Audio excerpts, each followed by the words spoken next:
Dire team banned.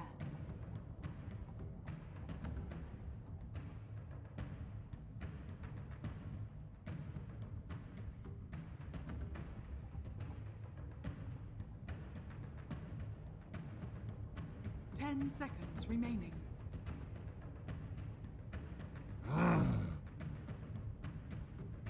Newbies turn to ban.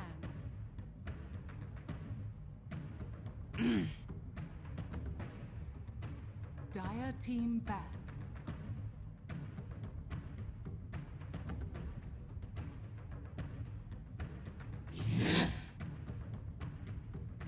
Newbies turn to ban. Dire team pick.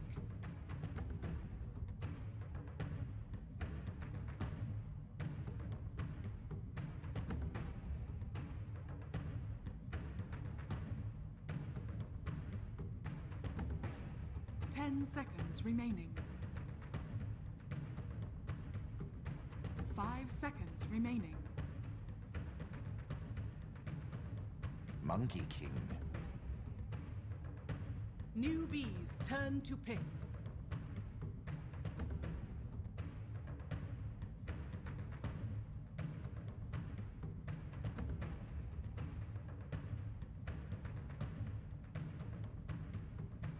Ten seconds remaining. 5 seconds remaining. Reserve time.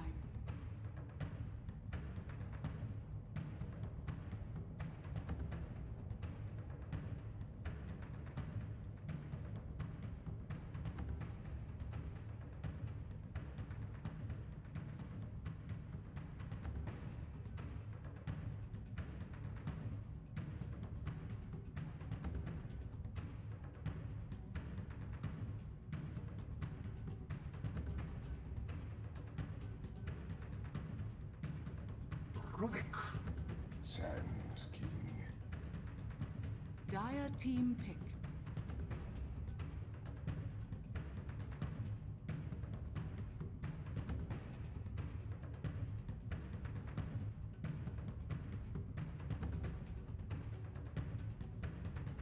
Ten seconds remaining. Game of the Kiev major group stages for us. I'm feeling pretty sad, and I hope that it does end up going to a game number 3. Not that I'd be a biased caster in any means, but Blaze, Monkey King, and then Rubik Sand King is the answer for newbie. Things have been changed a little bit. They want to get rid of the Legion Commander, afraid of it, newbie are.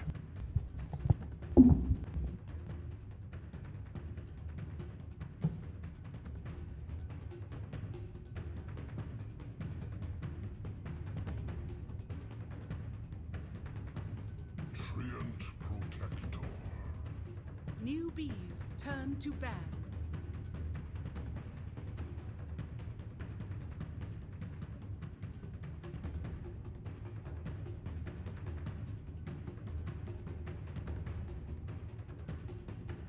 Ten seconds remaining. 5 seconds remaining.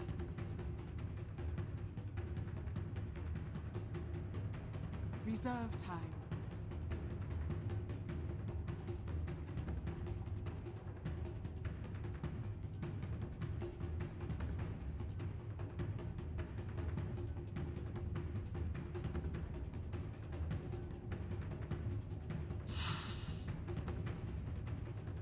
Dire team ban.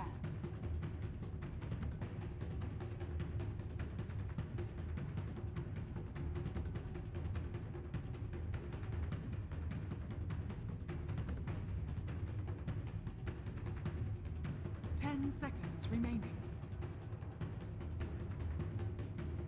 5 seconds remaining. Newbies turn to ban. Almost definitely. It definitely brings a lot of control. I'm just actually pretty interested in how they're going to be able to lane it, specifically against the Sand King. Like, you have now 2 melee supports in my mind, and it's just going to be more difficult for them to really get in his face without taking a lot of collateral damage.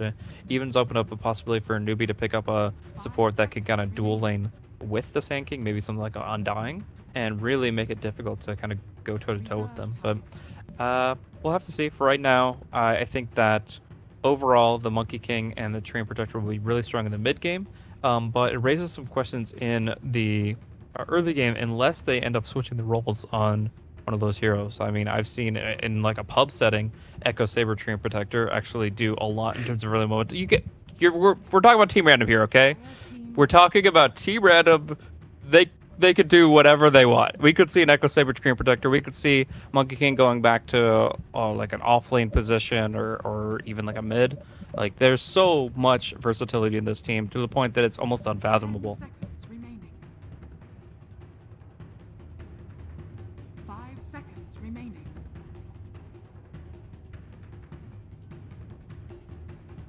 Reserve time.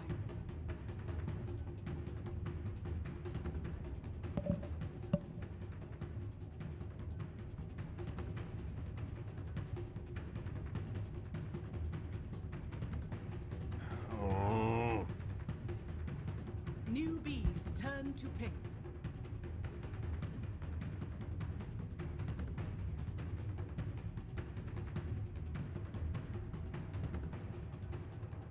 Yeah, so I mean, I definitely think that that's true, that he is a pretty momentum-based 10 carry, seconds but remaining.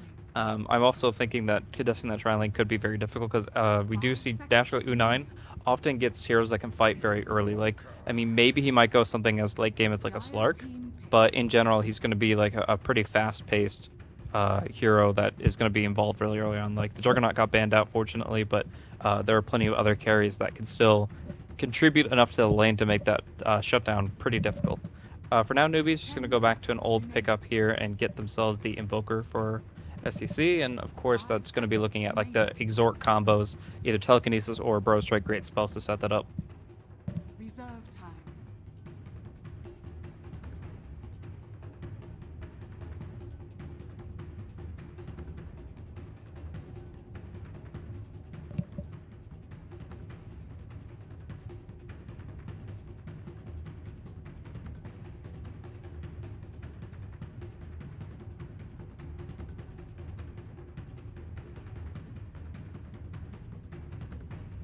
Templar Assassin. Newbies turn to pick.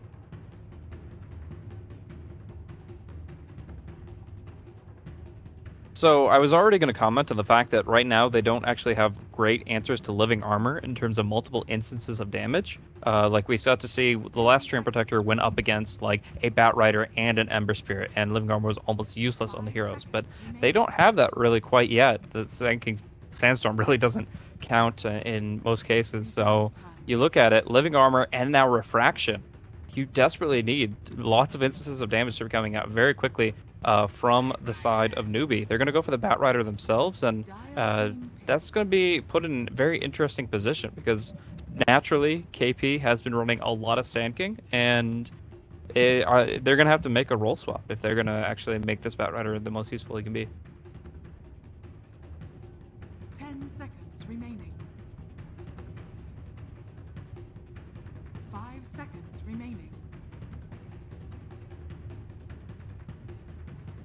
Reserve time.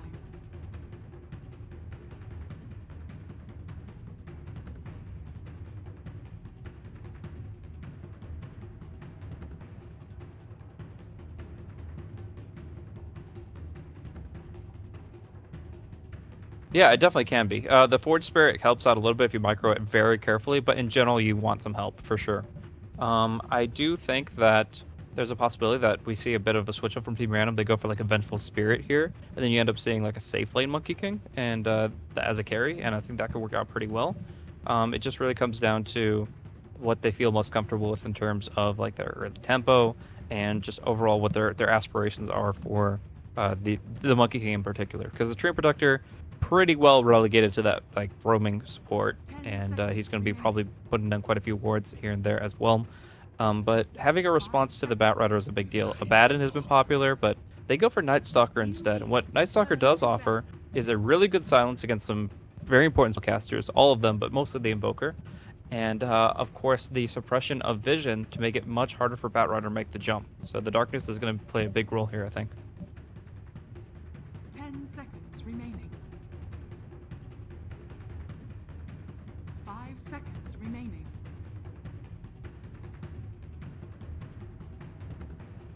Reserve time.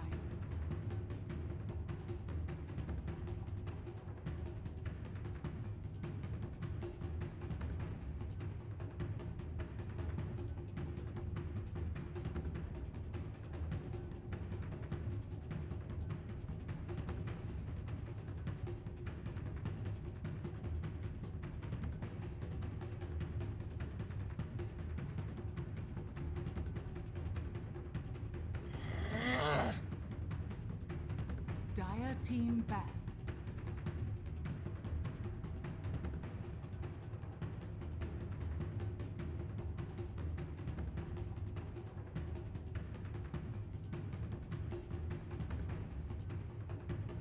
Ten seconds remaining.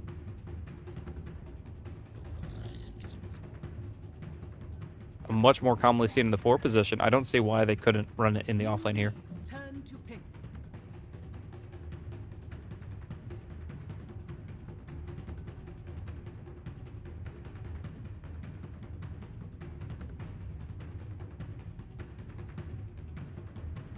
Ten seconds remaining. 5 seconds remaining.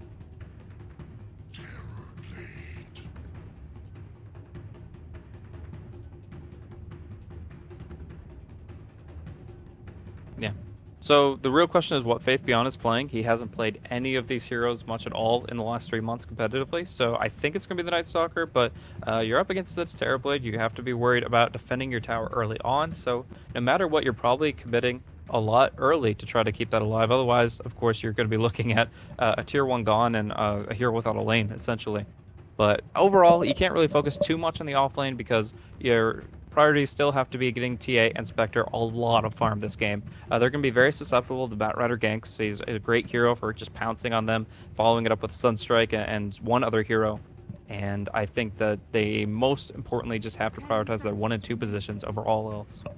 Yeah, and it's newbie who want to try and take down those towers very rapidly. It's not a lot of D push coming in from random. And sure, you can get the Night Stalker Aghanim Scepter up early, but like we saw in that other game, there's a certain factor where if you have that Aghanims, you can maybe see the 5-man push coming, but it doesn't really do anything to stop it either. And Batrider, a great hero, being able to take high ground, as to his Terrorblade. Team Random are going to need to come up with some answers. I would love to see Nature's Prophet, or rather Treant Protector, like hang out in that bottom lane and then maybe just have Night Stalker, Iron Talon jungle. Is that something that could work maybe? Right now, as far as how they want it to work, it depends really on if they feel they can actually contest a Terrorblade. They have to back off every time Metamorphosis comes out is, I think, the biggest thing. But again, like, none of these heroes have really been played by Faith Beyond very recently. I think there's one Monkey King game in the past 3 months. Otherwise, it's kind of a fresh thing for him, something that surely he's scrimmed, but something that he's still going to have to kind of make adjustments for. And he is going to be running that poor Windshield Night Stalker, contesting the offlane directly.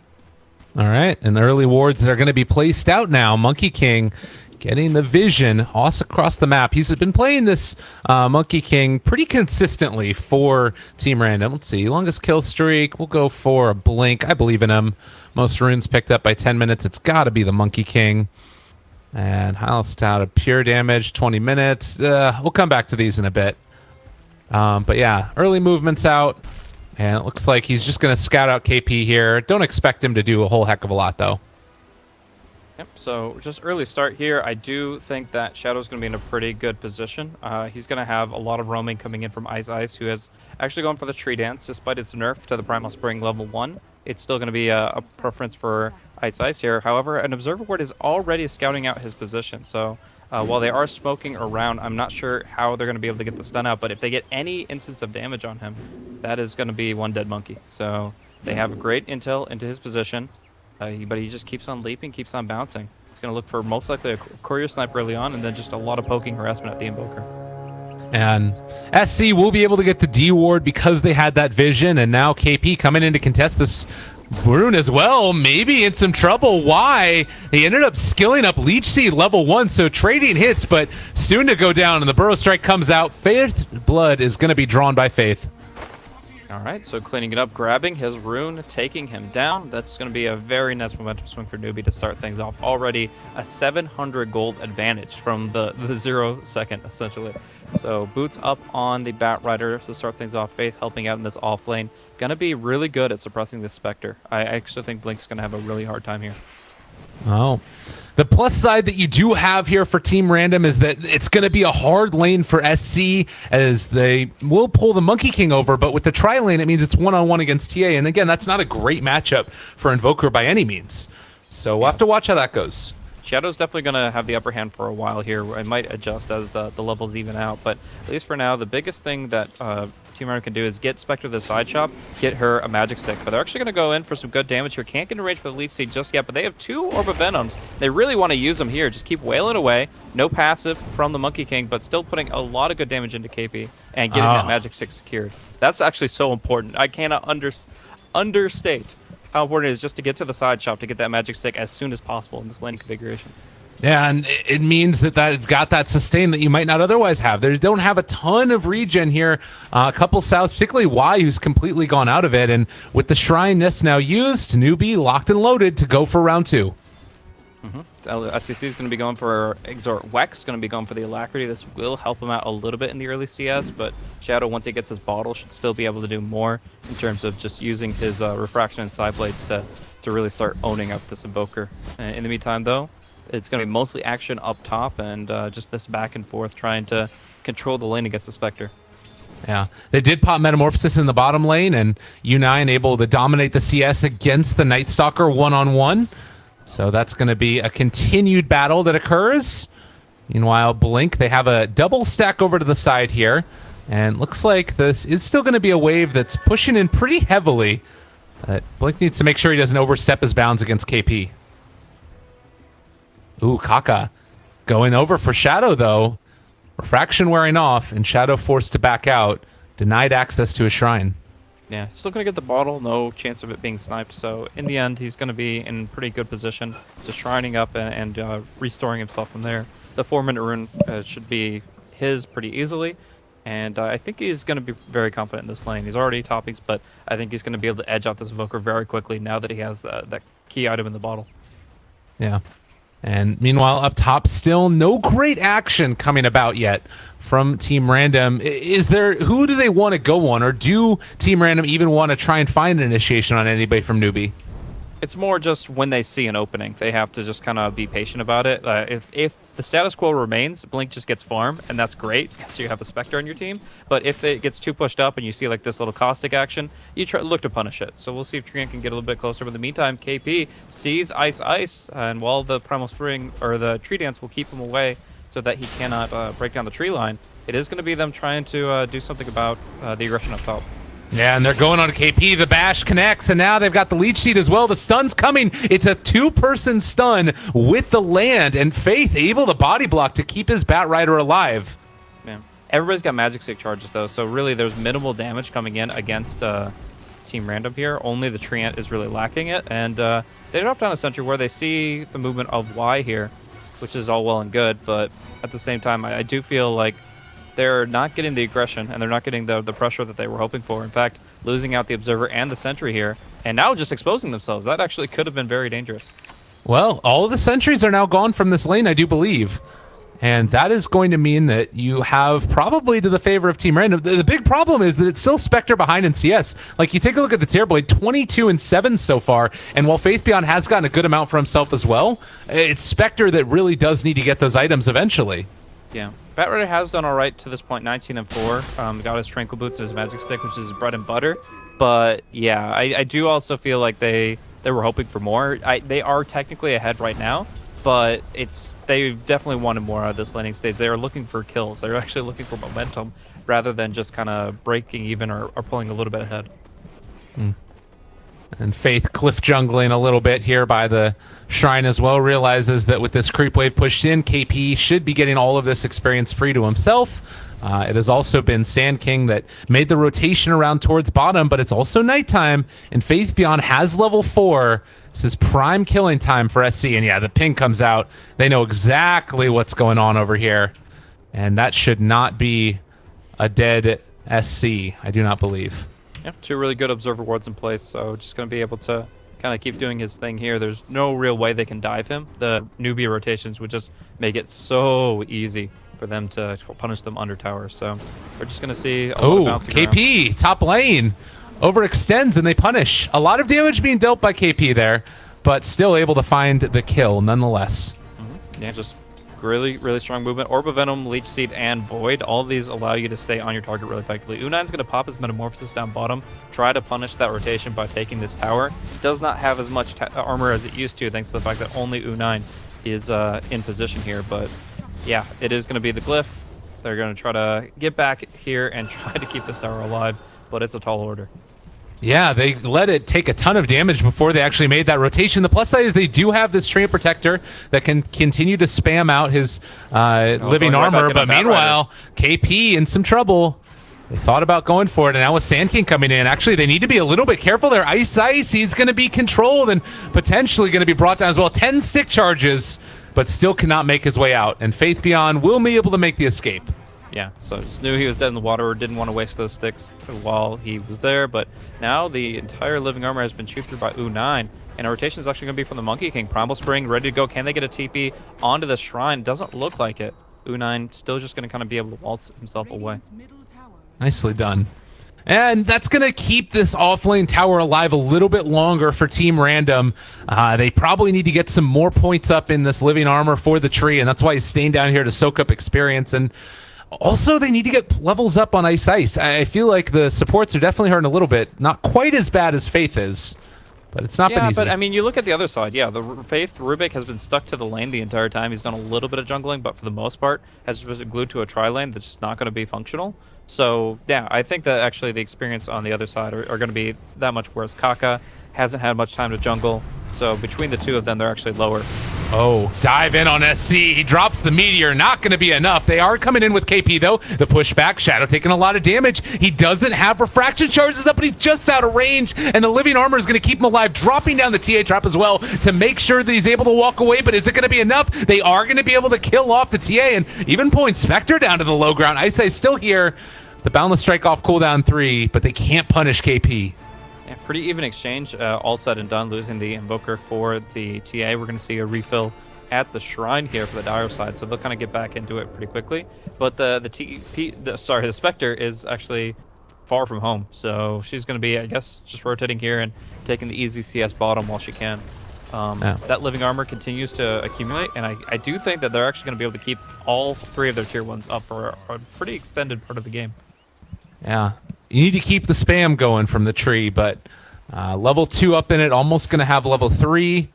It is going to be Kaka as well as U9 rotating down here. 2 points up in Burrow.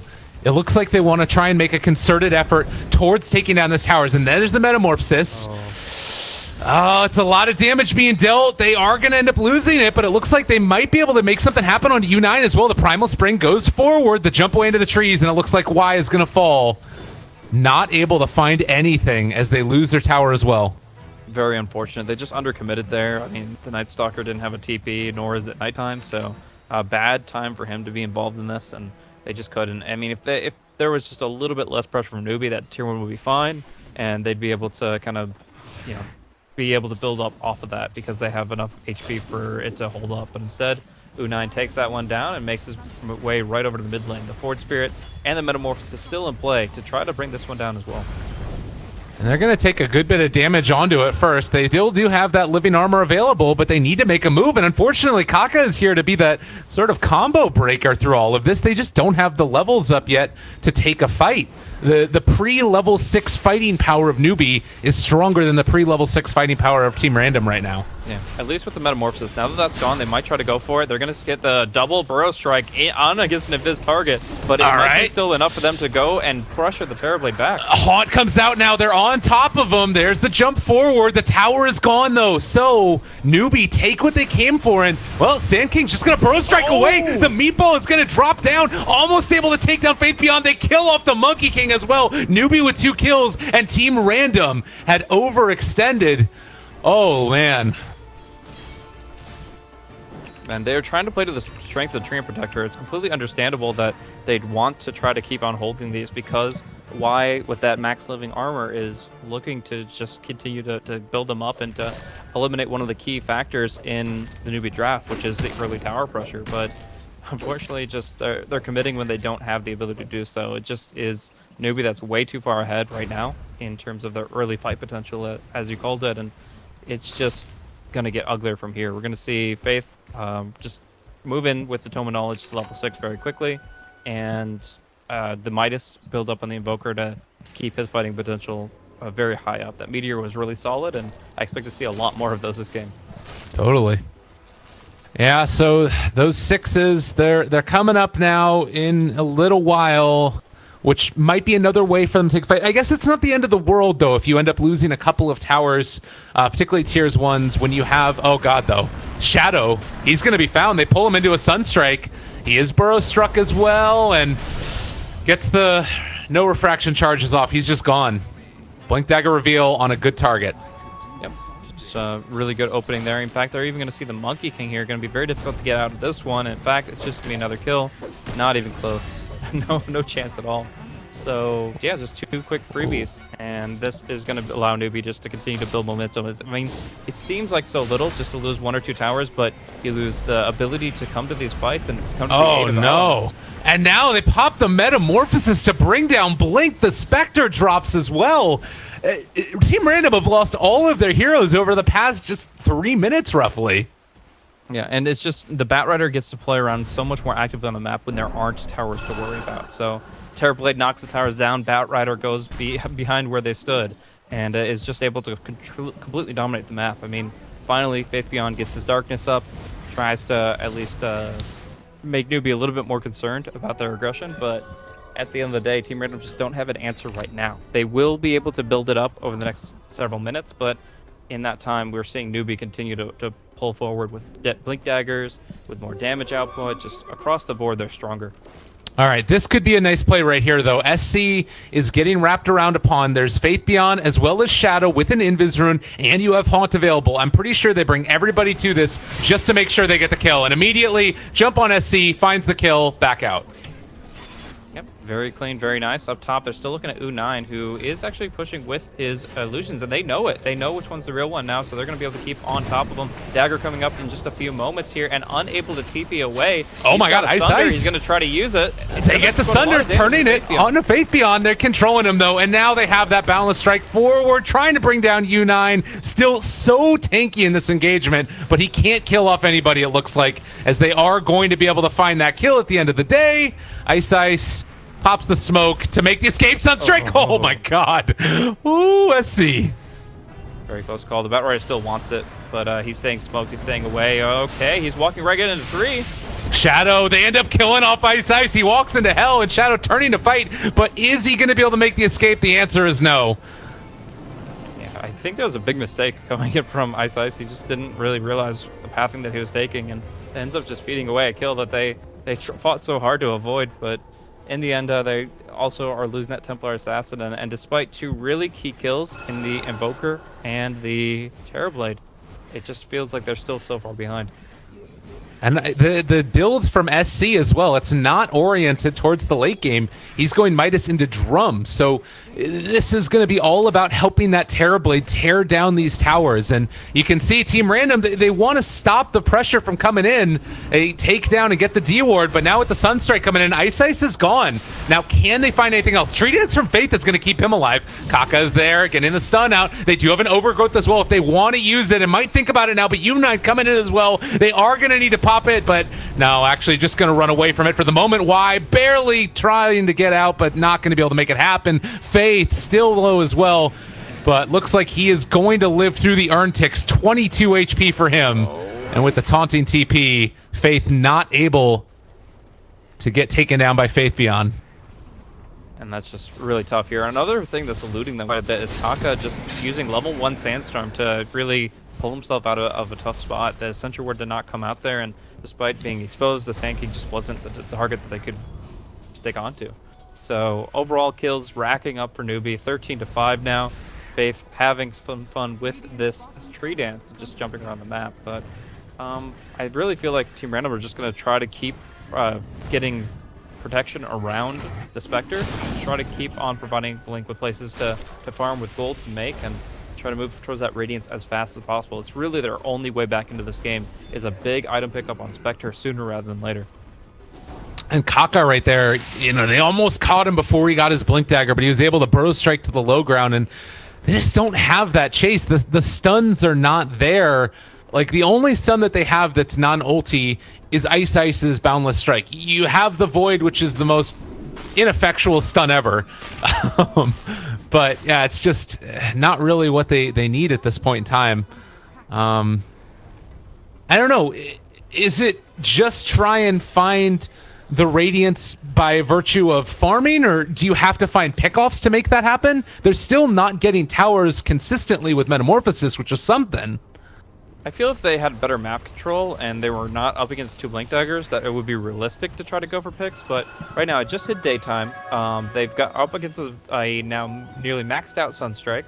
They've got dual Blink counter initiation. It just feels so risky to go for that play. I think you just continue to play the defensive game and just try to get it only through PvE, through creeps, because taking it through kills just seems way too difficult right now.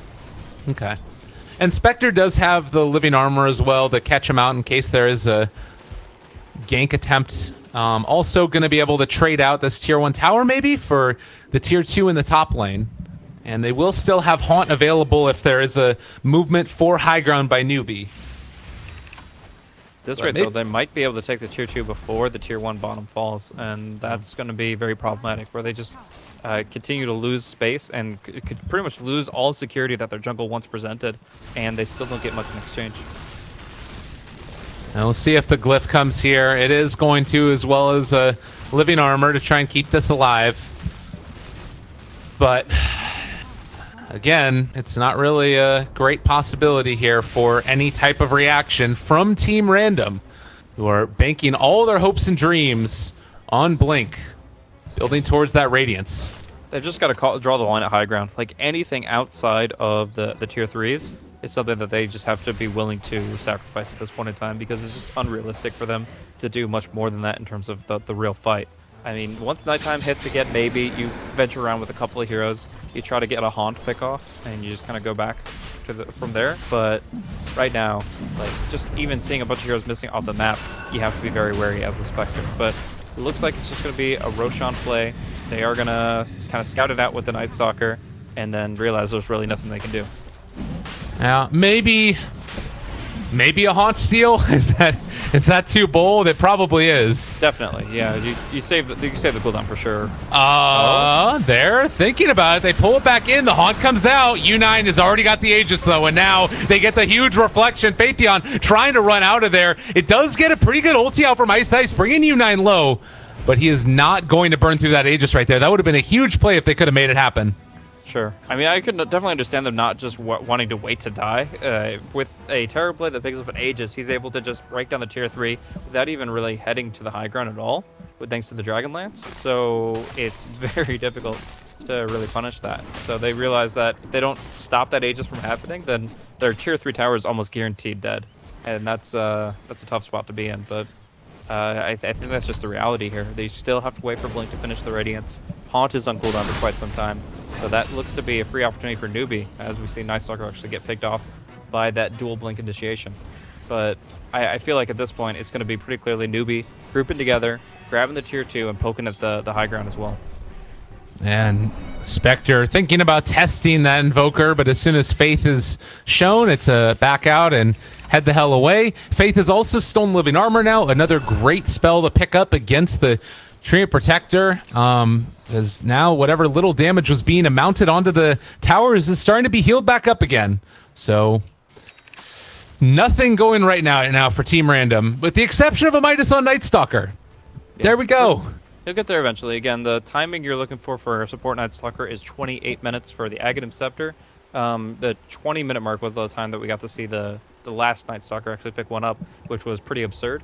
But I think Faith Beyond with this Midas timing still might be able to get close to that benchmark. So they actually go for a smoke themselves. They have Blink a bit up on the front line, but they have to be careful fighting into this Aegis. Yeah.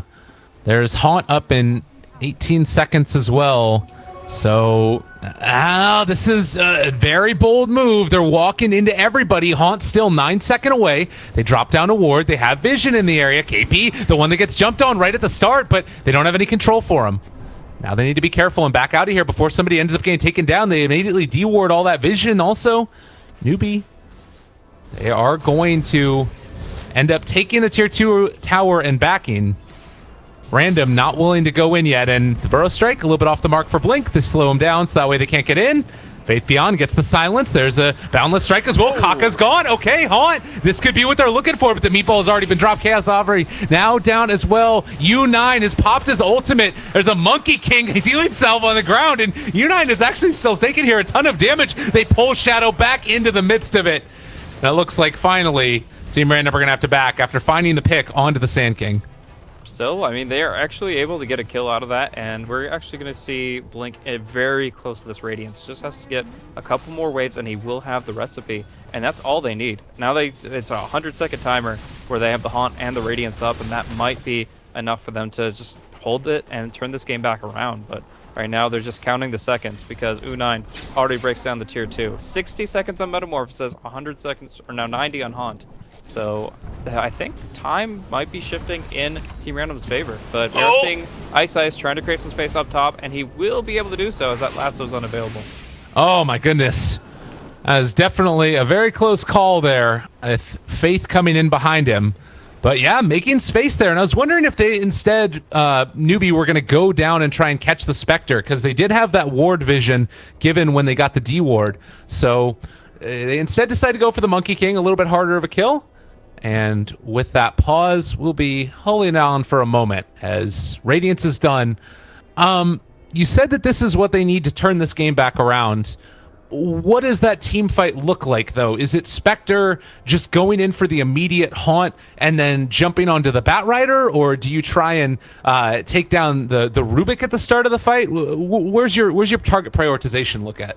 So it really comes down to what Shadow wants to kill. The biggest thing is that if you Haunt early in the fight, these Blink Daggers aren't as useful, specifically on the Sand King. Sand King has no way to deal with a Spectre Radiance Haunt on top of him in terms of stopping his Blink Dagger from going on cooldown. So you pretty much erase that Blink Dagger from Sand King's inventory whenever you're using Haunt early in the fight, and that means Epicenter is almost impossible to get off in this context. So you're looking for Darkness to give you the vision advantage. You're looking for the Haunt to suppress the Blink Daggers, and then you just have Shadow jump on a single target, and you know, he has the pick of the litter. He can maybe drop the Invoker. We saw the Sand King drop very quickly last game, or last fight. So yeah, like, he just pretty much has to find the most exposed target that the Night Stalker can follow up on, and those two should be able to just take one at the beginning of the fight. So this really is a great time to pause, because it is literally the turning point, theoretically. Now, obviously, Newbie could still, they have a huge advantage. They could just be on a tear. They could take Roche number 2 to Barracks and win the game outright. But if Team Random are coming back into this game, it starts here. It starts now. We'll watch and see if they're able to make it happen, build some momentum for themselves. Still 50 seconds away from having that Haunt done. It's also probably pretty evident to Newbie that the Radiance should be up now for Spectre 22 minutes into the game. So they'll probably be playing around this too. If that's the case and you're trying to play around the Spectre Haunt, do you just immediately go right now since you still have the Aegis on Terrorblade? Yeah, I mean, obviously you're waiting for that Metamorphosis to wear down, but that is 10 seconds, and then he's going to be in a great position just to poke at the tier 3 here. So trying to get a good eye on things. If the Haunt comes out, you have to immediately back. But if you can do so, finding the pick. What? They caught him. Blink just walked into death, and now 50 seconds with no Radiance, no Spectre, no nothing. I don't even know how they saw him, but they take him down. Like, that is such critical pickoff. That might just be the mid-racks right there. All right, Newbie in a great position. They've got Alacrity on U9. There is going to be a glyph and also living armor there, but Random are going to have to do some heavy lifting, and now Faith Beyond just going to be pulled back in. The Burrow Strike is there. Oh, no, no, no, no, no. U9 going to take down this tower like it's nobody's business, and though the Monkey King ultimate is there, is it really stopping any of this? Still 10 seconds for Spectre. U9's Metamorphosis is going to start to wear down. The Aegis is down as well. I think Newbie need to be at least a little bit careful here. Yeah, there's no glyph, so they just want to take the melee racks and back. Spectre is back up, but can they get any control? Can they lock them down at all? They're going in. There's the overgrowth, trying to find it now. The haunt could come out in just a second. Where is it? But Rubik, he's still in overgrowth. There's going to be the epicenter. Canceled out at least a little bit. The blink dagger, but can still burrow strike Shadow. He is going to drop. Spectre doing his best in this one, but wasn't even able to kill off KP. And now you're in a terrible position. The Sunstrike a little bit off the mark. The overgrowth comes out from the Rubik, turned against his own team, and now the Sunder is going to keep alive U9 a little bit longer. There's just far too much damage, and the Radiance reflected back onto Blink. He can't do a damn thing. Now they pull back in Faith beyond this Night Stalker, who's been trying to give them the vision. They need the Burrow Strike onto 2. They're all dying. 3 dead, no buyback.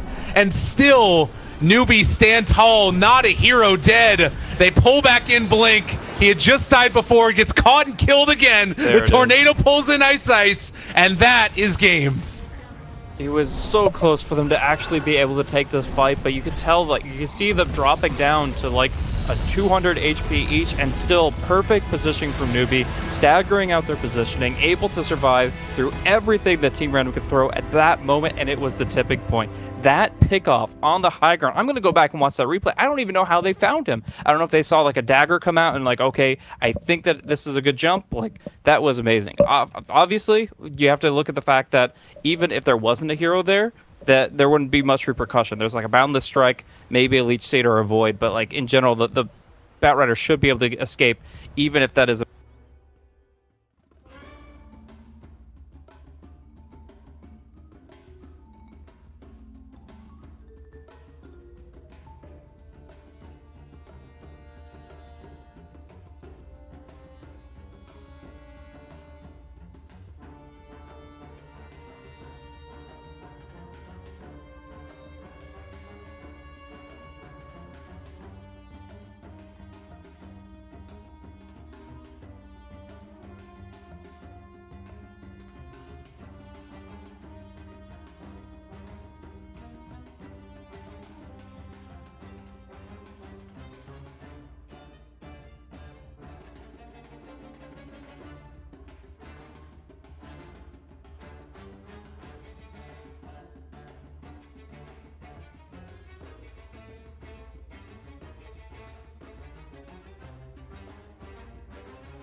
Dire's bottom tower is under attack.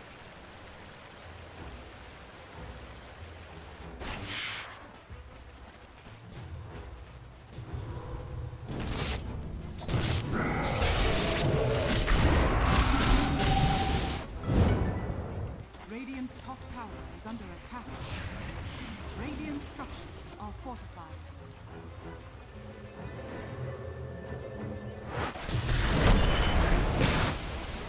Radiant's top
Radiant's bottom tower is under attack.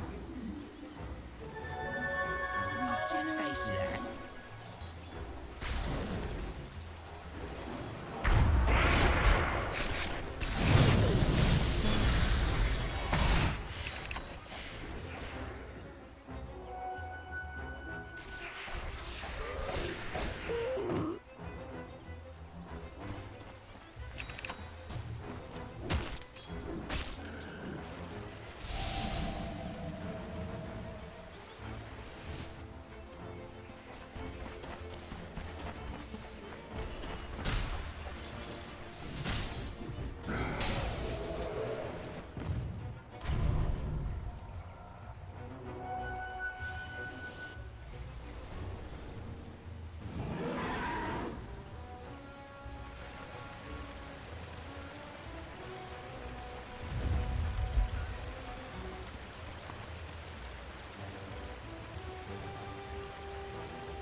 Radiant's middle tower is under attack. Dire's top tower is under attack. Radiant's bottom tower is under attack.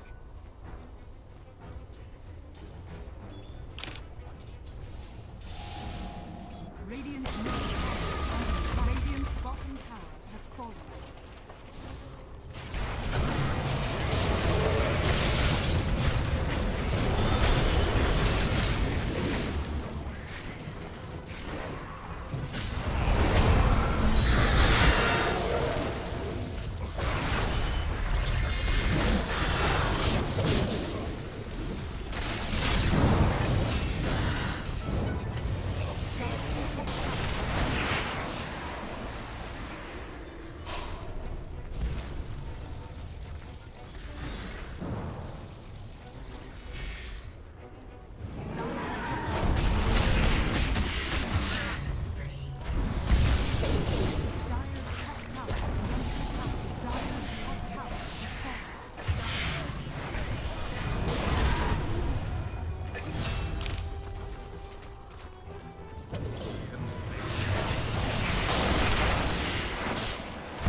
Dire's middle tower is under attack.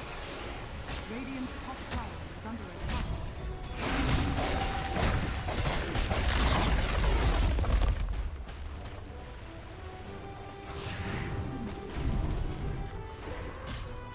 Radiant's top tower is under attack.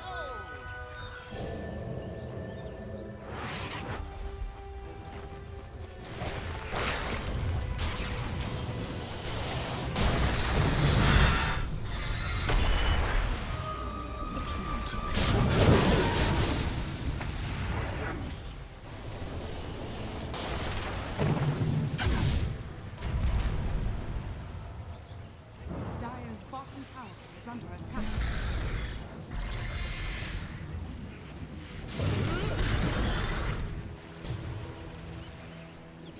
Dire's bottom tower is under attack.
Radiant's middle tower is under attack.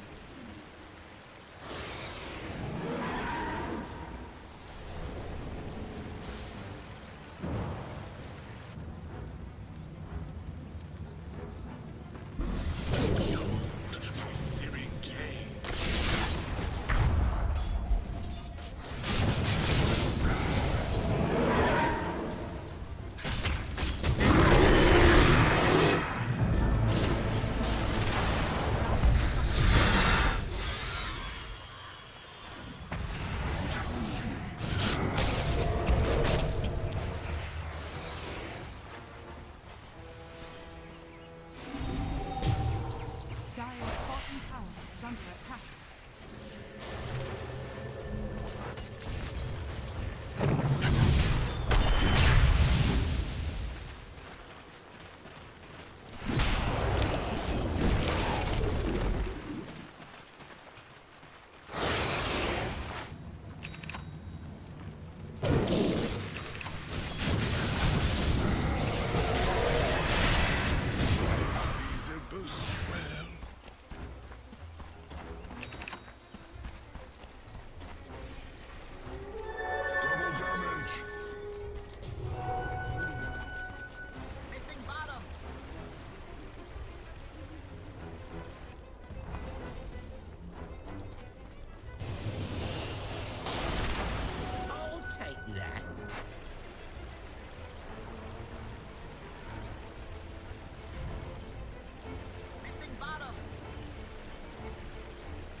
Dire's bottom tower is under attack. Dire's bottom tower has fallen. Radiant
bottom tower is under attack.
Team pick. Beastmaster. Radiant team ban.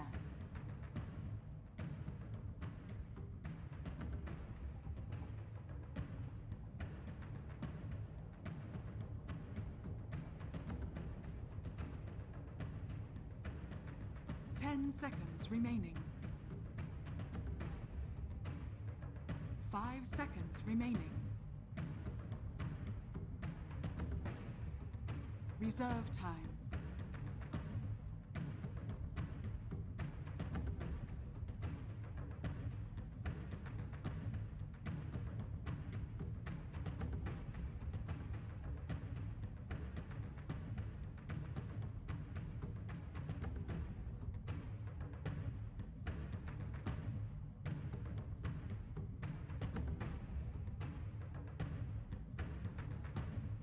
Dire team ban.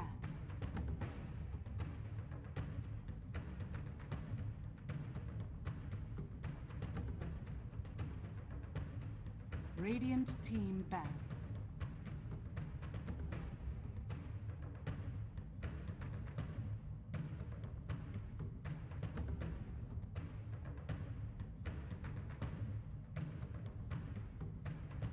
Ten seconds remaining. 5 seconds remaining. Reserve time.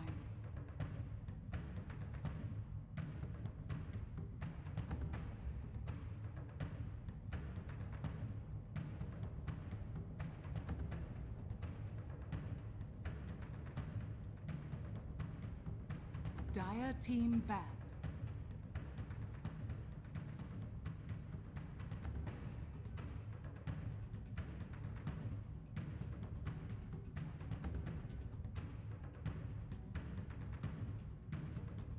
Ten seconds remaining.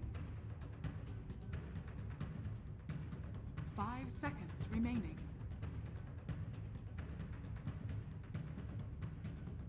Radiant team pick.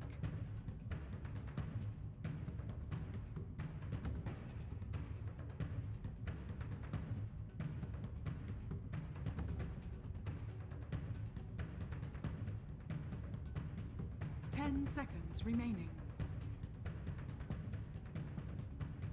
5 seconds remaining.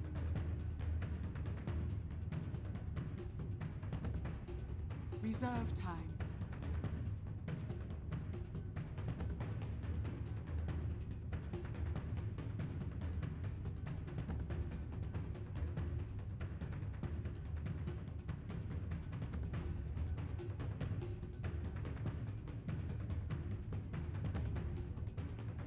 Crystal Maiden.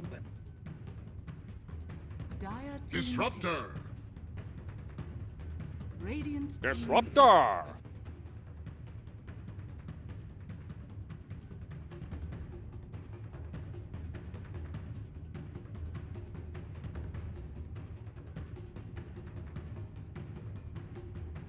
10 seconds remaining. 5 seconds remaining.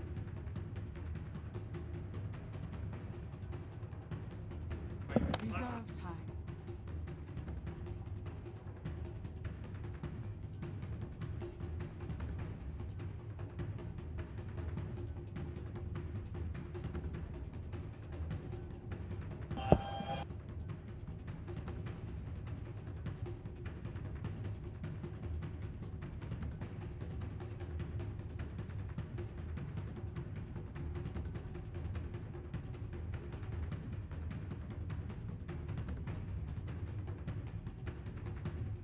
Bounty Hunter. Dire team pick. Radiant team ban.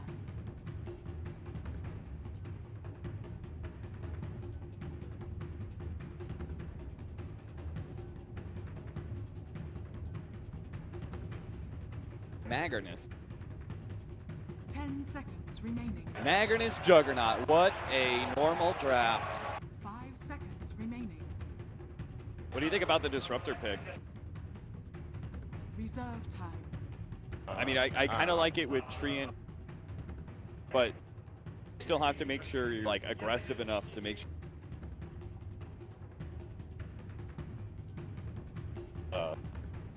Feeling Ward is up. Can't glimpse.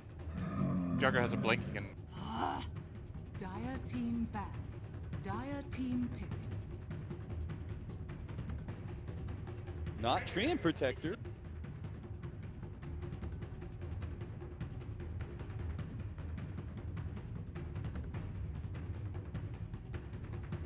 Ten seconds remaining.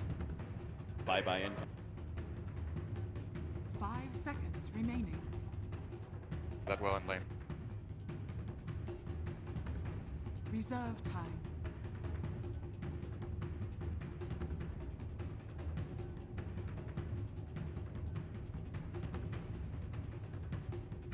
Radiant team pick.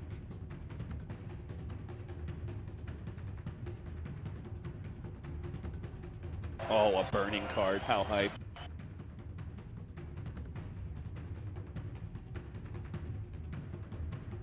Seconds remaining. 5 seconds remaining. Reserve time. 10 seconds remaining. Shadow Fiend.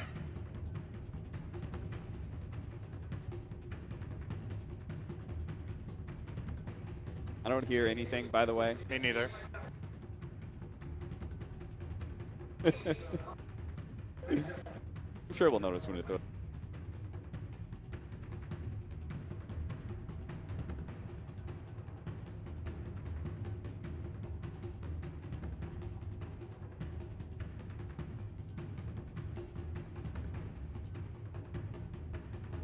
Is that my cue? All right, that's my cue, I think. Welcome, everybody, to the first game of the main event here at Kiev. Very exciting stuff. Kiev, beautiful city.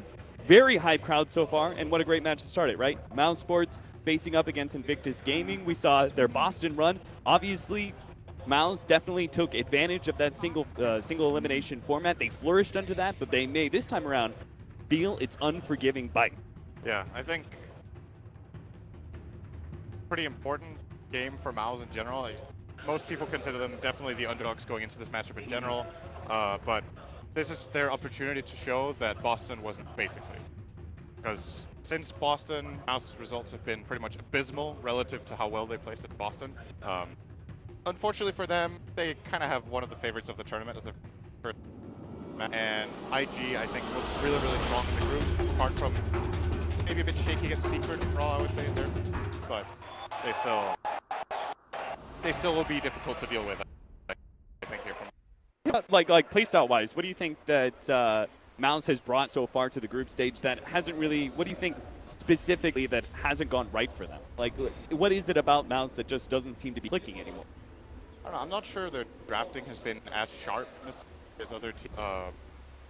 Obviously, I think the game that is worth coming back to is the game against be the third game, which actually decided Mouse's seeding to being a 1-3 team instead of a 2-2 team.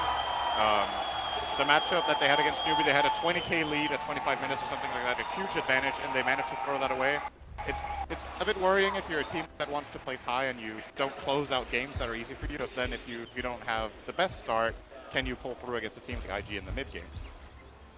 This is going to be interesting to see. I feel like draft-wise, this very different from Mouse compared to IG, but more stable. Yeah, I mean, we had a very standard opening for IG, right? Like a Juggernaut Magnus. Like, what more could you want? You have an SF mid, pretty standard supports for the most part. But Mouse Sports, I had a chance to talk to Spartan. He said, hey, we're going to bring something a little different to the main stage because obviously what we're doing isn't really working out for us. So this could be what they need, right? A change up in the draft, something that is unexpected, something that IG are not maybe going to be used to, especially considering the fact that it's kind of looking like this draft is a very mid-game focused and maybe very fight-heavy. It could be that this is a little bit more aggression than IG is used to. An early glimpse is going to be able to pull back Q. Mouseboard setting themselves up for an early potential first blood. Q's going to try and ease his way through the trees, but a swing from maybe next time. Finishes him up, and Burning do nothing to stop it.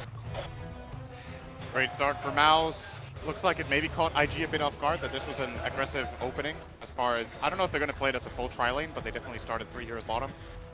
Looking now at Madara versus XXS, this is a great matchup for the Timbersaw. Wins against most melee strength heroes. I think the lane to watch for now, though, will probably be mid, since Baboka will be putting a lot of pressure here on Thug. And this matchup, Shadowfiend versus TA, is not like it was a couple of years ago, or maybe even just 1 year ago. I'd say Shadowfiend fares a lot better in this matchup now than he did back then. And with the help of the Bounty Hunter, this could be a lane that Mousesport help out. So potentially we have maybe 2 of the 3 lanes being won by Mouse Sports, but that mid lane is going to be the one that suffers the most. You could already see the aggression that's coming out from Mouse, trying to threaten Burning as much as possible. We were talking about the Train Protector. He just seems like a very solid laning phase support, but there are some things that Juggernaut can do against that, right? Oh, Q picks up another death there. Now Burning's going to have to man fight up against the 3 of them. Skylark's actually dropping a little bit low. They're turning to fight. Burning as best as possible. Fairy Fire up. Burning realizes he's in over his head. That's going to be a twofer for Mouse. Bobica unable to find Skylark in time. He gets the full healing salve off. And Mouse, hey, they said they were going to bring something different. They're already starting off a strong laning phase. Do you think a tri-lane with Beastmaster is different? It's pretty different. Yeah, it's a little bit different, right? Yeah, you've got the... we've seen this maybe like once or twice, you know, with the attack speed aura, people trying to take advantage of the strong laning phase that Beastmaster is able to offer if he just is able to kind of even the odds. But I think what's potentially even better, right, is that top lane that we haven't really mentioned too much, but we've got a 1v1 Timbersaw versus a melee strength hero. That's always going to go well. Yeah, Magnus is a bit different than other melee strength heroes in his really good damage in the beginning with Empower, and of course you have a spell that you can farm with. If Timber is pressing you a lot, you will definitely still get a decent amount, but I am expecting Timber to eventually probably come out on top in this lane. Do want to mention as well, by the way, this bottom lane, great play from Skylark, baiting in and then ultimately having the Fairy Fire. It's an item we almost never see used anymore. Skylark is probably the biggest fan of this item in the entire competitive Dota. I feel like he buys it significantly more than even the second most from any player. It feels like when Skylark plays Batrider, he'll gladly play like double Theory. In this game, he's playing a single one on Beast. Do you think he just put a lot of focus on winning that like one little fight, right? Yes. As an offlaner, if you can win that one fight, the lane is kind of won for you because you get boots and everything from there. But so the Fairy Fire is giving you that little bit of lopsided offense. Yeah, he plays a bait basically in a lot of the games. That's why it's so good on Batrider, because when Batrider starts dropping low and you think you have him, if he just survives that little bit longer with Firefly and Napalm running, you might turn it into a kill. Can completely change the entire pace of the early game if Batrider gets a good start. And in this case with the beat, pretty sure he would have died there to Burning if not for the Fairy Fire. And as mentioned, if there's an item that kind of falls out of favor and people don't run it, it's not as active in your... have the presence of mind all the time to think about these things, and it's not something you're paying too much attention to. Now, you said this lane is going to be a bit easier for SF than it was in the past, and he had a great start thanks to the Bounty Hunter. You could see it in the CS that currently OP is sitting a bit above Thug, but the other 2 lanes are currently by Mouse, so it kind of evens out. You can see Mouse are really trying to use the pulse as much as possible. The Timbersaw pushing himself forward against the Magnus and then operating on that hard cam pull, trying to deny as much experience and gold away from that Magnus, and we saw the same thing from their aggro trial as well. It's looking surprisingly good for Magnus, though. I don't know if this is expected to happen when Timber especially has the safe. Yeah. I think a lot of Timber saws in this something else than what Madara has done in this game. They will go for maybe an Orb of Venom and just run at the Magnus, hit him, keep using your Whirling Death and try to zone him away. But both they're taking a bit more of a farming approach.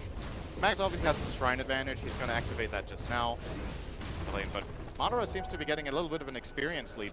CS is even, but he has the deny advantage on the Mag, and Mag's actually... Maybe just a bit of efficiency.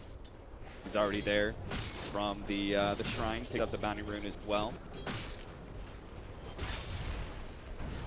Don't know if this is worth it. It looks pretty close, actually. It's fairly even. Burning. Not going to be caught inside that static field. Have the spin with. Now they're actually going to try and go on to Skylark here. Maybe next time's going to come in, but it looks like Skylark dropping low. That stun comes in for the Train Protector is just enough to give Skylark the space to be able to escape. Maybe next time is quite low, though, and he's trying to hide himself into the trees. He is going to be able to get away from Bobacut just in time. So IG, their defensive tri-lane, is beginning to strike back, but hasn't yet managed to pick up a score. And Maus, they still had that off lane trying to work off of, so this is going to go bad for IG. Surprised to see maybe next time going for them. Felt pretty useless there as well. You know, you just get immediately removed by the Juggernaut. But so is Leech Seed against Jug, right? On the Jugger, but on every other hero, the Leech Seed gives kill potential. Maybe the read here from Maus is that IG will not be out of position hero, so the opportunity won't present itself. Just maybe showing some respect to the core players side team. Space. Maybe next time set up a trap. They are going to be able to slow him down. He doesn't have that Leech Seed, though. Now he picks it up. Just picked up his level 3 off the neutrals. Perfect timing. Skylark's here with the slow from the boars, and that'll make it easy 4 kills. Well, First 6 minutes of the with game. their courier here. Treant's bash does work on it. It's obviously very short duration 1, but probably gonna see. Actually not paying attention. But Maus. Oh, there we go. But Maus are not going. Still, great early laning stage from. I feel like their lineup to an extent maybe needs it. As far as the team fight potential goes, they do have obviously Overgrowth and the Static Storm. But I would say, you know, as far as AoE lockdown goes, Overgrowth falls off pretty quickly, actually, against heroes like Juggernaut and Shadow Fiend that both want to buy either Manta or BKB. So you have to get off to a good laning stage. So far, so good for them. Forced out the spin. Burning, only able to pick up one of those boars, is now going to be locked inside the static field, but they're going to battle it back, putting some damage onto Skylark to make sure he cannot threaten Burning's life. Now, our Magnus actually not leveling RP at level 6, is so far trying to get himself as much laning phase as possible. For me, I thought because the defensive tri-lane of IG was suffering, we might see an early rotation from XXS and try and do something. But do you think Magnus just isn't that kind of hero? It's not a Clockwork or something like that that is able to offset an aggro tri-lane and needs to focus more on farming? I definitely think it's a possibility. It's like IG are pretty comfortable with their safe lane right now. They know Burning isn't getting full free farm, but the read is probably, you know, XXS is having a decent time at the very least. I would like to see, oh, wait a second, bot lane. You kind of caught, but they are going to be able to go on a Skylark. It looks like that should be a kill, and Skylark's going to be run down by Burning, and Q is going to be run down inevitably by maybe next time, but picking up the core is way more important, and forcing Spartan off the lane. Good trade for IG here. Get their first kill on the board. They trade their Crystal Maiden support, Beastmaster. CM has already had a pretty tough laning stage. He's died 4 times here at mid 7. Her relative value compared to the Beastmaster definitely favors. And now that the Shrine is used and IG are starting to find some footing down here, I feel like this aggressive tri-lane for Mouse Sports has done what it was supposed to, maybe slightly more, and can't really... I don't think they can stay down here. Burning will close in on level 6, and I think this aggressive tri-lane will just fall flat at that point. Good read for Mouse here, starting to rotate around. They're moving Disruptor, and it might go bottom again, but Disruptor at least mid. Oh, Thug. No kill was... Thug able to take advantage of that. Success. Building towards his early Blink Dagger. And this is one of the things, right, is even if Burning's farm suffers somewhat, IG have already made the read that they're going to be able to make the comeback in the laning a bit later on. And they're going to have that Empower to work off of, right? That'll kind of boost the Juggernaut through that 15 to 20 minute window, and he can easily make a comeback in that work. Absolutely. Very classic stuff when you're running with Mag. It's what makes the hero so powerful in like an off-lane role. You have, even if the other lanes don't go best, would expect. You can still, like you said, you can come back with Empower. You have the team fight ability off the offlaner, and even an offlaner that, should the game go long enough, actually scales really well compared to a lot of other heroes that you have. For example, if you could pay net worth Magnus and Beast, you can make cases for both. They have different strengths, but it's definitely not gold wasted on a Magnus. He can carry. Oh, nice. Oh. RP top. They're going to be able to jump in from OP with that magic damage. They make short work of Madara. 2-5 now in 9 minutes. Very nice play. It looked like XXS was already called. I know I'm going to get this RP to start TPing in. He was already in position when the RP landed. They skewer in to get a quick pick there on Madara. Radiant's middle tower A very big kill. Saw the two cores kind of preoccupied up at the top lane, thinking maybe they can have a go at bottom, trying to catch the bounty hunter, but is under attack. One step ahead, and it's looking real good for IG right now. The kill on the Timbersaw now puts the Magnus ahead at 4,200 net worth, seconded by the SF. So despite the 1v1s that Mouse were trying to force, it actually seems like IG had managed to come ahead. Shadow Fiend currently out farming the Temple. EA has the advantage of being better at clearing Ancient, so her CS will be worth a little more, relatively, but the Shadow Fiend, the kill he found on top on the Timbersaw actually gives him full level advantage on Thug at the current higher CS. Now he even has an Invis rune. He can solo kill this TA. Oh, okay. The wave probably looks to pressure the tower as TA will want to retreat, farm up, Radiant's top tower give OP the opportunity to do a awkward. lot of damage mid. Someone has to defend it. Yeah, there's the Omni Slash. They're going to be able to get that kill. I thought maybe Bobico would be able to get the kill on the TA, but Thug making sure he's not caught. Nice Static Storm, Static Field combination. They're going to be able to catch him inside of that one. Should be able to blow him up. OP trying to get whatever damage he can, but his Death Requiem will not be enough to bring Thug down. First reveal of the Static Storm. Probably the highest value kill they could find on the map. This is clearly better than killing the Juggernaut. Not only do you kill the Shadow Fiend, but your mid-hero TA is involved in it.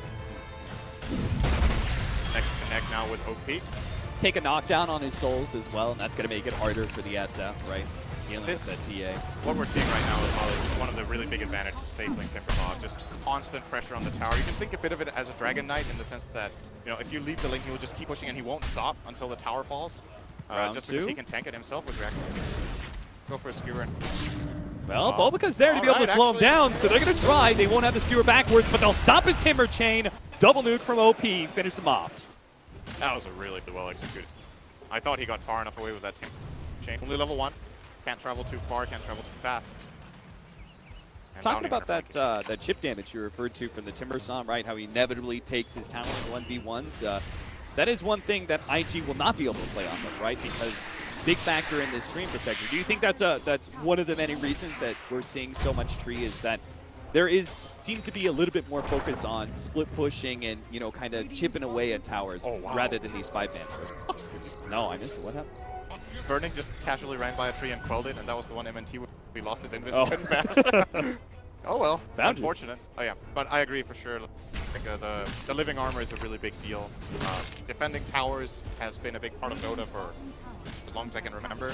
It's becoming more and more important, I would say, over the last 2 years, like putting way more emphasis on not losing map control. So a hero that can protect towers is absolutely great. And yeah, I would say overall, the changes to towers, or how they get armor nearby, etc. It's a lot harder to knock them down, and split pushing especially is way less effective. Again, most treants, however, we do see max nature's guys first. It's very important. And as a result, live armor comes quite a bit later. So there is a window right now for IG where they could try to group up their Juggernaut and Shadowfiend in the lane tower if they can make like one quick or that could turn into a tower kill in mid, for example. And that would be the most important tower bounty they could possibly get, right? It's like IG, if they've given up their side lane towers, that's okay for the time being, but you've got to put some emphasis on defending your mid. You can't really keep getting map control. As far as IG go, they have key items that are now available. The Magnus Blink Dagger and the Gold. I think that's the spike they're looking for. They want to make plays. Hallmark's in trouble again. Round 3. They've got the magic damage, but a Static Storm catches them. Spartan lays the trap. Madara is the bait. They're going to be able to collect 2 off of that one, but it might be too much. With Burning here, he bounces over to Spartan, trying to run down Madara. Will be able to get him with the spin, though. And so that ends up being a 1-for-2 exchange. Well played by Spartan. And Madara kind of leading that whole entire trap up, but IG, they did bring the forces necessary to still kill that ever-present Timbersaw. At the same time, though, it still ends up being a 2-for-1. Skylark is pushing out the bottom lane. This is one of the strengths of Beastmaster, is his constant pressure. That's why we see them often going for this Vladimir's build-up just to be able to push. Connect on the bounty. But it's very clear that IG are being pressured really hard in this game. They always seem to be on the defense side, with their lanes being shoved in. Dire's top tower. Until they start finding their open, I see Mouse having better. It's time for the Shadow Blade of Shadow Fiend to maybe connect with an RP that they still have. They didn't use that for the Timber kill, which is very important. Right. This is a key cooldown right now. I once again would really like to see this mid play come out. Smoke has, and big benefit of Treant and Bounty Hunter both exceptional at warding. Just look at how much Mouse have in the Radiant jungle. And vice versa, in the Dire jungle, there's aggressive wards me out from the Bounty Hunter. They might even be able to... Here comes the push.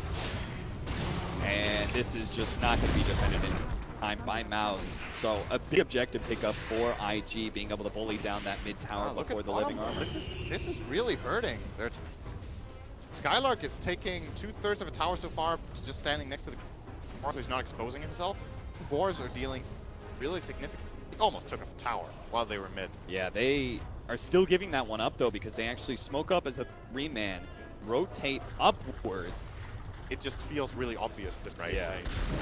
You have a Beastmaster who almost took a full tower bottom. You know IG just took the one mid, and see Mouse boards are avoiding them at every turn. Yeah, there's only two ways this rotation's going to work. And that kind of smoke, maybe they go bottom to try and catch Skylark, but they've already known. Like, they've got the scouting here set in position to be able to intercept that smoke if they did get close. So they knew if nobody's popping that smoke in the bottom lane, it's got to be top.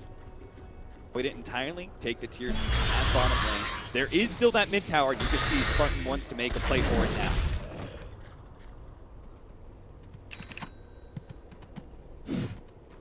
This is actually really good grip on the Radiant jungle. Again, one defensive ward in the Radiant. They have a bit of an how's it going, but I don't know if IG feel like they're set up to take this fight. Juggernaut's not in position yet. He can be in, but then you only have one spell. Actually, he has one. Great position. Success setting up, but maybe next time has all the kind of vision. He's spotted by the counter ward. They're going to try and blow him up real quickly. Nice skewer backward from XXS. Not able to get off that overgrowth, so the Tree and Protector will not be able to save himself, but Mounds do manage to take that tier 1 tower mid. They lost the courier in the process though, but Boca went into that in mid, so air trade-off for IG, I guess today. Actually, Titans more 5. They want to get some Bloodstone charges onto the Timbersaw, and they'll find it too. You can see Mounds still maintaining a good spread of all their heroes though under the threat of XXS's potential RP with an SF ready to go with that AoE damage. They knew Burning had to TP in to join that fight and outnumber them, and they see him pushing their top tower, so they're just trying to get whatever advantage they can to get that kill on. Now the next objective has got to be Roshan, right? For Mouse. Tier 2 is going to be a little bit difficult to continue to push down, and they've created a lot of map control by taking away all those outer towers. It's going to be a really interesting direction. Like some heroes right now, or maybe a BKB.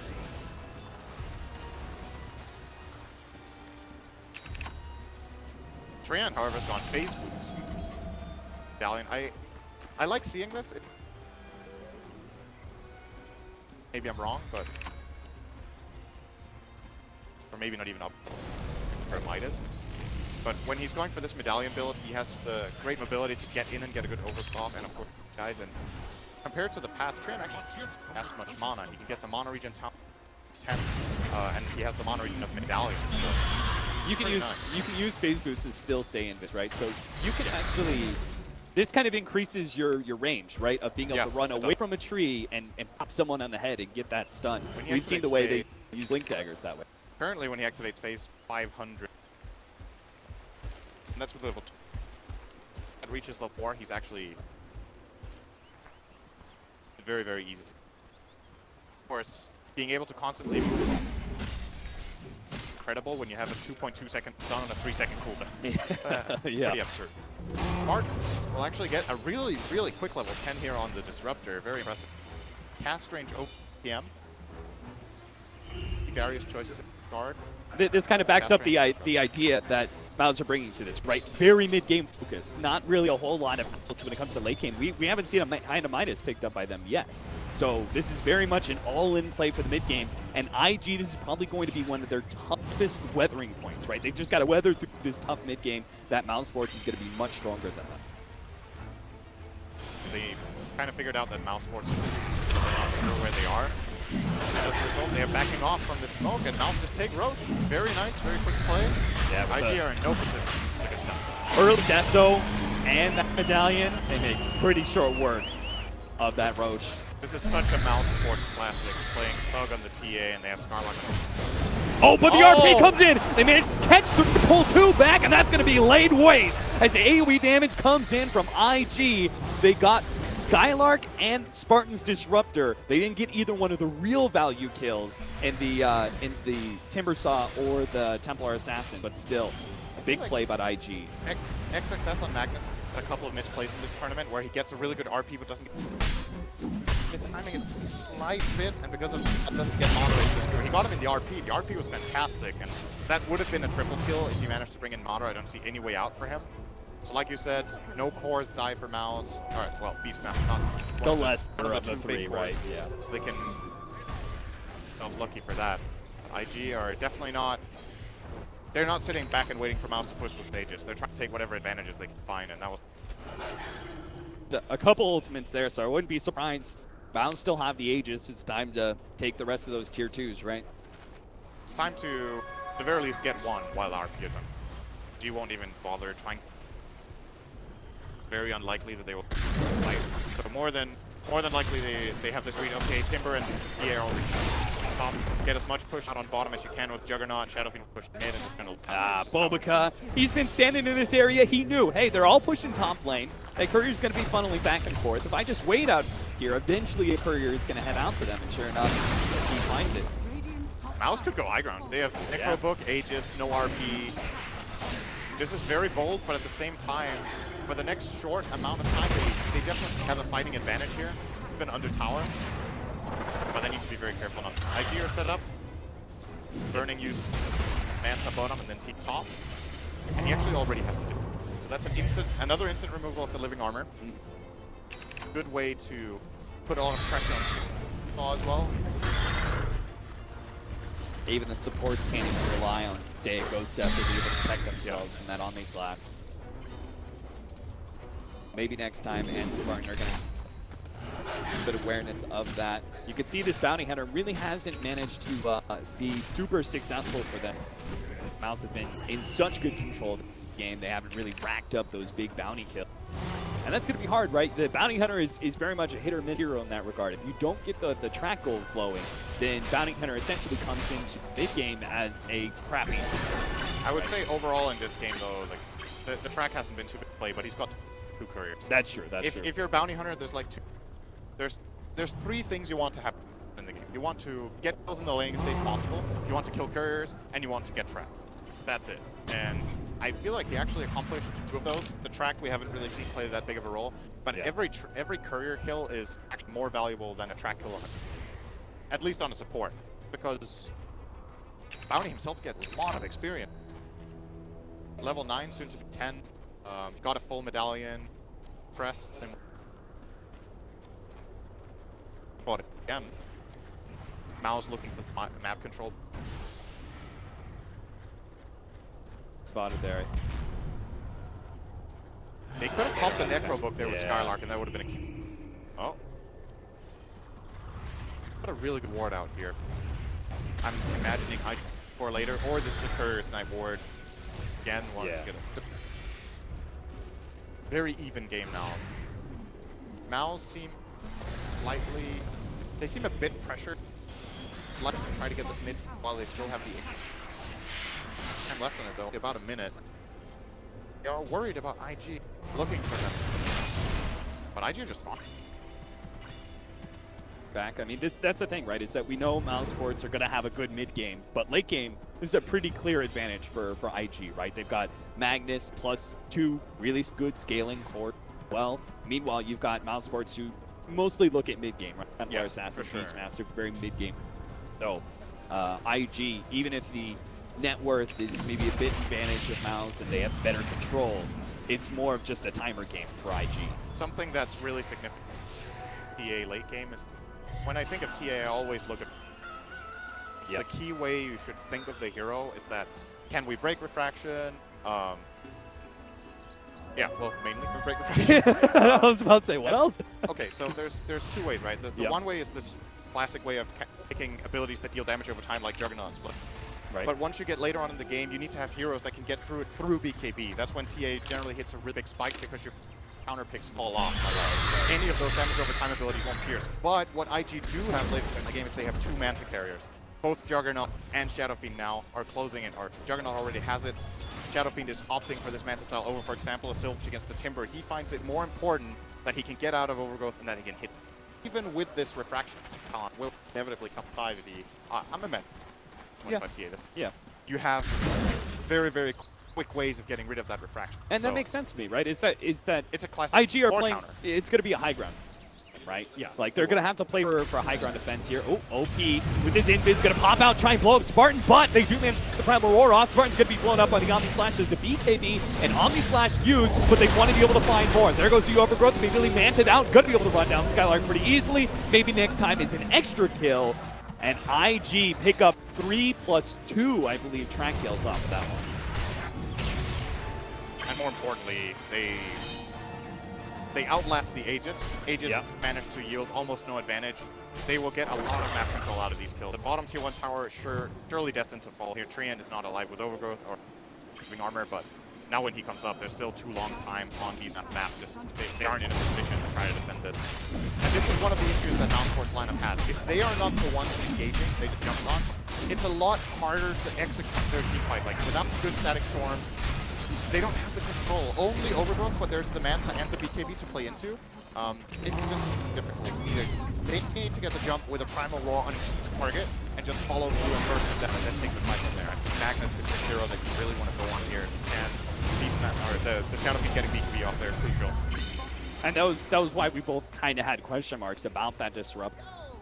Mousesports definitely, they kind of set up around the disruptor quite well. They have a lot of vision heroes. They knew they were going to be mid-game aggressive. You never want to be on the defensive if you have a disruptor, but at some point in time, IG are going to find that kind of game that allows them to see how bad it goes for Mousesports when that occurs.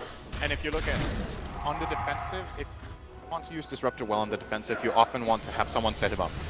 Heroes that are often great with Disruptor for high ground defense would be something like Magnus or something like Darkseer, just Any of those that AoE. can bring heroes together so the static storm can come off. The problem is when IG has information and have vision, they can just split their heroes up, move in from different angles, and Mouse don't have any way of bringing them together, and they don't want to Overgrowth just one hero and drop a static storm on it. He could Manta, he could BKB on the Shadow Fiend, the Juggernaut can spin. So both of these cores are almost hard countering the two supports of Mouse, and again, that puts so much pressure on Skylark.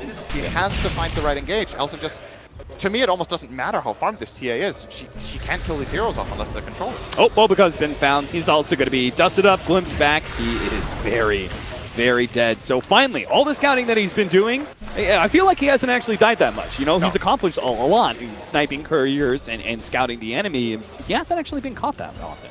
And it's interesting because you have, arguably in this game, 2 of the top 3 Invis support players in the world. I think maybe next time and Boca both are exceptional at playing this kind of style. So you would think that Mouse, by virtue of having maybe next time, would have perhaps better reads on Bounty Hunter movement, the courier snipes and everything, but Boca has been very successful, I think. Where's the early gem? Do you think this is not like something that Mousesports, well, they've got it now.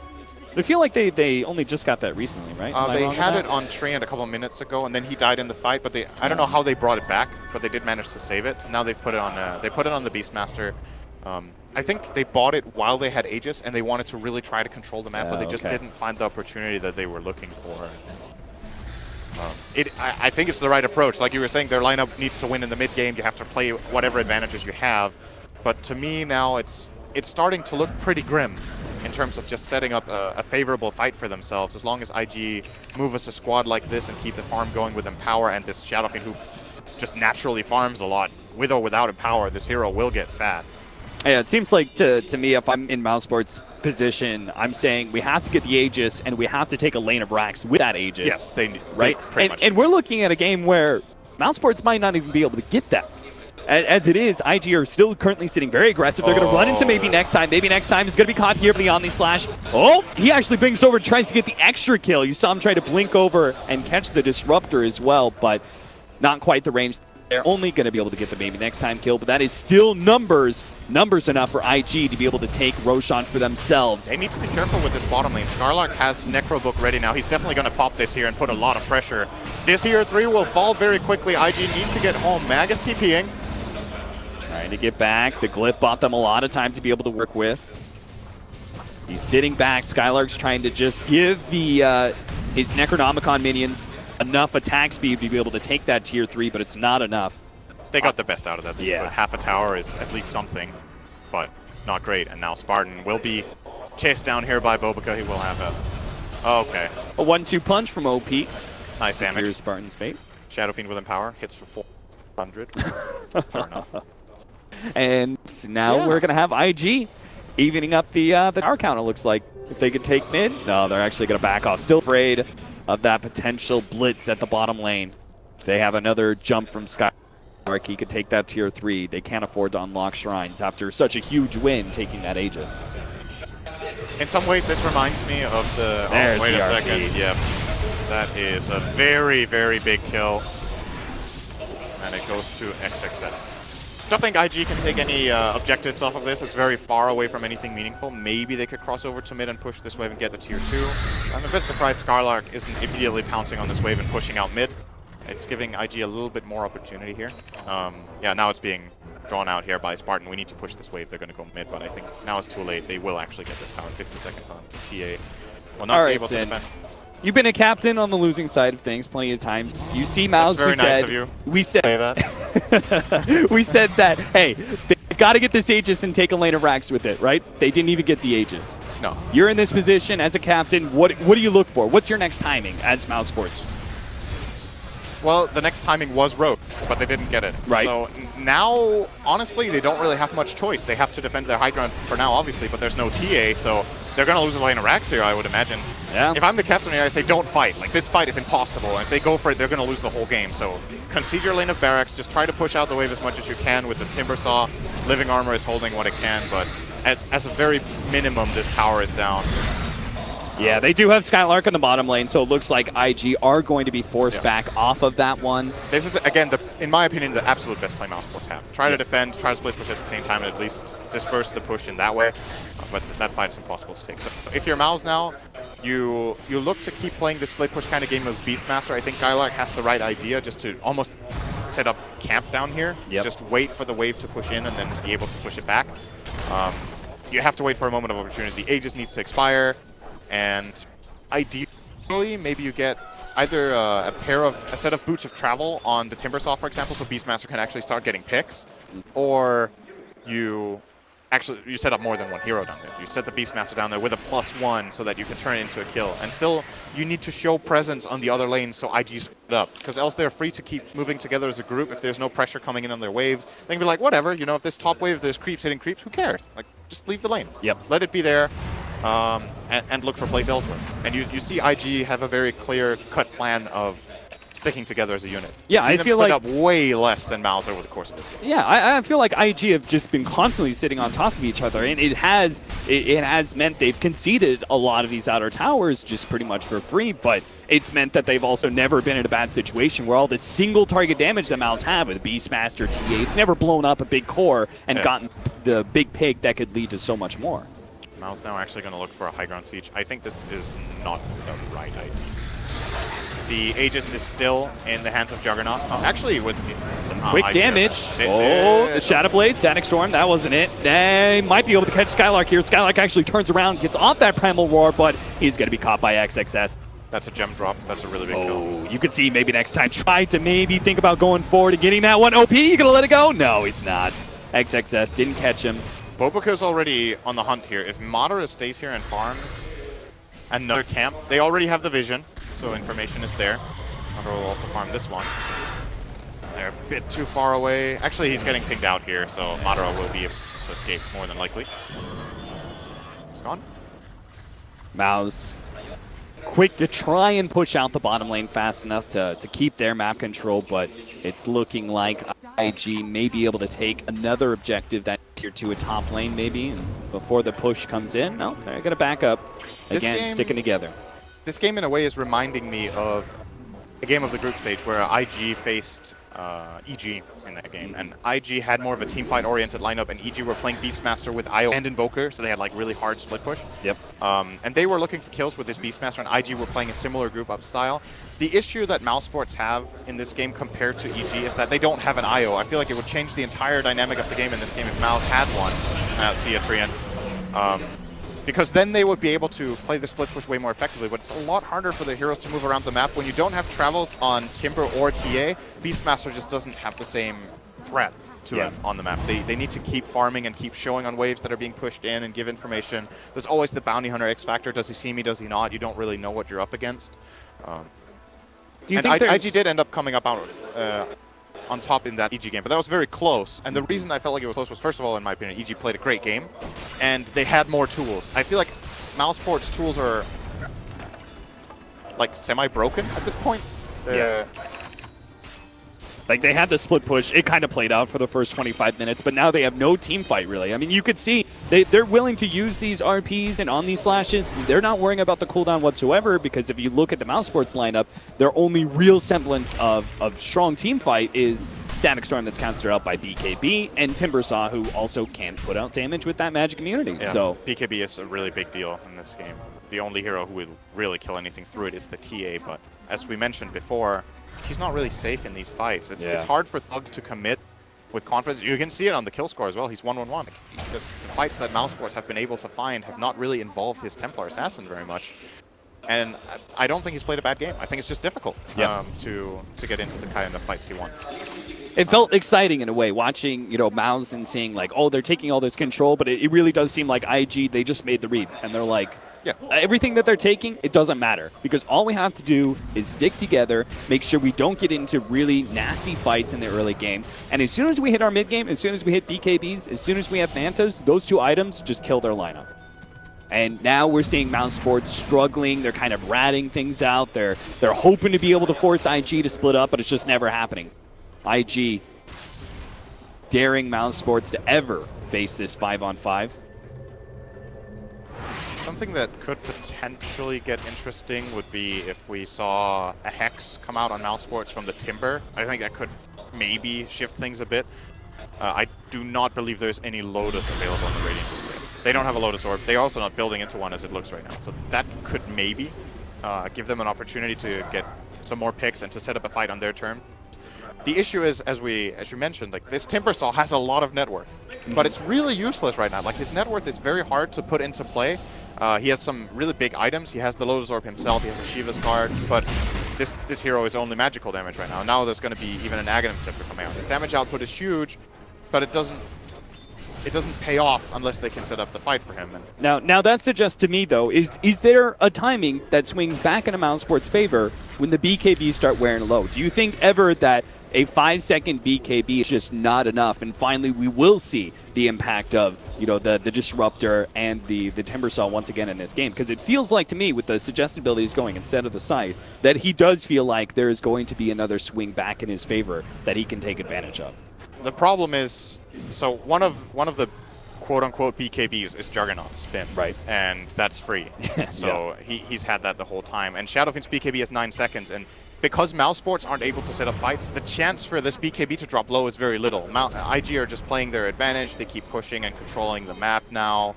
They're farming out.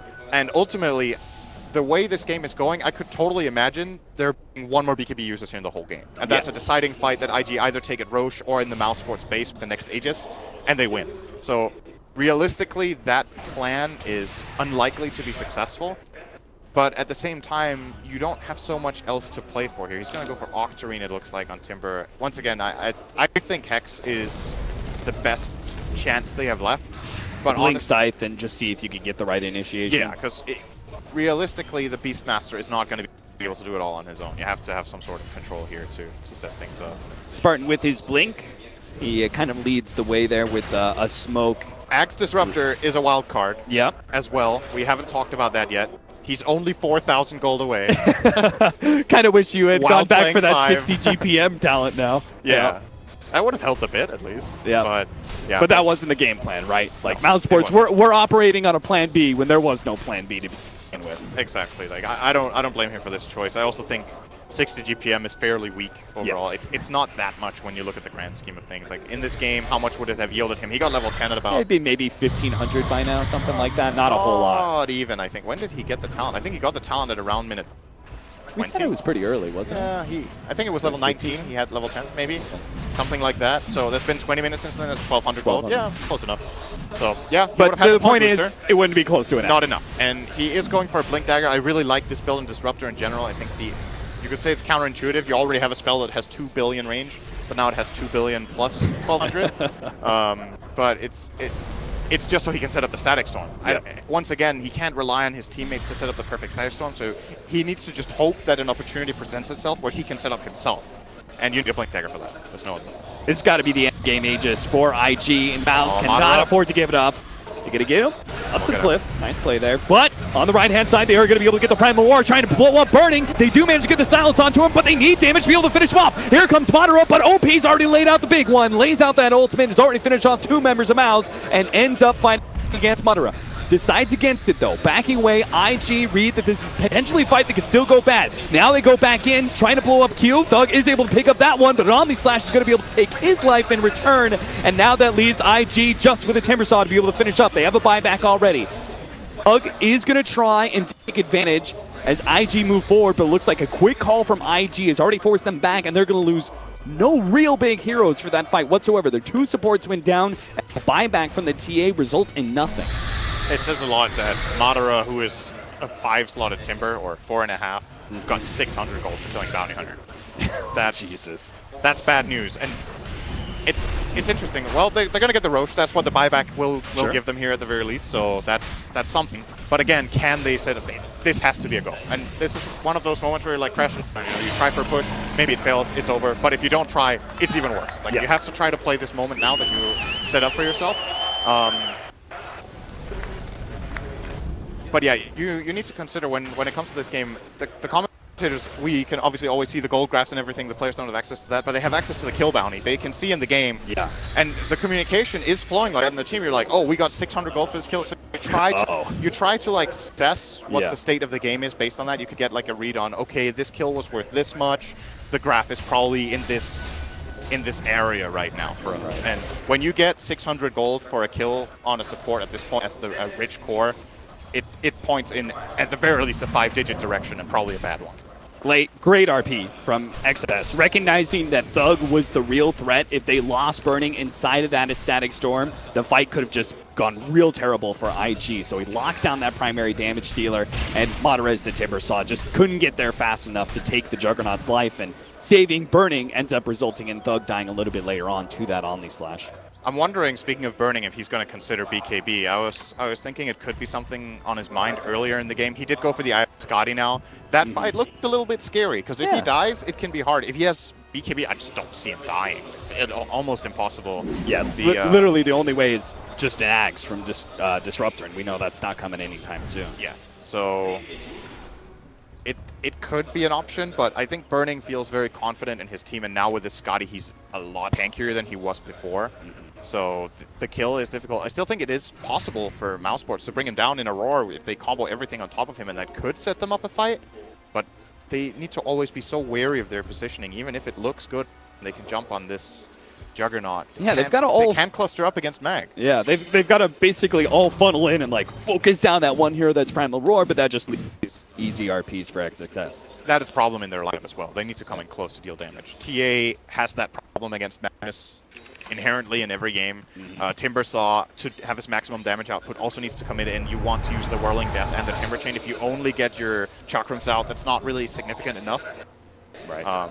And you have your Beastmaster, who, in order to set up the roar in the first place, probably has to blink close to the Juggernaut. So you have this like weird dynamic for Mousesports where they actually have really, really good damage, but it's so high risk for them to apply that damage in any sort of fight.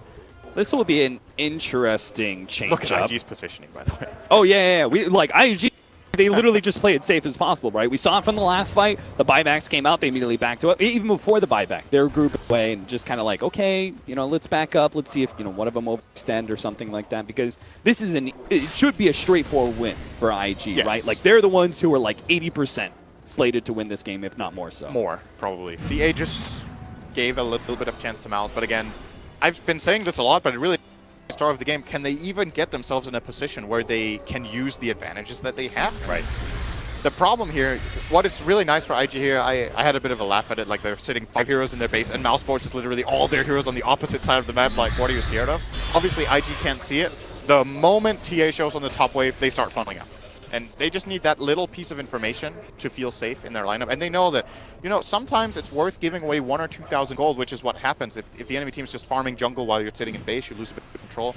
Risk reward. Right. That is what you look at. If you're looking at giving 10,000 gold away to Mouse. If you lose a fight, hey, what's bleeding away 1,000 gold while they're farming jungle? And it's not just bleeding away 1,000 gold. They're bleeding away minutes on the rages. Yeah, that's true. So you just want to wait it out. I would imagine the graph is dipping like a little bit here. It's insignificant right now, like what's happening. It is. Mouse need to play like this for like 30 minutes, and then the game is even at this rate. So IG can take it easy, and they're obviously not going to camp in their base forever. They're waiting for the Aegis to expire, and then I would imagine we could see something like a smoke rotation. Obviously, Mag with this huge inventory. We talked about it early in the game, how Mag as a hero is very powerful, even in the offlane position, because he naturally finds farm with Empower and gets items that are high impact. He's stacked. Yeah. He has Lincolns, Shadowblade, Refresher, Blink, Force, and Arcane Boots. This is, you can optimize this build a bit, but essentially he has what he needs for the next 20 minutes. I was going to ask you if the Refresher from the Beastmaster could really change much, but it feels like it's entirely counteracted, and if not surpassed by the fact that Magnus has a Refresher as well. I think at this point you probably have to get Aurora on the Mag, but difficult since he has the Lincoln. So Beastmaster needs to, in the blink of an eye, blink dagger in, use Necro Book, use the Mana Burn on the Necro Book to break the Lincolns and then roar, which is possible. It does happen from time to time, and of course they do have the Blink Glimpse as well that they can use to break the Lincolns if Beastmaster is not completely alone on the engage. Oh, this could be one of those openings. IG already trying to get together as quick as possible. Maybe they could get the Mag, but it doesn't look like it. They're not going to be in position. The smoke is going to pop onto Q. They're going to get that Primal Roar out. Immediately blinks himself away before OP can lay a hand on him. But OP, he sees this as an advantage. The Primal Roar's already wasted. Static Storm goes down. Spartan's going to be caught inside of that one. They do manage to get... Oh, there's the Juggernaut with the Refresher. Maybe they can blow him up, but he's laying waste to all the other Mouse members, and they couldn't do enough damage to finish burning out. That means it's pretty much all over. Mouse are going to lose this fight. It's just a question of how many heroes are going to go down. They're going to use extra RP to finish off the Timbersaw as well.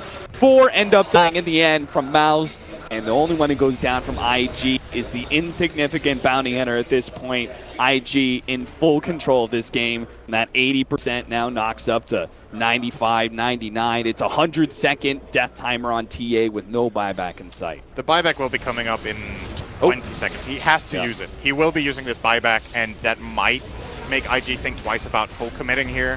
They will definitely get this lane, probably a second lane as well, and then they might just be like, okay, this is good enough for now. If they want to, they can push pressure for it all the way, but obviously they have 2 RPs on cooldown, and they know Roar should be coming up soon. So there's a slight advantage in that sense for Mouse Sports, but, well, TA, you better buy back. There's nothing to wait for. They're sticking around. Nope. OP doesn't even wait around for that melee Rax. They read it just like you do, Sin. Burning, turning against Monterey. They do get the Roar onto him, but no damage. The Templar Assassin, not sure where he's at, but it's not there to be able to stop Burning from being able to TP away. It looks like maybe they catch Q, slowing him down with the Chakram. Madara does catch him out, trying to drop the gem. They won't see that one. They will never find it here when I literally drop it up. You're a clever guy, Q. Just hide it under the rock. Well, it's a consolation prize here for Map. That was a really, really big loss. They did manage to hold their second lane, and they can obviously heal it up here with living armor, but odds are really, really stacked against them now. RP coming up in 20 seconds, so maybe they will concede this mid-tier 2 tower. This really doesn't matter at this point, this tower. This is a tier 2 that we talked about as an objective that Mouse needed to take with the first Aegis. Like the very first Aegis where they had all the control. Do you feel like Mouse just, like, they weren't confident enough, they weren't aggressive enough in their timing window, or did IG just play it defensively well enough? I would say Mouse could have gone for more aggression. It's scary when you're against this type of lineup. It can go very wrong, and you might be thinking in the back of your mind, if we mess up, we lose so much because we could get like team wiped or whatever. But you have to play to win, not play not to lose. And you know, if you're Mouse's lineup and you're like, okay, we just need to play safe, just farm, you're not playing to win with your lineup. It's just not happening. Now, I'm very happy to see this out of Madara. He is queuing up Scythe of Vice now on his Timber. All right. Unfortunately for me, probably too little too late. Curious to see which item he will put it instead of in his inventory. Might be the Bloodstone, actually. You know you're feeling good when the Bounty Hunter levels up the damage talent.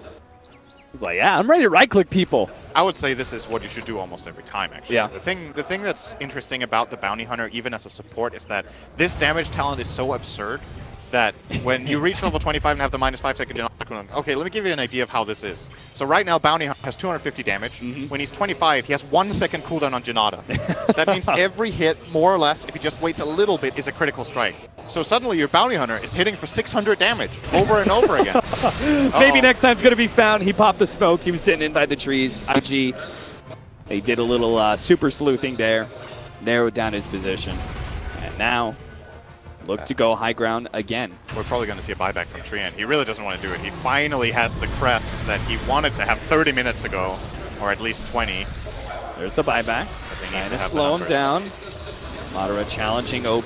They get a Static Storm back, but there's the RP. Skewer out, only managed to grab the Disruptor there. On the back line, Skylark tries to get something out. Pyron finally gets a Primal Roar, but it's on a Juggernaut, but can't get the damage down. Second RP comes out, controlling the big damage dealer of Thug. Already down to half HP. He's trying to get away with his BKB. A little bit of meld action, but Burning, running him down. Gets the kill. A Beyond Godlike for the Emperor, and Madara is left as a raid boss for OIG to lay into. He's got half HP, trying to make his way back to the fountain, but ultimately he will die, and Mouse have no damage to stop IG from raiding their base. He comes back with round 2, pops a Shrine, still being overwhelmed by the damage of both Burning and OP queued up. He's just trying to be a punching bag, anything but the Raxes, he says, but Madara, IG will eventually move forward onto the next objective or the next kill. They move forward, manage to get Spartan there. Burning, challenging Madara. Maybe tanky, you may have all that armor in the world, but eventually I will bring you down, my friend. Madara, Burning, He almost dropped a little killed him. low, but he had it. Rampage for Burning. IG opening up the main event in the first game with a Rampage for Burning, simply outclassing Mouse. Nice game overall, let's say. I think it highlights to an extent why IG is one of the favorites of the tournament. I think they play something that they are very good at is staying calm under pressure and making the right decisions. They've had games that looked like they were really grim. One of the games in the group stage, they had, I can't remember what team they were facing. It was OG. They were facing OG. They were down 20 kills, and Burning was just split pushing and farming with Anti-Mage. They kept avoiding the crucial fights. They kept getting the farm they needed and executed and eventually won the game. This game felt similar, just they weren't as pressured, I would say, as they were in that game. Mouse get a good early advantage, but they never get so much control of the map that IG seemed to really be scared. They just play controlled. Yeah. They didn't get caught up in the, oh God, we're losing objectives, they're going to go high ground soon. They read through all that noise, right, and said, this is the heart of their lineup, right? It's the early game, it's the, like, BKB. Once we have BKB and Mantas, like, it's all good. We really won't have much to worry about. So they played it safe. Eventually they hit that point, and Mouse just lost all real control. Now, the idea that they brought to this game, right? It's different from what we've seen from Mouse, and it's also different from what we've seen from a lot of group stage games as well for this meta. This very aggressive, pushing, kind of split push style, looking to end the game by 30. Do you think that's something that is just not possible in this meta, or do you feel like Mouse just didn't execute or maybe just didn't draft well enough to make it work? I think if you want to play that style against IG, you have to ban Mag. He's a very difficult hero to go high ground against, and he puts pressure on your team to end the game because of how much he inherently makes his team farm. So you're way more on the clock by virtue of giving that hero away. I think Mouse, I like what they're doing, playing aggressive. I think they have to do this against IG to realistically win. Needs to be a bit better executed. All right, well, game 1 is over. IG take it 1-0. They're going to be able to close it out 2-0. We go to the panel to find out more. We're going to have to turn it up a lot.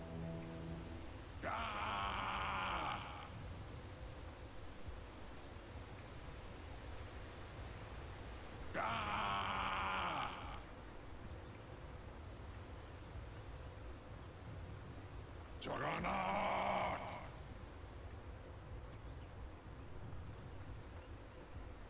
Ah!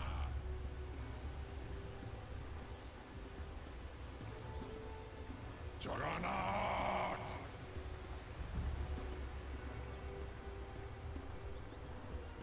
Juggernaut!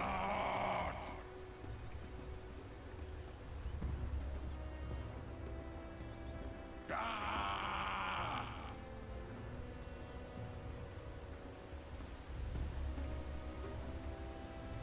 Juggernaut!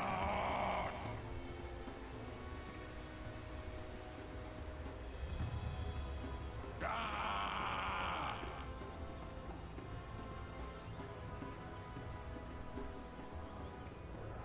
Juggernaut!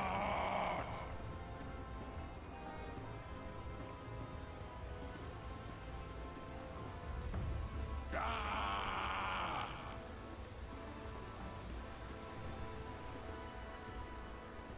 Juggernaut!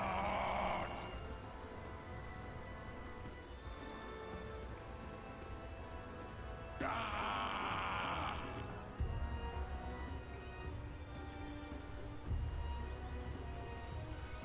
Ah!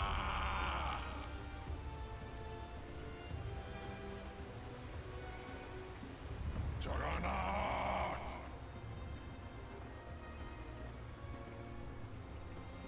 Juggernaut!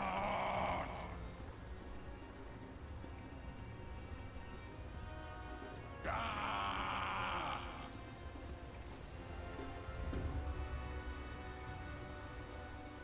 Juggernaut!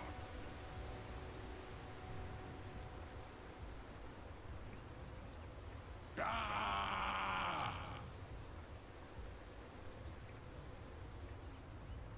Juggernaut!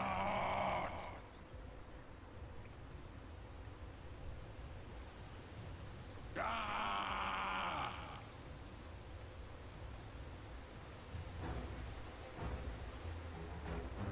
Ah!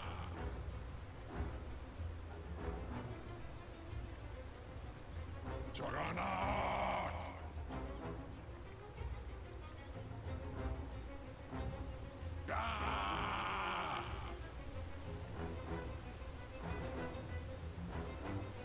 Juggernaut!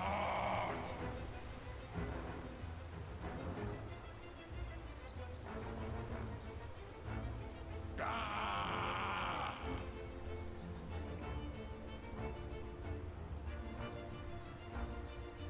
Juggernaut!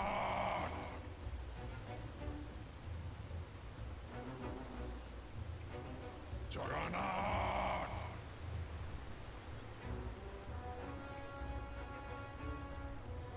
Ah!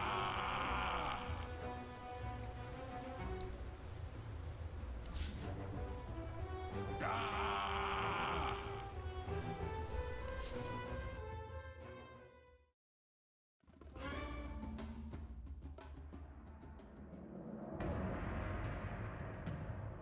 Dire team ban.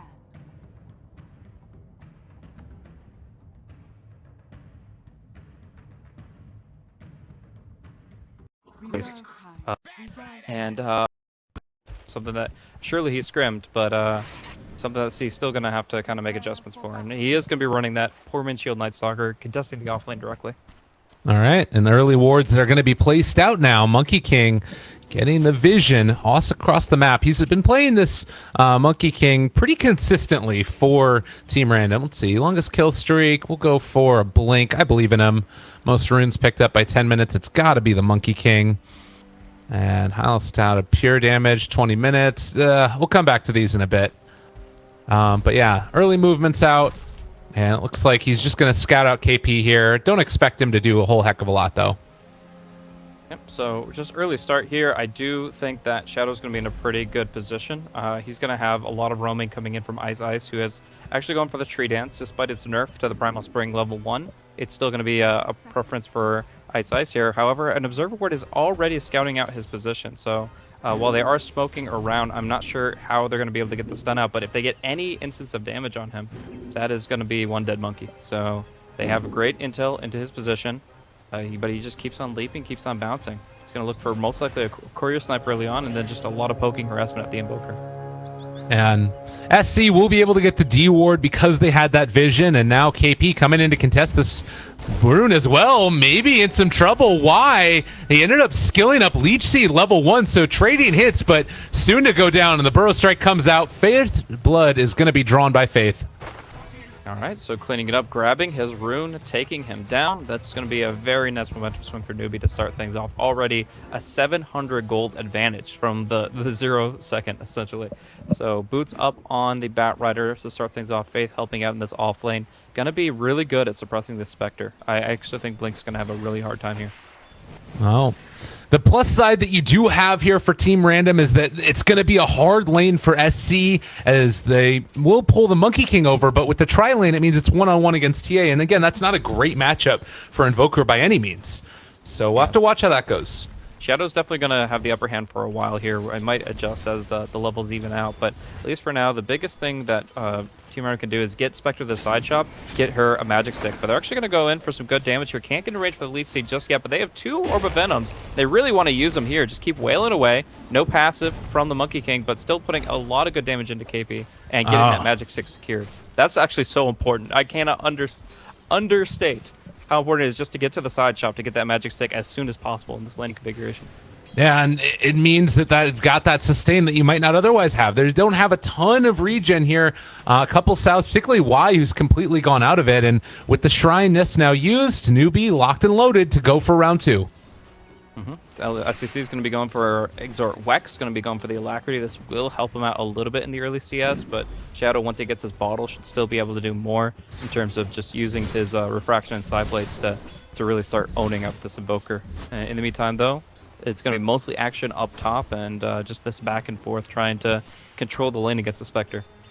Yeah, they did pop Metamorphosis in the bottom lane, and U9 able to dominate the CS against the Night Stalker one-on-one. So that's going to be a continued battle that occurs. Meanwhile, Blink, they have a double stack over to the side here. And looks like this is still going to be a wave that's pushing in pretty heavily. Blink needs to make sure he doesn't overstep his bounds against KP. Ooh, Kaka going over for Shadow, though. Refraction wearing off, and Shadow forced to back out. Denied access to a shrine. Yeah, still going to get the bottle, no chance of it being sniped, so in the end, he's going to be in pretty good position, just shrining up and restoring himself from there. The 4-minute rune should be his pretty easily, and I think he's going to be very confident in this lane. He's already toppings, but I think he's going to be able to edge out this Invoker very quickly now that he has that key item in the bottle. Yeah. And meanwhile, up top, still no great action coming about yet from Team Random. Who do they want to go on, or do Team Random even want to try and find an initiation on anybody from Newbie? It's more just when they see an opening, they have to just kind of be patient about it. If the status quo remains, Blink just gets farm, and that's great because you have a Spectre on your team. But if it gets too pushed up and you see like this little caustic action, you look to punish it. So we'll see if Treant can get a little bit closer. But in the meantime, KP sees Ice, and while the Primal Spring or the Tree Dance will keep him away so that he cannot break down the tree line, it is going to be them trying to do something about the aggression up top. Yeah, and they're going on to KP. The bash connects, and now they've got the Leech Seed as well. The stun's coming. It's a 2-person stun with the land, and Faith able to body block to keep his Bat Rider alive.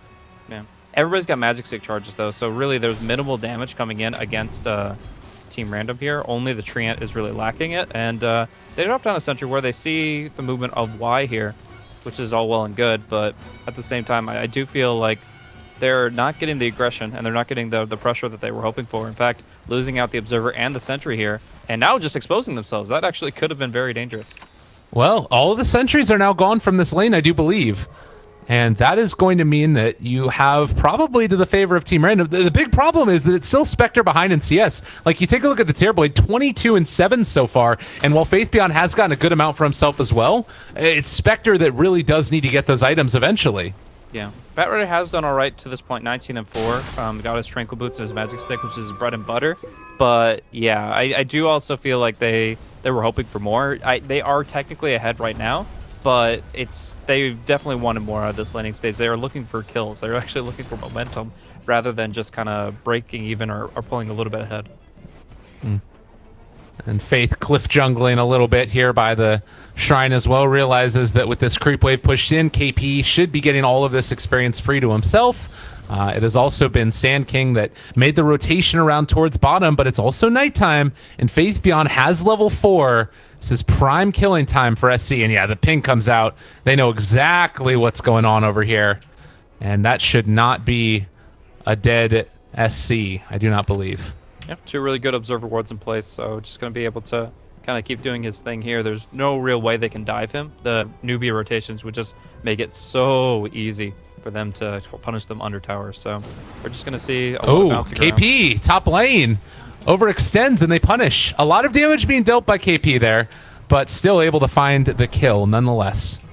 Yeah, just really, really strong movement. Orb of Venom, Leech Seed, and Void. All of these allow you to stay on your target really effectively. U9's going to pop his Metamorphosis down bottom, try to punish that rotation by taking this tower. Does not have as much armor as it used to, thanks to the fact that only U9 is in position here, but yeah, it is going to be the glyph. They're going to try to get back here and try to keep this tower alive, but it's a tall order. Yeah, they let it take a ton of damage before they actually made that rotation. The plus side is they do have this Treant Protector that can continue to spam out his living armor, but meanwhile, KP in some trouble. They thought about going for it, and now with Sand King coming in, actually they need to be a little bit careful there. Ice, he's going to be controlled and potentially going to be brought down as well. 10 sick charges, but still cannot make his way out. And Faith Beyond will be able to make the escape. Yeah, so just knew he was dead in the water, didn't want to waste those sticks while he was there, but now the entire living armor has been chewed through by U9, and a rotation is actually going to be from the Monkey King. Primal Spring ready to go. Can they get a TP onto the shrine? Doesn't look like it. U9 still just going to kind of be able to waltz himself away. Nicely done. And that's going to keep this offlane tower alive a little bit longer for Team Random. They probably need to get some more points up in this living armor for the tree, and that's why he's staying down here to soak up experience. And also, they need to get levels up on Ice. I feel like the supports are definitely hurting a little bit. Not quite as bad as Faith is, but it's not been easy. Yeah, but I mean, you look at the other side. Yeah, the Faith Rubik has been stuck to the lane the entire time. He's done a little bit of jungling, but for the most part, has been glued to a tri-lane that's just not going to be functional. So, yeah, I think that actually the experience on the other side are going to be that much worse. Kaka hasn't had much time to jungle, so between the two of them, they're actually lower.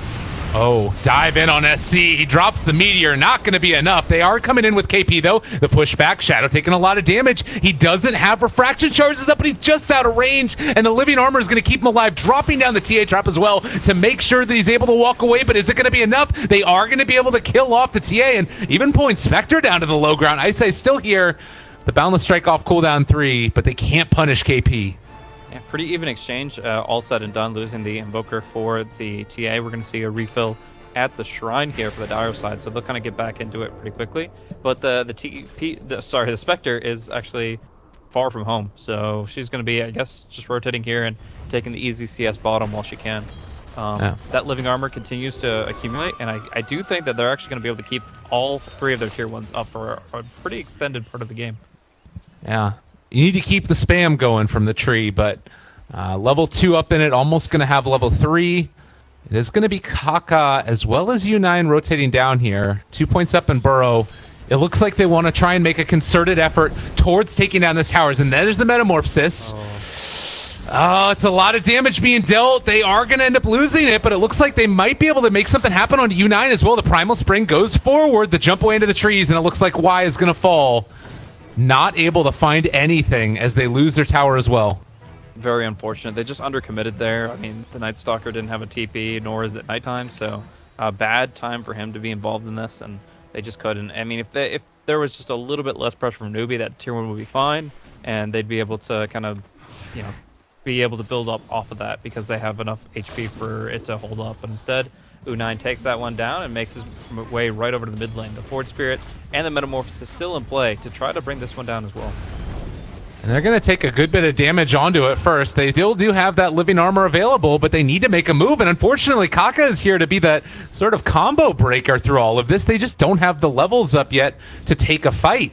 The pre-level 6 fighting power of Newbie is stronger than the pre-level 6 fighting power of Team Random right now. Yeah, at least with the Metamorphosis. Now that that's gone, they might try to go for it. They're going to get the double Burrow Strike on against an Invis target, but it might be still enough for them to go and pressure the Terrorblade back. Haunt comes out now. They're on top of him. There's the jump forward. The tower is gone, though. So, Newbie take what they came for, and, well, Sand King's just going to Burrow Strike away. The Meatball is going to drop down, almost able to take down Faith Beyond. They kill off the Monkey King as well. Newbie with 2 kills, and Team Random had overextended. Oh, man.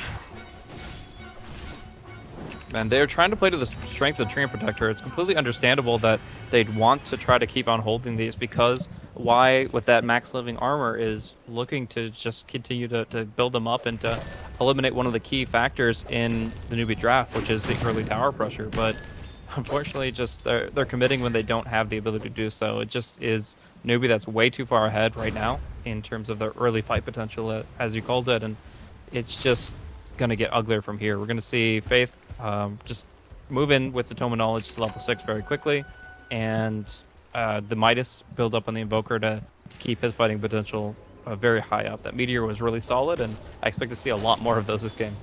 Totally. Yeah, so those 6s, they're coming up now in a little while, which might be another way for them to fight. I guess it's not the end of the world, though, if you end up losing a couple of towers, particularly tiers 1s, when you have, oh god, though, Shadow. He's going to be found. They pull him into a Sunstrike. He is... Dire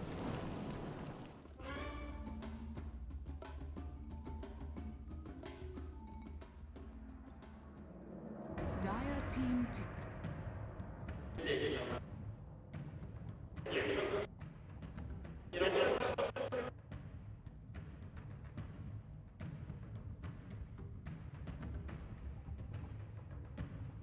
10 seconds remaining.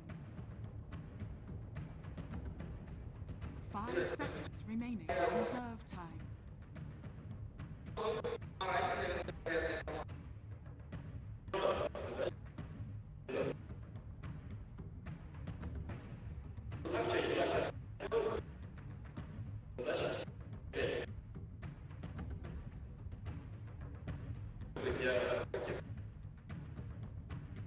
Lina. Radiant team pick. Dire team pick.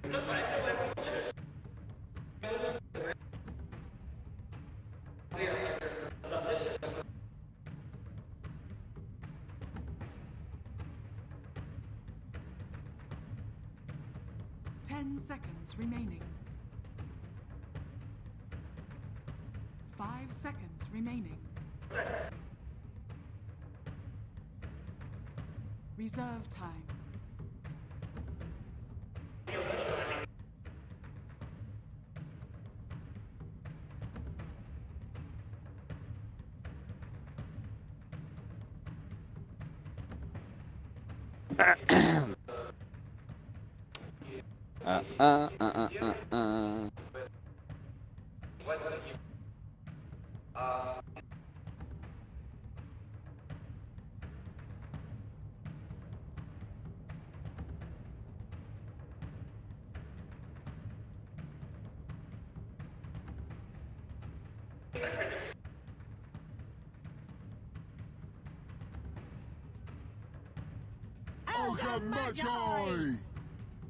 Radiant team pick.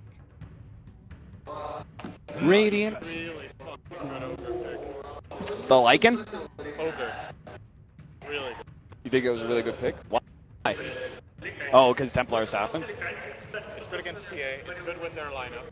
It's good against Ricky. They have two cores that want to use. Oh, yeah, that's true. I didn't think about the Ricky factor. That's my favorite thing. Riki and Bounty Hunter, you just pick supports that don't give a fuck, you know? Really hard to play. Yeah. Reserve time.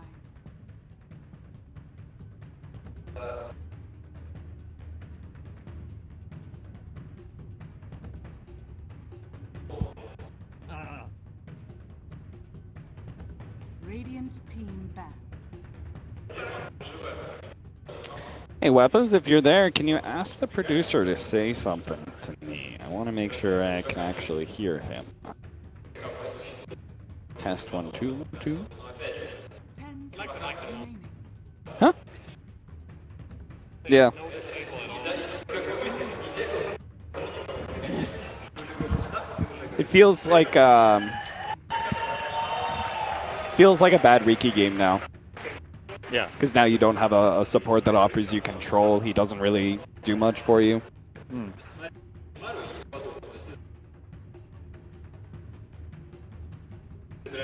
Test. I have not heard anything. Test. All right. As soon as I see us on screen, this time I'm just going to talk. Whenever you talk, this one flashes. I don't know if they're picking up stuff in game. Yeah. They just filled it out. Hello? I'm pretty sure that... Test. Hello, everybody in Dota TV. Welcome. I actually think sound is bugged in the draft. Blitz and I had a lot of fun with it. We just fucked around with it. Radiant team. Dire team. No, it's the panel. The panel's kind of always talking. I think it's just coincidence.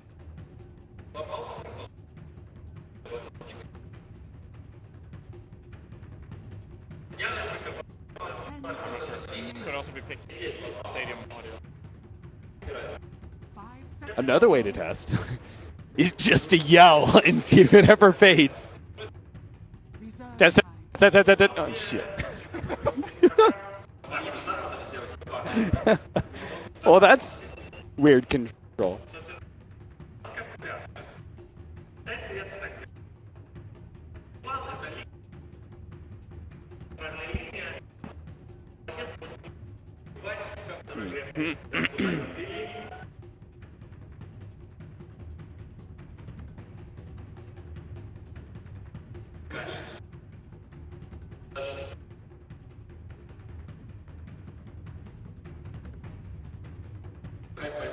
Seconds remaining.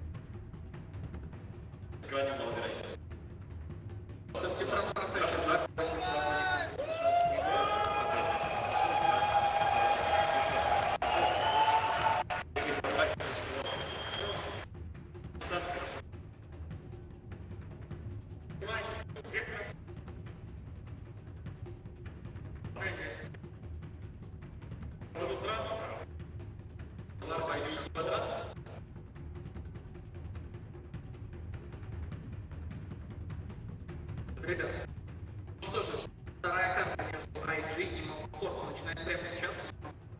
В обратном залу, где Лекси Форс.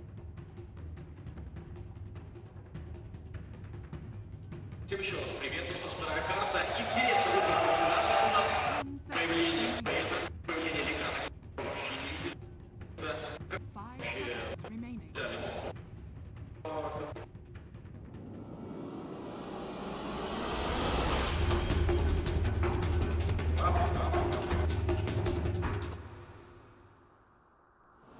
They say you learn the most from losing.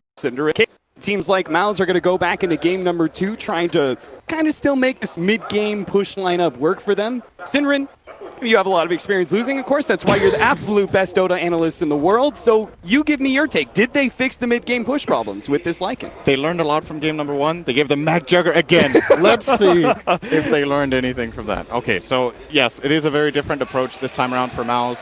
IG, I would say, very similar lineup in essence. They've obviously swapped out a couple of pieces, but the idea of the lineup is fairly similar. This time, instead of the Crystal Maiden, they have the Ogre Magi. I love this pick. I'm personally really biased for that hero. I love Ogre in general, but in this game, to me, it was an absolutely amazing pick. Really hard for Riki to deal with early on. Can't really pressure him at all. They have two great heroes to give Bloodlust to in Juggernaut and Lina, and arguably even the Magnus can actually use it very well. Right. And they just want to secure their lanes and get off to a good start, and then eventually we're going to reach the same type of game where Mouseports just don't have team fight. Like, they actually don't have any team fight. Their only stun is Fiend's Grip, and their entire damage is single target, apart from Riki Ultimate. So I'm worried. I actually feel like this draft from Mouse is, relative to IG's, is worse than in game number 1. I'm not feeling this adaptation. I hope they prove me wrong. Well, we'll see what Mouse can provide in the first 20 minutes of the game. I mean, we also said that like in game 1, they didn't really take advantage so much of their Aegis timing as they really should have. They also have potentially, maybe they scale a little bit better than they did last time. Woo! Bounty rune! Bounty rune stolen, baby! The crowd goes wild.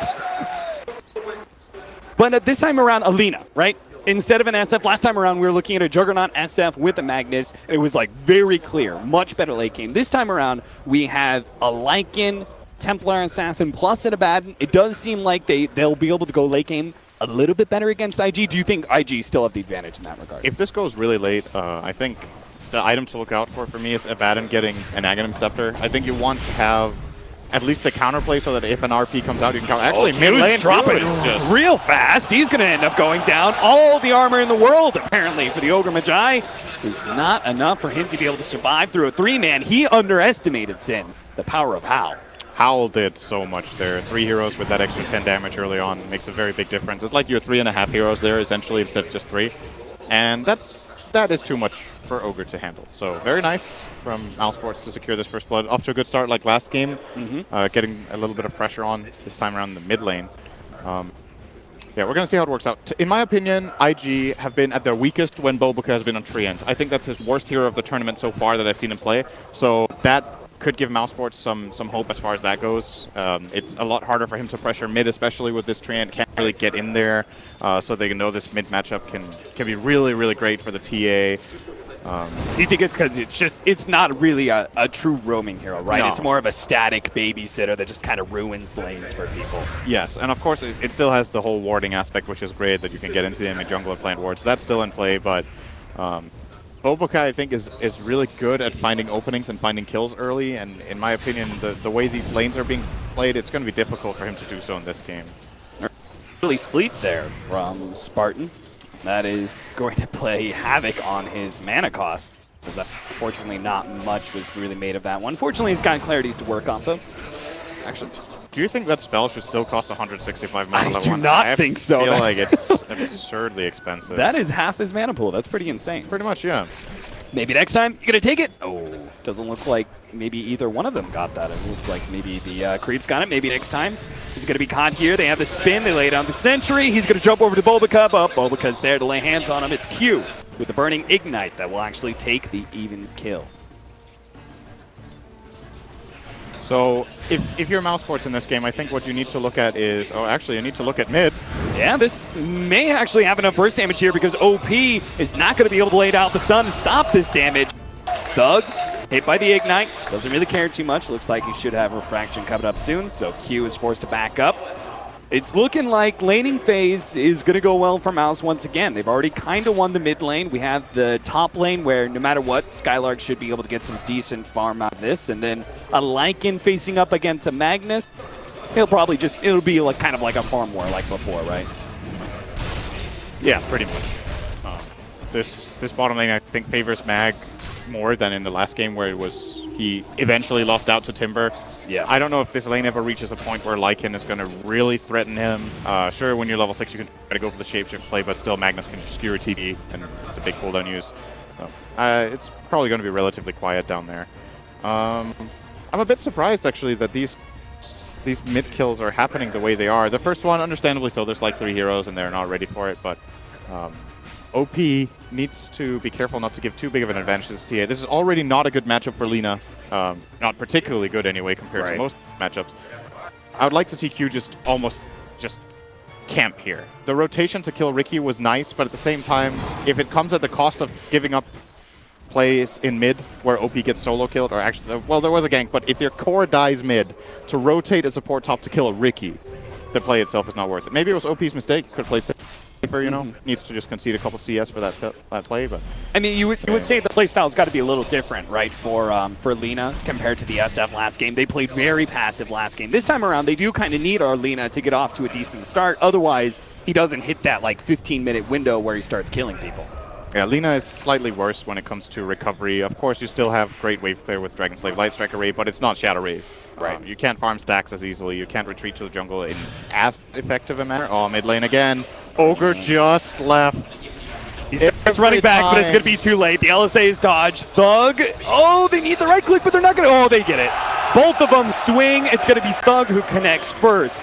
3-1 now, 5 minutes in. Once again, Mouse Sports taking the early lead in the laning phase. This lane ward that Mouse has in mid is giving a lot of information. They just saw the Ogre rotate away. They get just a short moment of opportunity, and they go on it right away and get a big kill here again on the Lina. And this is what I was saying. I feel like the Ogre actually just needs to... If Bane is camping mid, Ogre can camp mid. It offsets, and IG are all right with that. Yeah. Both Ogre and Bane are heroes who... When you get to the mid game, they have more of a limited impact in teamfights. It's hard often for Bane to get grips off. Of course, he has the potential compared to Ogre, who's, you know, Ogre is Bloodlust and Bloodlust machine, yeah. Pretty much yeah. a Bloodlust machine with a little bit of a stun. And that's why if these two offset and they're both stuck in mid, I feel like it favors the Ogre team because Bane needs the levels more and Bane needs the advantage more. Ogre is okay with being low level and not having too much happen as long as his cores are farming. And again, it's we talked about it from game number 1. Similar strategy in game number 2. Mouse need to win the laning phase because they need to go into that 15 to 25 minutes and be very dominant, take a lot of objectives, pick up the Aegis, and start threatening for high ground. You know, all these things are off of a strong static laning phase for them, and it seems like the kills in mid are currently what's getting them the big advantage. Actually, this safe lane is favoring Madara way more than I thought it would. He is far ahead of the mag. He's almost doubling him up right now, 44 CS to max 25. He will come down here and get a big wave, however, so it's going to offset it a little bit, but Madara is doing a great job here, and Mouse arguably off to a better start than in game number 1, even though it's maybe 1 or 2 less kills. It's just the lanes are going better overall. Skylark is having a good time on a bad end. Both of their other 2 cores are farming excellently, building up a big advantage in their lanes respectively. Nice pick up there from maybe next time, grabbing that hard creep away from Bobica. Maybe it's in Madara's nature, you know. Oh, mid with the haster, and they're actually going to try and go on a Q. They sleep up the Lina, actually putting the Nightmare on himself. Q hoping to be able to get Thug off of him, and it does work like a charm. Thug is forced back away. Maybe it's just Madara's nature, right? He's a little bit more comfortable playing the CS war, and not like Timbersaw outright clicks a mag early, but Lycan certainly does. Yeah. Maybe next time. Nice jump over the trees here. Lays out the smoke preemptively to try and slow down Burning before he finishes him off, but he's not able to get away before the dust can wear out. 3-2 now. I like the idea from Mouse Sports of having a bad end retreat a little bit to the jungle and just giving Ricky the top lane, because realistically there's not that many plays Ricky can make. He can try mid. Mid was already going great though. Doesn't really need to be bottom. So he just needs to make sure that he gets a game, gets some good levels up. And Abaddon is really fast at jungling, especially with this. He went for a Talon build and now he also has phase. It is an option they have just to full jungle him for a little bit and give Ricky level 6. But it still gives information. If your Ricky is laning top, you know a lot as IG. Right now he's actually stalking the Lina here in the dire jungle. And of course if he's laning he also can't ward for them. So it's a bit of a trade-off. It's about what you think is most important in the moment. Speaking of our Abaddon, we see a lot of Hand-of-Midases in this major so far.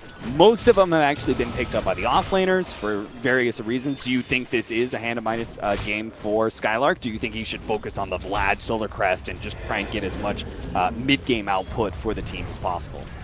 To see if he survives first. Alright, he got level 6, he's fine. Yeah, he's good. So, what we've seen in this tournament so far is that Abaddon, I think, has gone for Midas in multiple games, but I think Kezu has played it 2 or 3 times with Team Secret, and he bought Vlad's Crest in both games. Or maybe 3 games if there were 3. I think that was distilled every time. I like that for Secret because they had like a really good timing push that they were looking to do, or have like really good mid-game team fight, and Midas might delay that. Looking at Mouse's lineup, I feel like it's similar. That in this game you don't want to go Midas. You already have 2 cores that are farming great in the side and in mid respectively, and you want to hit that peak around 20-25. So if he has really high value items at that point in time, and you can expect to get Roche probably as well with your lineup.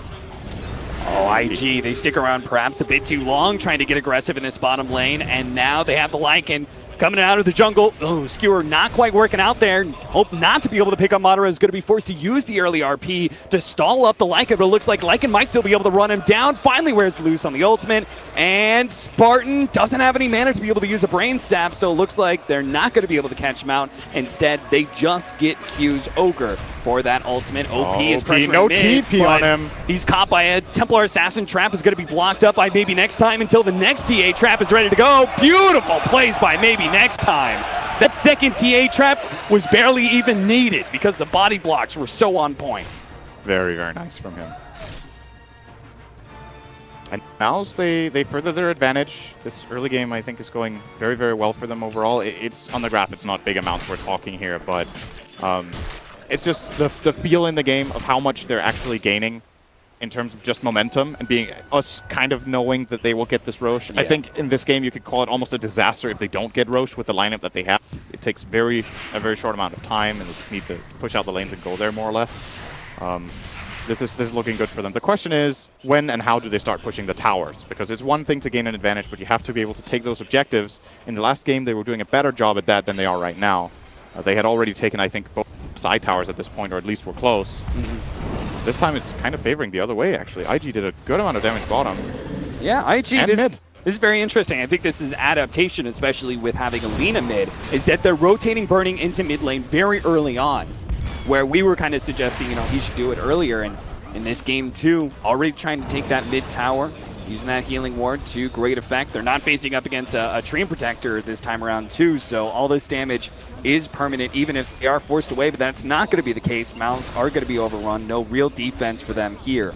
They're just going to try and take two different side lane towers at the same time. You can see Skylark pressuring the top tower while the Lycan takes bottom.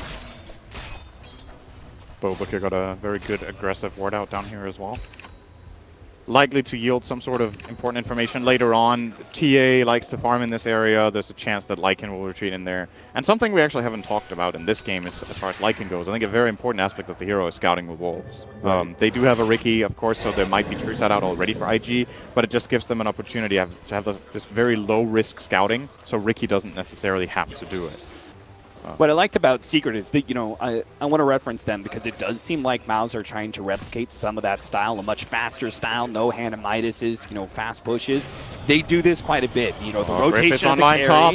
They're going to be able to get the Fiend's Grip onto Burning with the spin going on, so this should be a pretty easy kill, especially with maybe next time able to slow him down. Bobuka actually threatening the ultimate there. Maybe they silence him, they can stop it, unable to get off that one in time, and now it's going to be maybe next time potentially blown up by OP, but OP in trouble. RP just in time from XXS. Spartan running forward, hoping to be able to catch that Lina, just can't quite get him. Madara gets healed up a little bit. Aphotic Shield doing some work. Is he going to be able to walk away? The Shockwave, not enough. It gets the wand just in time. Skylark keeps his carry alive for the time being. XXS blinks forward, but now maybe he's strayed a little bit too far. Bobuka's there to be able to help him out, to skewer backwards, but Thug's able to finish him off. They look for more. Q's going to be up next, slowing him down. Bobuka is sitting on the side here, and he's looking at Madara, who's very low. Does have that armlet toggle. Skylark also doesn't have much mana to work off of. Maybe he can finish him off, but he doesn't want to commit and end up losing his own life. I get out. Nice armlet toggle here from Madara, and of course, they also could play around the Howl here at nighttime. End up getting a good fight there. That looked like it was going to go better for IG than it did, but Mouse salvaged it nicely, keeping the Lycan alive there. Very, very important. And that's the exact kind of rotation that we're referring to, right? That moving, you know, early smoke up your safe lane core, moving into the tier 2, keeping out, and just like a very fast rotation that catches the enemy team off guard. Yep. These quick moves from Mouse are working out right now. They need to keep it up, though. TA already with a 13-minute deso. Roche should be easy pickings. I actually think they could go for it right now. They know RP is on cooldown. Even if there's vision in the area, they have the Wolves and Riki to play off of, and they could secure that area. It looks like it might actually be the intention here. They're bringing in the Lycan. Bane is here as well, and yeah, they are going to go for the Roche. Yeah. TB comes in from Abaddon as well. Very important in the last fight as well, by the way. Skylark came in for a very timely aphotic shield on Madara when he was about to die. This is dangerous. IG are actually going to try and fight this one out without the RP. He blinks forward, skewers backwards. They've already blown up, almost blown up Spartan. He gets a little bit of spin, managed to silence himself. Meanwhile, XXS is the target from Madara. Is going to be able to pick up that one along with Bobuka. And IG, they've stumbled into a world of hurt as they try and contest the Roshan. Last time around, they just gave it up to Mouse Sports, but the timing was best. This time, they try and contest, and it goes oh so horribly for them. Great fight from Mouse, and at the same time also uncharacteristic from IG. I think that fight is impossible without RP, and that's why Mouse went for the Roche in the first place. You have to expect, as IG moving in, that you are going to get scouted by either Riki or the Wolves, so you won't really have the element of surprise, and Mouse are like, oh, great, you want to fight us? Well, let me take a 5-0 fight at the Roche, and this is essentially just IG feeding them a bigger advantage. This was not necessary for them to do. They could have played a bit safer, given the Roche away. But Mouse are building a really, really big advantage. This is what they were probably hoping for in game number 1. 6,000 gold, minute 14. A lot of experience as well, 7,500 on that one. And it's a very, very big lead here. And when you have these big leads, it kind of compensates for if your draft, for example, doesn't have too much lockdown or because you can itemize. You can just itemize what you're lacking. If you're rich enough, in theory, any lineup can work. Yeah, as long as you have money, you can just buy what you're missing. Yeah, get a Basher Abyssal for the example. Lycan, for Yep. example. You know, you get a little bit of lockdown from him. Or maybe the TA is just so big that he two-shots people, and who needs lockdown when the targets are dead? Pretty much. A Mask of Madness picked up for Madara. We've seen this a couple times from these Lycans. After all, once they use that ultimate, it's not like they need to use many spells. So. Yep. And it's not like we're fearing a whole lot of physical damage, right? Because now the Mask of Madness is strictly a minus armor business rather than amplified damage, and there's not too much coming out from IG just yet. It might seem a bit counterintuitive for people to get this item on Lycan since you already have max move speed with Shapeshift, or more than max. Oh, maybe next time. Will probably die here. Yeah, let's say correct prediction. He did indeed. Good job. This is why you're the best analyst in the world. Saw that coming from a mile away. All right. So anyway, Madara with the Mask of Madness doesn't give any move speed benefits when you are in your ultimate form. But the thing is, since you have so fast move speed, it's just about being able to hit people. And the attack speed plays a really big role even in your ulti. And when you're out of the ulti, it increases your farming rate. It's that simple. You just farm a lot faster, push towers faster, and with the armlet build-up, your hero hits really, really hard. I love this build. I think it's super good. I think you had to rethink Lycan since the Necrobook build just seemed to not have the same impact anymore. Right. And we've seen both MP and now Madara have great success with this build so far. Bernie, what you up to here? Spin TP out. Not really feeling comfortable with pushing too far past the river. He could overgrowth TP. He doesn't even overgrowth. All right. Well, why would he, actually? No need. Mounds are going to go for that tier 2 mid, and there should be nothing that stops them at this point. I mean, they've got Vlad's, almost a Solar Crest, I believe, for Skylark. They've got an Aegis, Blink, Deso. This is one of those moments, kind of similar to the Roshan, where it's like IG should absolutely stay away from Mouse at all costs. Yeah, this time they have the RP, but I would say it's, in a way, just offset by TA. Something we actually didn't talk about, I don't know if the panel touched upon it, how good Abaddon is against Magnus. Having this borrow time where if you get RP'd or if one of your cores get RP'd, you can just manually trigger borrow time and immediately go into a Photic Shield and keep your core alive. That means when it comes to fights and pushes, Thug feels confident standing next to the tower. He can get saved by the Abaddon. And even if he gets RP'd and they get the Photic Shield out before the skewer, he can straight blink because he had refraction and didn't even take damage from the RP. It's proving to be tricky for IG to play this game. They don't even have an assist on Magnus yet. Very, very unusual for XXS to not have had any impact in that regard 18 minutes in. And they just have to dodge fights. It's not happening. They're going to fight. Not fight. Farm, rather. Take bottom tower. Yeah, they're going for those later game hand Midases. This could be a high ground push, by the way. Yeah, absolutely. There's no reason for Mouse to back down at this point in time. At the very least, force IG back to their base and away from that bottom lane push. That's what's happening. You can already see Burning and Q stall up. Q's going to start TPing back. Burning may have to follow suit here. He's hoping Mouse will back away, and he's going to continue to try and farm here, but you can see Thug is not backing down. He's got the Aphotic Shield. He's getting some damage onto the tier 3. Oh, Laguna Blade kind of scares him away. Now he's backing down. Yeah. Wonder why. Yeah, well, he's still got the Aegis. Might as well give him the Aegis. Don't need it. All right, so TP are going to be forced back. Burning took a gamble in some ways. He didn't TP out. He maintained a position where he could continue to farm. And once they leave top, he's actually going to be able to take all that farm at the top. And this can still get tricky for Mouse Sports. I feel like by no means are they in the clear and just kind of have on this game. They have a good lead. The graphs, however, are not, they don't keep going in their favor. It's kind of plateaued for now at this 8K mark. And the problem is all this pushing doesn't yield anything unless they take the tower. This time they are against the Treant. And it's just so strong to have this ability in the game where you know that as long as you hold, that's also, Lina can throw out this Laguna. If you just scale Mouse off, they wasted their time. You're out farming them because Burning wasn't even there.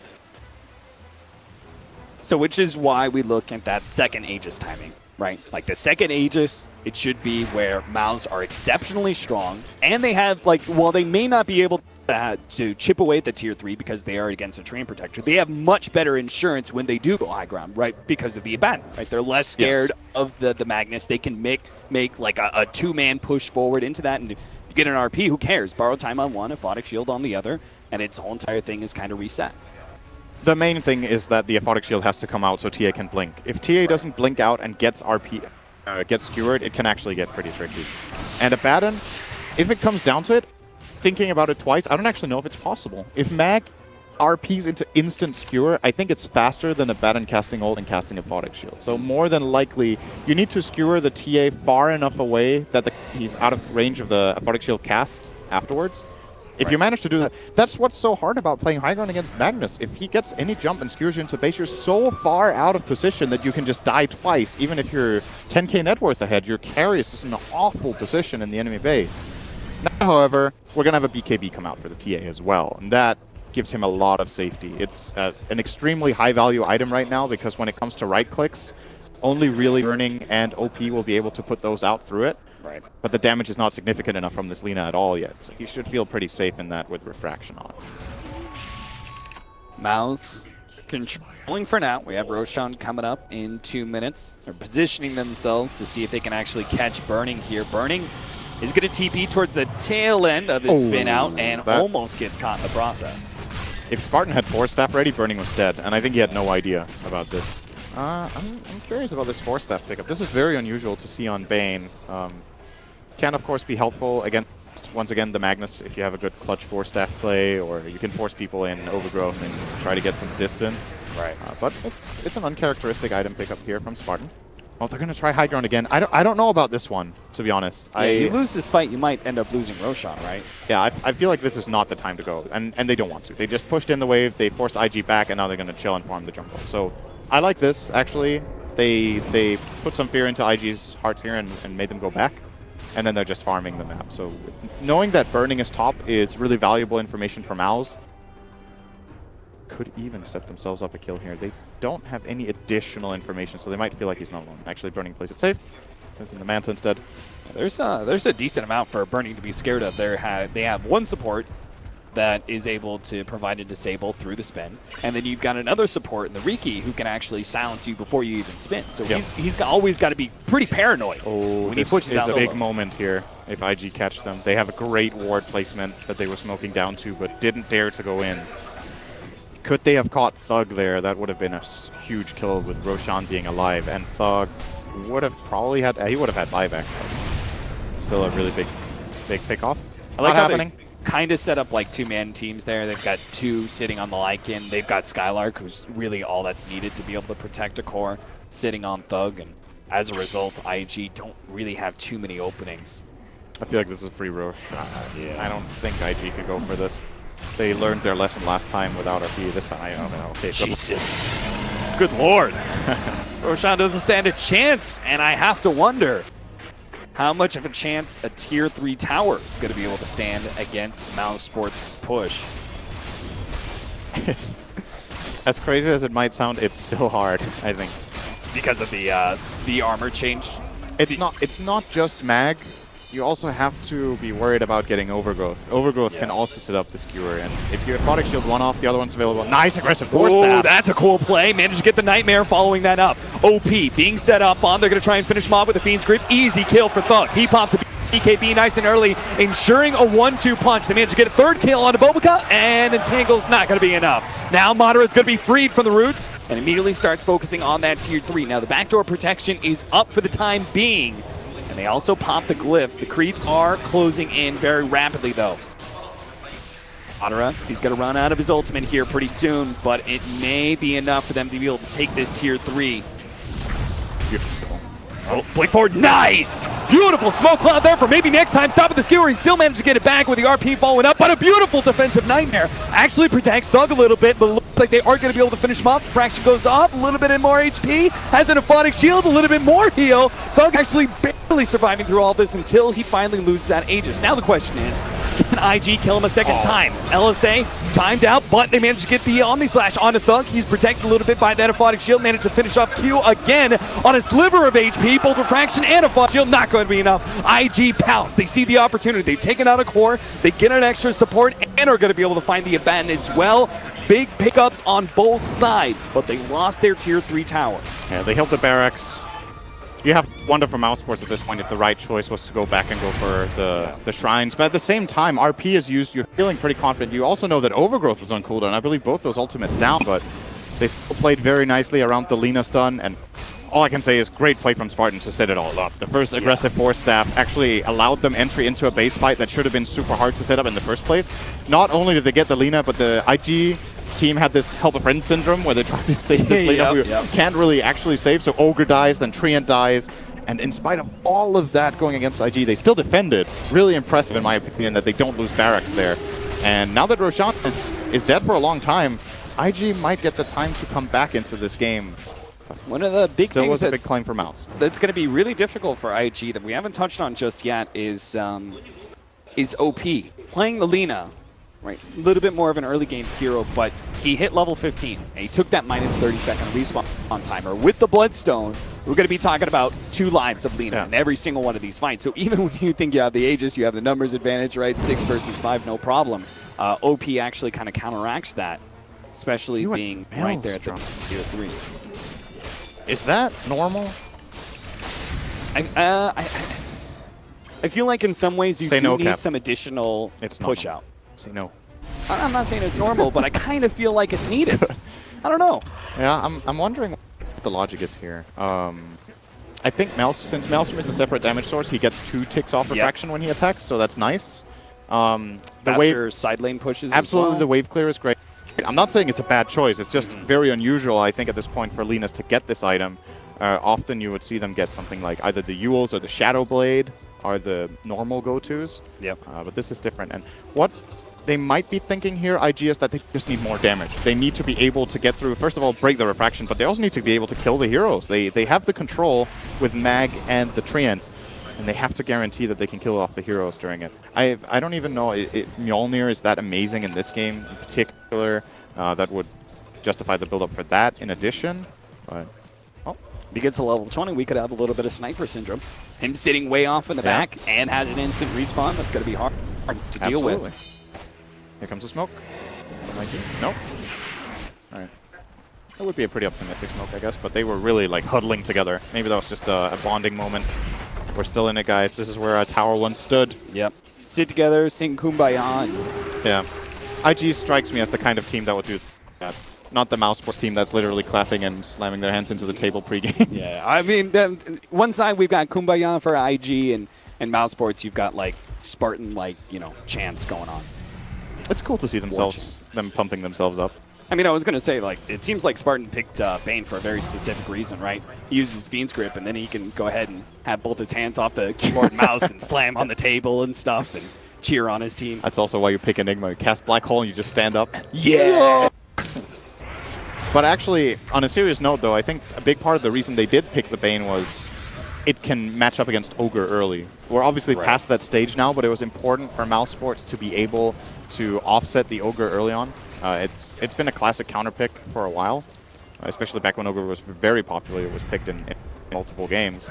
The laning phase was so important for Mouse Sports to... When you have this kind of lineup, you really just can't afford to lose your lane by at least not a large margin. Maybe you can lose them a little bit. So we have the Diffusal Blade on Riki. I don't know how much we've talked about that.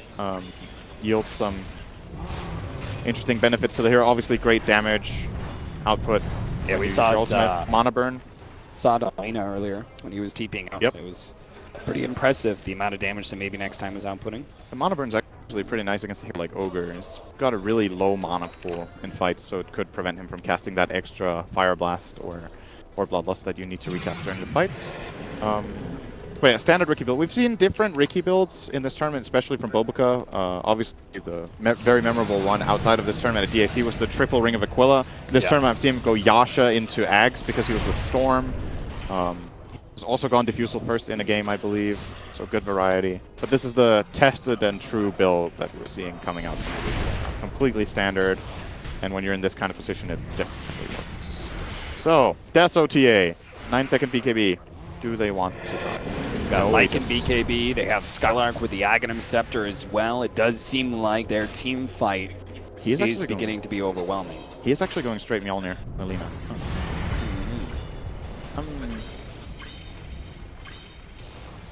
He has Empower, so attack speed is great, and he also has Fear Soul. Like, sure. When you have Fire Soul and Empower, you hit pretty damn hard and fast. So it's nice. Cool to see a different build. I'm still waiting for that moment where I'm like, oh, of course, this is why he went Mjolnir. Yeah. I still am not completely seeing it. Maybe I'm missing something very obvious here. It's like it doesn't specifically counter the wolves that well. Yeah, they have strong magic Very resistance, high magic right? resistance. Obviously, put the you can put the static charge on the Juggernaut moving in. Mm-hmm. Who, by the way, now has a Scotty. Look at the graphs. Getting pretty big. I think this is the type of game where it's really good to look at the graphs because it tells a lot of a story when not so much is happening in terms of kills that it's flatlining like this. For about 5 or 6 minutes, Mouse have not gained an advantage, and this is largely attributed to Magnus's Empower and, of course, Lina having this massive wave clear build. And Mouse didn't seem to be able to break high ground here, so they're going to have to wait for the next Roche. And when you have a 5k lead, the longer the game goes, the less significant a 5k lead is. It just gets relatively smaller and smaller. And this Juggernaut is getting really, really big. So yeah, it's keeping pace with the Templar Assassin pretty well, considering that he really doesn't have a whole lot of map control to work off of. But as you see these items build up, he's now sitting at 2,500 HP. He's feeling a lot more comfortable pushing farther and farther. He even touched the river. It's been minutes, tens of minutes since he's done that. It's been years since I've seen the water. 16-7, 31 minutes in. Cinderin is referring to Mouse Sports and their mid-game push lineup, very similar to game number 1, is beginning to stall out. Now, they're still in a better situation than they were in 30 minutes last game, but you do have to worry that Mouse Sports are going to let IG wrest control away from them again. Waiting on Roshan number 3, that'll be Aegis and Cheese. It's up now.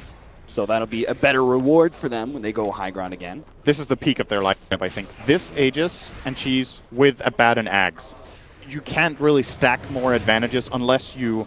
It's a different story if they were just hardcore map controlling and kept gaining on the graph. Like if you keep out farming your opponent, you can just build it up, get a 20k lead, and that was like the 4th or the 5th Aegis. Right. But since that's not happening, I think this is the moment. You know, you have Aegis and Cheese, you have Abaddon Ags.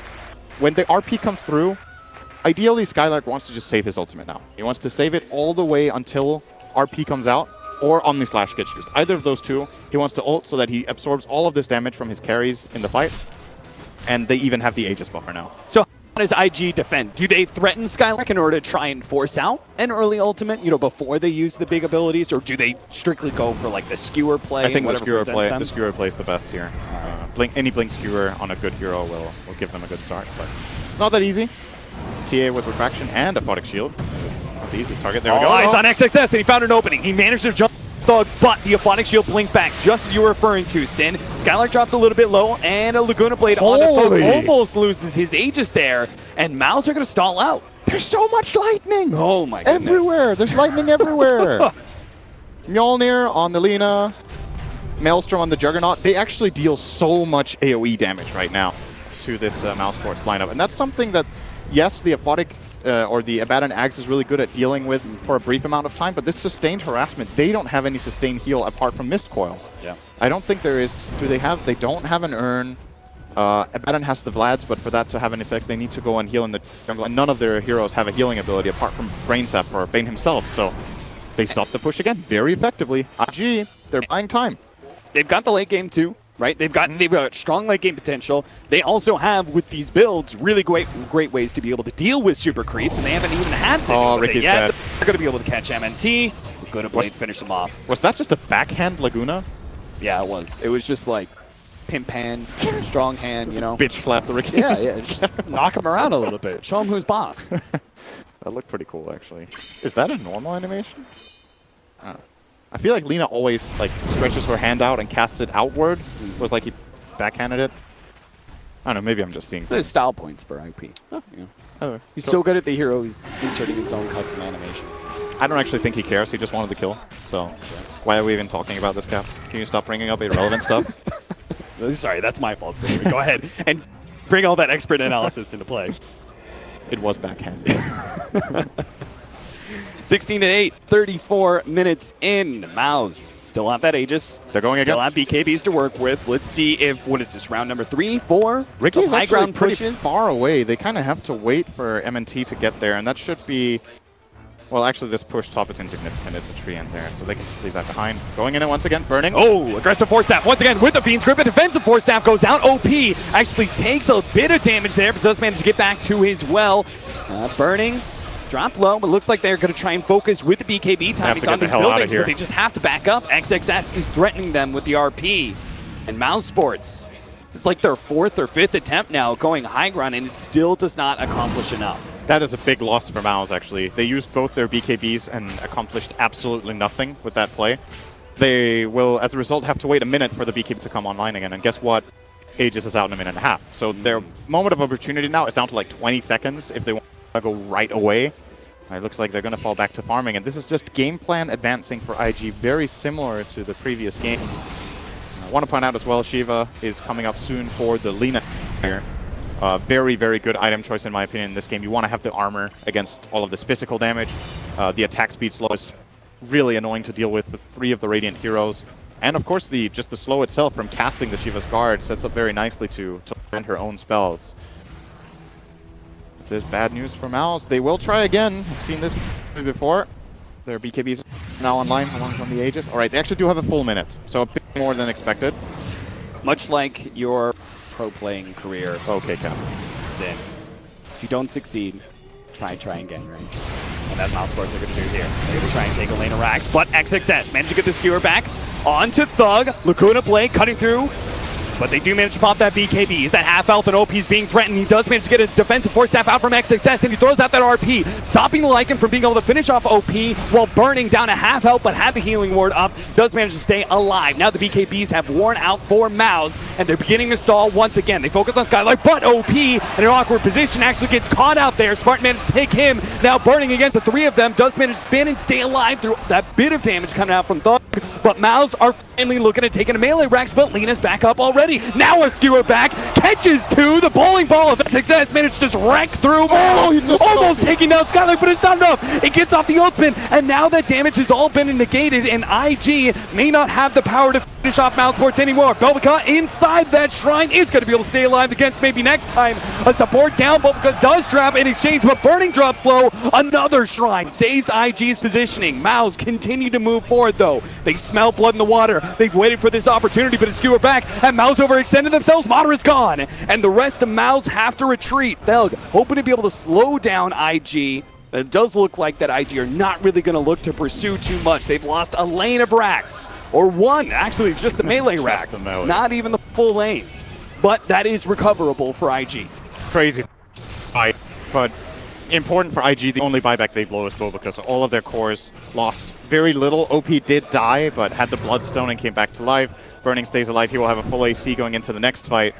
And as far as Mouse goes, they kept their cheese. I got really excited there because Skylark had literally half a second cooldown on the borrowed time when he was about to die, and then it came online. He had the cheese the whole time. He's like absolutely ice cold under pressure in that fight, waits for the ulti to come online, and as a result, the cheese is now saved, so they will have that extra advantage going into the next fight, which will more than likely be with the 4th Roshan of the game, because now they can't go high ground once again.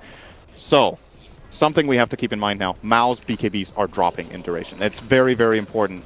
Templar Assassin is down to 7, Lycan is down to 8. Just a couple of more fights, these low duration BKBs will become a problem, not because RP and Overgrowth aren't already good against them, but when they run out, this Lina is twice as strong. When they're out of BKB, all of her spells can land, Shiva's can land, Mjolnir can bounce. There's going to be too much damage. I think Mouse Sports will lose any fight when the BKBs are down, unless they've built a significant enough advantage up during the fight by forcing out key cooldowns. And we have some really big peaks being landed here pretty soon for Mouse Sports. The Templar Assassin, 9 refraction charges. Like, that's a really big one for her, right? That really extends some of her late game potential. The Abaddon, another big one, level 22. He gets to level 25. He has that huge increase in the Aphonic Shield. That is like crazy good. Yeah, those are really like the maxed out Mouse Sports, right? So IG, they could even lose this second lane of Rax and still push this lane, still manage to survive because Mouse may still stall out. Oh, they're splitting up nicely. They'll Madara the bottom lane. It's just a distraction. IG have not even noticed yet. Yeah, they're starting to move, but the tier 3's already gone. The melee Rax is going to go down soon. A BKB activated by Thug. He says, if you go for Madara, I'll take you. He managed to pick up.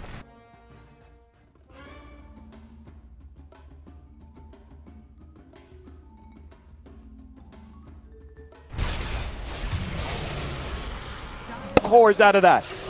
Big plays from Mouse Sports. A second lane of racks gone. Great approach to this moment. They basically found the perfect moment of opportunity where IG were caught off guard. IG have no vision whatsoever outside of their base, so they didn't even notice Madara sneaking in from the outside. Actually, they do have one ward down at their shrine, but he was playing around the woods area above it, so they didn't see the movement.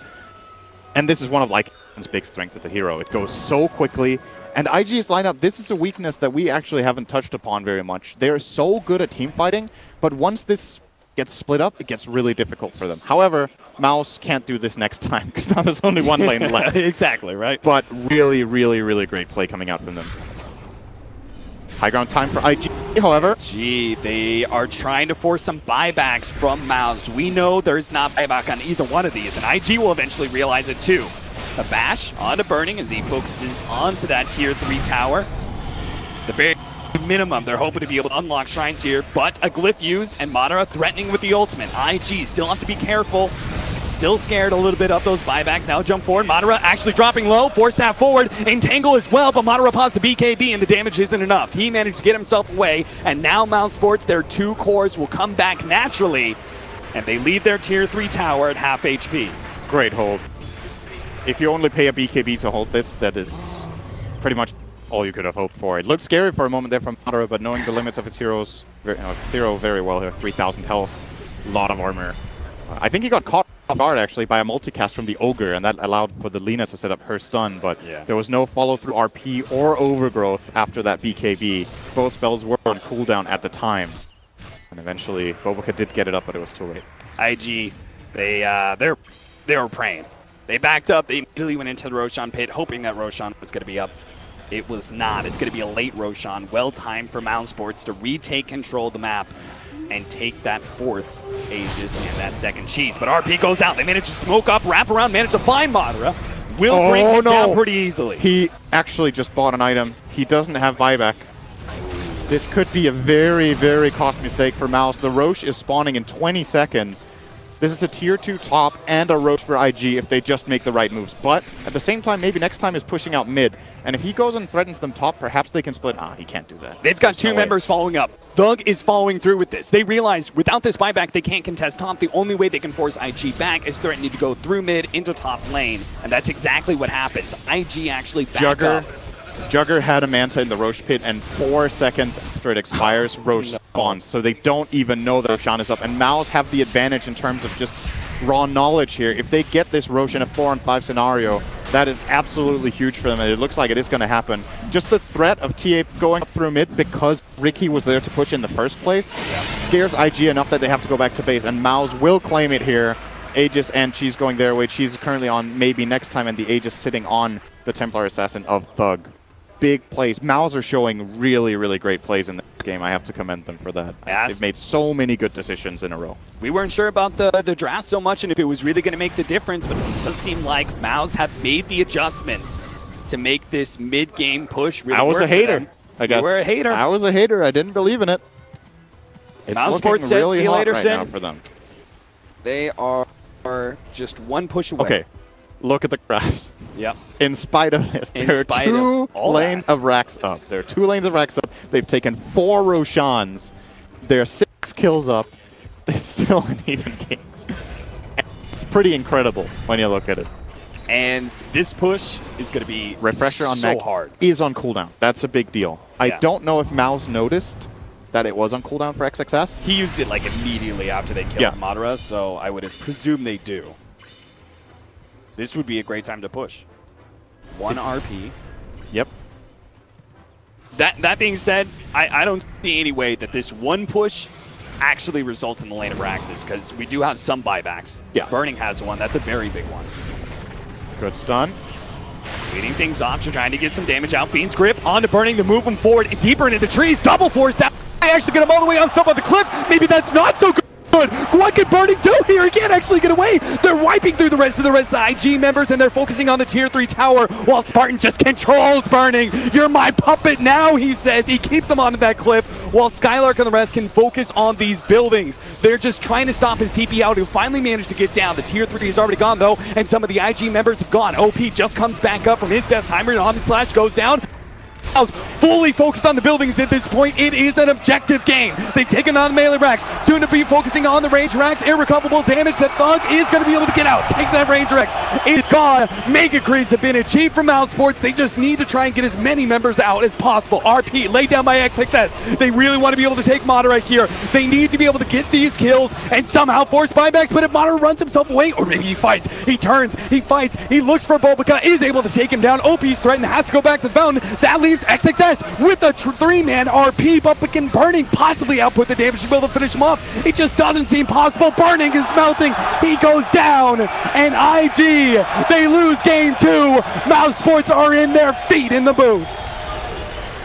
Sick game from them. Really, really good stuff. And all of it, again, and to Mouse see these very small windows of opportunity. Again, this time it's on Burn. They put this amount of pressure with the, I think it was the Fiend script again this time around on Burning that forced the 4-steps out. Arguably unfortunate that he gets forced off on the cliff there. I think that might be a defense if they don't do it. But at the same time, can't really blame IG for using both 4-steps. Maybe one isn't enough. Thug just follows through, keeps on the pressure on Burning, who's stunned for an eternity. And with him getting stuck on that cliff, regardless, they still were in a great position there, Mao.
Middle tower is under attack.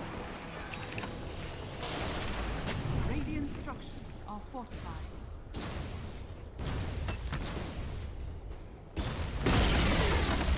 Radiant's middle tower has fallen.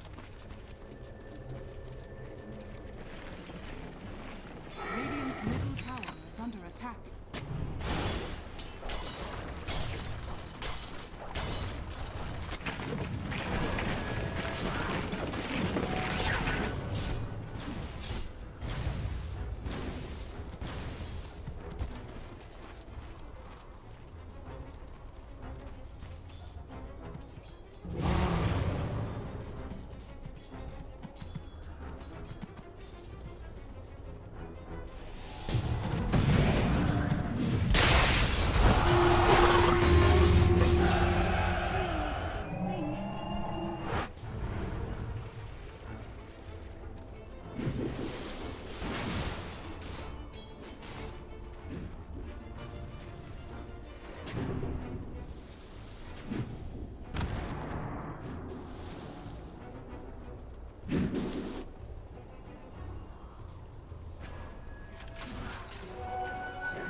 bottom tower has fallen.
Dire's top tower is under attack. I could do this all day. Dire's structures are fortified.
Damage.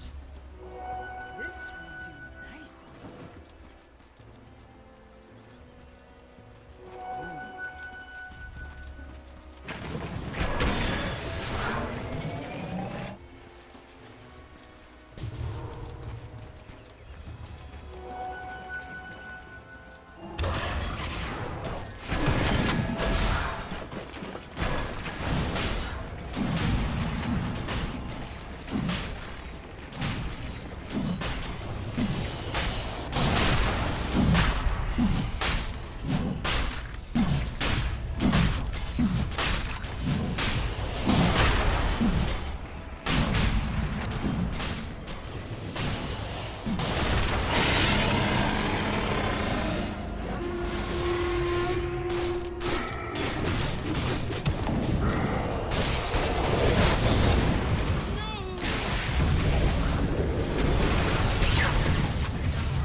Radiant's middle tower is under attack.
Dire's middle tower is under attack.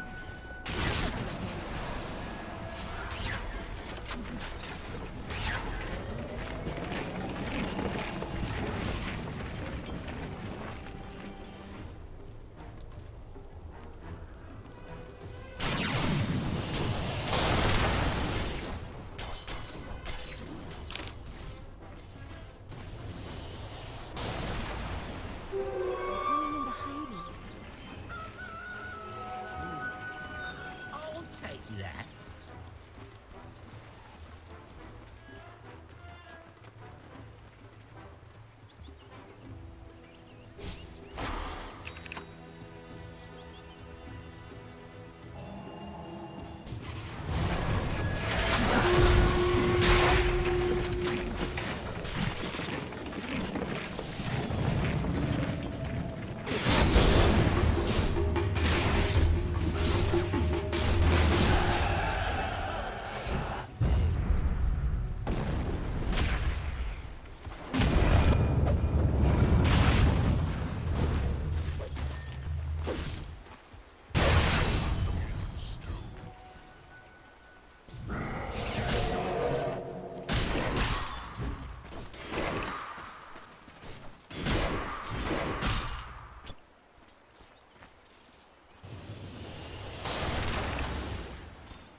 Radiant's middle tower is under attack.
Radiant's bottom tower is under attack.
Radiant team Vengeful pick. spirit. Dire team pick.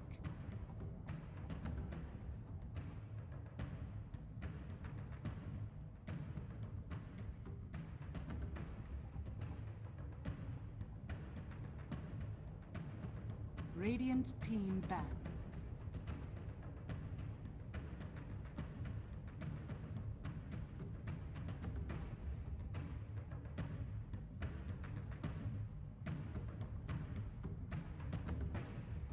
Ten seconds remaining. 5 seconds remaining. Reserve time.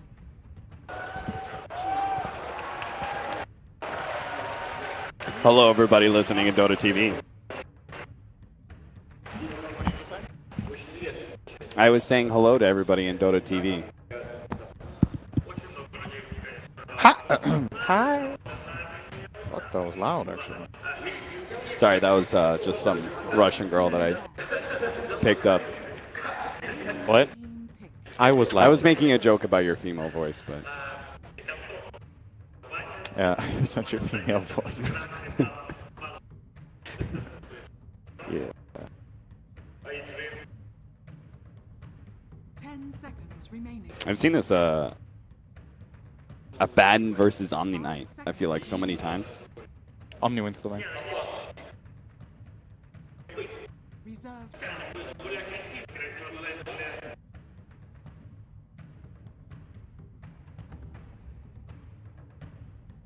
They still didn't ban Tia. Oh, this time they banned me. I wonder what Thug is gonna play. Quap.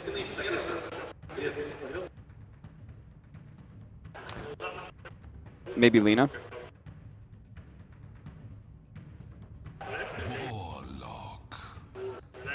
Dire team pick.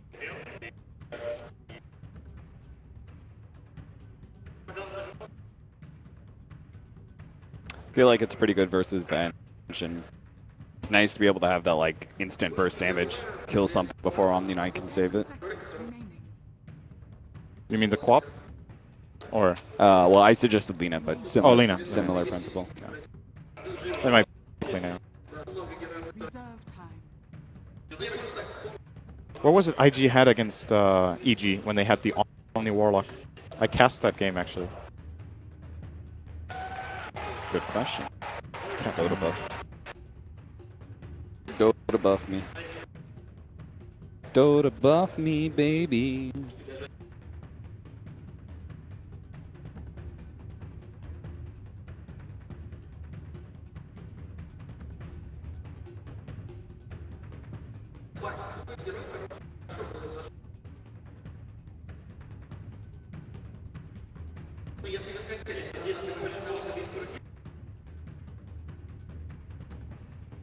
Sven was the carry. EG, IG, Game 3. game 3. I'm just gonna pull up the full series. Sven, Warlock, Omni.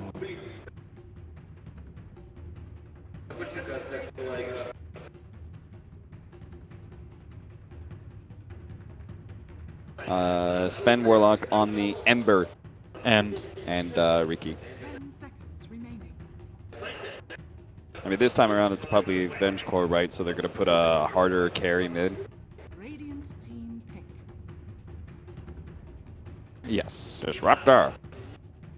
They banned both Ursa and Lycan, so I think they want a melee core with Repel. That just goes crazy. 10 seconds. What does OP play in mid that's a melee core? 5 seconds remaining. I mean, besides Ember, that's not good enough, right? You don't think Ember is like Doesn't really fit that well. Well, they did it last time.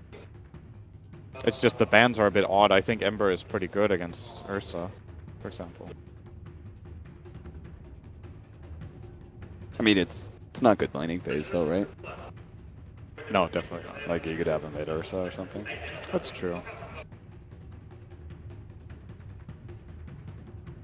Dire team All right, that is different. What if they did like It's not quite full melee, but like a Templar Assassin or something? Or is that just, do you think it's not, it's like too much mid-game focus? For IG? Yeah. They could go TA. Now they can at least. I think the Sand King pick's really good. I think the hero's really good. 5 seconds remaining.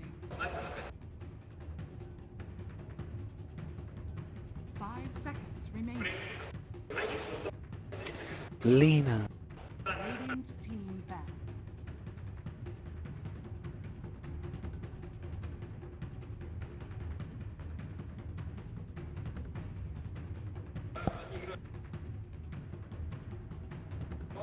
Ooh, I can make a 10 seconds remaining. an MLG reference. 5 seconds remaining. Back when Thug stood in for them. He was a Lina spammer.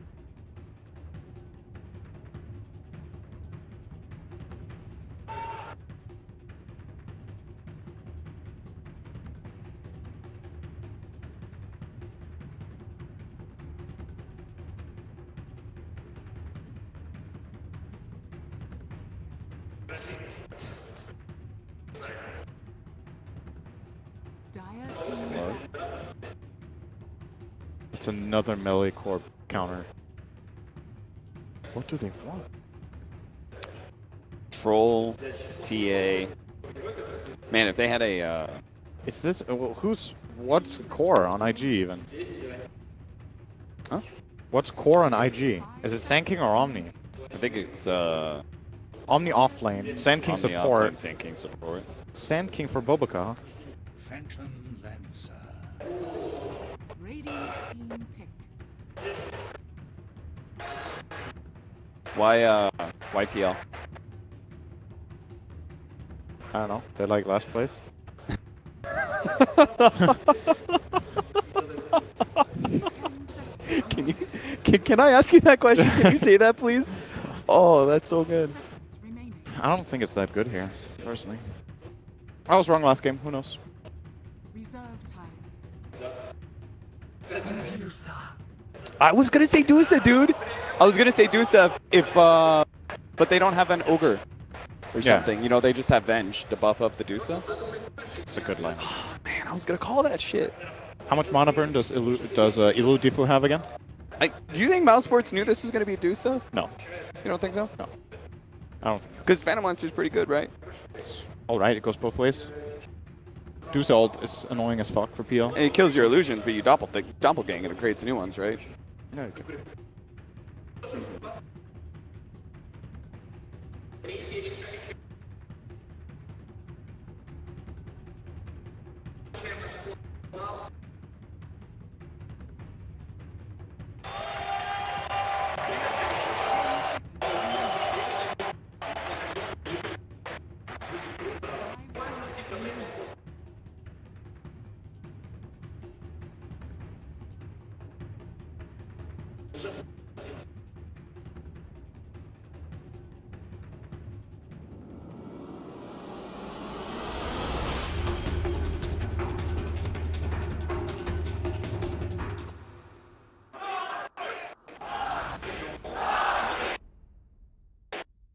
This Greek squad started their first LAN experience at MLG Austin, where they unfortunately couldn't bring Kaiser Soze with them, but instead they had a stand-in, and that was Thug. Thug at the time was known as a Lina spammer, and that's exactly what they brought, especially against a very critical series against Evil Geniuses. And Thug has the opportunity to prove that his Lina once again can carry Mouse Sports in a critical Game 3 against against Invictus Gaming. Evil Gaming. Evil Gaming. That's the next squad. Synderen, we had some question marks about the draft. We saw like IG banning a lot of those anti-melee heroes, a little bit of those heroes. Then we're kind of theory crafting, like what kind of core IG going to pick up? What really wraps around? We knew this was going to be some core to carry mid. Is Dusa the carry that they needed, though? I think it's a pretty great pick in this game. What was it they banned? They banned Lycan, then Ursa, and then Slark. Right. So heroes that really take advantage of like tankiness, right? Like you just build up damage on Ursa, you build up stats on Slark. Yeah, it's just that I was thinking if they banned these heroes that they wanted to run some sort of a melee core that they were going to put repel on, and then they just wanted that hero to go crazy. But you can't really go crazy against certain heroes that deal really significant physical damage unless you have GA on. But regardless, they did go for the Dusa. I think the Dusa versus PL matchup is really interesting because obviously when PL gets a swarm of illusions with Diffusal Blade, that causes a lot of issues for Medusa. But on the other hand, she's also really good at getting the rune stolen. Yeah. OP okay. showed that in spades. Not really what I was going for, but we'll just go with it. Okay, so she can obviously use the Stone Gaze, and it's annoying for PL to play around, but it's manageable. You can do some nice plays with Doppelganger. Isn't it like the we saw back the last time that Phantom Lancer was very commonly picked up?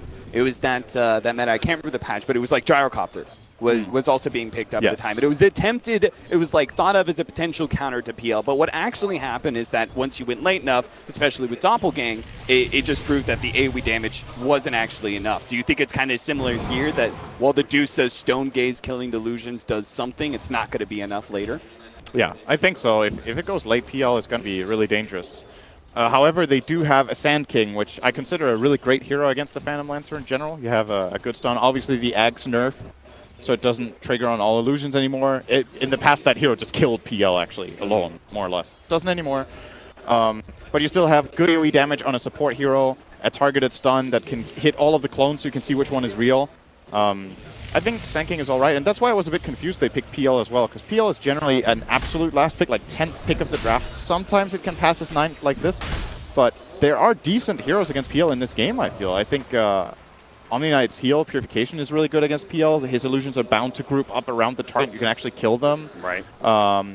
You also have Fatal Bonds. That's a bit awkward sometimes to use, but it's passable, at least. Yeah, it's mostly SK and Omni, right? That were already on the board, that were PL counters, and they grabbed it anyway. And PL is a Diffusal carrier, though, so that's nice against Omni Knight. You can get rid of the Guardian Angel with the PL and lock on your target. But do you think there was any chance they knew the Dusa pick was coming? Because there wasn't too many mid carries that were really left. It's possible that they went for it with that reasoning. It's a bit all in to go if they're picking it. We think they're going to last pick this, so we want to counter that last pick specifically. Right. It needs to also have synergy with the rest that they have. It needs to be good at against the rest of the lineup. But I mean, I don't know. To me, it looks a bit like a prepared strategy more than anything. Instead of prepared against Medusa, it's just prepared against the team or prepared with their lineup. Gonna see how it goes though. So far so good for the laning stage. Lina has a good time mid against Medusa. It's a fairly even, fairly easy matchup, I think overall. Maybe it's also fairly even. You look at it, but relatively quiet here in the start. Now, let's talk something we talked in the previous games. Disruptor did not work so well in the first game for Mouse. It made a couple of good plays early, but then it fell off. I think this game we could see something similar. Courier, maybe next time. May just be able to find this one. Oh, he sees it, but he can't get to it. And they're going to hide that Courier in the trees for the time being. So IG, hands down, have better team fight. Like, yes. Just in theory with what their heroes can do, they have exceptionally good team fight. But last game we saw Mouse play around it very well. They might be able to do it again. All MNT gets scouted in it. That did not work out at all, that rotation. We also saw, though, the way I want to reference the TNC versus Evil Geniuses game, where there was also a Phantom Lancer picked up by TNC, and what Phantom Lancer proved to be is that once he had the Diffusal Aghanim's, he was exceptionally good at being able to prevent lineups that had better team fight, preventing them from being able to 5-man and push into you because of that spam. Do you think that is maybe one of the goals of Mouse here, is seeing a bench lineup, right? Knowing it's going to be a relatively fast lineup, knowing it's going to be pretty 5-man-y and pretty pushy, trying to keep that at bay with this Axe Diffusal build. That is completely possible, I think. That could be what they were thinking with it. I think in addition to being good at just spamming this out, they also have, obviously, that threw me off. Yeah, the crowd going a little bit wild. We're not sure why. What's actually happening here? What are we missing? PL is good at splitting up the fight, is what I was getting at. He will try to flank you. He will try to isolate the supports and make it difficult. A hero like Warlock can be pretty nice against PL if you get a good bonds off and get a good ulti off, but at the same time, it depends on Doppelganger cooldown, and if he jumps you and just flanks you in the back, you have a problem. Like, Warlock has nothing to escape the PL. He will just get run down and killed. And if you flank the fight like that, where you get Warlock out of position, all of a sudden the enemy team's teamfight setup gets really difficult to execute. So that might be what they're looking for here, that maybe similar to what Lycan can do, where it just runs in the back line, just targets someone, you're going to die. PL can do the same with, for example, Blink Dagger build. Just getting in the face of a support straight away and playing it around it that way. And Disruptor as a support hero takes advantage of that kind of chaos that these kind of cores take advantage of, right? So maybe we'll see a more successful Disruptor coming out from Spartan. But they are going to try and get some damage onto OP, but he pops that mana shield. He'll be good now. It only looked okay just because they were going on it before the mana shield, but as soon as it's popped, it becomes way too difficult. Finish them off. They get a little bit more damage out there, but again, the nuke's kind of being kept at bay by an early pickup, the infused raindrop by OP. Yeah, OP is not going for a bottle on his mid Medusa. He's going, as you said, the raindrop. He has the Ring of Aquila. As a result, his mobility is really limited right now. No boots, but I think he's going to buy them now for his mid lane. Obviously, Medusa is a very, very tanky hero, so not the easiest hero for Bounty Hunter to really deal with us in that mid lane. But I still think it's a good play from MNT to just be in the mid and put some pressure. Like, there's very limited kill potential on other lanes. Bounty Hunter sucks at killing Omni Knight Sand King, for example. Like, that's just almost impossible. The bottom lane seems pretty solid for IG as well. So you try to pressure where you feel like you can have the highest impact. The bottom lane is an Abaddon versus Venge Warlock. First of all, Abaddon's kind of happy with the way his lane is going. He's not really going to be overly threatened. He should be able to get some decent CS. But also, it's like ganking forward Abaddon usually requires some sort of disable, something Bounty Hunter doesn't quite bring to the table. So as it is, his options are fairly limited, and as a whole, this laning phase is quite different from the one that we saw in game 1 as well as game 2. But that's also because Mouse Sports do have a very different game plan, and in many ways so does IG. Yeah, this has been one of IG's go-tos. I think they ran it at least once, maybe twice in the group stage, the XXS offlane Omni Knight. They pulled it out against EG, and he had a really high impact. He was against Doom, and he got Doom multiple times. If it wasn't for that, he would have destroyed that game on his Omni Knight. So this is definitely comfort zone for IG as well. I think Spartan might be in a lot of trouble here. He is actually just mega dead. Slowed down by the Cosmic Finale as well as the Degen Aura, and that, at almost 7 minutes in, will be our first blood. This is a problem for Mouse, actually. I have a hard time seeing them setting up kills right now. Like, the only hero that can really successfully do it is Disruptor when he hits the level 6. But this support duo, you know, Bounty Hunter Disruptor as a support duo, when I see this, I think of, okay, you want some sort of carry that is really aggressive, really strong, can pressure and take advantage and get you ahead in the fight so that you can glimpse people back and get the kills. But this Omni Knight top is really making that very difficult. They can't glimpse the repel. Even if they do, he's very sustainable. And really, PL doesn't deal that much damage just yet. So the kill potential for Mouse Sports, compared to game 1 and 2 where they got off to really good early games, this time around, not so much. They have a lot of, like, what I like to refer to as dead lane heroes, right? Like, heroes you just can't really gank. Omni Knight is super hard to kill. You've got the Medusa at mid. That's really not an option. You've seen the Bounty Hunter hanging around there, and it just doesn't even come close to a kill. And then bottom lane, you've got this Vengeful Spirit, who is maybe the most prime opportunity, but it's going to have to wait until this Lina comes online. And I think that's really where we come to the crux, right? Is that Mouse Sports with this kind of lineup are banking really hard on Thug having a good game and being a dominant. He is not having a good game. If he dies here, nice movement from Thug, escaping this gank of Boboka. That was very, very close. Taking full advantage of the Fiery Soul to be able to just run left and avoid the backstab from the Sand King top lane. XXS, if necessary, will throw out the repel and just walk away. But he's like, whatever. He's got Purification. Thanks for the 10 gold, boys. Yeah. Juicy illusions. Delicious. Oh, he might just heal the wave here on himself. I don't know. Yeah. Oh, okay. No. Just running in circles. Good. Skylark in some trouble here. Looks like swap back was used. Still looking for that stun. Skylark juking his way through the trees, but he's going to be spotted eventually here. Pops his head out. He's going to be gone down, but Thug is here. Maybe they gave the rebuttal, especially with that static field actually controlling some of these heroes. Q is going to be the marker here for the Laguna Blade. They pick up one. Can they pick up a second? Burning. Brought back, the glimpse hit by the LSA right before it. They're going to be able to get a lot of damage into him. Burning knows he can't really survive through this one, so he's just trying to battle it out. Actually gets out of that kinetic field, and Thug is going to have to run him down with the Dragon Slave. Barely clips him, but it's enough. A double kill for Thug. Very nice rotation from the Lina here to the enemy safe lane. Getting the 2-kill trade-off. That's one of the big strengths of Abaddon is, you know, some lanes can kill him, but it generally takes a long time. Oh no, Madara, he just got caught. He used Doppelgang right as the Purification went out. He's going to have to use the Healing Salve to juke his way through, but he just lost it. And now he's slowed down. He could be run down. He doesn't have a Doppelgang for another 10 seconds. Nice! A juke up into the trees gives him a little bit more to work with. 5 more seconds till that's up. He's trying to eat his way through the trees to provide another escape route. XXS has another Purification coming up.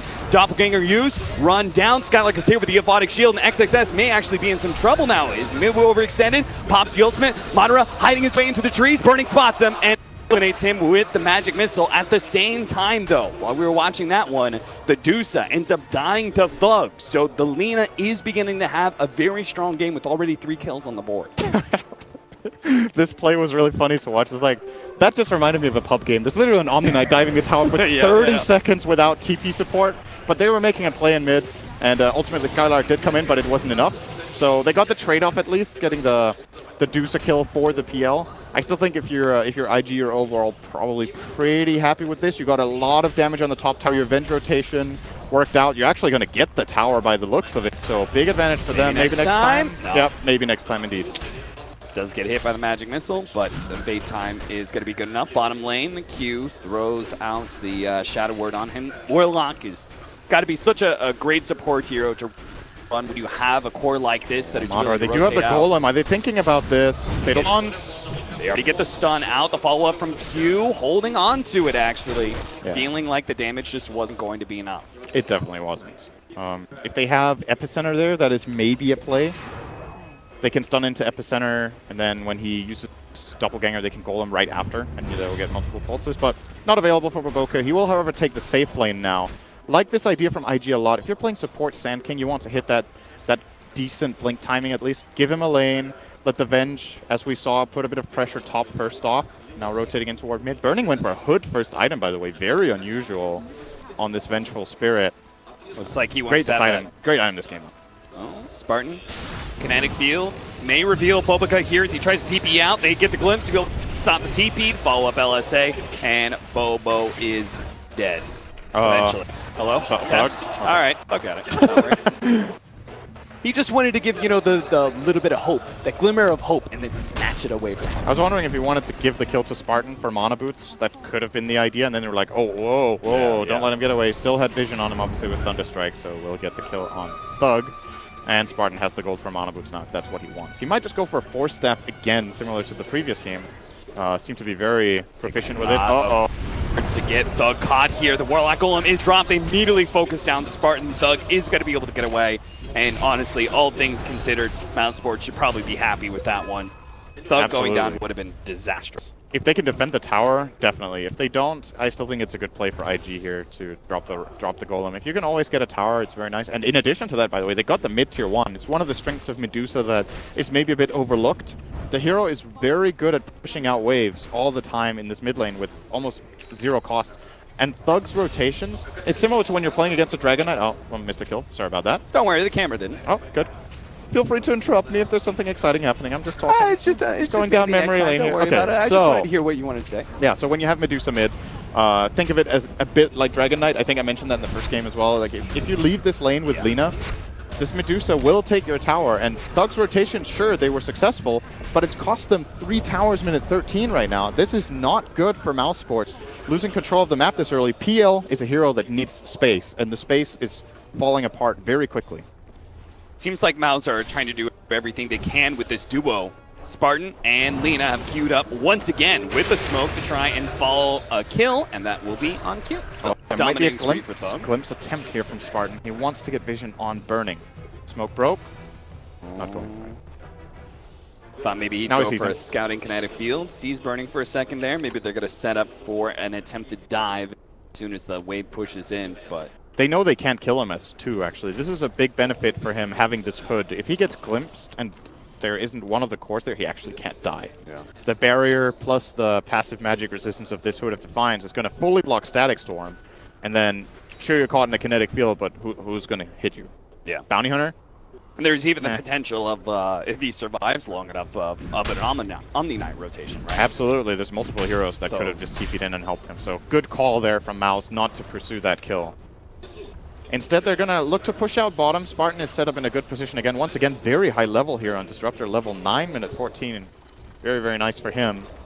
See if they can lead things off. They don't have Chaotic Offering to get the initial stun, but if Burning can close the distance with his phase boots, a swap back into the Burrow Strike would be good enough to kill the Lina, but Thug and Spartan back away at the right time here. Not feeling safe pushing too far forward. A double damage will be gifted to Thug.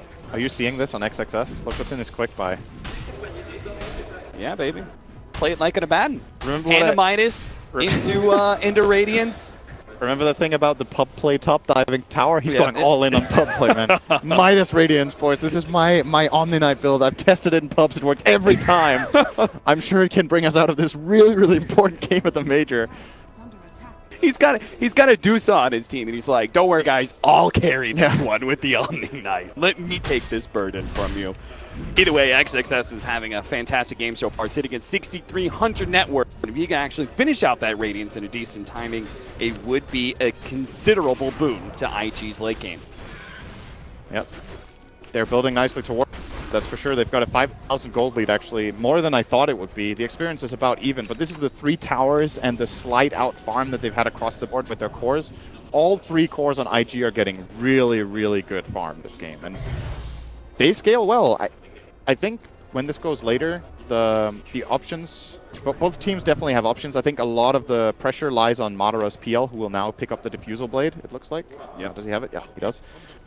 If you go Diffusal Blade first over something like Boots of Travel, it's with the mindset that you want to try to take fights and not just play the full farming game. So I'm curious to see if Mao's feel like later on this game will probably get out of hand and we want to try to hit this timing similar to what they did in the previous 2 games around this 20-minute mark where they want to fight.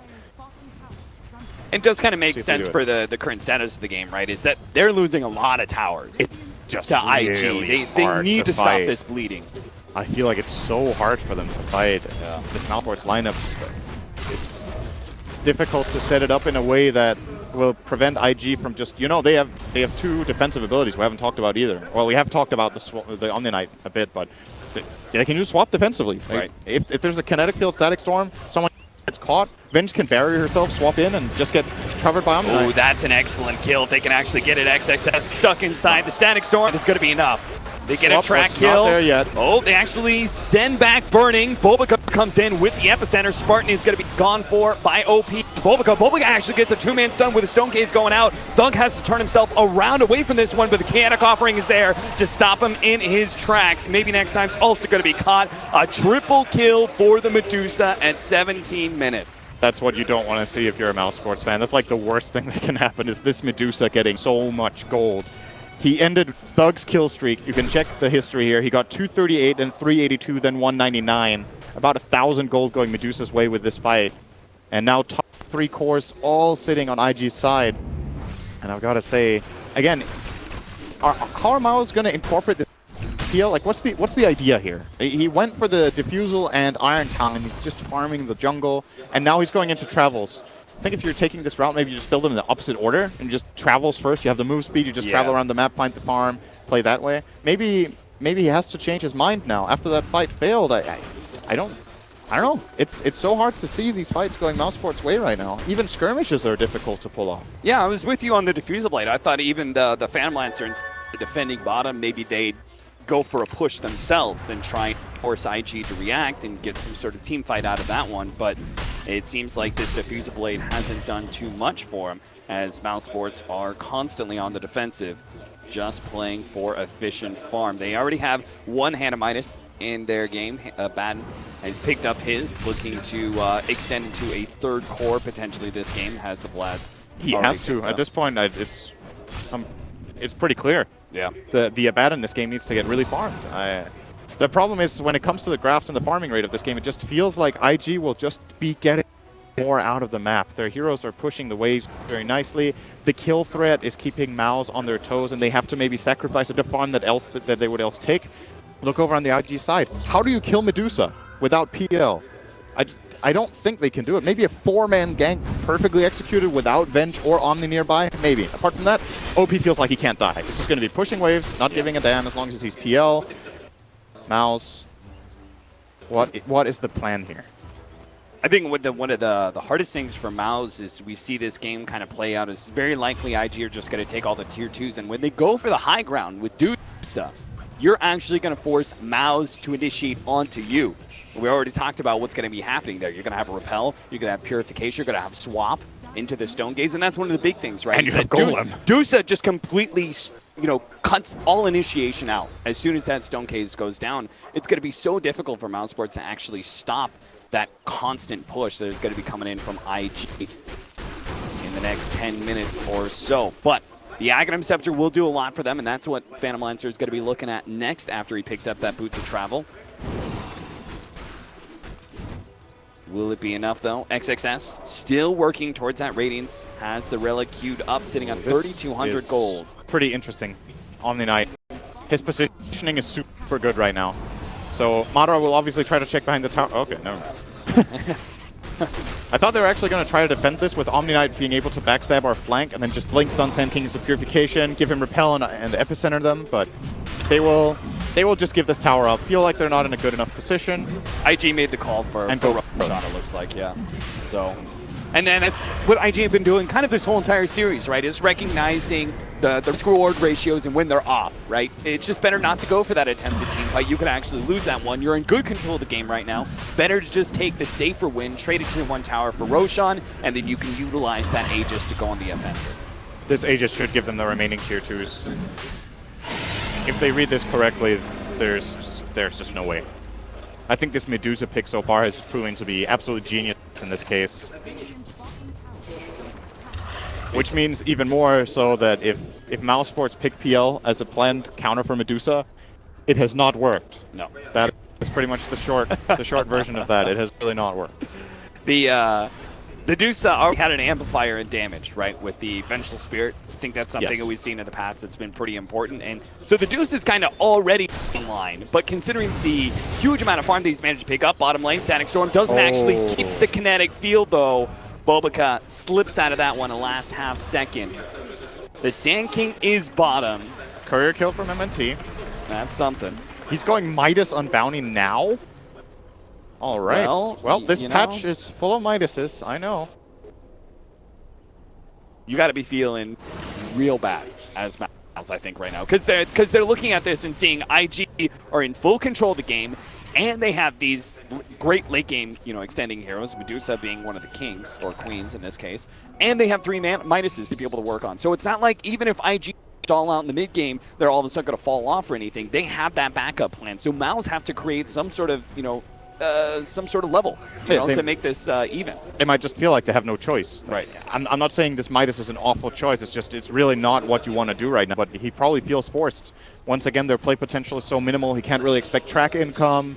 If he gets a couple of Curry snipes and time just passes, he will eventually get this Midas, and they can try to play this Midas into Midas gaming, wait out, play super late game, and hope to take it home. It's just. I'm trying to look at all the positives for Mousesports in terms of their fights, and I'm just not seeing at any stage going forward from this point. I'm not seeing the spike where I'm like, this is their moment of opportunity where they're stronger than IG. I feel like the time is gone. And the question is, was it even there in the first place? Was there actually a time when Mouse's lineup was better at something than IG's? That sounds really brutal, But like, what are they actually excelling at that IG can't match or do better? They're just as good at pushing lanes. They're just as good. They're definitely better at team fighting. They're better at skirmishing. They're better at counter ganking and surviving. They're better at taking Roshan. So you're saying with this draft, Sports have put themselves in a situation, they've given themselves the burden of having to outplay Invictus Gaming in order to win this game, and that is something that very mid lane, MNT. Actually pull out MNT, Epicenter, and a Burst Strike to finish him off. And he freely TPs away in full vision of the Mousesports team. And it's not just so. I've been talking a lot about how IG have the top 3 farming cores. That is not all we should be focusing on. This Sand King has a higher net worth than the 2 supports of Mousesports combined as well. And he turns into a core later on. This hero gets really, really strong when played in the support role if the game gets rolling like this. It's a very disruptive hero in team fights, right? With the mobility and the constant stuns. Extremely disruptive, and he can build a lot of nice utility items for the team. Right now we see him buying a hood. He might be going for a pipe or maybe just a casual hood here. Going into Yule's Scepter as it looks for now. Bobica, disruptive item to have. And on the counter side, you look at Mousesports, and Bounty isn't scaling. Disruptor really isn't scaling this time around. He had good levels, like I mentioned earlier, but can't really use them to transform into anything. They should not feel comfortable with this one. Bulbaka's on his way, glimpse back, but he gets the Burrow Strike first. That stun will be enough for Bernie to be able to close the distance. Looks for the swamp, couldn't quite get it. Static Storm TP out. That's a clever play from Spartan. Q thought about it. He thought real hard about it, but he either looks like he canceled that one out. Chaotic Offering not worth the life of SSA Spartan. However, Mouse did manage to get some really good push going here. They're actually going to get the top tier 2 tower, Madara. And that'll be the Axe. With some great play pushing. Yep, Aghanim's complete in 100 gold. Looks like IG mean business, though. There's a Scotty Manta Medusa with Aegis, Omni Knight, and Venge backing her up. This Axe could not come at a better timing because Mouse are going to need everything in their backpack to be able to deal with this upcoming push. All right, let's see. Let's see how these illusions deal with. Oh, look, they're already gone. OP's down to half mana. Still has an just to work with, of course, so sieging this tier 3. He got so much mana back there. Oh, Flames back there. Burning. That's a great kill. Chaotic Offering used out. Skylark still has his ultimate. Is going to be forced to pop it here. They back their way up to the shrines. Nice hold. And now push forward. Hoping to be able to get an extra kill. Maybe if they get a glimpse back. But looks like everyone from IG. Great play from Mouse, but IG still make sure that they don't bleed anything extra away. They have limited tools and they're using what they have. The glimpse play there is more or less the only way I really envision them finding a kill, and they found a core. Yeah. So good defense from them. They didn't really lose too much on the tower, and the Aegis is expired now, so Juica didn't get too much value out of that one. And all of this time, PL is getting bigger. And it's a Radiance matchup as well, by the way. Both Omni Knight and Abaddon have a Radiance each, so both of them will be farming a lot, pushing waves nicely.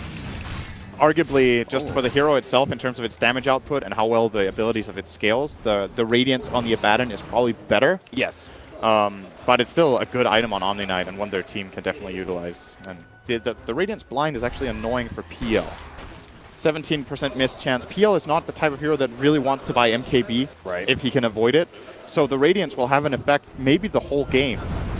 But the Abaddon can accomplish a lot more with the Radiance by being a split pusher, which is what we're going to be seeing from this, right? It's going to be going maybe into a KP build. XXS should be okay, right? Repel. Maybe next time can slow him down, actually. Dead. Yeah, they're going to be able to get the lance on him, maybe. The TP coming in from the Dusa. Is it going to be enough? He managed to get off the heal, and the Stone Gaze is out. They can't fight into that anymore.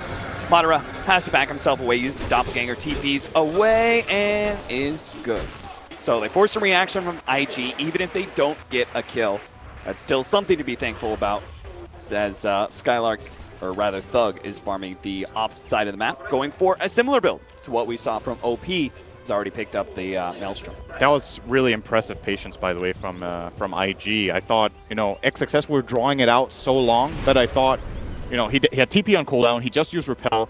When Repel runs out, if he uses Guardian Angel, it's going to get purged. He dies. If he doesn't, they just keep hitting him until he has to do it. But they had a good read on how long time they had to bring in the Medusa to save him. And they did it just in the nick of time so that he didn't need to use the Guardian Angel. Instead, they will be using Stone Gaze, much lower cooldown ability, much less significant, I would say, right now than the Guardian Angel will be if a fight breaks out. But it looks like it won't. I like how he switched up his quick buy. Initially, he was looking at getting a Yule Scepter, probably to defend himself against the Static Storm danger, but instead he's going to be going for a Shivas, another way to be able to help clear through these Phantom Lancer illusions, and even if they are still alive, help make them less effective with that attack speed slow. It's a good item here for sure. And again, it's not your everyday Omni Knight game because there is Avenge. I think it's very important to keep it in mind that a lot of the times when you see Omni Knight picked, he is very positioning dependent because you can't get caught out. If you get caught out and you don't get your spells out, you're a completely useless hero almost. But in this case, they have two heroes covering each other. Yeah. And in addition to that, they have two big team fighters in the back. So, as mentioned a couple of times now, Mouse Sports to find fights is difficult. And they managed to find that pick on the high ground. That was probably a bit of a warning sign for IG that this is not the way to do it. I think they're going to wait for the next Aegis and try again. And maybe this time they just don't even send Burning to the high ground. They just have Medusa hit the tower alone. Oh, that's a bird. Courier is down. Maybe next time immediate TP out. That was a wealthy bird there. That was a full Yule Scepter from XXS. Not going to be able to claim it just yet. The smoke up from IG also renders itself a little bit ineffective. Maybe they can still find a support, though. The 4-man smoke up straight into the top. Spartan, blink for blink. It's going to be matched. Bobacut not quite able to close that, though. Spartan going to be able to get off abilities. He got off 2, but doesn't really get enough for Mousesports to be able to follow that one in. Down for 40 seconds. That Can goes IG into take advantage of this? That goes into the book of most optimistic TPs of 2017. He got half a second hit. It's very unlikely. Didn't work. Can they push high ground? Maybe. They can consider it. They don't have to, in my opinion. But knowing that Static Storm is down and there's no Disruptor for another 20 is a pretty big deal. After all, he was the problem that they had to deal with in the last fight. But look at top lane. Immediately, Boots of Travel is going to start threatening a tier 3 of his own, trying to force IG back. He will be successful. And sure enough. Similar to Beastmaster's role in game number 1, keeping them on their toes. Oh, there's a hero missing here, and it looks like Mouse are going to try and take advantage of this. Disruptor doesn't make any sort of Shrine TP play, though, to go for a glimpse. They're just trying to, it looks like, kind of hamper IG as they head back. Yep, they forced another TP. Madara went on Bobaca top, and he immediately called for help, so the Omni TP top as well. And Madara, he's playing very nicely around this ward he has top. He has some good information to use to TP out with. And as they start funneling heroes into the top lane to deal with this Phantom Lancer, he sees a continued presence. That's more time for Skylark to head to bottom lane, use that Radiance to push things out, and close in on that Aghanim Scepter. In fact, it's flying out to him already. So this Radiance Midas build from the Abaddon is paying out big dividends. It's going to be even bigger once he gets another 4 levels and has that critical level 25 talent plus 300 Aphotic Shield health. Yep. Mouse has kind of closed the gap a decent amount here. That was pretty far forward here. He's going to be kind of caught. The glimpse back is going to be able to send OP away. They almost finished off the Sank, being spotted out here. Can't really blink himself away. Does get a swap, though. Ends up dying anyway, though. Thug managed to finish him off, and now it's going to be burning in some trouble as he's being threatened. They bounce some heals around, and it looks like MNT is going to go down with the help of OPs now. Slowing down Skylark as well. They managed to get a little bit of upheaval. Is that going to be enough? Skylark didn't have any mana to TP out, but it doesn't look like they're able to do the damage to really threaten him. IG saved their gem. The gem was actually on Sand King, so that was looking to be a really big pick for Mouse, but they couldn't get in and recover the gem. Instead, burning. Grabs it, brings it back to base. This split pushing of Mouse between the Abaddon and the Phantom Lancer is actually accomplishing a pretty decent amount of map control. Do you think there's any way that Mousesports can claim the big second Roshan objective for themselves, or is this just a guarantee that IG is going to take it? That's pretty unfortunate. Yeah. I think no. Well, I'm going to go with no on this one, Cap. Good calls, a double damage Dusa. I'll see if Thug can assert any sort of pressure. I really like the idea that Mouse are playing now, though, with the split push of PL and Lina both going for the Boots of Travel and just looking to try to prevent IG from setting up a 5-on-5, because the one in the mid last time, it worked out, it got scary. They'd rather not even have that situation arise again if they can avoid it. Madara throws illusions at that tier 3. Well, already set up to be able to stop it, but this time around, and this is the danger of the split pushing, right? You just assume that there's only one hero sitting around. Eventually, Mouse are going to try and punish you and actually back a lot of heroes up behind one of those split pushers and find a potential kill. Burning, nice!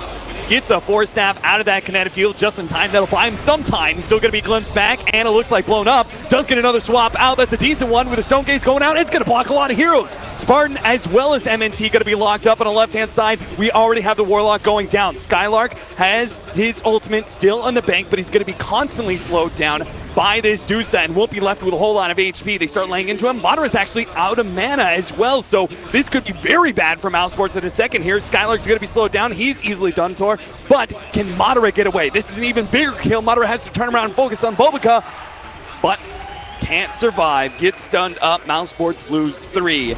A big fight there for IG after what was supposed to be a straight pick for Mousesports. Super clutch play by Burning there. He did everything I don't think he could have done anything better than what he did. He gets the perfect pike off getting out of the static storm. He gets glimpsed back in, gets the immediate swap after to get himself in a position where he can escape, get away. He uses the barrier, he uses 17 ones, gets a good stun out on the Lina so they get that kill, and gets himself away. And actually, all it cost them was a golem. And look at what they've done. Deuce wins back. Deals with the split push real quickly while burning, knowing that there's not going to be any fight from Mouse. Immediately pushes in mid. They pick up the boots of travel by OP. They're going to be able to force a buyback. At least one of them. The Abaddon has already used his. Phantom Lancer doesn't have one. So 20 seconds without the PL where they can focus on this tier 3, looking to unlock those shrines. Oh, that was not the glyph, I think, for Malice. That could have ended up costing them. There was actually no pressure on the tower. OP was already backing away, and they're going to be very happy with that. Phantom Lancer will be up for the next push. This is a big moment. There is no golem, but there is the Aegis, and everything is ready on the Radiant side. Omni-Knight still doesn't have a mobility item, though. No Blink Dagger or anything of the sort to get in with.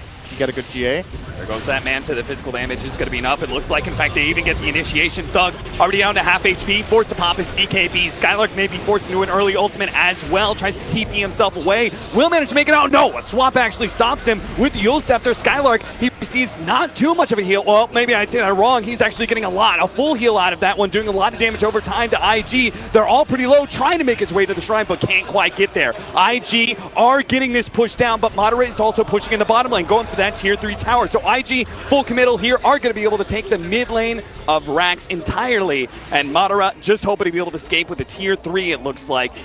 Pops the Doppelganger.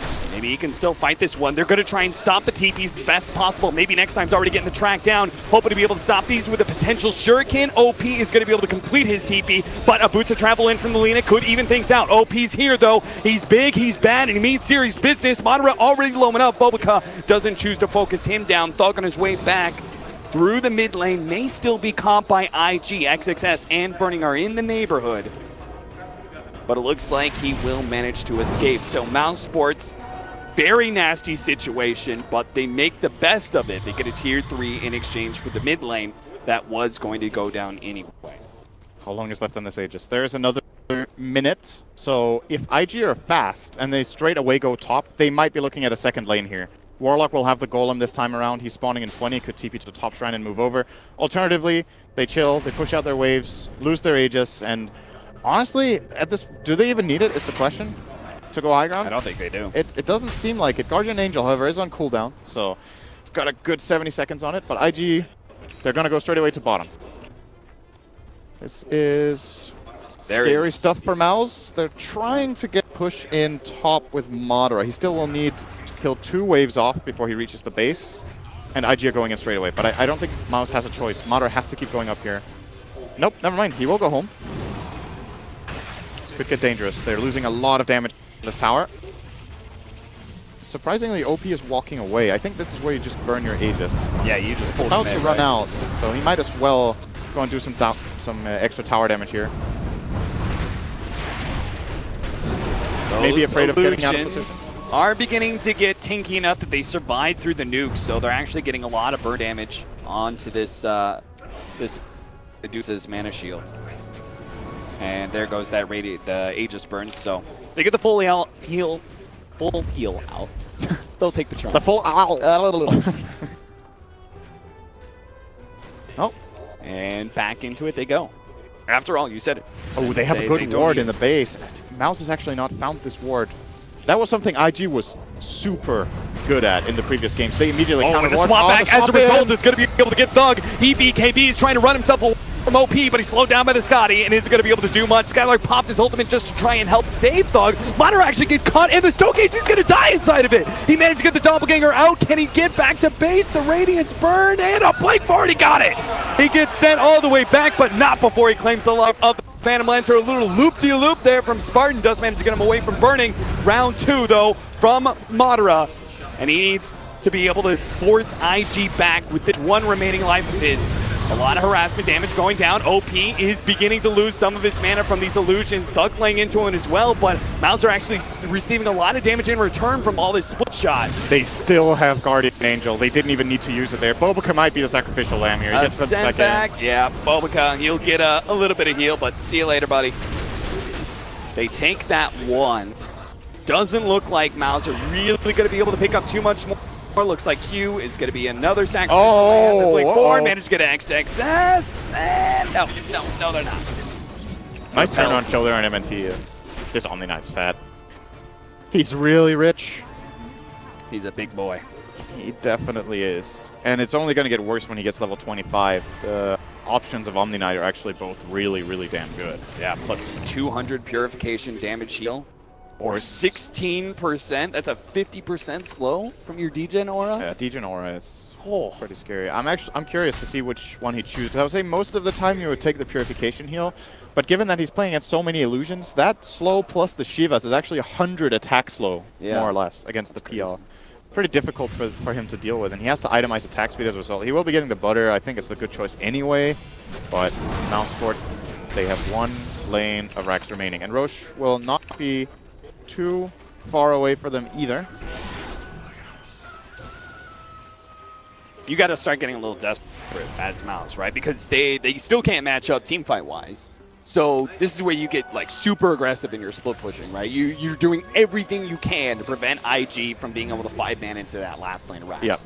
The problem is both lanes have super creeps and Mouse have none. It would be very different if Madara had managed to take this bottom lane, because then that would at least be an equilibrium and they could just push it a little bit and know, okay, we've taken care of this. But Madara is going to work overtime to deal with these lanes together with obviously both Skylark and Lina, who fortunately can help with it. It's just scary. This is where the pickoff plays come into play, that there's 2 Yules and a swap on the Radiant side. If heroes start splitting up, they risk their lives every time. Yeah, that Skylark doesn't even keep on pushing out the bottom lane. He's just a little bit too scared. Now, IG have revealed themselves on the Shrine and take a peek into the Roshan pit, see if it's up. But as it is, you saw from the last fight, they don't really need that extra life. Oh, maybe not. He blinked up. Away, Burrow Strike. Guest left. Spartan went right. Why was he even there? Is the question. Doing everything he can to push out that top lane. He even had a gem standing there. That's crazy. Got away though. I guess he wanted to cast a Thunder Strike and then TP out, but wasn't allowed to. Here comes OP. No true strike on the Dire side. This Medusa with butter, unstoppable, is a nightmare to deal with right now. Madara, he's got a talisman of evasion of his own, but his tankiness is only going to be able to do so much because they need to deal damage, swap back out. Thug, Stone Gaze already going out. Thug's trying to get himself ahead, but OP steps in front of Thug. They get the chaotic offering drop. They're going to be able to bring down the Lina in the back lines. Burning has already gone down. Oh, actually, that's Q. But Madara, he's surrounded. Too much AoE damage. He gets brought back. No buyback there from the Phantom Lancer and Mouse Sports. I highly doubt they're going to be able to pull out the damage. Thug's trying to lay in a burning. It's not even enough to kill that secondary carry, and they still had big bad OP on the field. Mouse Sports are just being overrun. They mass buyback now. 90 seconds still on that Phantom Lancer, but it looks like IG will take a bit of a breather and secure this game with a third Roshan. I'm not even sure they had to go back there, but playing it safe.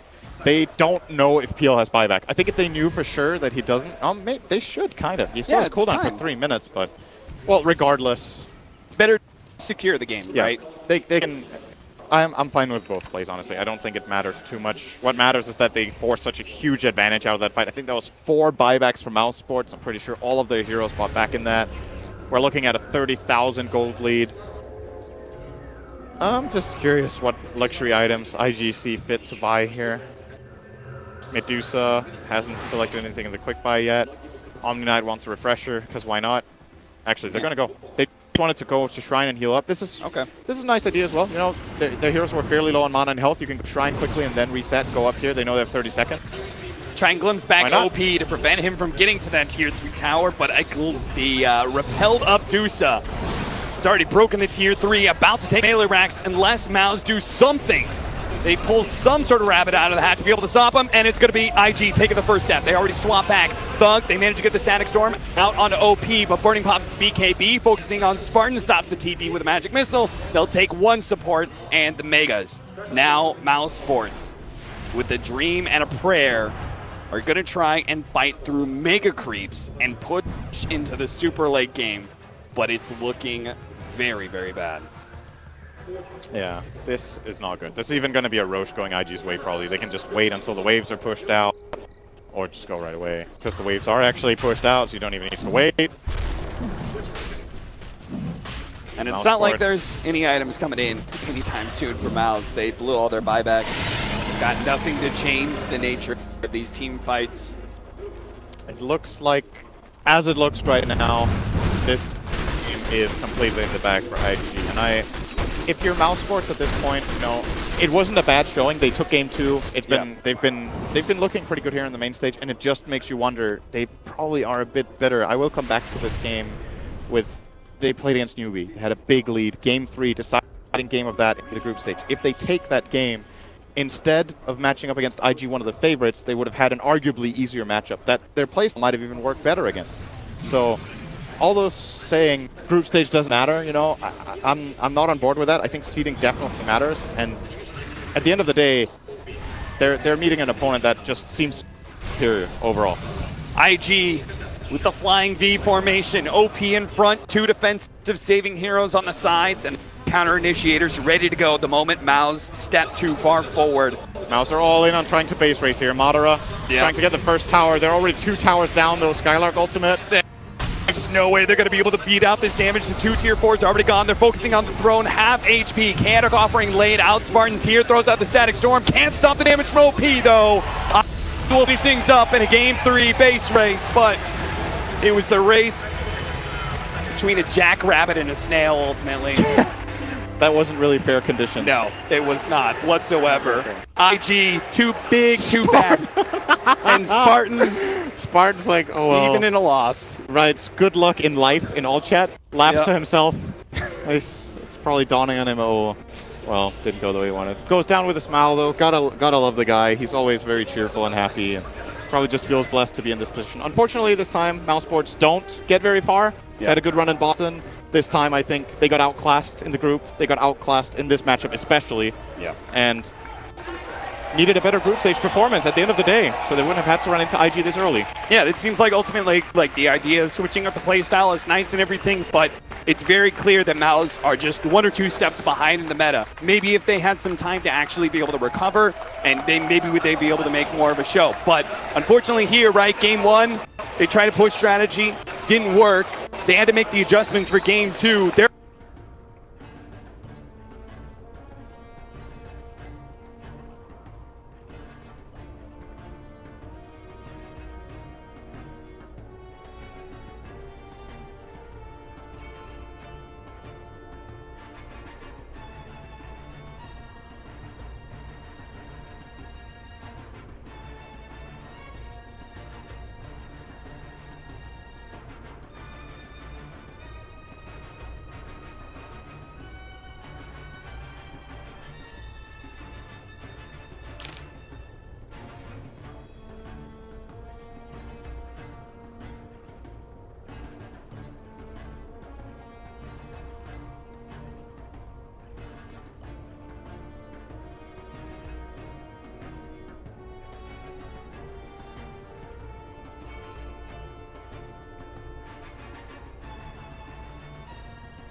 Reserve time. For Team Random, let's see. Longest kill streak. We'll go for a Blink. I believe in him. Most runes picked up by 10 minutes. It's got to be the Monkey King. And highest out of pure damage, 20 minutes. We'll come back to these in a bit. But yeah, early movements out. And it looks like he's just going to scout out KP here. Don't expect him to do a whole heck of a lot, though. Yep, so just early start here. I do think that Shadow's going to be in a pretty good position. He's going to have a lot of roaming coming in from Ice, who has actually gone for the Tree Dance. Despite its nerf to the Primal Spring level 1, it's still going to be a preference for Ice here. However, an Observer Ward is already scouting out his position, so while they are smoking around, I'm not sure how they're going to be able to get the stun out, but if they get any instance of damage on him, that is going to be one dead monkey. So they have a great intel into his position. But he just keeps on leaping, keeps on bouncing. He's going to look for most likely a courier snipe early on, and then just a lot of poking harassment at the Invoker. And SC will be able to get the D ward because they had that vision, and now KP coming in to contest this rune as well. Maybe in some trouble. Why? They ended up skilling up Leech Seed level 1, so trading hits, but soon to go down, and the Burrow Strike comes out. Faith Blood is going to be drawn by Faith. All right, so cleaning it up, grabbing his rune, taking him down. That's going to be a very nice momentum swing for Newbie to start things off. Already a 700 gold advantage from the 0 second, essentially. So boots up on the Bat Rider to start things off. Faith helping out in this off lane. Going to be really good at suppressing this Spectre. I actually think Blink's going to have a really hard time here. Oh. The plus side that you do have here for Team Random is that it's going to be a hard lane for SC, as they will pull the Monkey King over, but with the tri-lane, it means it's one-on-one against TA, and again, that's not a great matchup for Invoker by any means. So we'll have to watch how that goes. Shadow's definitely going to have the upper hand for a while here. I might adjust as the levels even out, but at least for now, the biggest thing that Team Random can do is get Spectre to the side shop, get her a magic stick. But they're actually going to go in for some good damage here. Can't get in range for the Leech Seed just yet, but they have 2 Orb of Venoms. They really want to use them here. Just keep wailing away. No passive from the Monkey King, but still putting a lot of good damage into KP and getting that magic stick secured. That's actually so important. I cannot understate how important it is just to get to the side shop to get that magic stick as soon as possible in this lane configuration. Yeah, and it means that they've got that sustain that you might not otherwise have. They don't have a ton of regen here. A couple souths, particularly Y, who's completely gone out of it. And with the Shrine Nest now used, Newbie locked and loaded to go for round 2. SCC is going to be going for Exhort Wex, going to be going for the Alacrity. This will help him out a little bit in the early CS, but Shadow, once he gets his bottle, should still be able to do more in terms of just using his Refraction and Side Blades to really start owning up this Invoker. In the meantime, though, it's going to be mostly action up top and just this back and forth trying to control the lane against the Spectre. Yeah, they did pop Metamorphosis in the bottom lane, and U9 able to dominate the CS against the Night Stalker one-on-one. So that's going to be a continued battle that occurs. Meanwhile, Blink, they have a double stack over to the side here. And looks like this is still going to be a wave that's pushing in pretty heavily. Blink needs to make sure he doesn't overstep his bounds against KP. Ooh, Kaka going over for Shadow, though. Refraction wearing off, and Shadow forced to back out. Denied access to a shrine. Yeah, still going to get the bottle, no chance of it being sniped. So in the end, he's going to be in pretty good position, just shrining up and restoring himself from there. The 4-minute rune should be his pretty easily.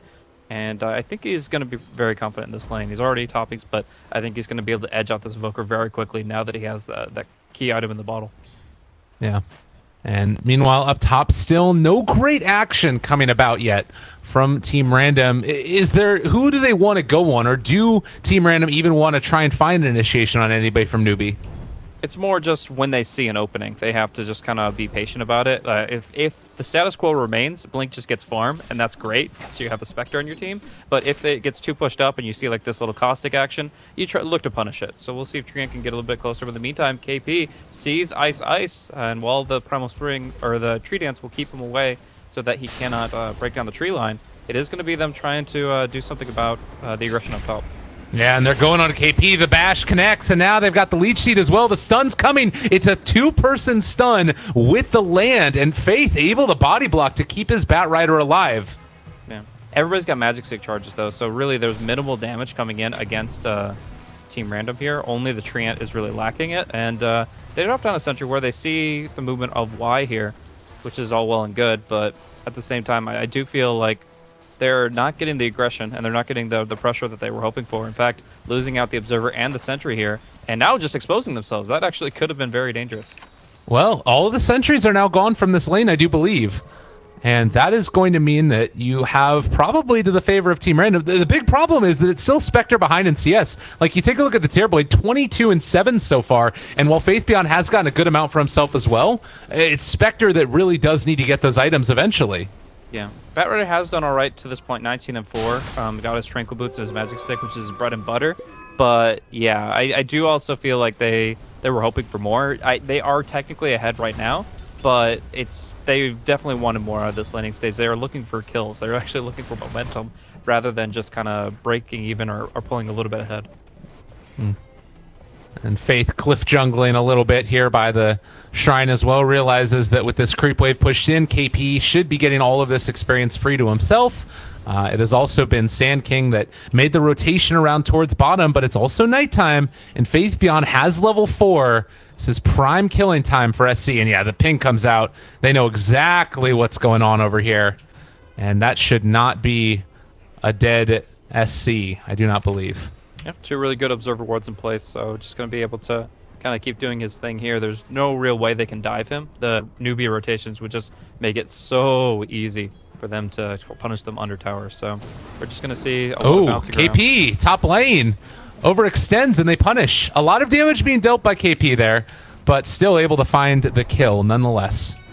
Yeah, just really, really strong movement. Orb of Venom, Leech Seed, and Void. All of these allow you to stay on your target really effectively. U9's going to pop his Metamorphosis down bottom, try to punish that rotation by taking this tower. Does not have as much armor as it used to, thanks to the fact that only U9 is in position here, but yeah, it is going to be the glyph. They're going to try to get back here and try to keep this tower alive, but it's a tall order. Yeah, they let it take a ton of damage before they actually made that rotation. The plus side is they do have this Treant Protector that can continue to spam out his living armor, but meanwhile, KP in some trouble. They thought about going for it, and now with Sand King coming in, actually they need to be a little bit careful there. Ice, he's going to be controlled and potentially going to be brought down as well. 10 sick charges, but still cannot make his way out, and Faith Beyond will be able to make the escape. Yeah, so just knew he was dead in the water, or didn't want to waste those sticks while he was there, but now the entire living armor has been chewed through by U9, and a rotation is actually going to be from the Monkey King. Primal Spring ready to go. Can they get a TP onto the Shrine? Doesn't look like it. U9 still just going to kind of be able to waltz himself away. Nicely done. And that's going to keep this offlane tower alive a little bit longer for Team Random. They probably need to get some more points up in this living armor for the tree, and that's why he's staying down here to soak up experience. And also, they need to get levels up on Ice. I feel like the supports are definitely hurting a little bit. Not quite as bad as Faith is, but it's not been easy. Yeah, but I mean, you look at the other side. Yeah, the Faith Rubik has been stuck to the lane the entire time. He's done a little bit of jungling, but for the most part, has been glued to a tri-lane that's just not going to be functional. So, yeah, I think that actually the experience on the other side are going to be that much worse. Kaka hasn't had much time to jungle, so between the two of them, they're actually lower. Oh, dive in on SC. He drops the Meteor. Not going to be enough. They are coming in with KP, though. The pushback. Shadow taking a lot of damage. He doesn't have refraction charges up, but he's just out of range, and the living armor is going to keep him alive, dropping down the TA trap as well to make sure that he's able to walk away, but is it going to be enough? They are going to be able to kill off the TA and even pulling Spectre down to the low ground. Ice is still here. The Boundless Strike off cooldown 3, but they can't punish KP. Yeah, pretty even exchange, all said and done, losing the Invoker for the TA. We're going to see a refill at the Shrine here for the Dire side, so they'll kind of get back into it pretty quickly. But the Spectre is actually far from home, so she's going to be, I guess, just rotating here and taking the easy CS bottom while she...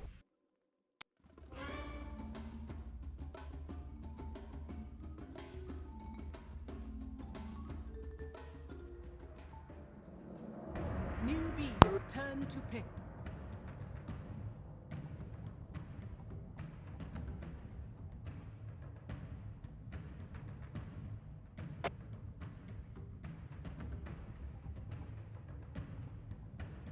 Seconds remaining.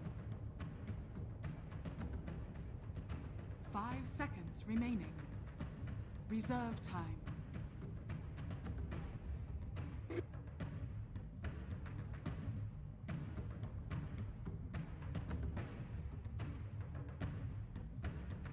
Liquids turn to pick.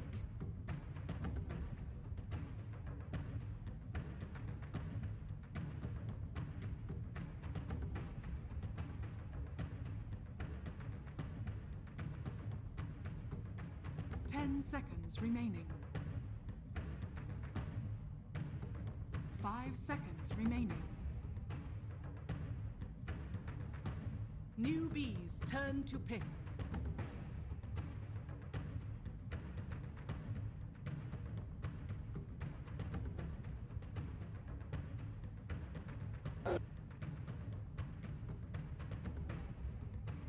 Seconds remaining. 5 seconds remaining. Reserve time.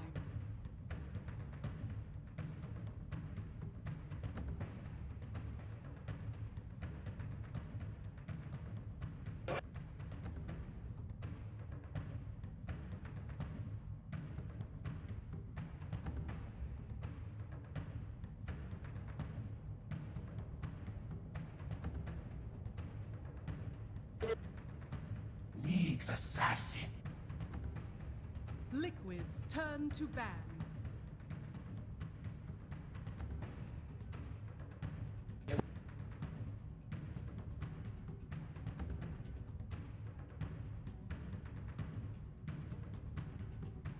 Ten seconds remaining.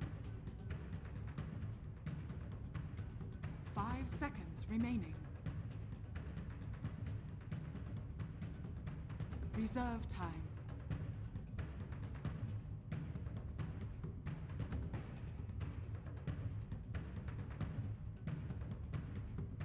Newbies turn to ban.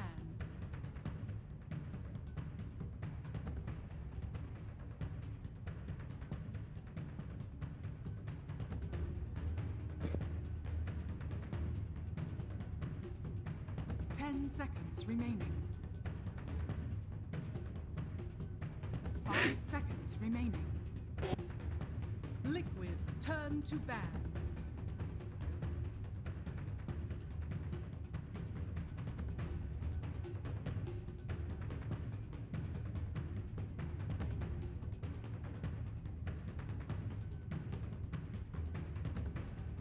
Newbies turn to ban.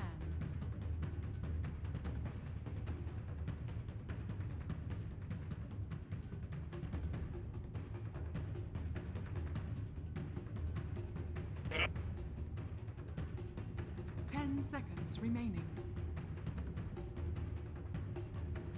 5 seconds remaining.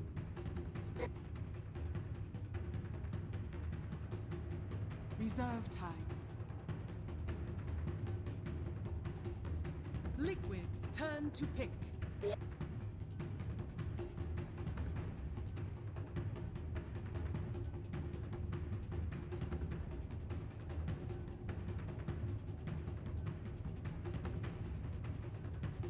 Seconds remaining.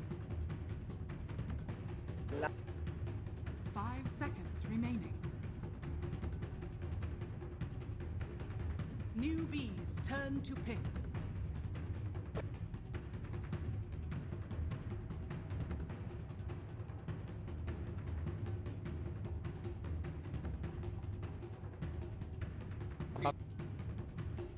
Ten seconds remaining.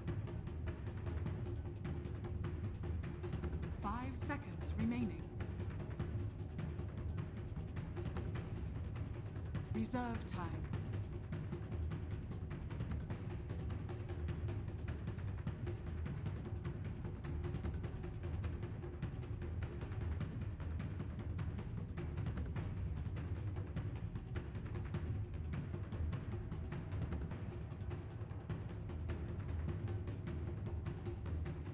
Liquids turn to pick.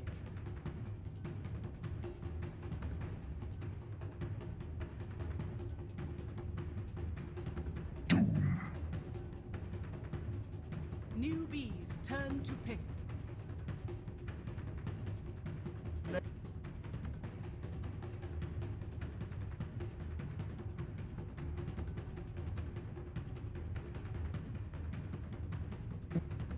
Ten seconds remaining. 5 seconds remaining.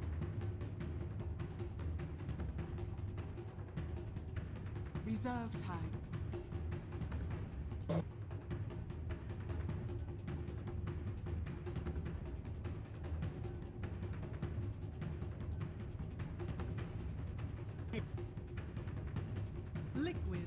turn to ban.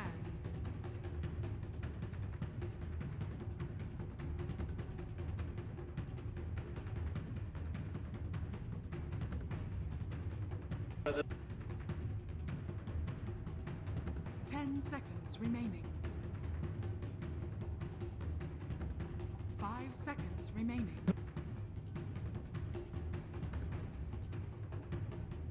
Reserve time. Newbies turn to ban.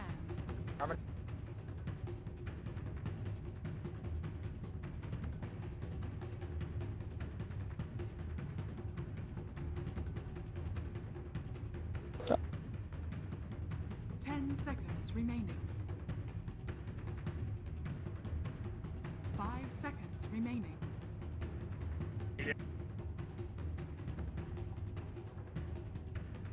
Newbies turn to pick.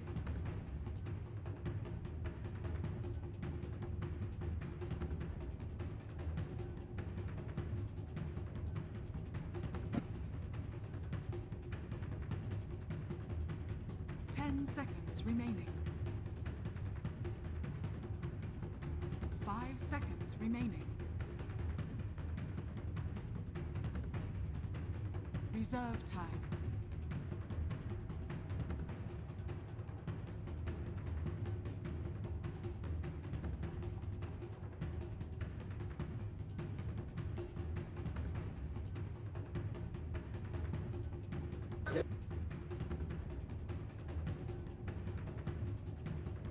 Liquids turn to pick.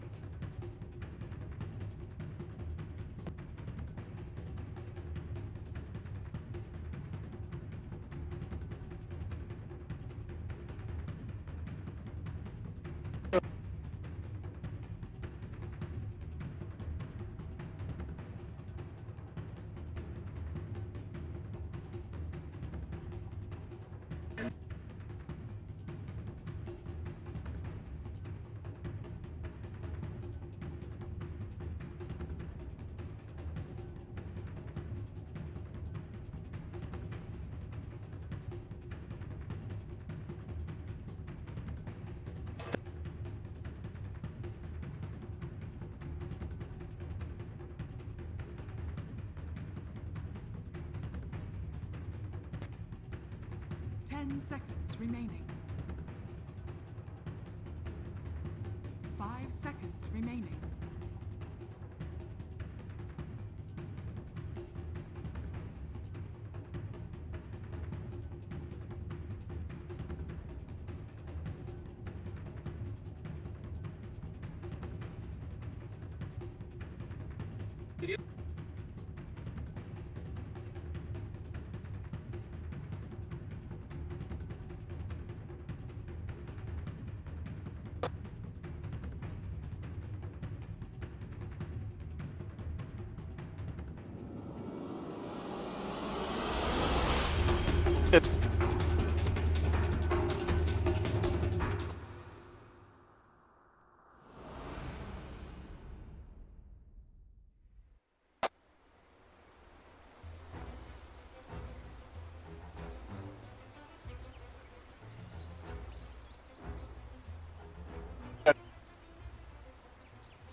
30 seconds to battle.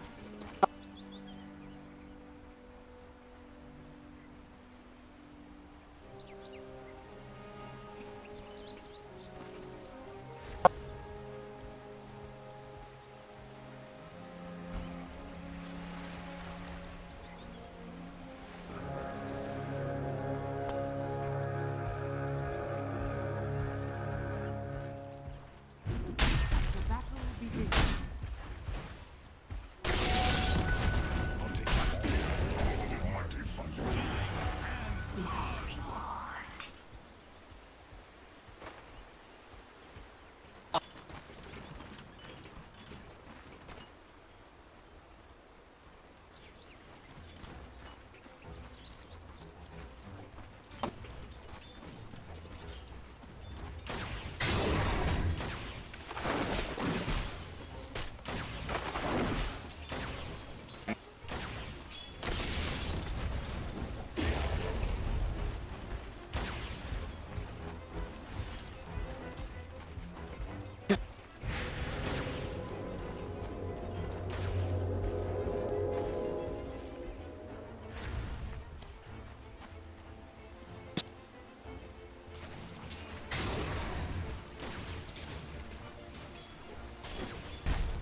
structures are fortified.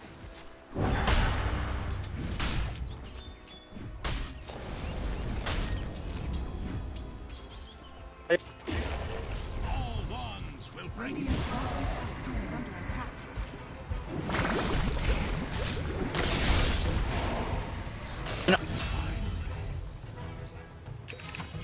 in the seven hells.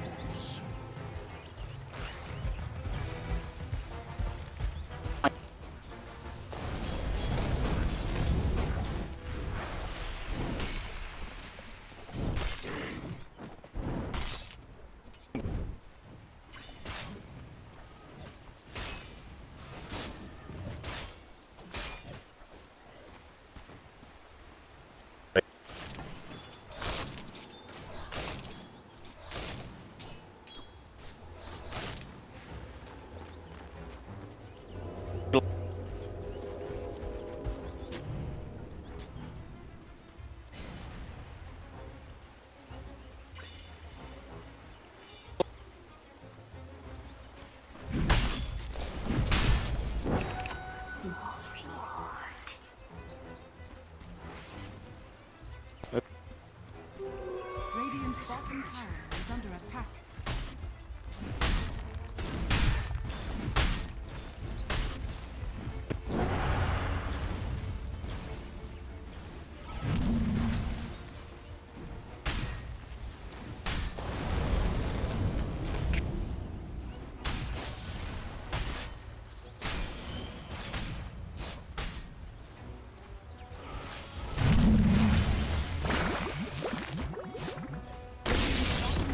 Is under attack.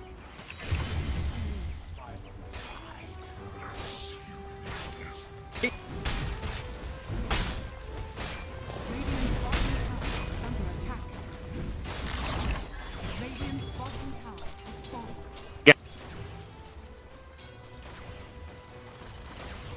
Dire's middle tower is under attack. Dire's structures are fortified.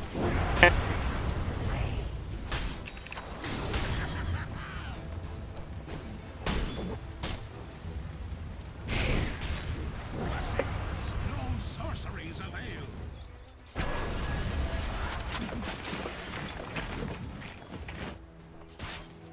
Almighty thunder. This'll come in handy.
Dire's middle tower is under attack.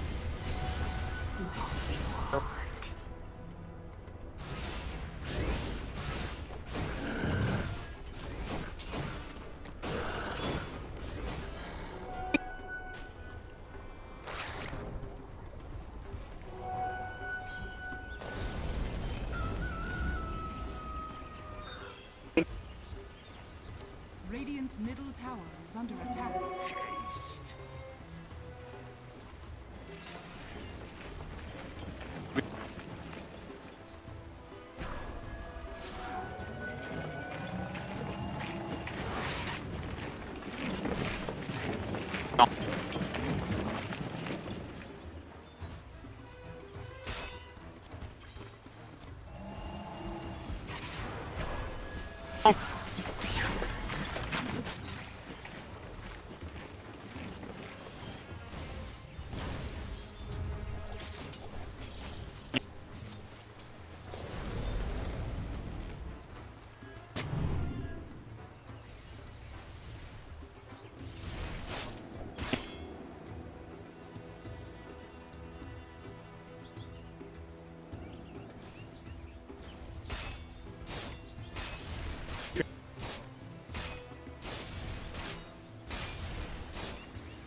Dire's middle tower is under attack. Dire's middle tower is under attack.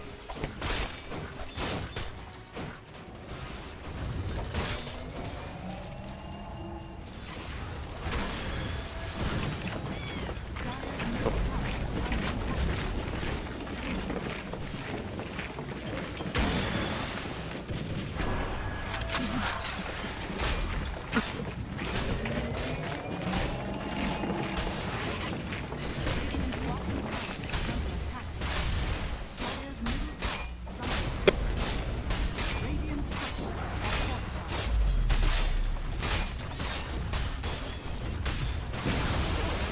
Radiant's bottom tower is falling.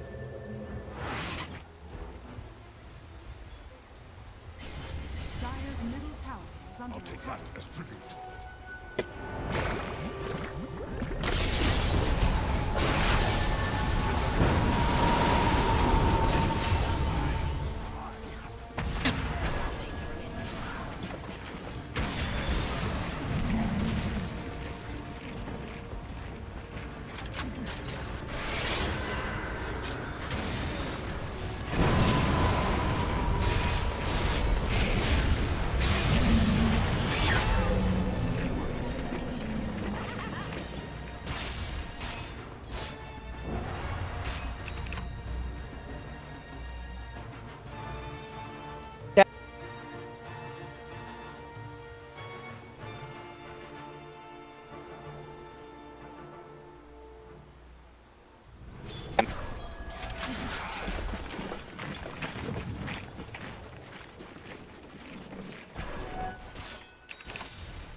Radiant's middle tower is under attack. Dire's bottom tower is under attack.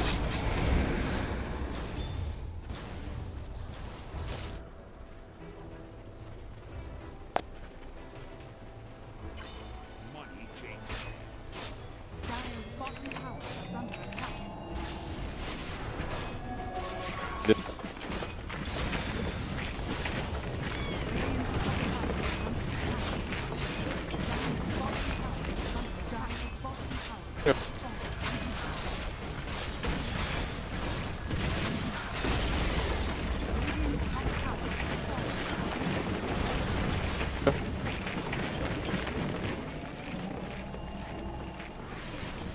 bottom tower is under attack. Radiant's top tower is under attack.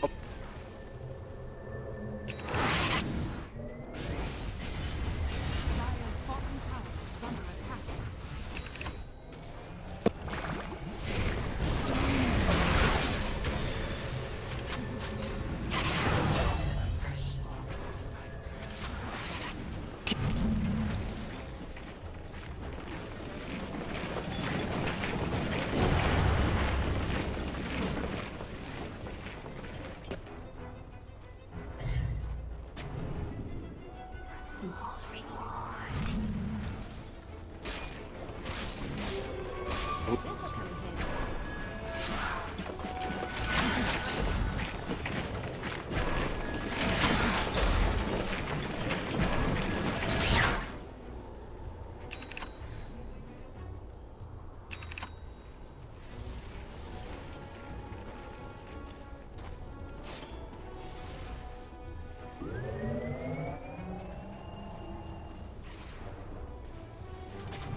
Dire's top tower is under attack.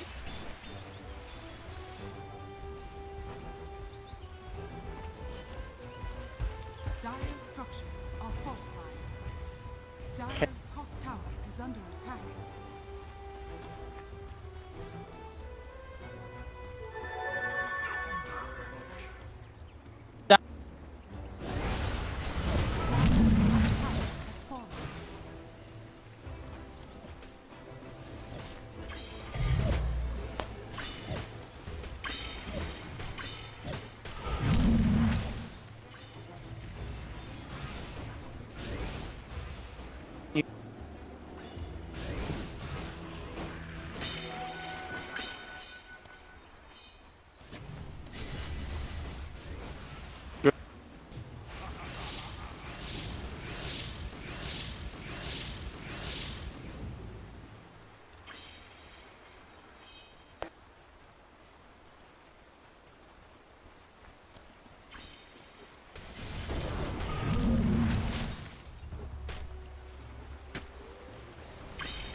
Dire's bottom tower is under attack.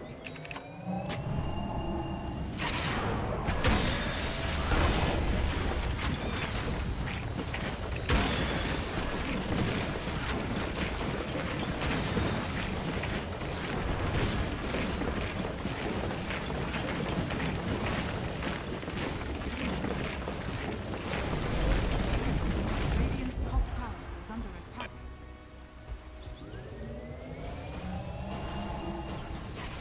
Dire's bottom tower is under attack.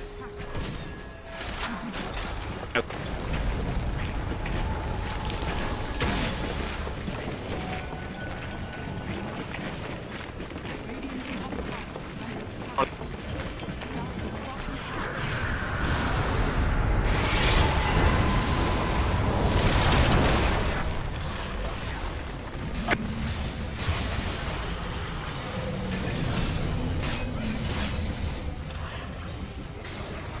top tower is under attack. Dire's bottom tower. Dire's bottom tower is under attack.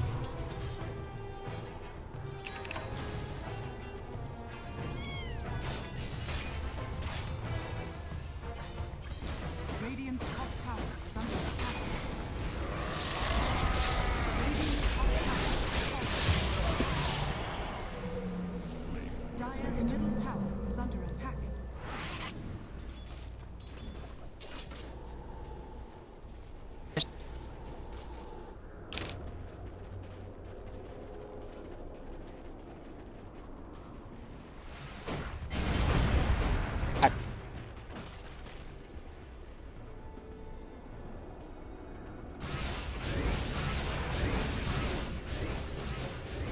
Yep.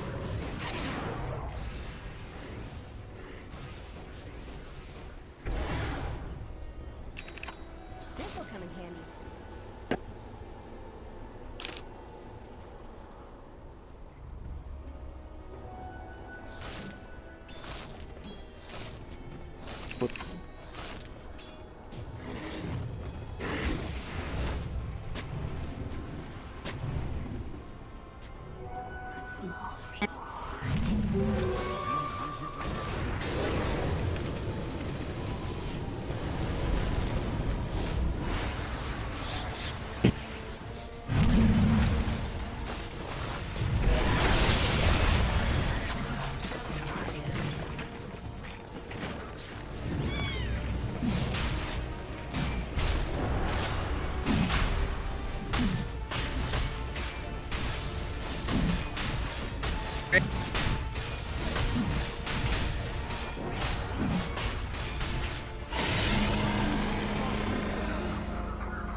I'll take that as tribute.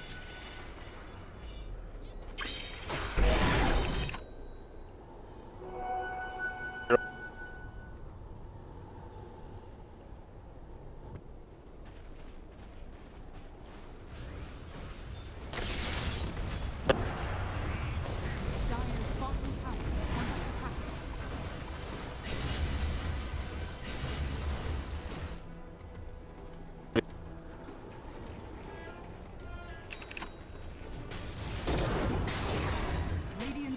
tower is under attack. May I? Dire's bottom tower has fallen.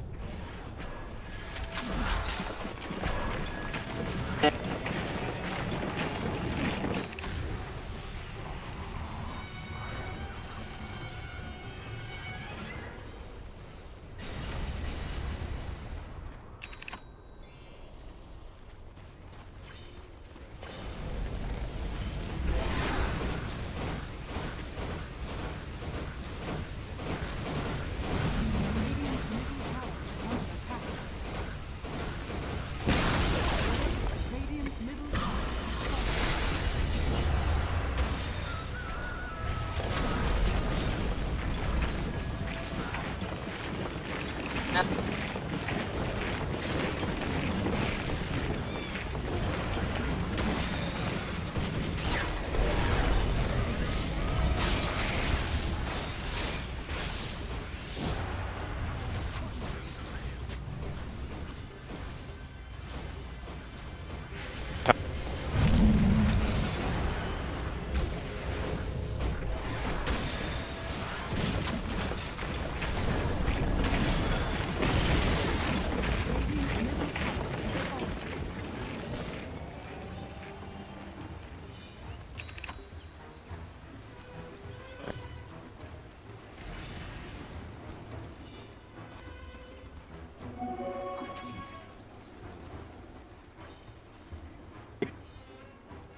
Dire's courier has been killed.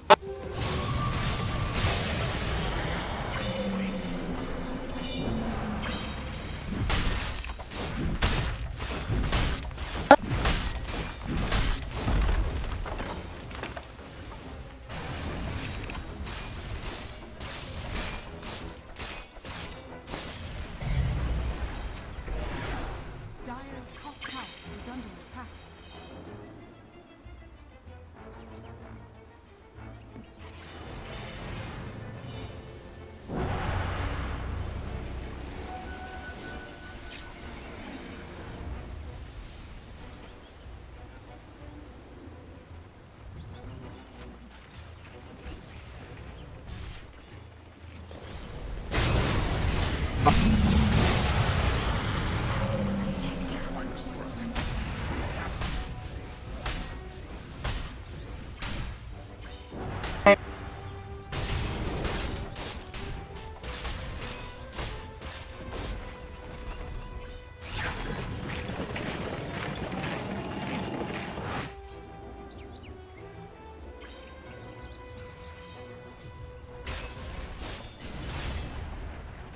Dire's bottom tower is under attack.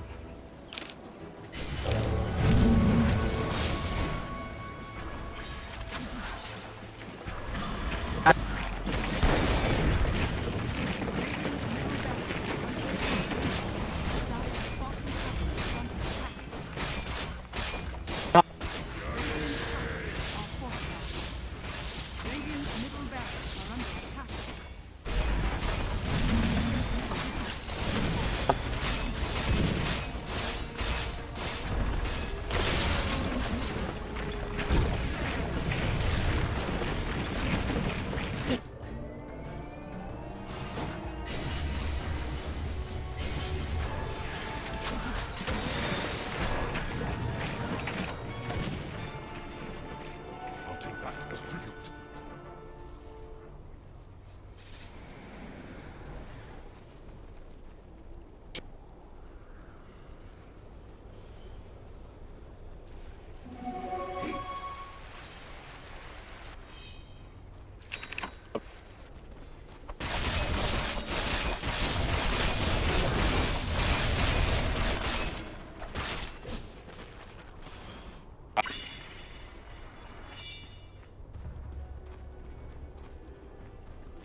Newbies, turn to pick.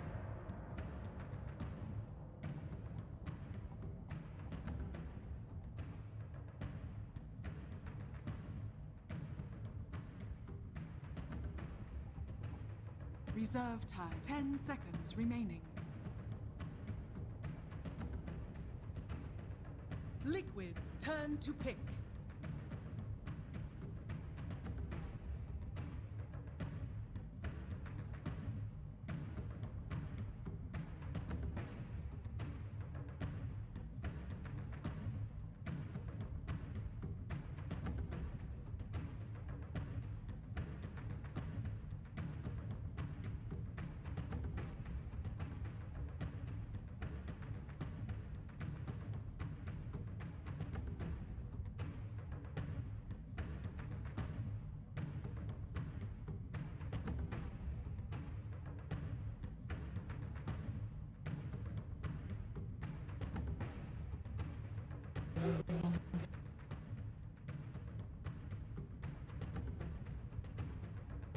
Ten seconds remaining. 5 seconds remaining.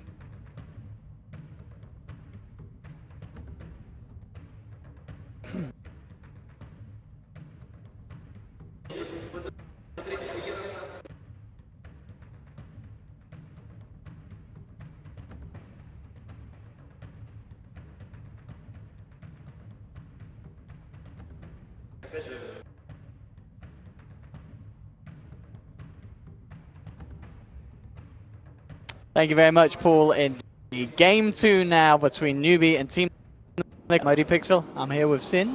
Just seen the draft. You were just saying to me, Sin, you feel it's a similar archetype. Surely that's a bad thing for Liquid, or not necessarily? I would say so.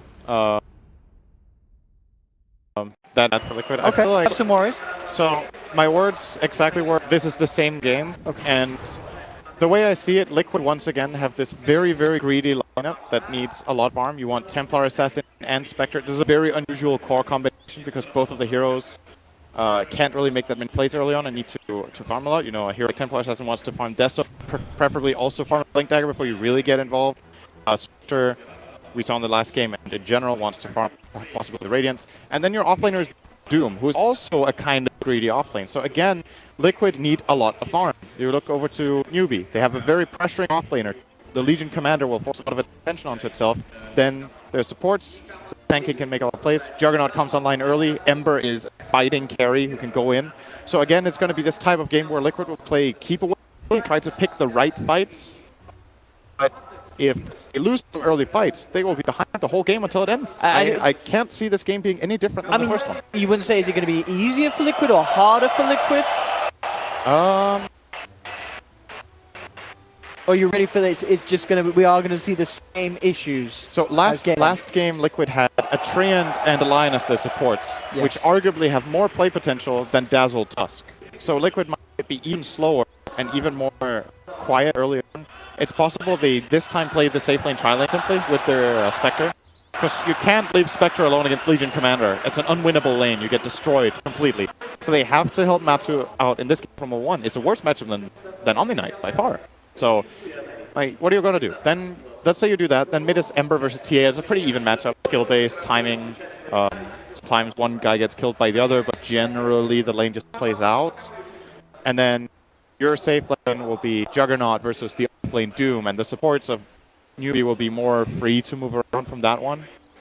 Jugger's generally fine there. He has Healing Ward. If Doom tries to rush you with Infernal Blade and Scorched Earth, you generally stay alive. We saw it in the last game. That was that lane, basically. They had Warlock last game as well. They did, yeah. Which they went for again. And what was the second support on Newbie last game? Wait, no, they didn't have Warlock last game. It was Nyx and CM. Oh, Nyx, CM, you're right. Well, there was a Warlock this morning in your first series. There was a Warlock earlier today. You're right, absolutely. Yeah.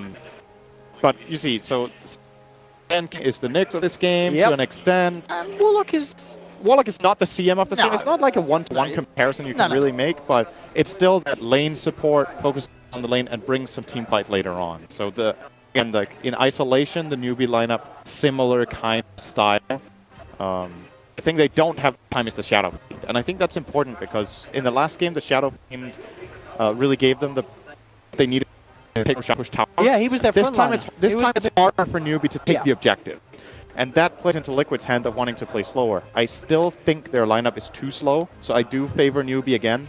But considering all of these factors, Newbie, Liquid might have a slightly better chance this game.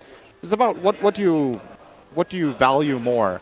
The fact that Newbie are a bit worse at taking objectives, is that more important than the fact that Liquid are a bit worse at finding fights? Because I think Lion did a lot for them in the last game. Lion and the Trinity really GH made some big plays. Made the lineup come together, whereas this time around, you can't really rely on a Tusk to set up this entire team. Like, if you roll in with Tusk, die.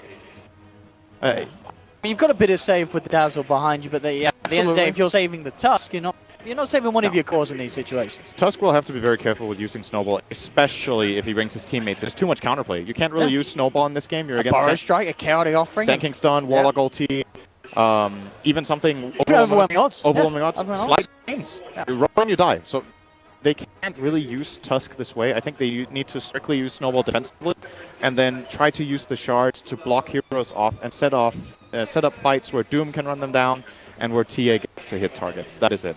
But to me, this does look, especially, okay, based on how last game went, in addition to all of these things we just talked about, this might even be as big of an advantage for Newbie as like 75-25 for me, maybe even more. So we'll see if Liquid pull out some great plays here, but in my opinion, difficult game for them. Let's have a look. We get ourselves into this one. Apologies, of course, for the viewers for the slight delay there. We have managed to get things back underway. Very, very quick tech fix in boost in Kiev as we can get on game 2. Crowd cheering for Navi. We should probably break it to them soon. It's too cool. This game, of course, Navi inside. Newbie versus Liquid. Newbie with one win already under their belt. I wonder if Newbie, they can obviously, when you're in these booths, you can't hear really what's being chanted. Maybe they're like, but you can hear. They're behind us, guys. You can hear like the pace. You can hear that there's noise and that people are yelling. So this might sound Newbie to them. It's like, oh, the crowd loves us. Let's go. The Navi effect carrying Newbie forward here in this game, and as you said, very much in terms of draft and in terms of what we see so far this series, this is going to be quite a struggle for Liquid this game too. They need some start performances. Miracle on his TA. Certainly a hero combination where we can expect that to happen. Very, very strong rolls and a hero for those on Newbie as well. Estral CM, something that is not going to be an easy feat for Miracle to deal with in the mid. This dueling up from Newbie is so strong. The Warlock commander is crazy because Legion commander with Poor Man Shield is tanky. There's a lot of health. Can put a lot of pressure, and then the only thing don't in this offlane is the sustain that can give you a shadow wave. You can just run at the enemy carry and hit him, and you overall start trading with them, and then I need to heal a bit. Sure, I'll use a tank and a warlock heal, and we're out of region. Oh, we also have a shrine. How convenient! So this Liquid Tri-lane is difficult to play. I would say it's not going to be an easy. What Liquid supports stare, but they cannot leave the Timber alone against this. Absolutely not. They have to remain. As their minimum, Dazzle needs to be here, but even then, I think that is tough.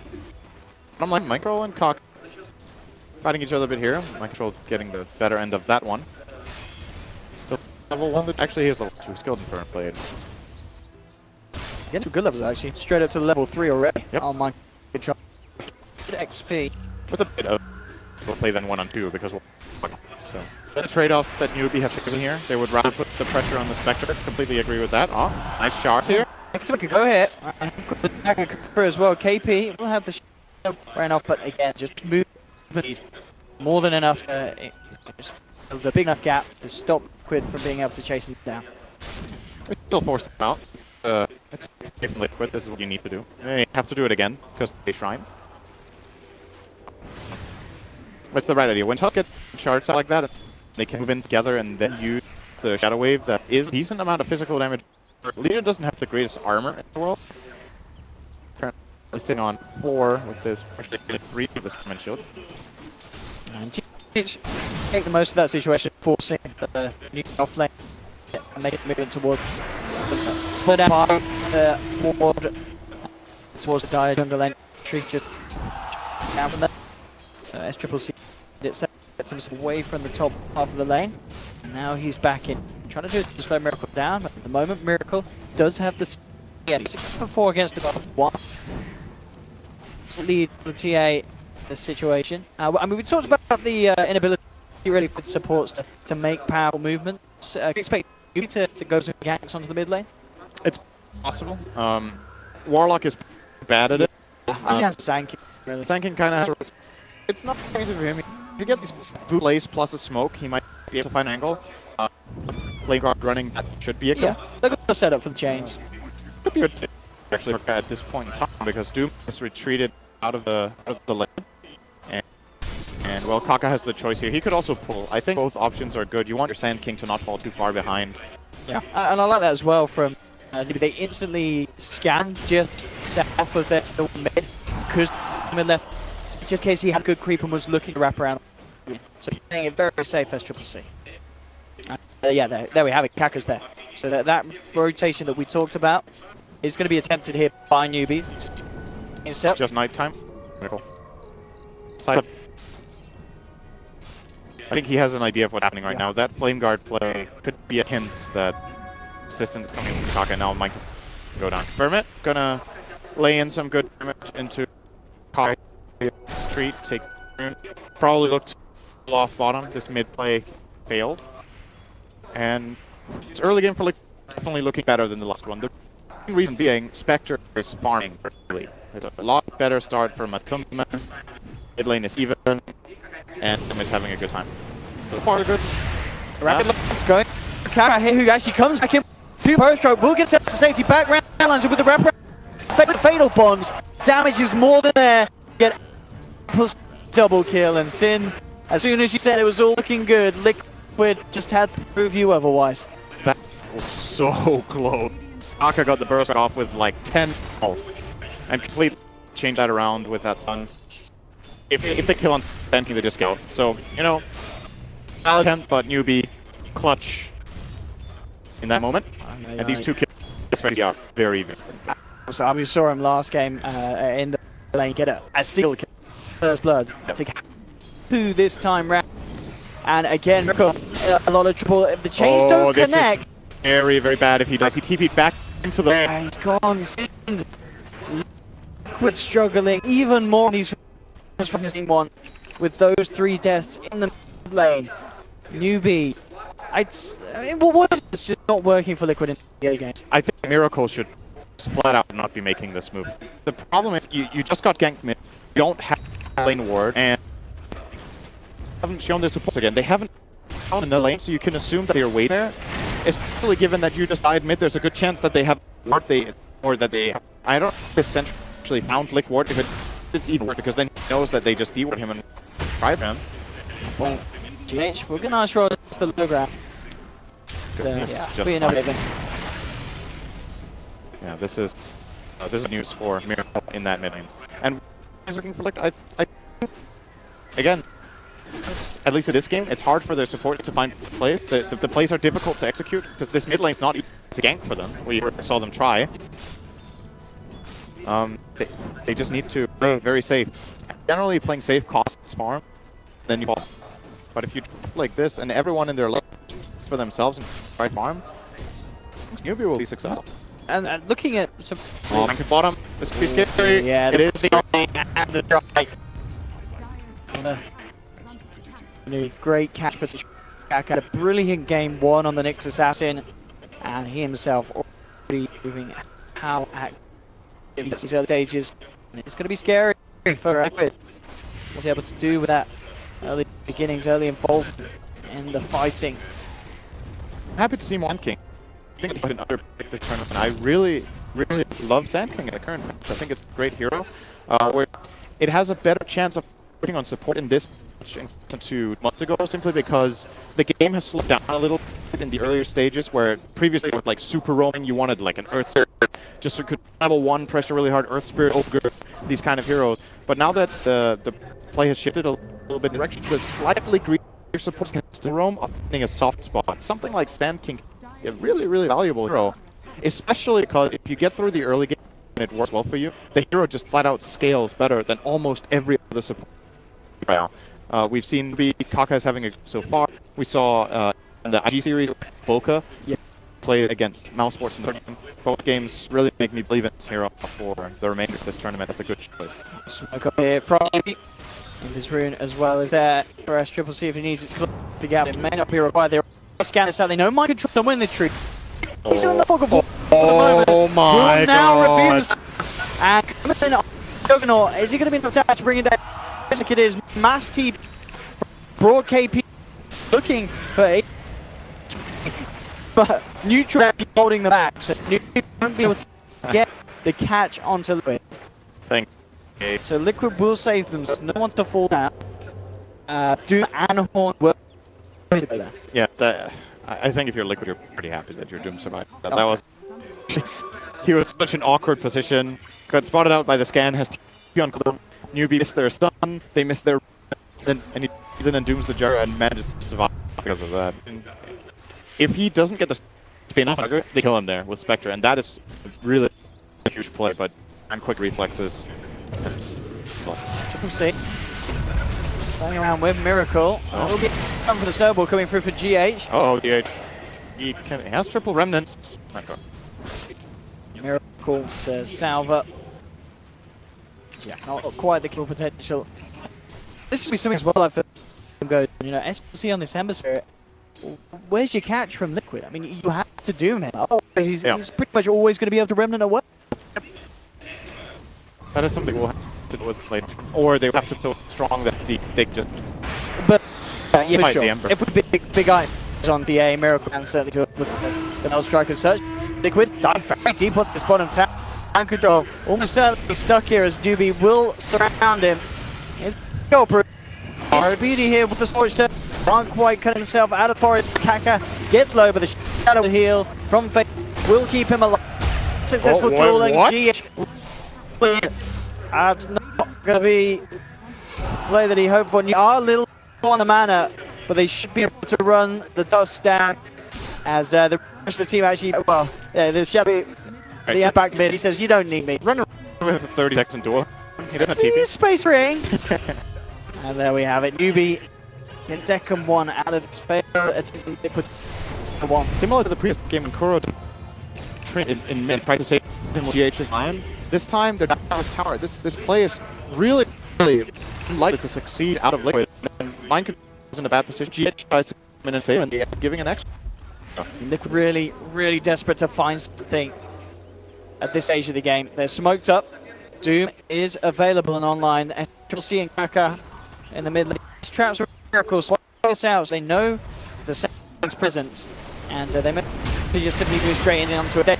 They'll drop it all, Horn and Doom, just to get them first kill in the game. As CPs come through, grabbing the Doom underneath now with the Remnant Burst and the Jewel. That'll bring Doom down. Newbie find the kill in return. Let's start backing away and also teaming over to join the fray. So a 1-for-1.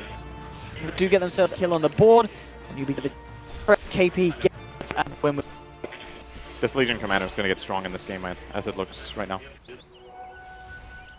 Look at Kiev farm, probably be better, but he's been TPing around to help players. He saved the Sanking bottom probably with the TP into press tap. He just managed to get that kill, and all he's for it is a bit PS, so really liking the move of Kiev. Oh, he took a really good dazzle. Very nice score. Edge of Sammy, that's a gauge. Roll away. Incredible getting run down by S with the Triple C 4-0. Soon to be 5-0. First 12 minutes of the game. I started Blade Mill on the something a little different, but if you get it this early, it's pretty darn against Liquid's line. It's a game specific. I think the reason he's opting for it in this game is, first of all, Blade Mill is nice on Ember just to get mana. The 10 int is actually really valuable with this hero. And as talked about previously, the only real threat for him is either get hooked or get a burst. This Blade Mill is going to help against that burst. Even if you do manage to kill him, he does so much damage in return that he might win the fight. We're going to see what he goes later. He's going to get Boots of Travel now. Pretty standard. I would imagine Lincoln's will use in his build here. Gonna do it. So Becker will... Oh. Don't know for that right now. Kaka's being run at. See how Liquid want to. They've got to be a little careful. Kaka being first test trip. He will be there to cut round. Hop back, mind control. That's coming in from you. Kroki will get the kick off in time, but again, 80 in the right time. The third duel wins game. 13 minutes in as he turns up to bottom fight. And yeah, this Legion we're a pick first on the stage. Like Legion first. I guess we're seeing why they do it. They're just so damn good at you. Yeah, well, the hero is being rated very high for multiple teams right now, and I think a big part of the reason that the hero is as successful is, first of all, some teams are not counterpicking enough in the game. Obviously, Dazzle is a step in the right direction. That's the kind of idea you want to have. You want to have a Savage duel, but Grave is not actually that good. Like, maybe you don't lose the duel, but you die after. Hero still wants the entire duration of the kill. You want a hard disrupt, like just the banish from OD, maybe something like Omni Knight, Guardian Angel plus the target point. So you win the duel for yourself and utilize it against the Legion. Yes, but all of that is available for teams. They are once again in the position where they need to just go to the farm. And more than anything, honestly, I feel like they're shooting themselves in the foot a bit with these plays. They're really optimistic and likely to see, for example, this move they just had where they snowballed in. They are giving Newbie more kills. Newbie would find probably trying to make plays that their lineup just isn't ready for. Liquid, one thing that they could set look for is for this to be where Miracle does something amazing, and he is still top of the net board, which is impressive considering how the action is panning out between the two sides. Bottom lane, they make Kaka the dust, but Kaka quick with the burrow strike to the sideline. There's no cancel for the TP, and he plays himself straight out of there. Again, an attempt to find a goal with a horn that's unsuccessful. This one isn't too bad for Liquid. Didn't commit dude, and Matumba Man gets down to a wave that he wanted to find down here right now. Anyway, at least it transported him. But again, it's not. I mean, you really want to be finding kills with these horns, surely. Matumba, in terms of he is still behind the 3 corner game. No, it's not as bad of a situation in game 1. It's similar to game 1 in another way, though. Like again, they have a support who isn't level 6. 15 minutes in, this Tusk doesn't have Walrus Punch. If he has Walrus Punch, that's probably. But because of the unsickle plays and lack of pulling and lack of strong laning, the hero who souls is Dazzle. He's been pulling up, he's been laning up, having a good time, falling behind. Previous game, it was Trayan, who 15 minutes in, level 5. They're missing utility that they desperately need. In this game, it's actually like their own pitch, more or less, who's under-leveled. So, it's very, very difficult for Liquid. I think they have to do is something like this, where they just smoke up and just run in the Doom. Go in, try to set this high. This is a dangerous live place to fight. KO offering. Oh, this Lina dropped the Doom, but there's the chaotic offering onto free with a fatal positional red. It's not the play Liquid need to be making. Newbie punish it with just absolute ease, Sinran. Easy fuck for Newbie. Yeah, they're giving them they're giving them opportunities Newbie wouldn't have found themselves. I feel like, you know, it's frustrating. Again, look, you have 1 kill and the enemy team has a kill. You're like, we took something that not looking too bad in this. In terms of the you're having pretty good farm on Spectre. They're in the TA. Doom isn't having the great, but it's manageable. But every time they put these plays, Newbie just this is a sharp contrast for me to a team like IG that we've seen. They're trying to get kills out of us, but the chains are there. The whole back. A lot of burst onto Faith, not quite enough. So the change tries to trap there. The sharp won't find it initially. He'll continue to move forward, but he turns up. Overwhelming odds. It will be there onto mine. KP has not committed to it. Still unkillable. They do get the big kill. Just on U9 on the sideline, and they find anything else. This so Liquid. They will catch this triple C. Tower will be denied. Miracle getting bursted incredibly. Then KP jump back in. Doesn't have dual yet available though. So Miracle will survive. Liquid fighting with the minimal amount of health, but they get the objective, albeit a deny, but still it's down at the end. And they do kill. They do so much damage with the other way. I think they done some of the most damage in that fight. They got the melt struck and Shadow Wave. Insane nuke from the Dazzle. And that's that one multi just burst down the Juggernaut from up to 0. Something we haven't talked about for they have great mass armor, so Roche is a play for them. The question is, how can they get themselves in a position where they kind of need to... But it's not easy for them still to accomplish that. The first big burst to Faith. King to triple C. That blade mail certainly helping him, putting Miracle off from fully hitting it. He got Blink on Miracle. That is... I mean, yeah, as you mentioned, Miracle has still been hitting the timing in this game with everything up against the wall. Liquid 12 for 2 for Newbie. Miracle with Blink, so if he can start pickoffs, we mentioned before, they didn't want to have that. Matuma Man expected to join the fray as well. I think target now for the way to play this for Liquid in fights is that Miracle Blink and burst the Warlock. If you get a chance to do that before Golem gets dropped, they suddenly have a fight that play on the flank. Duel. Found the Spectre here. They won't get the dual win, but they get themselves the kill. GH also rolling in once again. It's going to be a bit of a surprise for Triple T. Picks up the double kill. Newbie get themselves Matuma very after a little bit of a shining hope was shown for Liquid as they've taken down the jug. Oh, he missed them. Wasn't killing, but could have been good damage. Okay, so the point I was trying to make earlier was if you compare... maybe we have to wait. This could be for Liquid. Has to get the hell out of it. Liquid are actually in a really bad position here. Just scanned out as well. Control needs TP away from this probably. Oh, he's going to start. They're aware that he's around. Finds the initial opening with the burrow strike. Halt will be used. They'll root up Miracle. Brought down immediately, offering they've got the big boys. Miracle and the Timber taken down as Newbie go for a beautiful long wrap around from the river that catches Liquid entirely gone. I think no. So the thinking about in this game is Liquid are playing they need to play slower. As a team like ID has looked way better to me, like understanding their lineup can and can't do, should and shouldn't in order to succeed. Liquid taking these fights that are so risky and difficult, like again, reward is just not. I want to go in for some sort of an AGA cross through at the Roche already falling. Picks up the great, trying to get himself out of doom. Will manage to pin down the Spirit in return. She managed to break the enemy. You know what?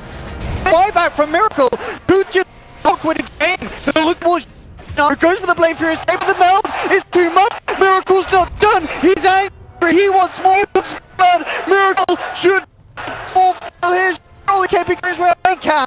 It doesn't matter. It's enough. Liquid. They get the triple kill. Bit cool to get the TA back in the game, but it absolutely is offset.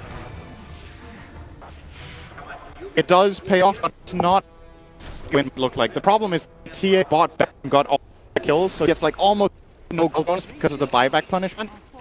But it's still, it's a good percent that they get rid of the Aegis. And it's a lot of XP. It's a lot of experience. They get rid of the Aegis that would have given you an... I would have it's worth it, for sure, to go for this, especially like you said, you're going to also take a win for like, and they desperately need something like this where they just finally one fight on their terms, where they're all in a good position to go in together, catch the right targets, guard, and again, the enemy team is a rough pit here. This is the first fight that like using. They will have. I think it's the first fight series. Actually, they had a couple good fights in the previous games. They were just far behind, but like they took them good moves. The draft just put them in a pretty weak position in the ball, I would say. Taking a good Miracle coming up big. He is working toward BKB. There are still counter. This is another strength of Legion Command is the tons. Everything, apart from Pumpkins, obviously. The fact that you can go Blade Mail and kill an enemy carry. You can have a lot lower net worth in them and still kill them by having them kill themselves. The problem is Refraction is kind of nice against it, so to try to track first Ember, you can solo him. Right. That's not too late, but another play that will be available to Newbie just now, and they're actually going to smoke right with the Blade Mail kill. So they can get a Newbie. They do not have Jugger with them. This could go bad for Newbie. They're going to he gets a huge That's the question. And immediately burst there. Great time for Kuro. Will buy some time from a nothing comes down their heads. Have lost number one. Miracles forward will make sure that Liquid make a trade. This has got to be worrying for Newbie. They look to take the fight. They do get the Spectre kill. They get away too. Maybe even more fake. They fight for the TP out. Will Miracle have I mean, that's going to hurt him. I don't think it's going to get him sin, but it's certainly going to give him a bit of a headache. That's how the Faith. He's shrining up. He's terrified. Oh, it missed. Oh, okay, they missed. Oh, though. That is focusing on the important finger, Owen. Yeah. Tough for Liquid. This time around, in my opinion, Newbie are going for a difficult play here. They have the Juggernaut up. Liquid has this information can see on the map. So the moment Newbie engage on them at their tower borders and try to kill the Spectre, because of the perfect positioning of Kuro for that grave, the entire fight was so long, we could just beat them the 5-on-4 there and not bring Jugger to the fight. I mean, just no. If you want to go for a skirmish, sure. There's a fast tower with only Spectres showing. They have to know that protection.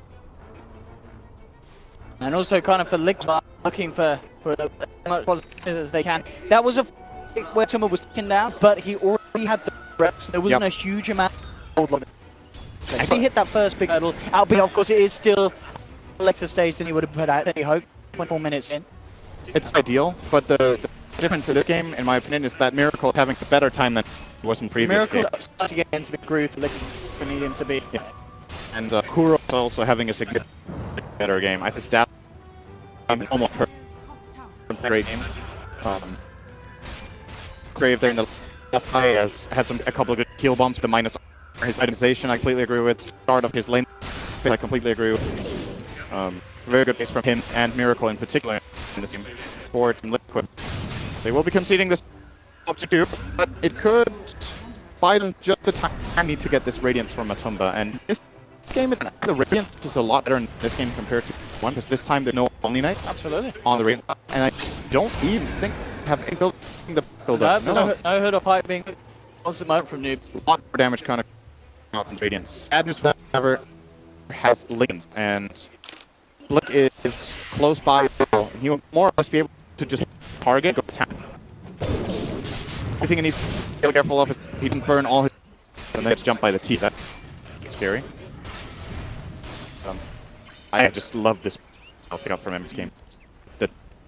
The ability to deal damage back with only Doom, real counter, and the armor it gives against TA are all really great benefits here. I think we've seen of being more popular and Ember is getting shield. I do think we could also see that come up from SDT later this game. The armor would be beautiful against Miracle. Armor against Miracle. Armor is also pretty good against the Spectre. I mean, it's not perfect, but it all adds up. The shield is really, really nice against a hero like TA. He needs to move consistently and stay on top.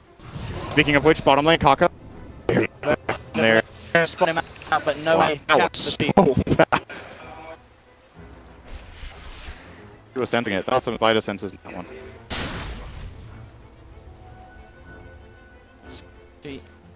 Next play for Liquid, as you mentioned, Radiance is what they want to be finishing, and indeed it is picked up. They have the ults at Newbie. I mean, is it a case if you're Liquid, do you need to be active in a hunt, or is just waiting for Newbie to go for these plays where you can turn and punish them? I think you actually like you want to activate your Radiance now that it is peaking an item, and then they're exactly looking for that. They're going to do King. He is super dead. They don't even need to use Haunt for this play. Liquid taking good warding here. Kuro with a good aggressive ward. This time they have the information to play. At the same time they're pushing the bottom lane with Templar Assassin, so putting out the pressure here against Haunt available. So I like this play a lot from Liquid that they stay in the jungle. We know they have better vision. This kill is big. Get in on a 6. Need to break the link, however. Not the easiest. Yeah, with the Doom as well, it's they'll find Faith instead, and of course this will move the Spectre man into a position to continue to push. He's actually go back up top and put some harassment down to K. It was very quick with a TP out of there. And Triple C, he was quick with the top on his own, and Triple C, he's a smart boy. He punishes that. He actually did. He's going to go for the Tusk here. They know Spectre cannot possibly connect to this fight, and they're just going to try to let me kill him, which looks one current time. But GH, nice blink. Well, so nice. But he didn't have a chance. So. He will get the duel. And that one as well. So. But Liquid looking up, I feel like. They are, but it still feels like. But Tumba dying here is unnecessary, but apart from that, I really like Liquid. It's the right approach. They go down, they get Purigen, they play the version where they have 4 heroes together, and they use and they go in based on the information. This play very sample the one they group up as 3 and fight the and they do. They're way worse, and they didn't have the at the time to take this fight. Build up their the need. They're making one good decision after they but they got a tower bottom, key kill, and keeping the going. Roshan for Nick to make control around. They know there's no Horn, they know there's no Doom. Very confident taking it at the time of the game. Doom has been complete for mind control. So big moment. Doom is still on cooldown for his Haunt. Yeah, it's half 5 newbie, they're scanning out quick in that high ground. Yeah, I've got skipped because of this trap drop miracle. Very important he gets this trap into the pit of. May have countered a previous with Sentry that they put him placing one. Some very important information, mainly about current health. Sean, because they would probably want to go for snipe, just delay them until then. Haunt is a. This is the most important moment of the game here. If they can take the Roshan fight, but it is still looking for a little. Yeah, they can toss it now. You've got way now. He's going to tap Roki. He's going to look forward. Then Mr. Horn jump him to. All across gets the stuff. They're trying to take Faith out before he can get the golems, and they do. There's no young available. And now Doom as well, laid down the Juggernaut. As you can see, quick remnant out. But a brilliant way for Liquid to the fight. They may even get Kaka out to the low ground with Burrows drop. Right, self-fuel the shot. Another nice blink. He's out of there, and they'll take the fight. So the epicenter, they managed to trap 2 hits. He gets onto Karuki. Burrows strike on 2. The blade gets laid down from Parker drop from the touch. He's tanking Liquid. So to take a fight and get KP. A good attempt for Newbie to try and turn it around, but Liquid had a beautiful startup for that one. The snowball on the wall block. The Dune dropped off Juggernaut. They were just kind of strapped around that clutch point. Actually, it was but Liquid, as you said it, they're working. They need. This is the perfect to take the fight. If you can kill Warlock, the fight is there. And key items coming out. Make use of the first BKB use here for Miracle is perfect. He can jump confident and taking the Ember and damage him. Yeah, so he can deal damage. Like the final plan, you know, they're going in with a goal. The hunt is behind exactly what they want to do in the fight, and they just execute. This is so much better than 15. Well, I'm not sure what it was for them. It really does. Maybe there are guys about to be knocked out. Let's start playing Dota, and then okay, yeah, I'll play Dota. And Matsumo's like, okay, I'll play Dota 90% of the time. Yeah, I guess so. Liquid really stepping up. They is called 20,000. That was 5,000 ahead of that. He's going on. Yeah, finished. Okay, out of there. So, GH is going to be glad that spell not. That would have been. It would have been quite right.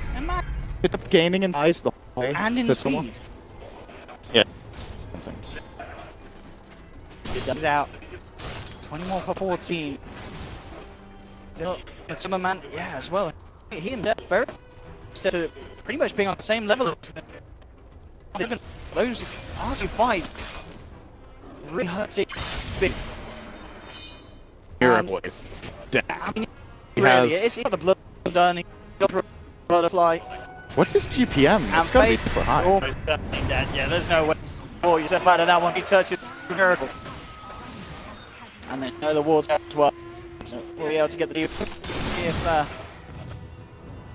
it's. I mean, it's what game you could draft. It's a greedy draft. Yeah. I'm going out with the greed. Paying. Oh, they off. Where they took a fight really need them. Now is starting to get ahead. They can itemize what they need in the game. So Doom with a blink there so that they get initiation, catch off potentially the Juggernaut or Legion Commander. Both are do it. I don't like to do the because it's difficult. You get one of the other targets that are easier, and then you play around the BKB and TA. You're not just doing this. No way that Miracle is going to kill through BKB. I don't think so. Even if he gets dueled, KB's loses the 3-shot. At the same time, the Spectre is starting to pick up as well. I'm going to see some high health here going for the start after the blade mail. It's a problem now for newbie. They're running out of because of these fights. Like the idea for Liquid going tank style on Spectre instead of using like a map. I think just needs to try to stay alive with his main. Draw as much attention onto himself as possible. Like, let's kill him long and cost so. There's the underground, they're at the top. I was wondering if Middle's sweep all the way back to a jungle, but he's so with the mind, I'm gonna find anyone under the desk.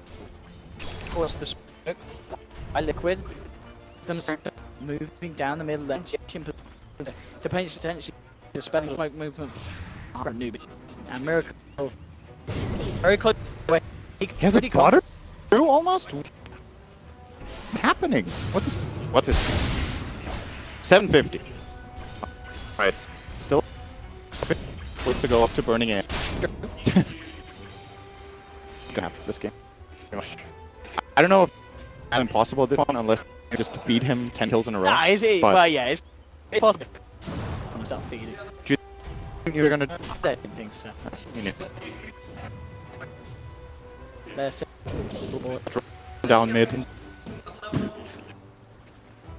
And just look at how newbies' playstyle has changed. This is a team that the complete stadium is different now. They're playing passively.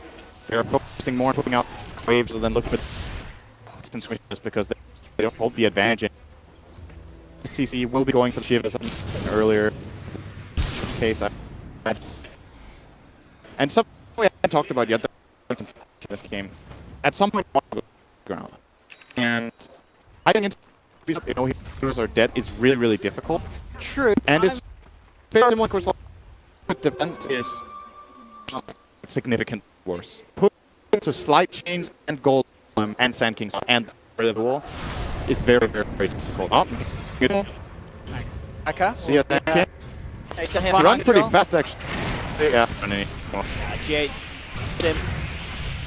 And with a push and a stomp there from my control. Oh, miracles.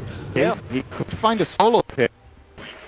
This has so much damage. John and Faith being focused first. One for the horn. They want to move across. Immediate TPs away. So we put that down. And a big component of newbies' high ground potential. Abuse. Does have. They might consider that the Warlock doesn't have back now in for a play. I think Aggrott's going to be a big mistake. You think? They don't have. They just, if they try to go just a little like 3 or 4 even heroes without haunt, it's still really tricky. This is a big item though. Matoma Man, 300 health on Spectre. Going to prepare the stuff for the next item. Hero, sorry, feel a little uncomfortable right now. Are more making it easier is just fine and favorable for them even. Push out the waves, items, and so Dazzle is a really good support in the game. Like, the more you get into the game, the more armor it's relative to things. Generally, super late game is very about armor and lockdown, just being hard. Dazzle is one of the best support combinations you can have in the late game. Yes. Liquid, just take it. What are New going to do? I'm a bit certain what the play is for them right now. I think they might want to try to play the same style and just wait for the and try to win this one. And if Liquid wants to win them, they will gladly at the door.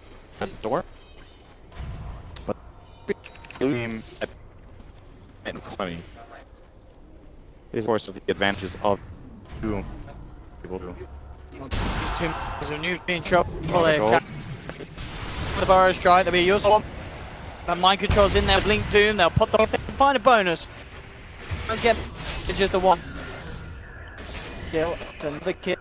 They're very close to the gap. Alright. Never just lead massively ahead. There's Triple C. Pushing in the lane. Should be get out of it. Catch up. But yeah, you mentioned we really are going to be all they can pull off to get themselves back on. But this game is very much so up on top on the stage in that early game. Once again, Miracle with an potential to find themselves some solution. I mean, even with the amount of Miracle does, and Strike and the Bloodthorn. Absolutely. He's all sinking in his trap. He goes, doesn't want to go for any sort of play. He does back. Still, yeah, game safety. Not wanting to throw anything away. Guardian used so that inside Kuroki's tool. It's going to be even more terrifying for new defending it. Top is going to respond immediately from Earth. And well, Sean's max respawn time. This is like, it's, I think, the dot, or maybe like not plus seconds. That is impossible. Within 3 seconds. And it's going to be more of a farming game. Both teams want to get rapid throw for sure.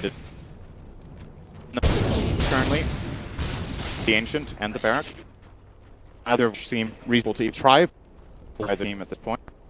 Going to go. Dip this patch.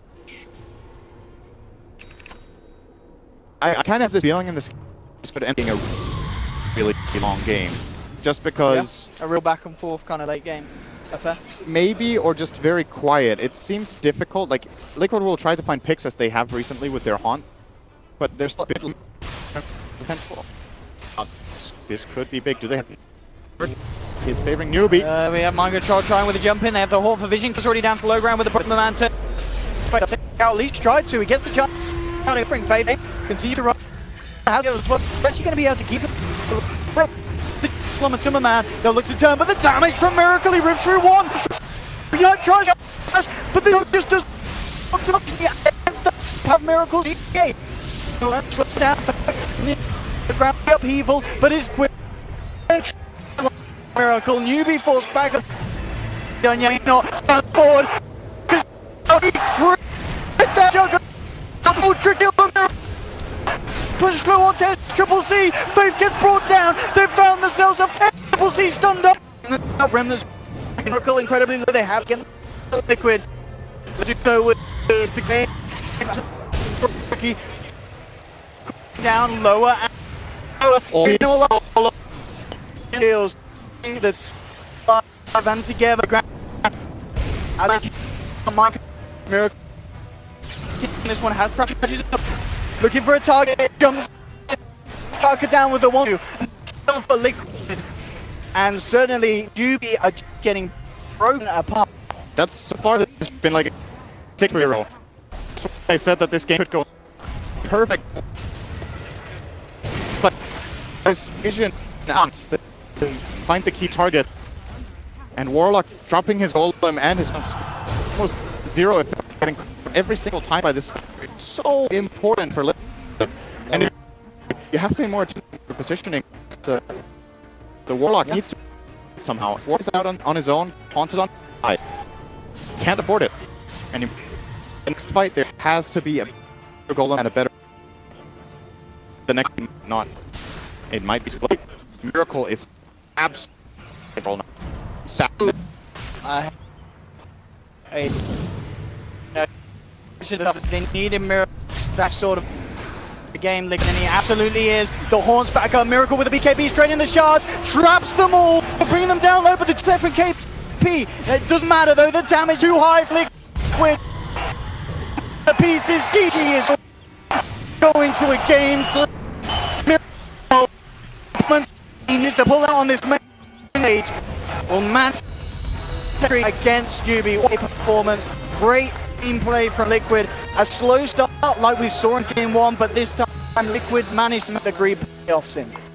I think if Lick took the right things out of this game and identify what mistakes they made early on and how they prevent this third game could look really, really good for them.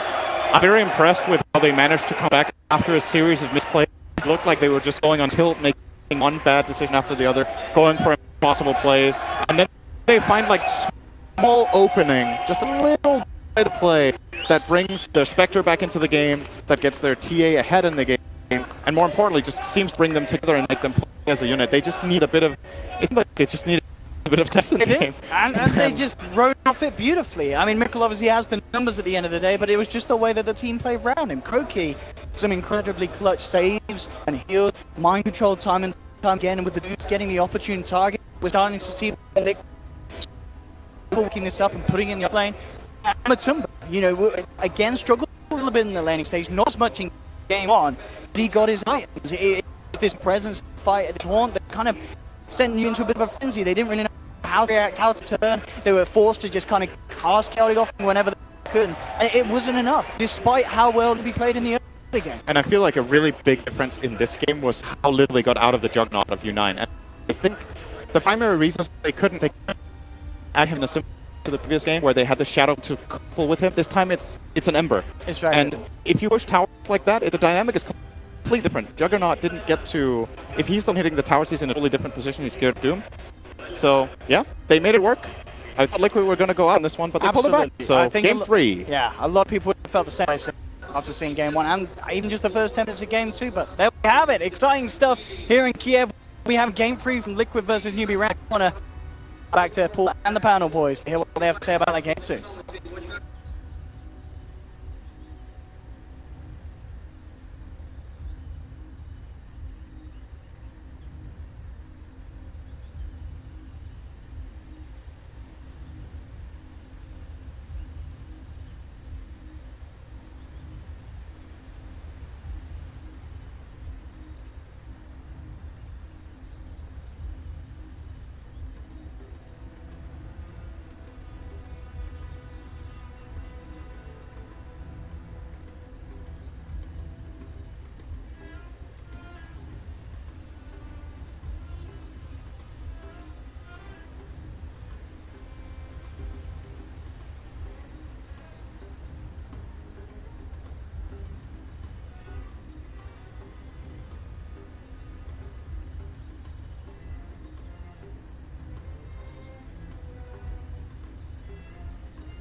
turn to pick.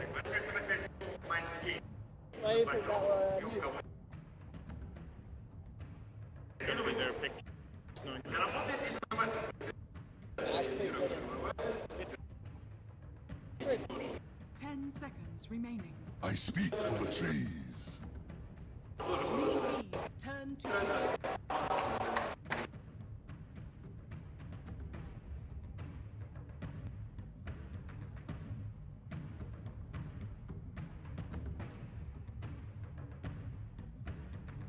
Ten seconds remaining.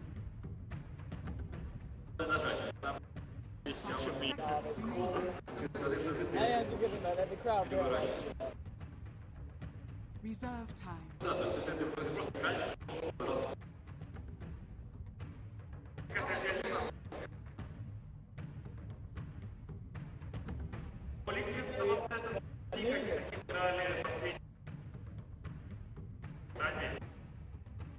Other spirit. Liquids turn to ban.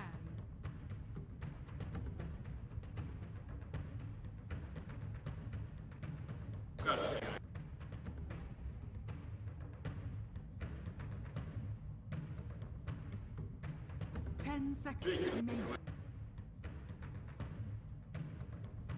5 seconds remaining. Newbies turn to ban.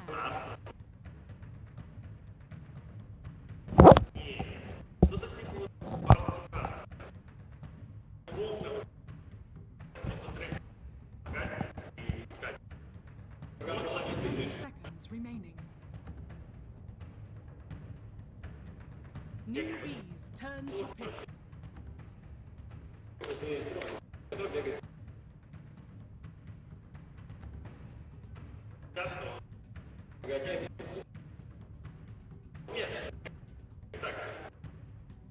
Seconds remaining. 5 seconds remaining.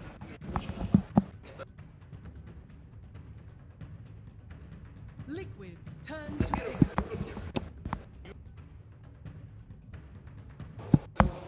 Spirit. You predicted a spirit, but you got the wrong one out of all three. Sin. Yeah. You're so close. Seconds remaining. 5 seconds. Go on then, what's the last one? Sin, go, go. Reserve time.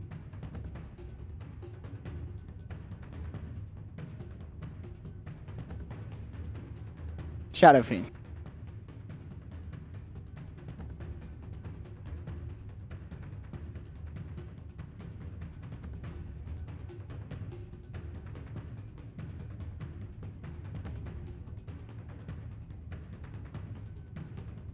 That's hard.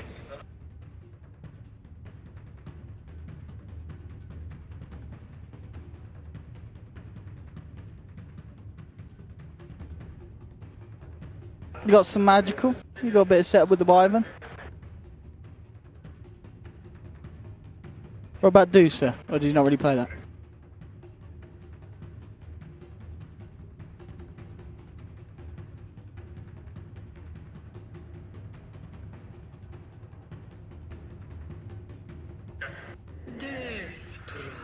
Oh my goodness, and Death Prophet. Death Prophet. Ooh. Nice.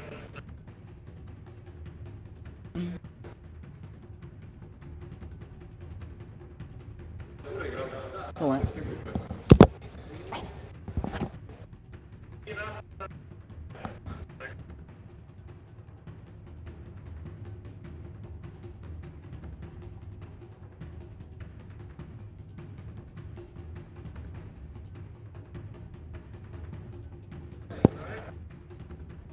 Yeah. 10 seconds remaining. Yeah. Yes. 5 seconds remaining.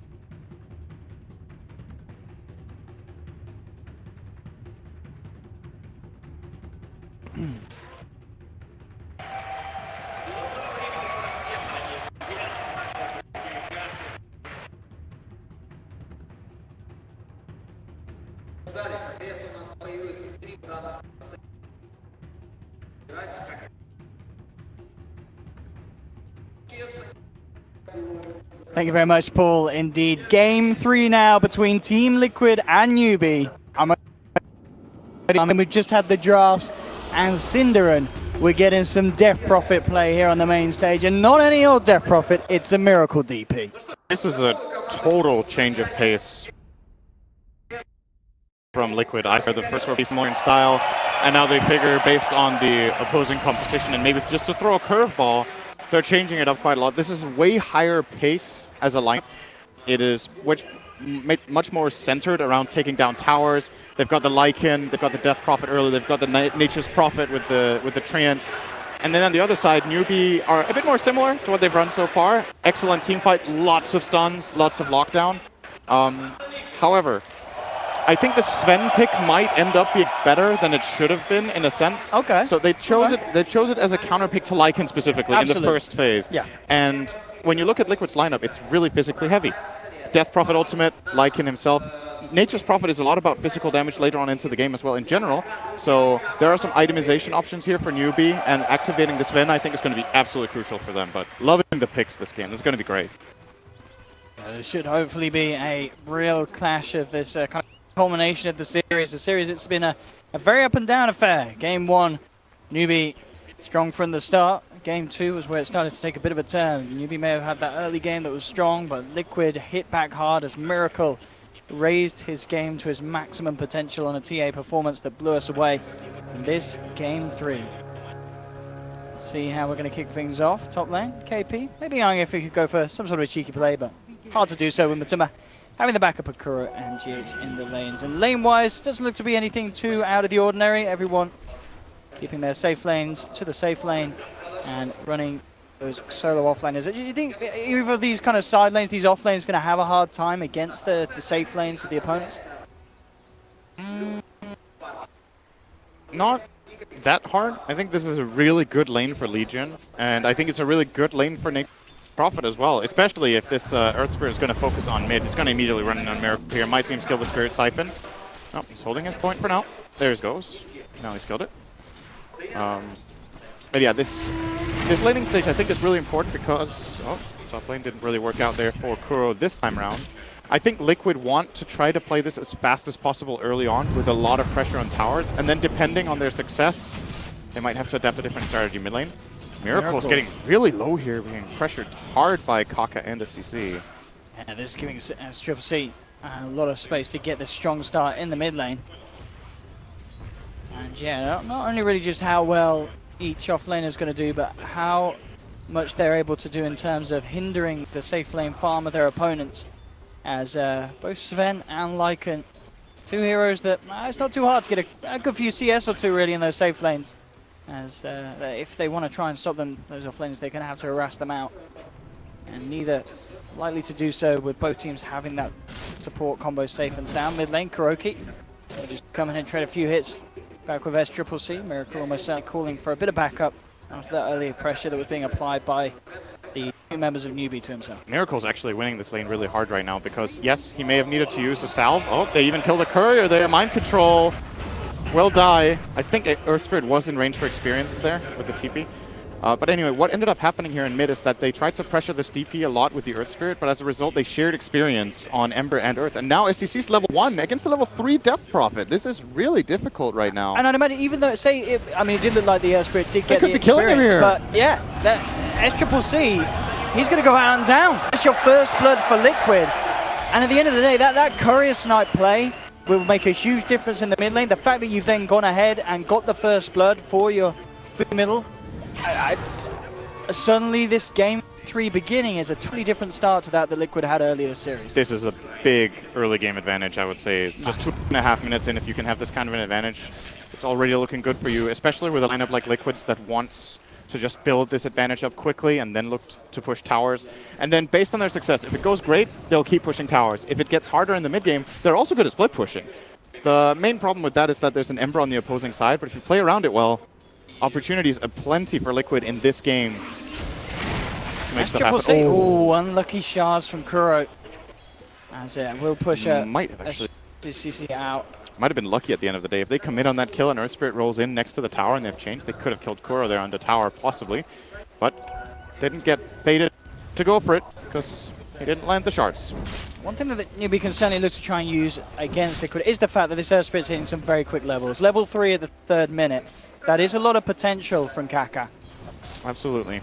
But it's just hard to find kills in mid. First of all, I really like the DP into Ember in lane, just having the Spirit Siphon. Ember has to run next to deal damage with Flame Guard, and then you can break the Flame Guard pretty easily. We're going to probably see that exact thing just now from Miracle. Yeah, good kickback as well to buy some time. Is the heal going to be enough to keep him alive? He's got the backup of Kuroki. Looks to try and block them off with the shards. Won't slow down SCCC, but forces Kaka back off. Miracle's now able to turn. GH is coming with the rotation. Mind Control joins the crew as well, and Liquid pick up a second kill in the mid lane. SCCC taken down 2 times.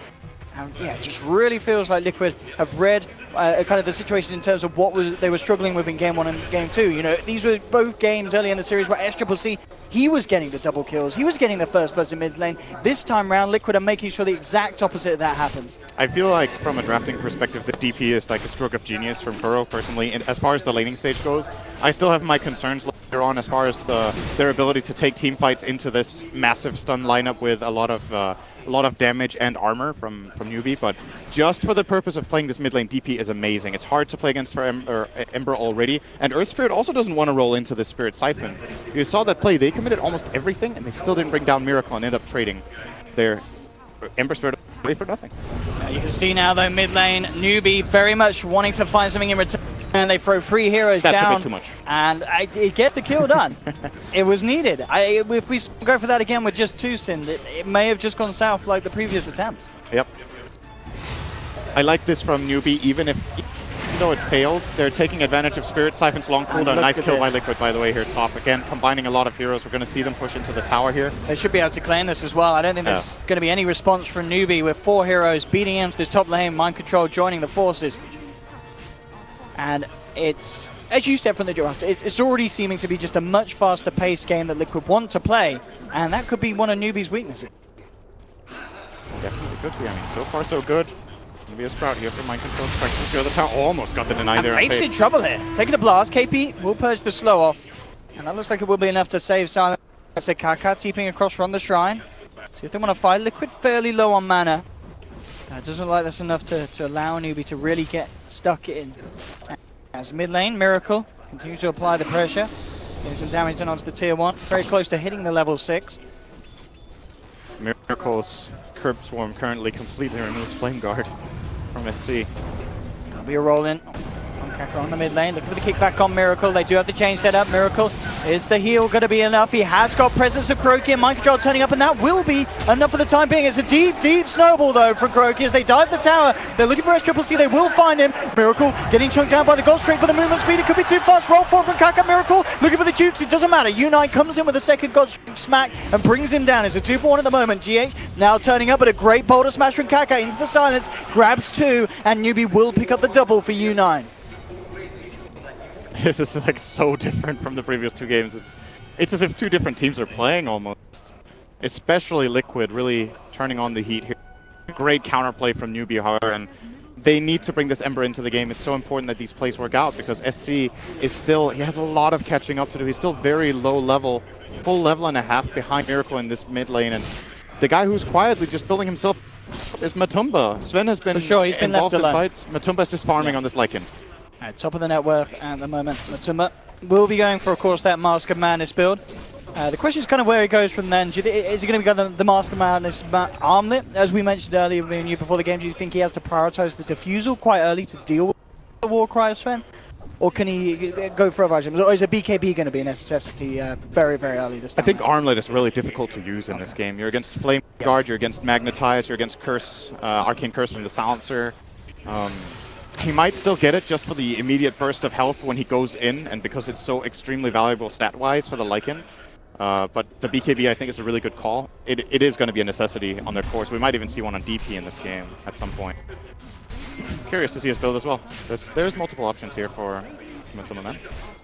Now mid lane, will be pressured a little bit. U9 after coming in for that very successful fight. Using his presence to push down the tier 1. Has got strength back up and available again. Fortification will be popped. Liquid wanting to fight. Matumba ready to lead in. here with the ultimate form, goes straight for U9, holds it back with a Stormhammer. GH will hit the slow. And to my man, it's a hard play for him to move up to the high ground for more. The war cry is out. That armor just a little too much really for Matuma to dive in and try and bring down heroes into the cover up at the moment. Good play from Liquid though. They got the bottom tower and their mid tower at the same time. Making very, very good use so far of the Nature's Prophet, in my opinion. KP found himself a little bit of a free action here potentially. He does have a duel. But in fact, the snowball enough to ward him to TP out down towards the bottom lane where they've actually poured out mind control. Quick TP from KP to get the bigger duel win as he brings down the Furion and puts his halt to this tier 2 push down bottom. Now Legion is getting pretty big here. It's level 8, 8.5 minutes in as an offlaner, very high levels on KP. Farm is also looking pretty good for him. And that's something to keep in mind as well. The Blade Mail can be very, very dangerous for both Lycan and the Death Prophet. U9 farming a stack here. He's going to get probably a top of the net worth from this stack. It's pretty close. Nah, it's just shy by 30. Just about creep out. Those two creeps should do it. At least put him on the same level as Matuma Man. And pretty much neck and neck, yeah, now. The slightest of leads, but incredibly close between these two position ones. Both playing Mask of Madness. Want to point out how good Liquid's warding is right now. The ward between the two towers mid and the ward aggressively up top lane has given them a lot of information. It's always great when you're playing with Nature's Prophet if you have deep wards, because if you can predict the enemy's movement, you can be very well prepared to just outnumber them in every turn. And of course, this type of vision makes it very easy to hit the Wrath of Nature as well when it is off cooldown soon for Matuma Man. Well, not Matuma Man, Mind Control. Mind Control. Mind Control. I don't blame you there. Matuma Man, of course, a very formidable. A lot of profit as well. Oh, Kuro is in no man's land this time around. This very, very deep round. And KP, does he have the duel up? He does. That'll be an extra bit of bonus damage. Very, very nice for the Legion Commander. Plus 20 already at 10 minutes in. He'll certainly take that. Liquid potentially going to look to try and strike back and catch Newbie off guard. They're smoked up from the high ground. SCCC would be a lovely catch, but he himself, of course, very hard to get unless they land a silence from Miracle, really. Again, is it one of these games with a bit of a lack of lockdown? And as you said, with no skill point, not much at all they can do to trap him. At least they'll force down their mid lane, tier 1 being pressurized. Still done a great job. SC is still very far behind. He's currently 6th on the net worth as a position 2. And by quite a large margin as well. U9 looking for the lead in, tries to get the AoE stun off the creep, potentially hoping for Miracle. Matuma, nice flank behind the support. Oh yes, draining onto Faith on the silencer. Faith it still manages to survive because Boulder Smash with Kaka, but the ult comes flying through from the Nature's Prophet. That's one down. Looking towards Kaka, gets the magnetize off. Liquid still looking to pursue forward. Newbie back at the cover of the tier 2. Turn around, a huge burst. And that will hold Liquid back. How much damage was that over? It's definitely, I mean, we saw them, even though they picked the Legion first. 1.8k. I mean, it's a strong spell. So. All right. And it's perfect against the kind of lineup that Liquid are running. Yes, they are bound to group up quite a bit. DP needs to come in close to deal damage, so does Lycan. Nature's Prophet's Treants can help amplify it as well. But mission accomplished for Liquid. They got the mid tower, that's what they came for. And now I think the next thing Liquid are planning for here is going to be Roshan. They will be able to kill it pretty quickly. They don't have any minus armor item just yet. I would imagine we will see one on either of the supports getting a medallion. And I'm loving this from Miracle buying the Hood of Defiance this game. Yeah, we just saw from that overwhelming odds exactly why you need that. One of the answers to one of the counters essentially that Newbie have to the way that Liquid are trying to play this game. And both cores are indeed going for that same build. The Mask of Madness into Armlet. As they both close in at similar rates. Matuma Man slightly ahead. We'll be there shortly. And I mean, with that on top of the Mask of Madness, definitely quick potential for Liquid to try and sneak a Roshan. They certainly also, with this sort of lineup, could try and smoke up and get a kill. They've already managed to get some good map control around the pit with those 2 tier 1s down in the middle and the top lane, limiting the angles that Newbie can approach the pit from. He won't quite be caught out there. Start to move towards him up top, Liquid. TP KP out to safety, and KP will be fine. Still, though, Miracle has got the Invis rune. Eyes on KP. We'll move up to the high ground. Good tree end placement here from Mind Control. Spots out these 2 cores, so Liquid know what they're dealing with right now. They saw the TP from Sven. Interesting game, by the way, as far as the grabs are concerned. Liquid with a gold lead, but an experience deficit. And this is, of course, they've claimed 3 towers to the 0 of Newbie. But the experience advantage probably mainly coming the way of Sven clearing these stacks. Miracle's patience here has bought them time to continue to maintain vision of KP, and now Liquid, they'll close in on the Legion Commander, and it'll be an easy kill for the side. As that's the Legion out, down for 30 seconds. With this time, they could look towards Roche. They definitely could. It's a big kill as well. KP is worth a lot of experience. He's level 11.5. Highest level in the game, actually. Even above the Sven. Not anymore, I suppose. But oh, they're going for Sven as well. It's a big kill if they get it. And he's on his own. There is a shrine to TP to, but it looks like no TP's available at the moment on Newbie. He has the war cry to try and help him out, but Miracle there with the wraparound. Jukes out the boulder smash attempt from Kaka. There'll be a Storm Bolt to try and hold them back, but it's not enough. Liquid to bring down U9.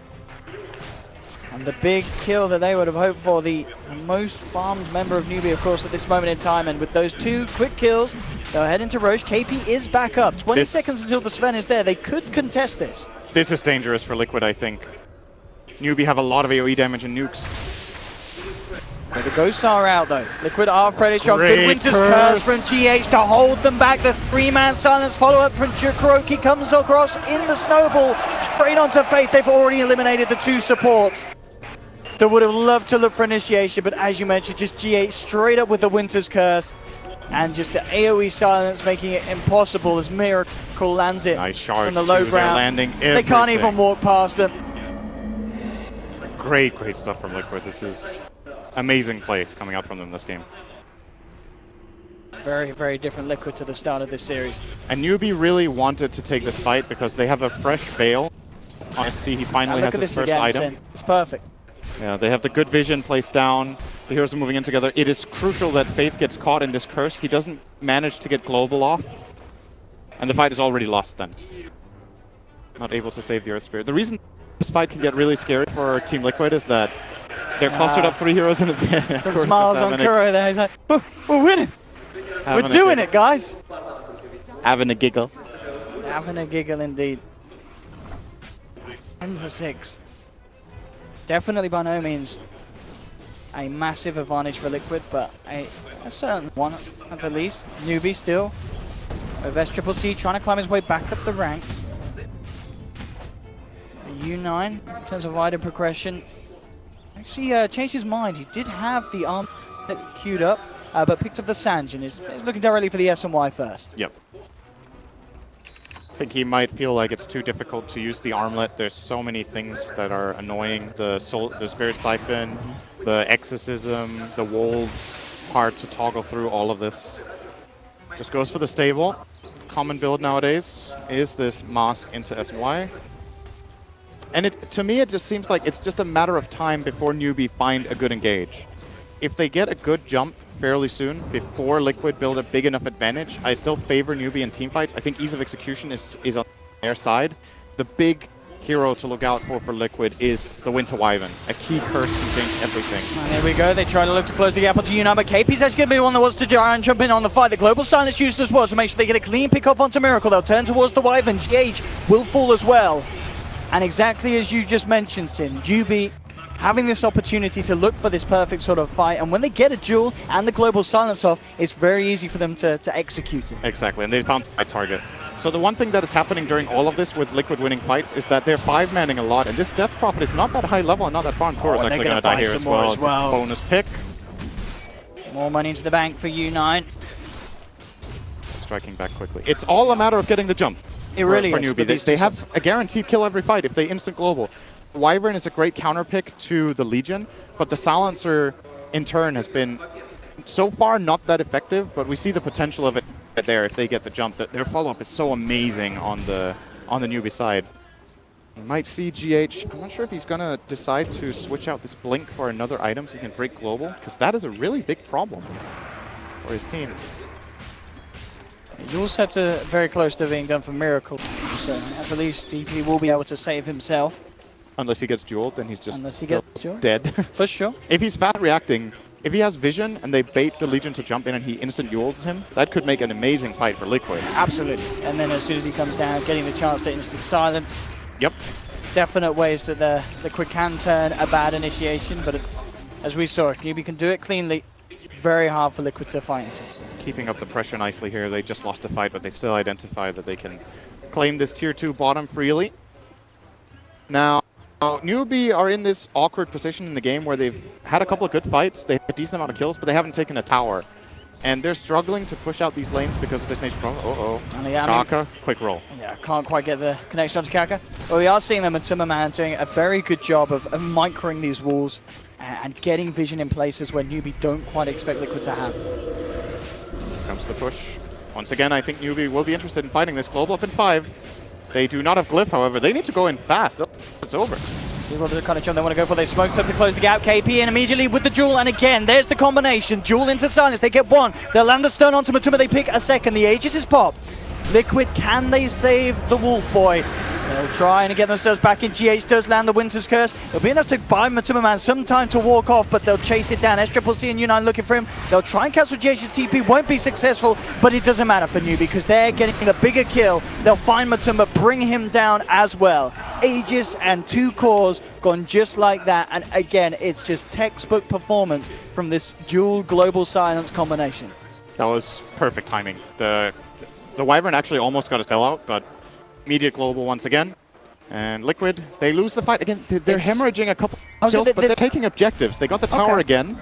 The bottom tier 3 is taking damage as well. And they use their Aegis. At mid lane, they've just trapped U9 here with the shards of the roll in. Miracle ready to go. The silence lands onto 3. And with the Sprout splitting the fight up, forcing U9 and KP to run away from Kaka. It's impossible for Noob to turn. They've just got to tuck their tails and run, but there's no way U9 gets himself away. Miracle siphons him down, finds the kill, and already 20 minutes in, it's just really feeling like the game 3 we hoped it to be. In a lot of back and forth action, and both teams showing us how they can take a good fight. Yeah, it should be a solo for SCCC. Oh, unless he gets the Sprout like that, it doesn't matter. Okay, Remnant still there for SCCC. Held on to the third for an exact situation like that. At 12-12, 20.5 minutes in. Both teams fighting hard, and you can really feel it here in this single elimination bracket. Kiev Major. Oh my, Miracle. He's a little bit careful with his positioning here. Global is on cooldown still, however.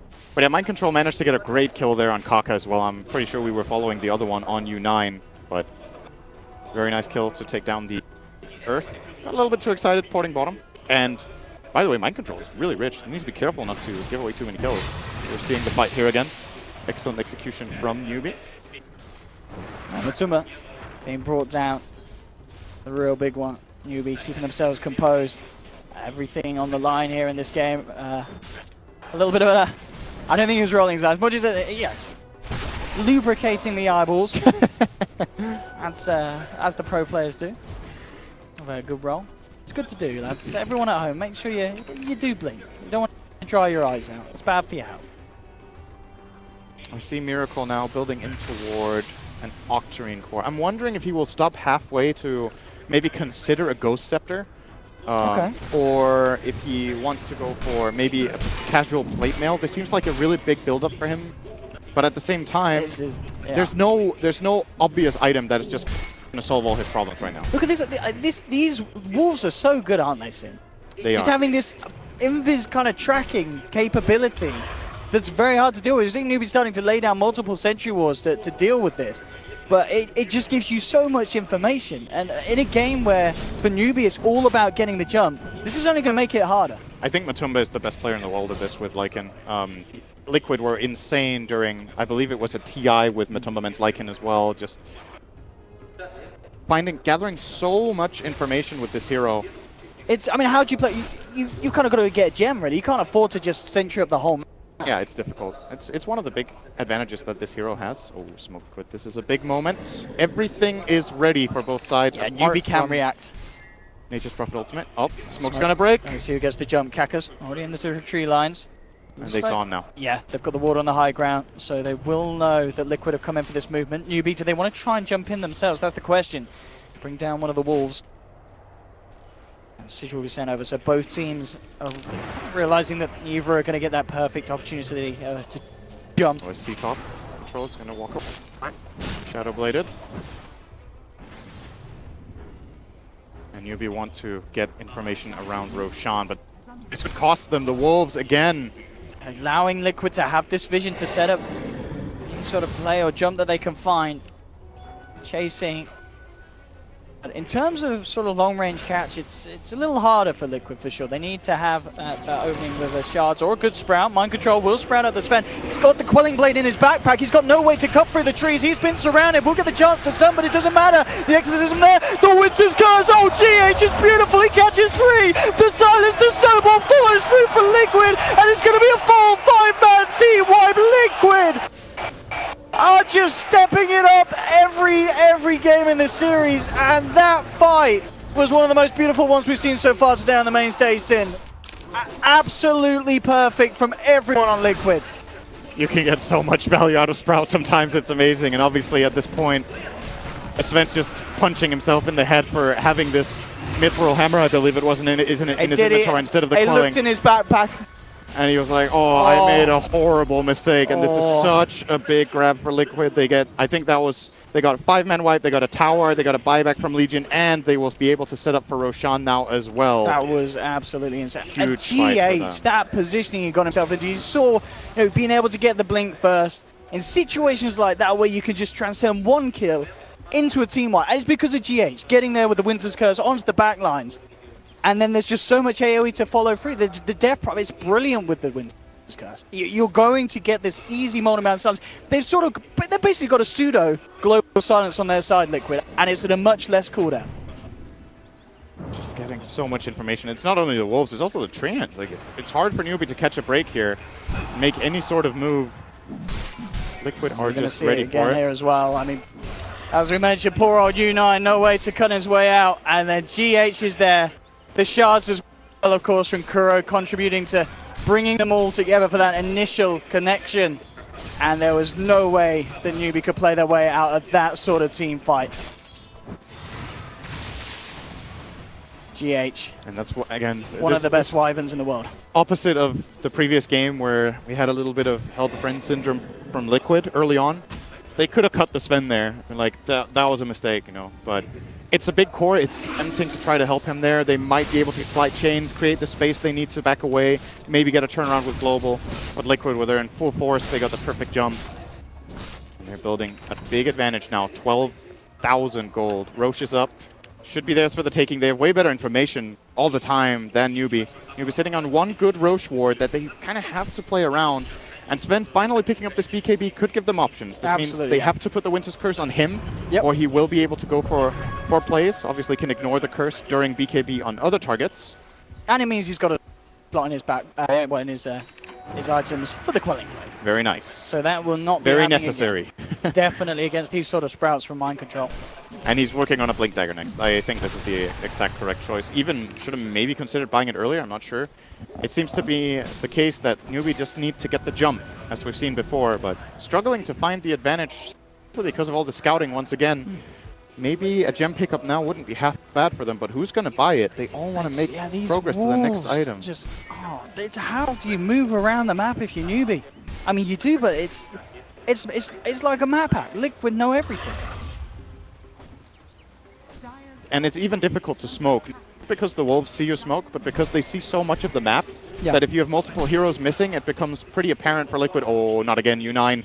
They are eyeing him in mid with the Wolves. Not going for it, though. Finally, Newbie get their first tower of the game. 27 minutes in. They are into the Roche pit.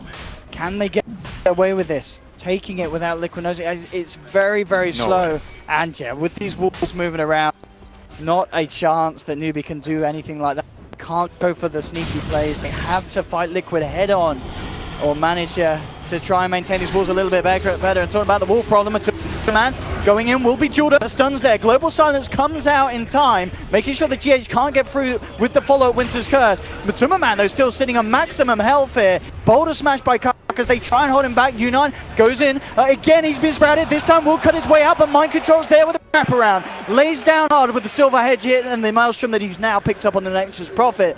And again, it's a big trade at the moment for Liquid. They'll catch Faith as well. Only losing Kuroki and picking up 2 from Newbie, including that big old kill on the Sven. Once again, the BKB not making the difference that Newbie would have hoped for. And Newbie seems to be starting to show some nerves here. This duel was actually pretty damn good, but the global took a full second to come through. And yes, it prevented the curse, but GH already got off the cold embrace on the Lycan. So this entire duel effectively completely wasted as they don't have any damage to lay into him. And then once it ends and they have the global silence running, they don't find the key picks. They only get Kuroki. The Corsair fine and dandy, and Matumba Man full health. He's like, okay, the biggest counter you have to me in the fight was wasted. Let me just run at your heroes and kill you off. Liquid again. Bigger and bigger lead. Newbie have to be really crisp on this. If they finally get a duel, they finally get the opportunity, the global needs to be immediate. It needs to be instant during this duel, or it's just not happening. GH now the full mechanism. He's nearly got Guardian Greaves complete as well. 300 or so gold, and that will be in his pocket. And then even in that situation, if you duel the global silence with the Greaves aura and the buff, it's very likely you still save the target. Yeah, the Greaves are going to be a true game changer for him. Yeah. The problem that he had before is now going to disappear in 250 gold. That's actually the biggest item pickup of the game, I feel like, when he gets these Greaves. I mean, we've seen the plays that he's been able to pull out under pressure, and now having that comfort of the debuff. It's very scary. Matumba Man actually going to make his way up top with the ultimate form. And not just a push, but at this stage, the cooldown not too long to play around at all, and unlikely that Newbie are going to be able to find the chance to fight and pressure whilst it's unavailable. Bottom lane, Liquid may even find a bit of solo action. Kaka is pushing out the lane at the moment on his own, and may just be caught out here if GH spots him. Kaka's actually going to go for the play. They will be bringing SCC across with the bots, but this could go bad for Liquid. Quick blink back by SCC, making sure that he doesn't get silenced, and he will just leave Kaka for dead. So at the least, SCC with the good realization after TPing out that this instantly was not the place he can be. Yeah, had to get out of there immediately, and another kill going the way of Liquid. They still have about 2 minutes left on this nighttime. Of course, we actually haven't even talked about how the whole game. Yeah, just realized. Sure. It's a good spell. They have nighttime, they have Aegis. Could be a possibility to think about how grounding. Ground? Yep. Oh, yeah, you bring out the best in Mioan. Yep. Out of multiple orifices. Yeah. Okay. Bottom lane. Toby comment. God damn it.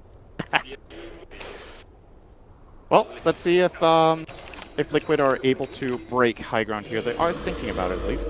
AC coming in. Yeah, all right, it's a full commit. Let's go. Let's see what Newbie can do to stop this. Up to the high ground, they try and go. The jewel's there, and there's the global silence. Can they bring down Miracle in time? Yes, they can. Huge amounts of burst. U9 just cleaving through them here with a God Strength. They managed to shut down 2. They've lost KP, but Newbie are holding. And it's a stronghold as well, and they're not quite done. The dust connects onto mind control. Kaka draws forward to high ground, chains onto 2. There will be a snowball to bind them sometime. Is it enough to get anyone out there? No, mind control's out and down. The third death for Liquid, and Newbie, they are not done yet. They'll move on for a fourth. Kuroki trying with the Dukes. Will dodge the roll, but the change there from SCC, and Newbie, they hold. They cut Liquid down incredibly hard. 4 heroes hitting the deck. And Liquid maybe just getting a little too ahead of themselves there. It was straight up. They had the exorcism, but there just was not enough self-sustain to keep that DP alive. The global silence and the duel, no delay this time. Instantly a reaction. Right, so I'm not sure which one of these things happened in the fight, but either Wyvern didn't have Greaves yet, or Wyvern was out of position, or the Greaves were down.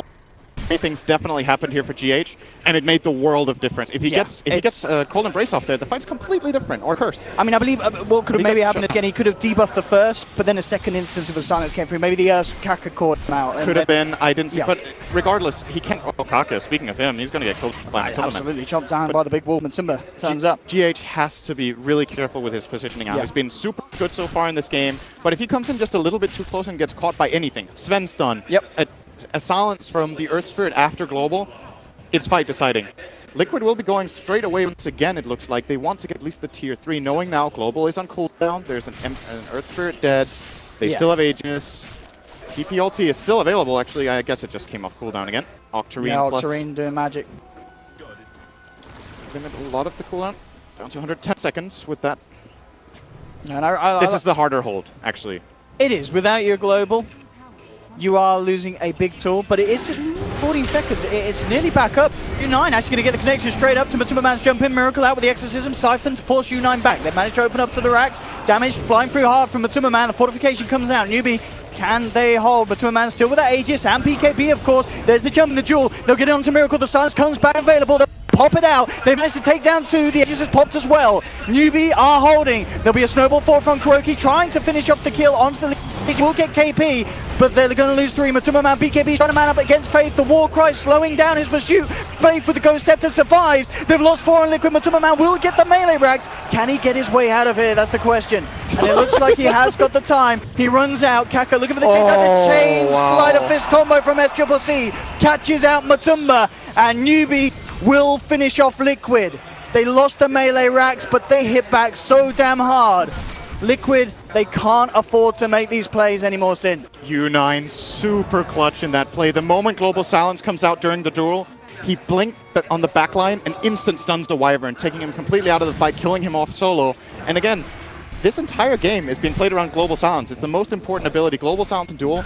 Newbie, best fight from them the whole game, that one. So good coordination with everything. Instant global and duel, catching off the Wyvern. Speaking of, very quick blink there. Very quick blink. And GH, I think, in that fight was super ready for it. He was so ready for with the Greaves that he might not have been paying attention to the Sven's movements. These fights are really chaotic. It's hard to follow through with everything here. Keep with it. Miracle. He dies so.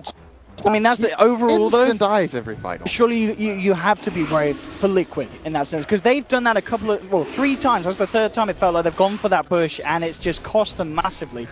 You can't do. I mean, Newbie, SCCC, and U9 are just going to start to scale up. Yep. And as the game goes on, is a Death Prophet and a Lycan really going to keep up with those 2? I think this game gets really difficult for Liquid when it goes very late. I definitely agree with that. They still have a bit of a buffer. And they obviously did get the barracks, so they did get the melee racks. Not a complete disaster for them, look at the gold swing. Yeah, that's a lot of money to pay for a melee racks. It's not ideal by any means. I still think Newbie overall were the victors of the last 5 minutes, even though they lost the lane.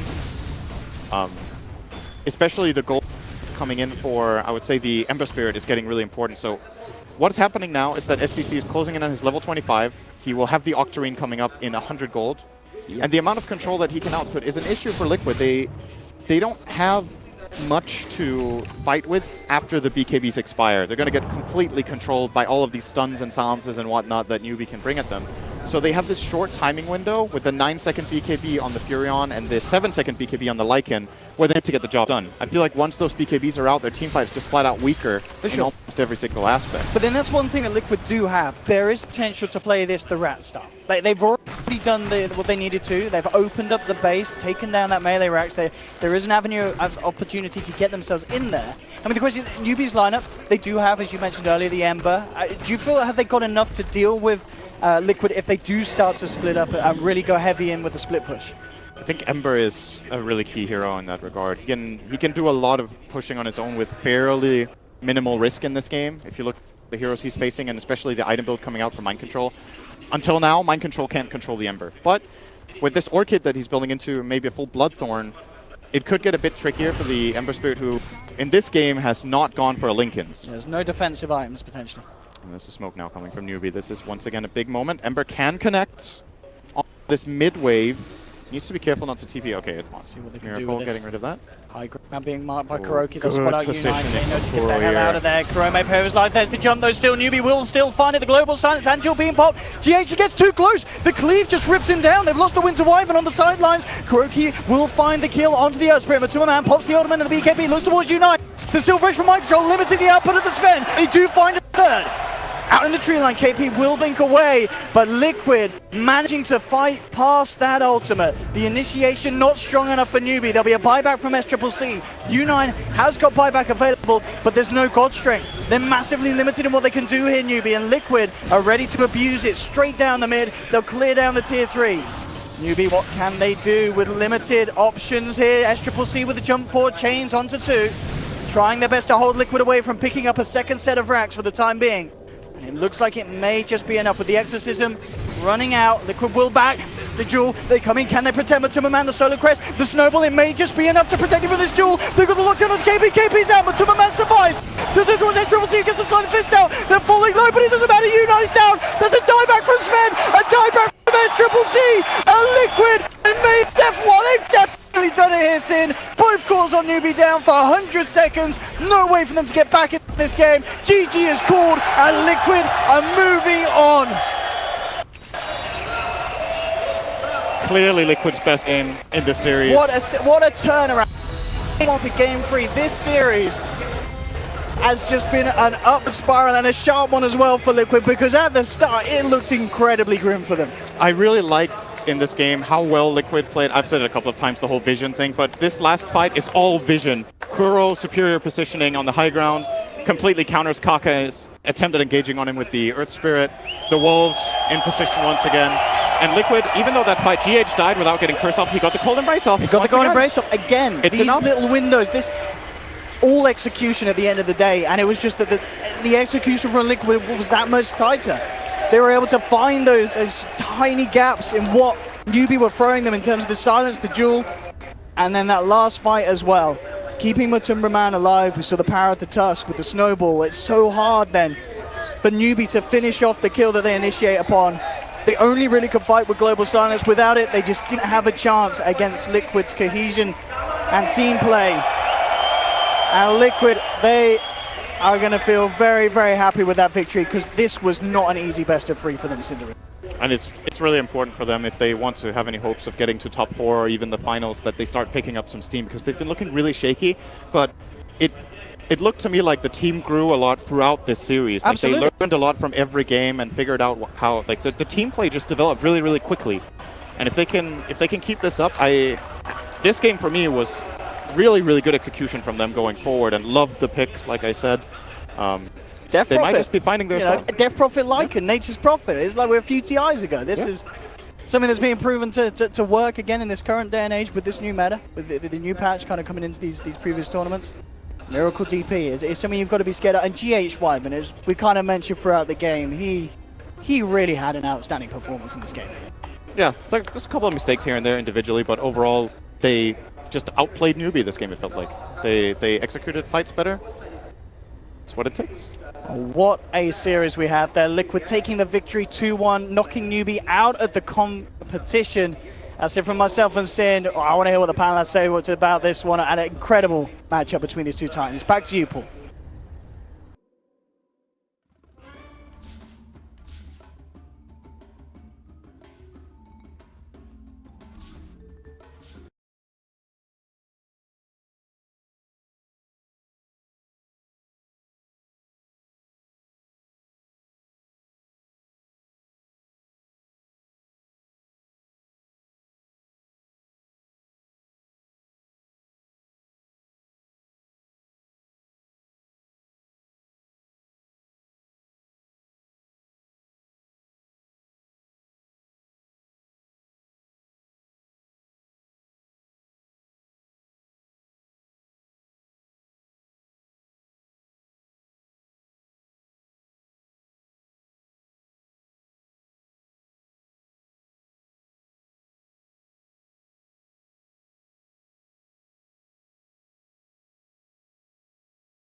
the Haunt to jump on the Warlock. In this game, the wolves were everywhere.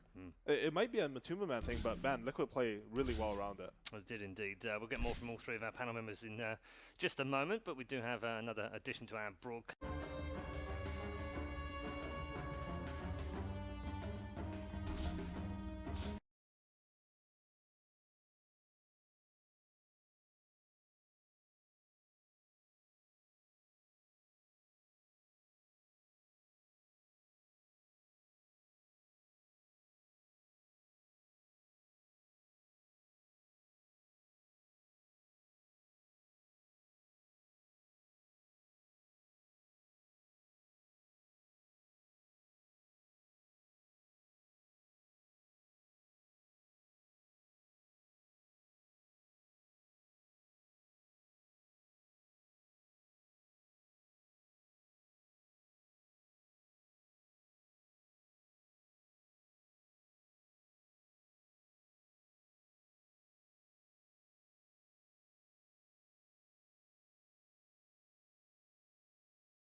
TP to the top lane. By doing this, already Liquid are too late for the counterplay, and Newbie have already secured the bottom tower. So let's look at the second clip over here. In this clip, we have Shadow Fiend and we have a Tinker clearing out the mid wave, and now we're gonna see what this information given to Liquid, what they will do with it. So the Lion and the Tree decide that they're gonna want to smoke up towards the top lane with this. Meanwhile, the Nyx has just placed a ward on the top lane so that Newbie can make a plan of action to go to this lane. So we're gonna pause right here and take a look at the minimap. With the information given from the previous action that Newbie took on the bottom tower, this creep wave tells them that Liquid cannot be down here. Or if they are down here and they decide that they want to go for the tier 1 bottom, they have appropriate time to try and stop them. So what this means is that when Liquid is not showing anywhere else on the map, the only real play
This'll come in handy.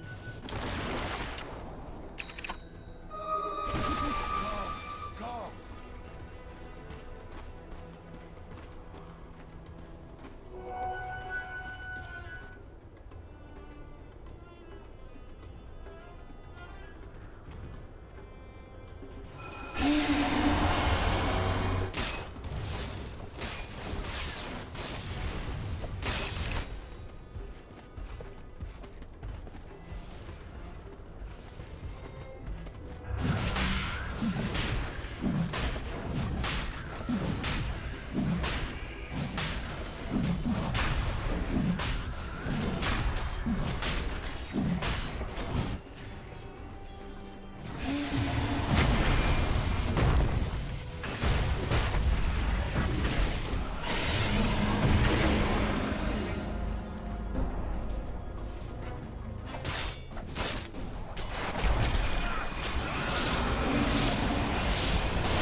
Radiant's bottom tower is under attack.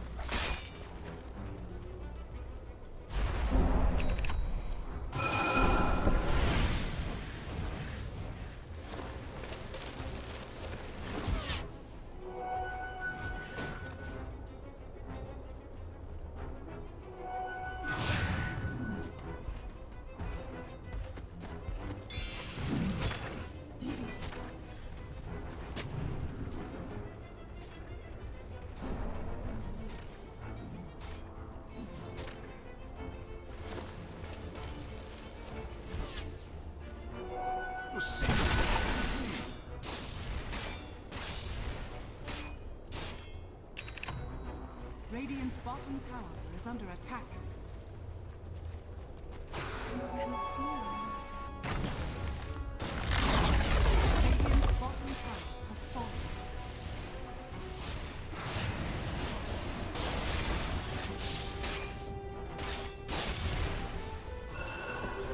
Invisibility. I'll take that as tribute.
bottom tower has fallen.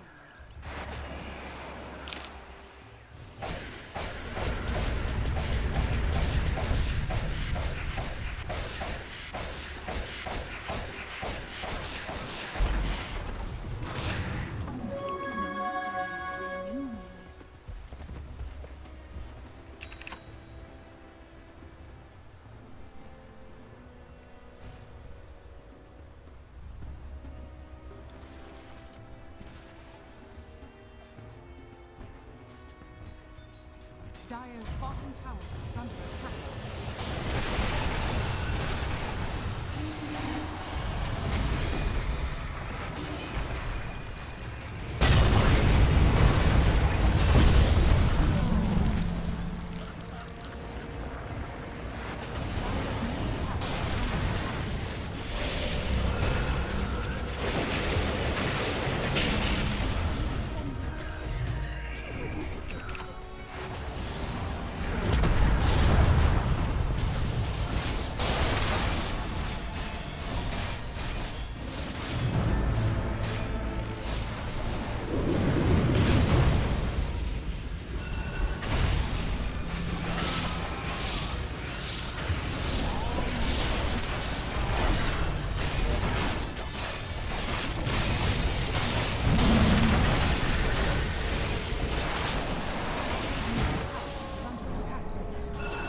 tower is under attack. Dire's bottom tower has fallen. Dire's top tower is under attack.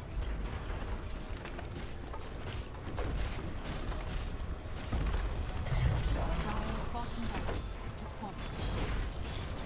Dire's bottom barracks.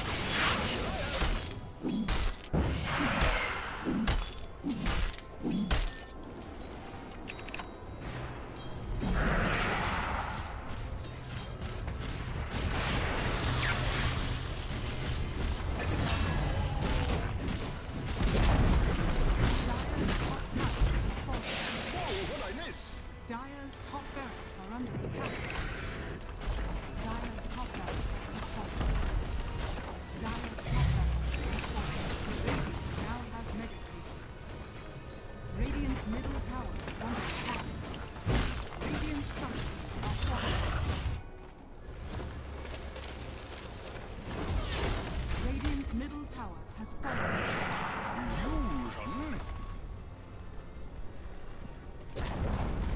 Dire's middle tower has fallen.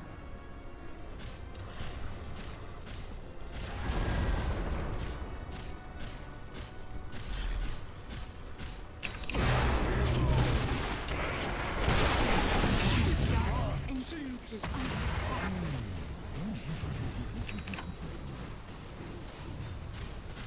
Radiant.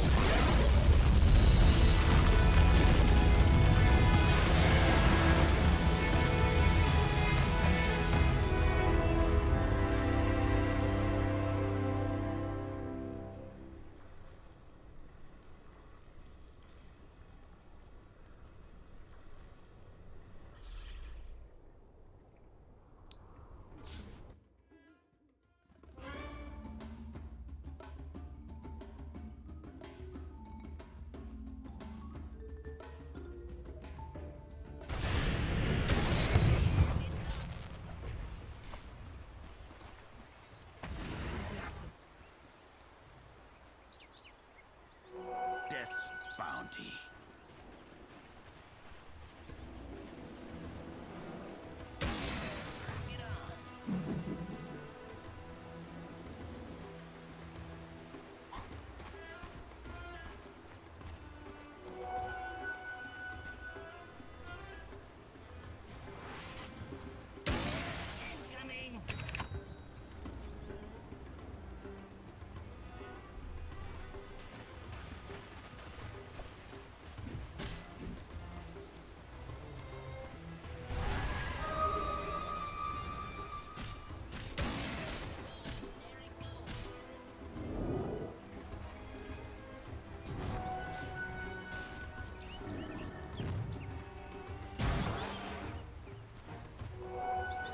Gift from the goddess.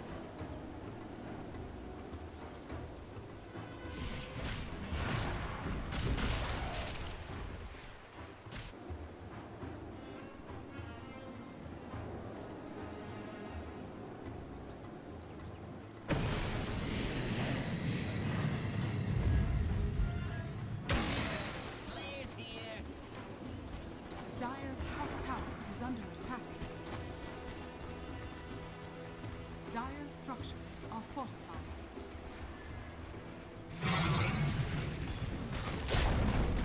Dire's top tower is fallen.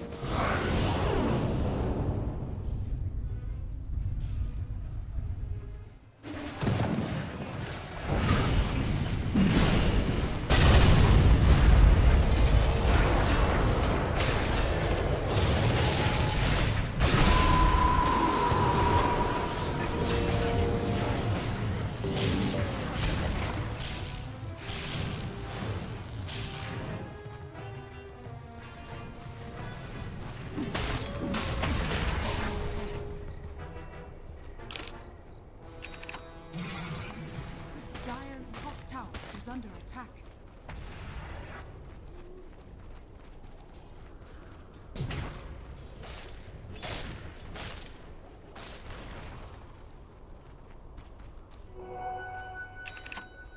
Dire's middle tower is under attack.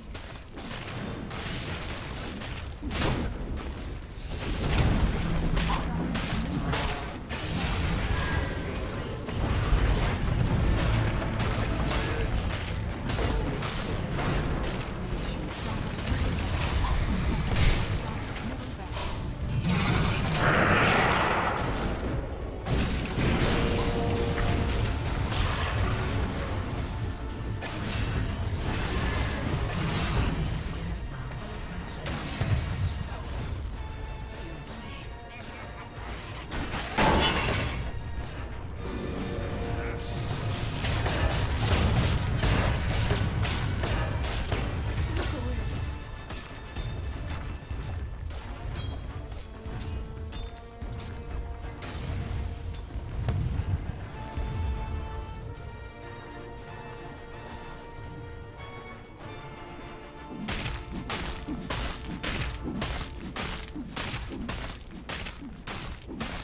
Dire's middle tower is under attack.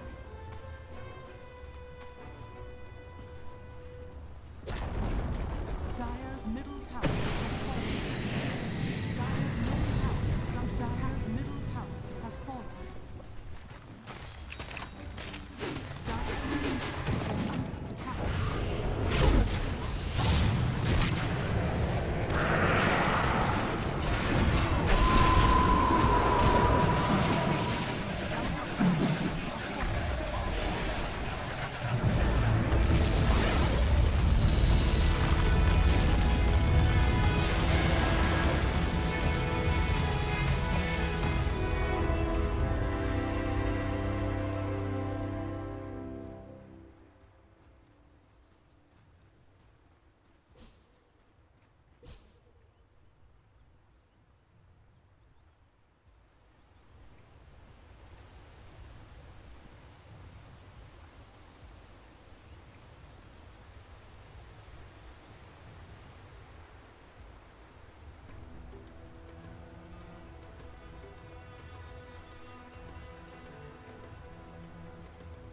Radiant's top tower is under attack.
Radiant's bottom tower is under Double kill.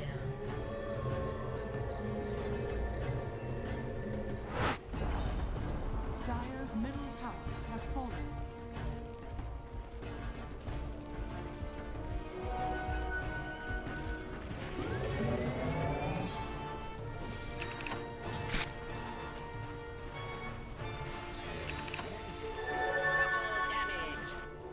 Stupendous! Dire's middle tower is under attack.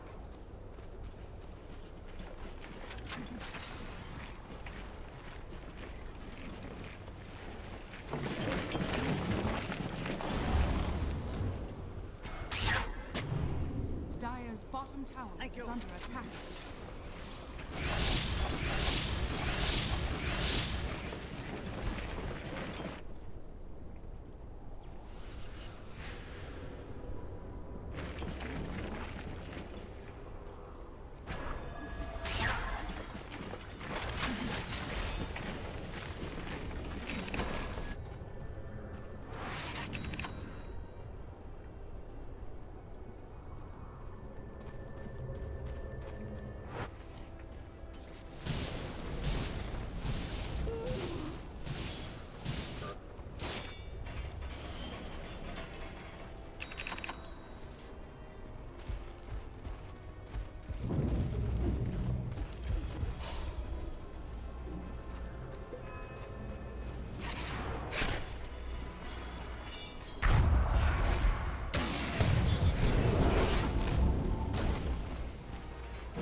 Radiant's middle tower is under attack.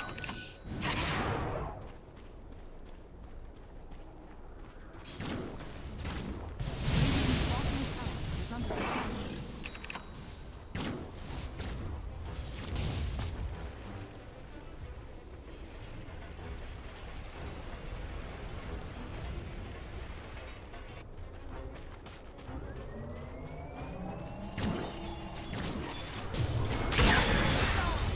Take me!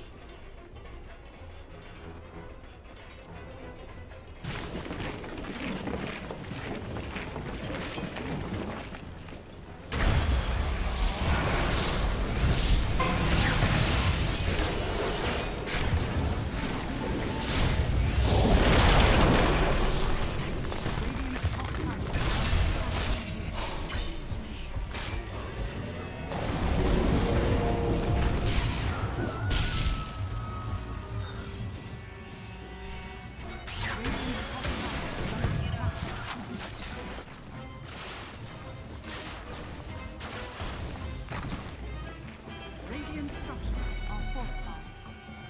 Radiant's top tower is under attack. Radiant's top tower has fallen.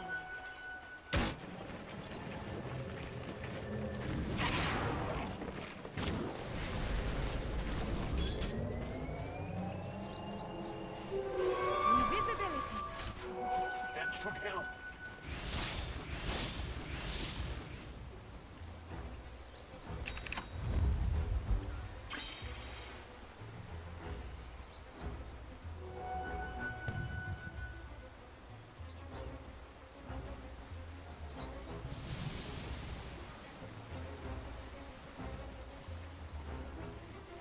bottom tower is under attack. Dire's middle tower is under attack.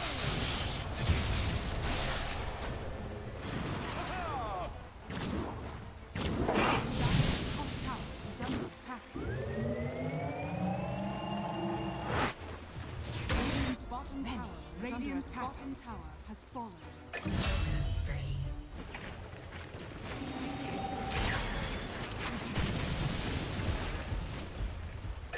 Dire's top tower is under attack.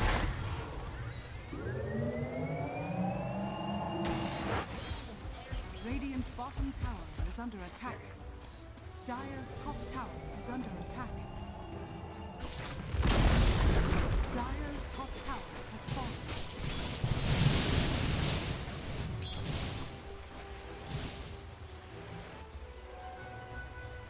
Radiant's middle tower is under attack.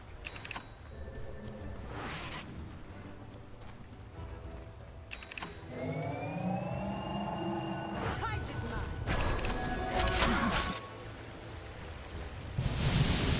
Dire's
top tower is under attack.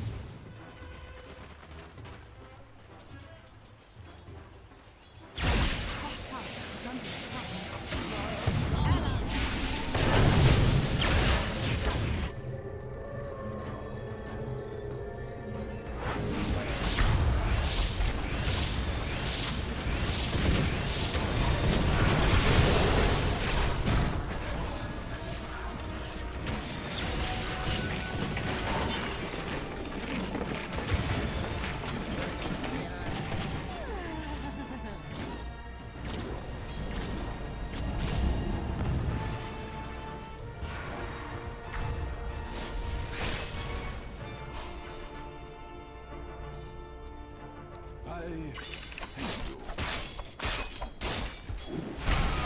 middle tower is under attack.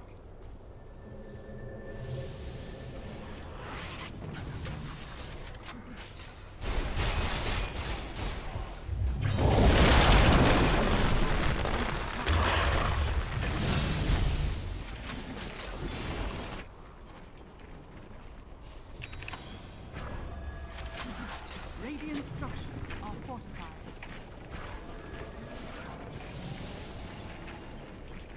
Radiant's middle tower is under attack. Dire's top tower is under attack.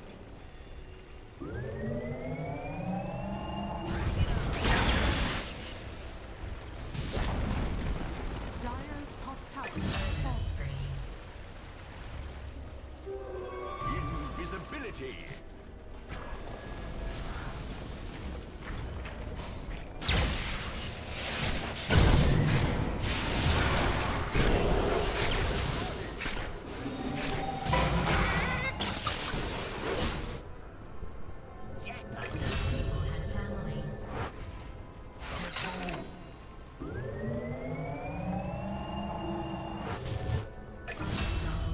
Dire's middle tower is under attack.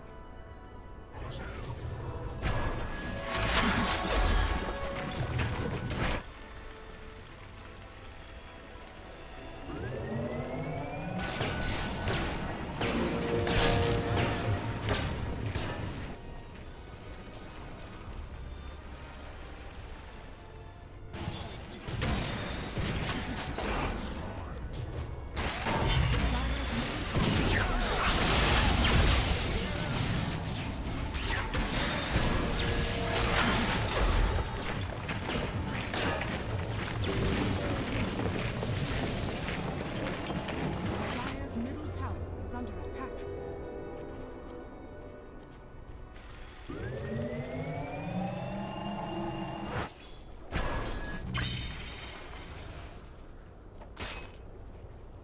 Dire's middle tower is under attack.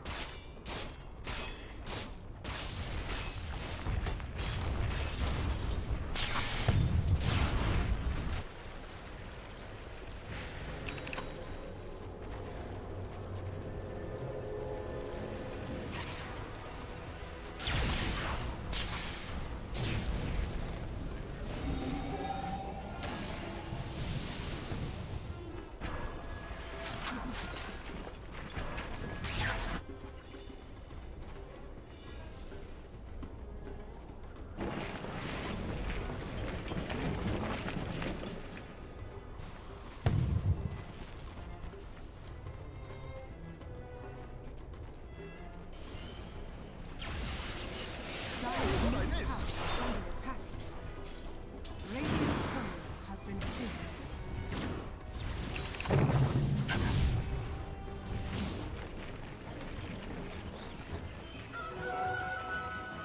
Radiant's bottom tower is under attack.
top tower is under attack.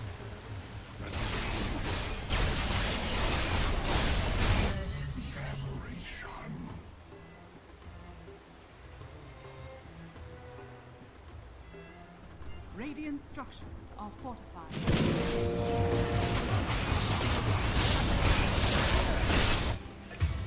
Radiant's middle tower is under attack.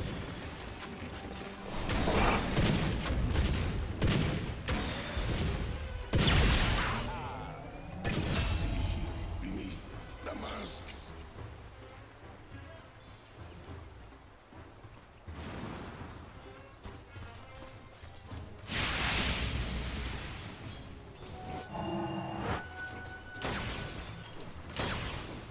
Dire's bottom tower is under attack.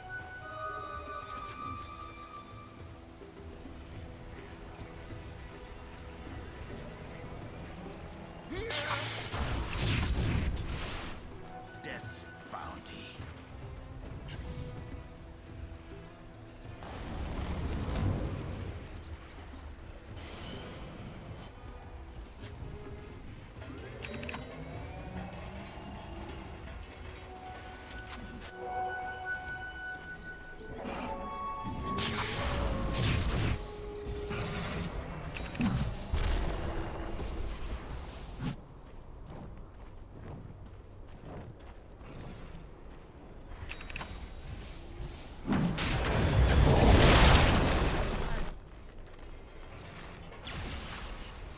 Vent.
I'll take that as tribute. My waters rise.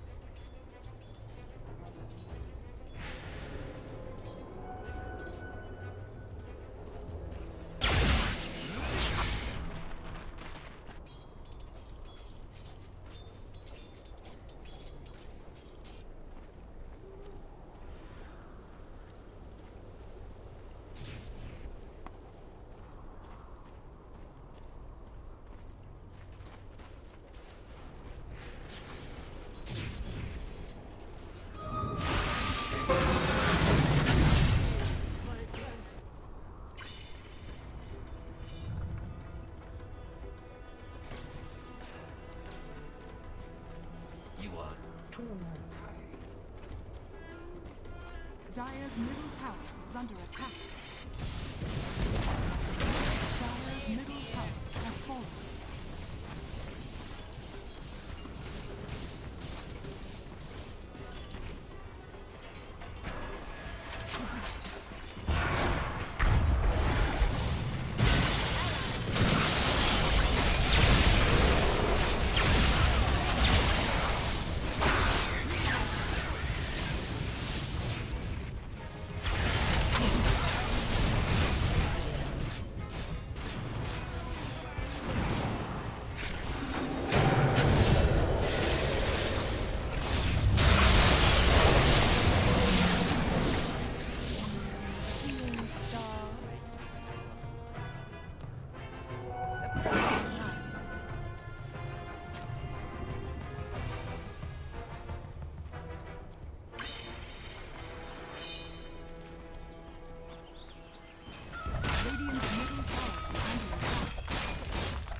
Radiant structures are fortified.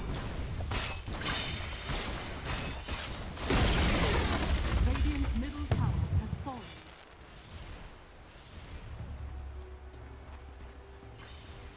Radiant's bottom tower is under attack. Stupendous!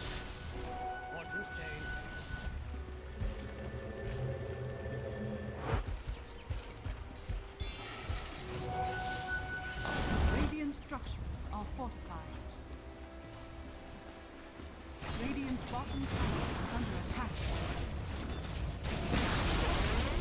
Radiant's bottom tower has fallen.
Dire's bottom tower is under attack.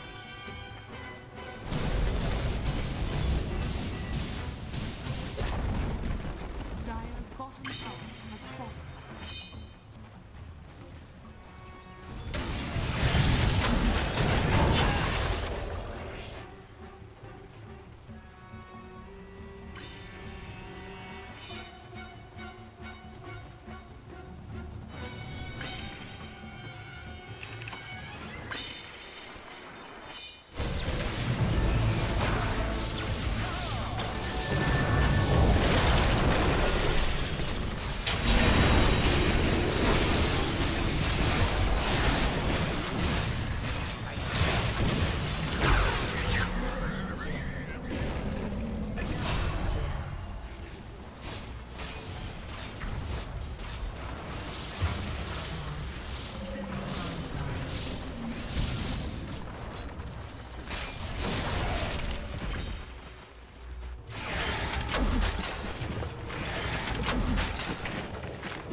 Radiant's middle tower is under attack.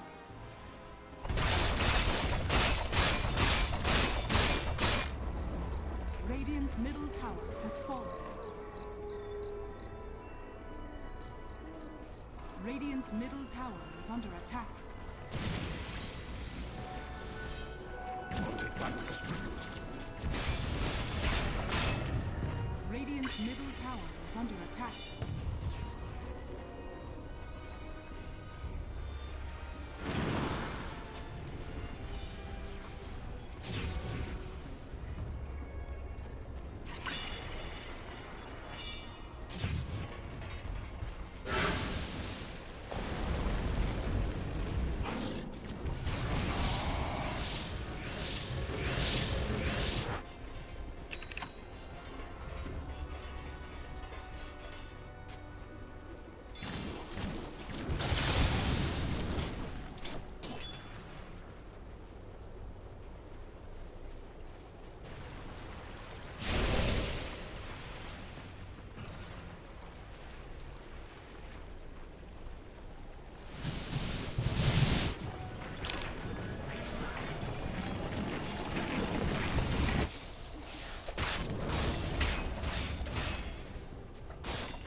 DC's turn to pick.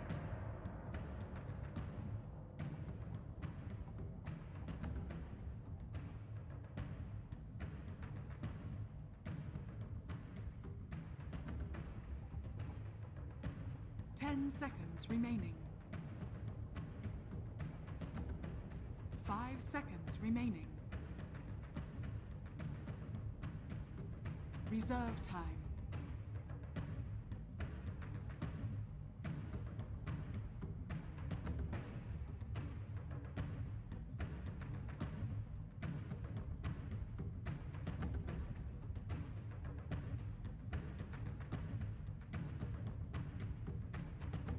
Imba Spirit.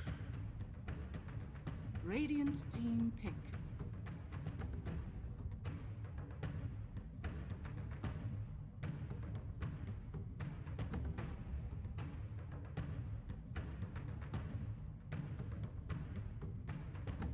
Ten seconds remaining. 5 seconds remaining. Medusa. DC's turn to ban.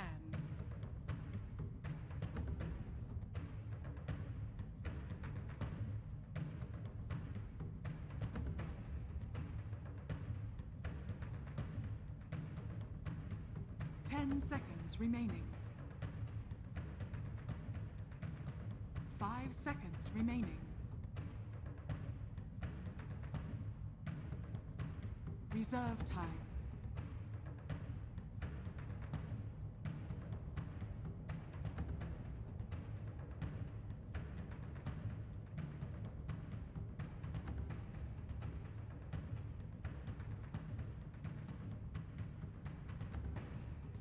Ten seconds remaining. Radiant team ban.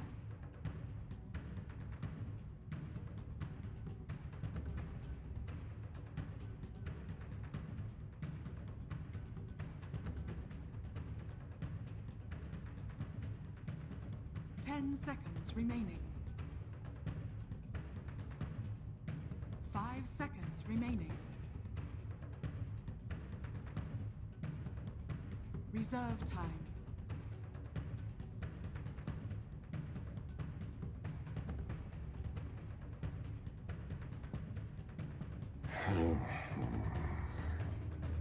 Radiant team pick.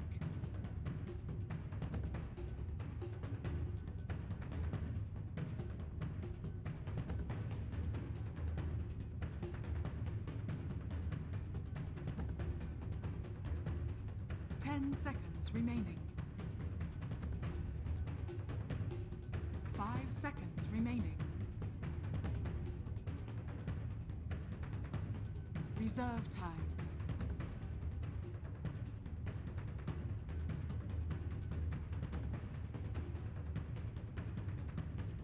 Ten seconds remaining.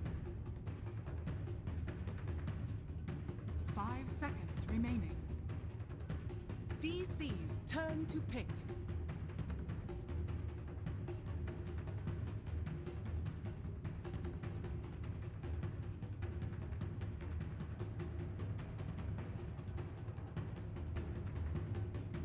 Ten seconds remaining.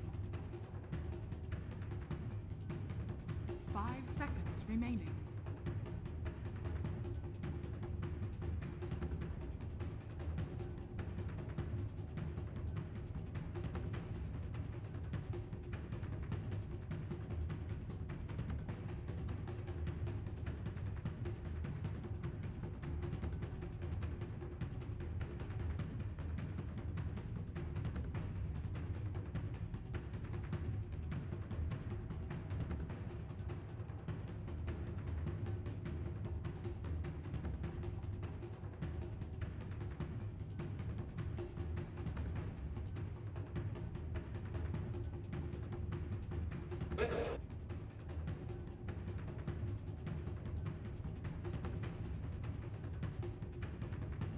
Ten seconds remaining. 5 seconds remaining.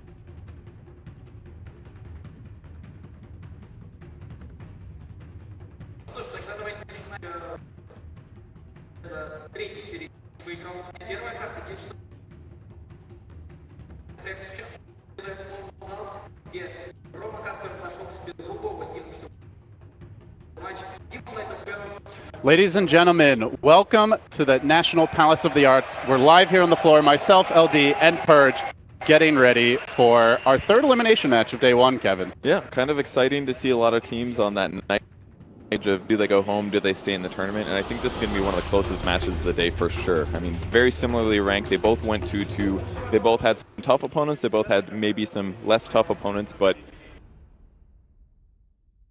we really happened with these teams either, and I think that's true for the players as much as it is for the fans out there. And you know, regardless of what happened at the group stage, now you come to the main event. For DC, their first big stage appearance as a team, had a great showing in the qualifiers to get here. But I had a chance to speak to Demon this morning at breakfast, and he said coming into Kiev Major, they were feeling really kind of crappy as a team. They had lost at one point 16 scrims in a row. And yes, scrims are scrims, they are practice, but for morale and for a team that hasn't proven themselves yet, that could be something that tilts you a little bit. So since then, had a better showing in the group stage.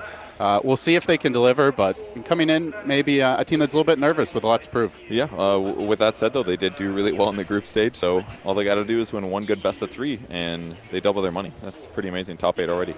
All right, so let's talk a little about the drafts here. I think you mentioned it as soon as the Dusa got picked, that the VG Gaming draft does look quite reminiscent of something IG ran earlier today with great success. Yeah, exactly. Medusa as pretty much the solo core with Avenge backing it up, but you know, it's a little bit more of a supporty type carry, and then a lot of good heals and team fight to back it up on top of that. So may work out really well.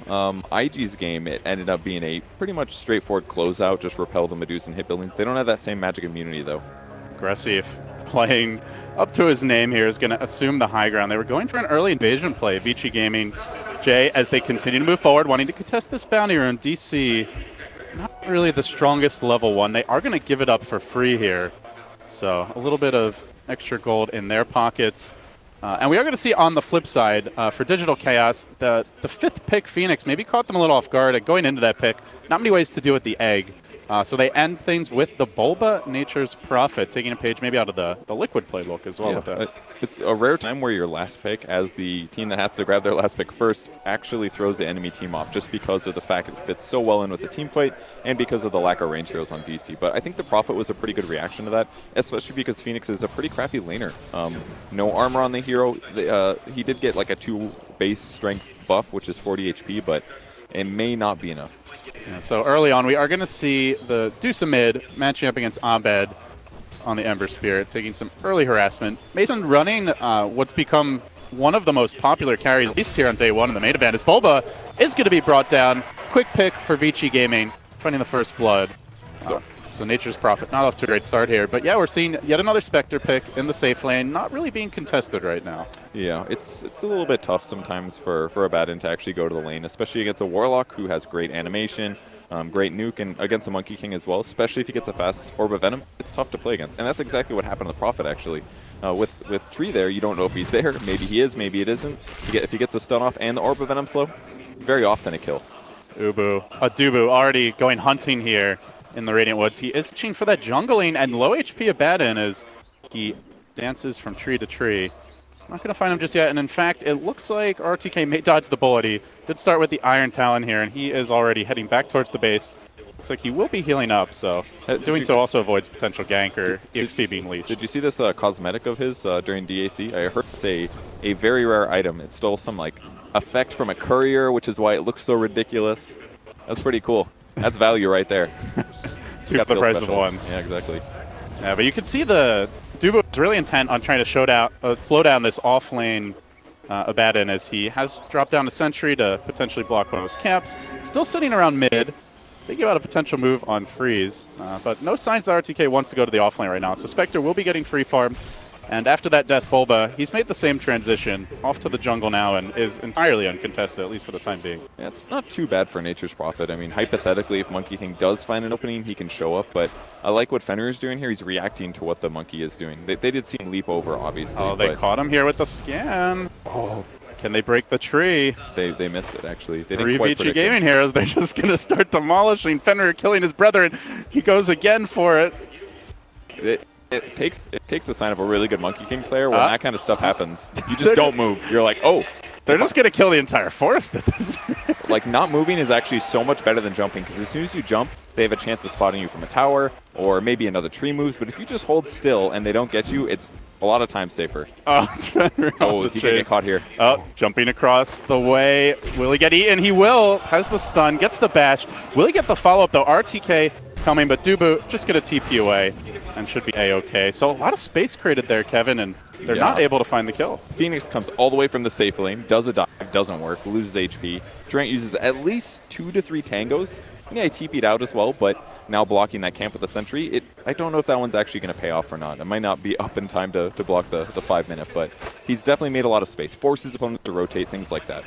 Yeah, and meanwhile, Ember doing about even here versus the Dusa in the mid lane, so Abed having a decent start, and most importantly, it's a free farm Spectre, 25-7, entirely uncontested.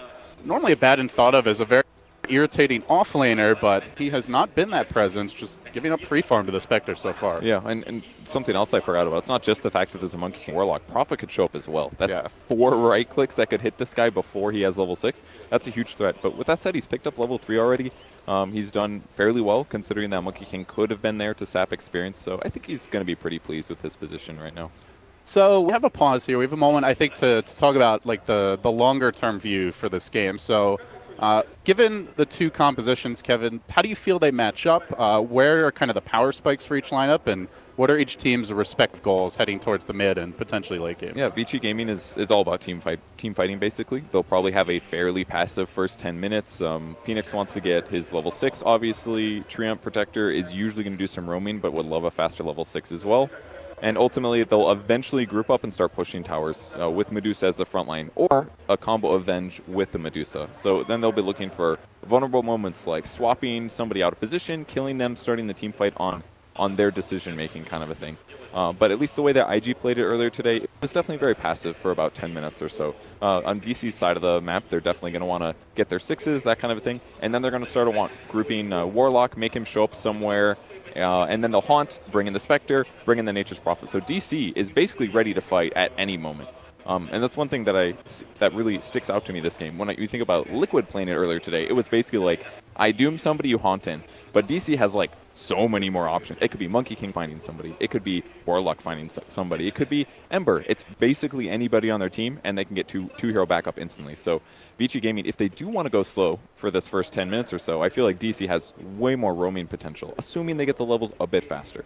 Yeah, they have incredible mobility between the Prophet, the Ember, who can and often do show up at any time, as you mentioned, the Spectre Han, and even the Monkey King, where you never quite know what he's up to in the trees. So Vici called for the pause, but look like we're ready to go. We get back into it with Vici Gaming looking to reset now. So interestingly, are running aggressive on the Venge, and something you don't really know with a lot of the teams that run this hero is, will it be a support, will it be a carry, as they have also run FY Audit in the support role, but is playing that safe lane Venge, and generally we do see players on the carry Venge getting quite active in like the early to mid game. Yeah. Once they get their 7 to 9 or so, and really start looking for ganks, solo pushing towers if they're left undefended. So I'm interested to see where aggressive looks to move.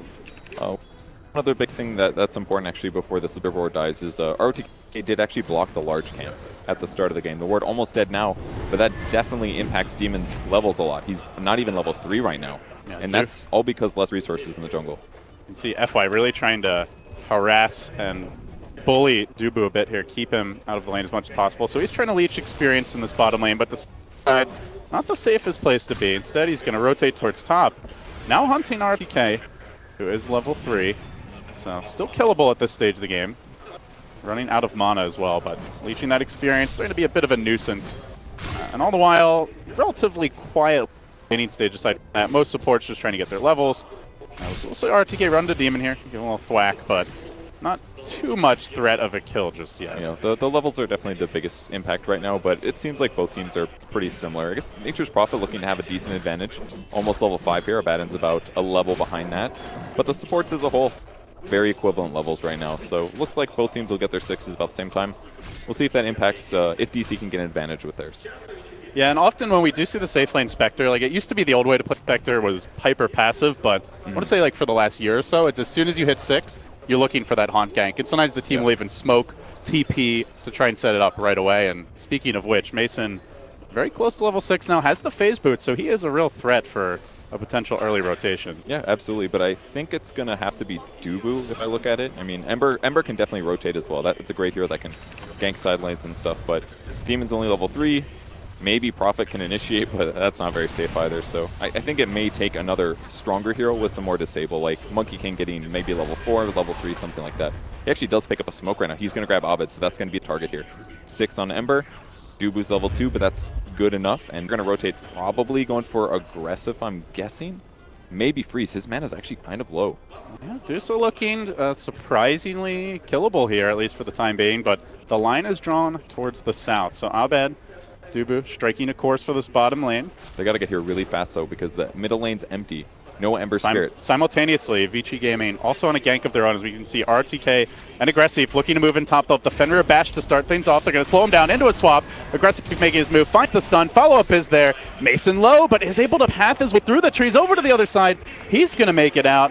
Meanwhile, FY sitting back, but is it far back enough? Diving into the trees, has to pull off his own magic to get away, but Ember's there looking for the catch. Abed doesn't get the chains he was hoping for, and with that, FY also going to TP out. A great escape by both heroes in their respective safe lanes, and now rotation coming in. RTK going to try to hold this tower bottom. The Prophet ulti came in, but it was a little bit too slow. Too many creeps on the map, and it's not a bad kill if they can get it. He sees 3 bottom. He's like, this is a safe lane to farm, but Mason says it is not safe for RTK. Get the hell out of here. Phase boot's cooling down. Does not have the mana here for the shield, and Mason with one more swipe is going to get the kill. So an early kill to the Spectre, and should be able to go back to farming, though he's a bit low on HP right now. That was a little close. There's a chance I would have taken 2 hits, but they do clean it up 1 for 1, and maybe things go static. You see he's actually hanging out, though. Abed's still down here, putting down a safety remnant, thinking about cutting the creep wave. This is one really good way to actually reduce what Freeze can do, since he just walked all the way here. That is a value shrine that DC are getting right now. Is 3 heroes who needed it, all going to top themselves off. Then Mason, quick TP back, so especially with the introduction of shrines, I guess that is one of the big benefits to Spectre. It generally doesn't have too much regen in the early game, but this allows him to stay on the field as much as possible and keep farming up after a hot gank. That's a great point, absolutely.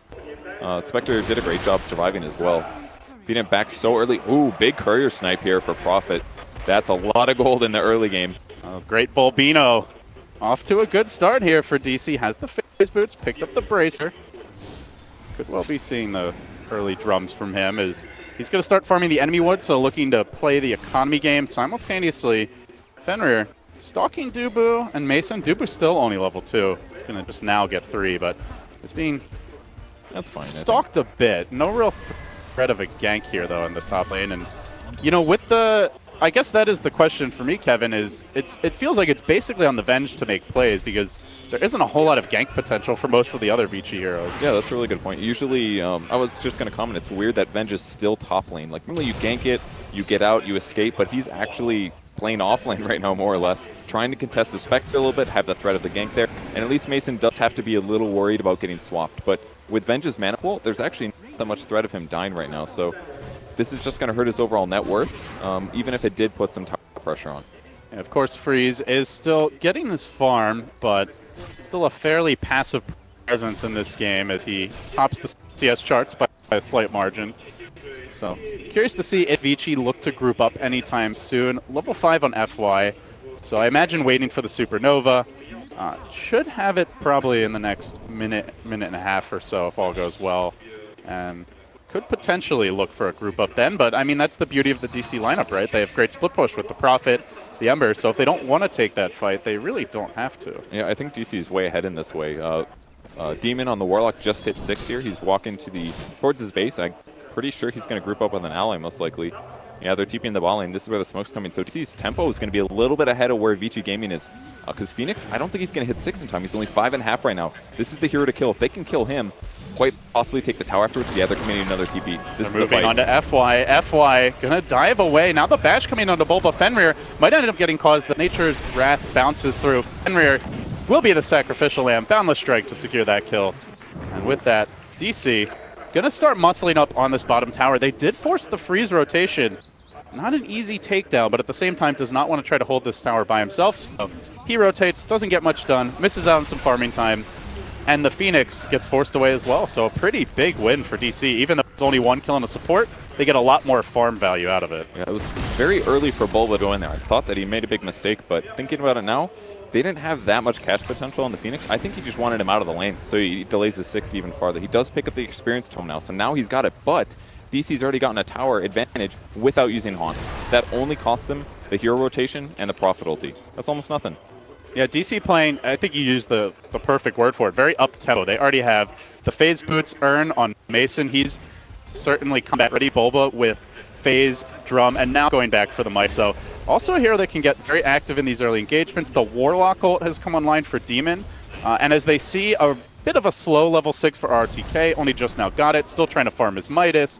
Phoenix just getting level 6 as well. They know they can try and take these early fights, apply pressure, and take advantage of VG, who just want to farm that Deuce for late game. But now the jump comes in onto Aggressive. Great catch there by Abed. The swap out says, take my friend instead. Aggressive continuing to run, continuing to try and get away, but the rock gets dropped. Demon doing good work, not finding the kills just yet as RTK strikes first, bringing down Dubu. Demon retaliating with the FY grab, and Aggressive still trying to hunt Mason, but another dagger. Looks like he might escape. Then Abed comes back and great bait by Mason.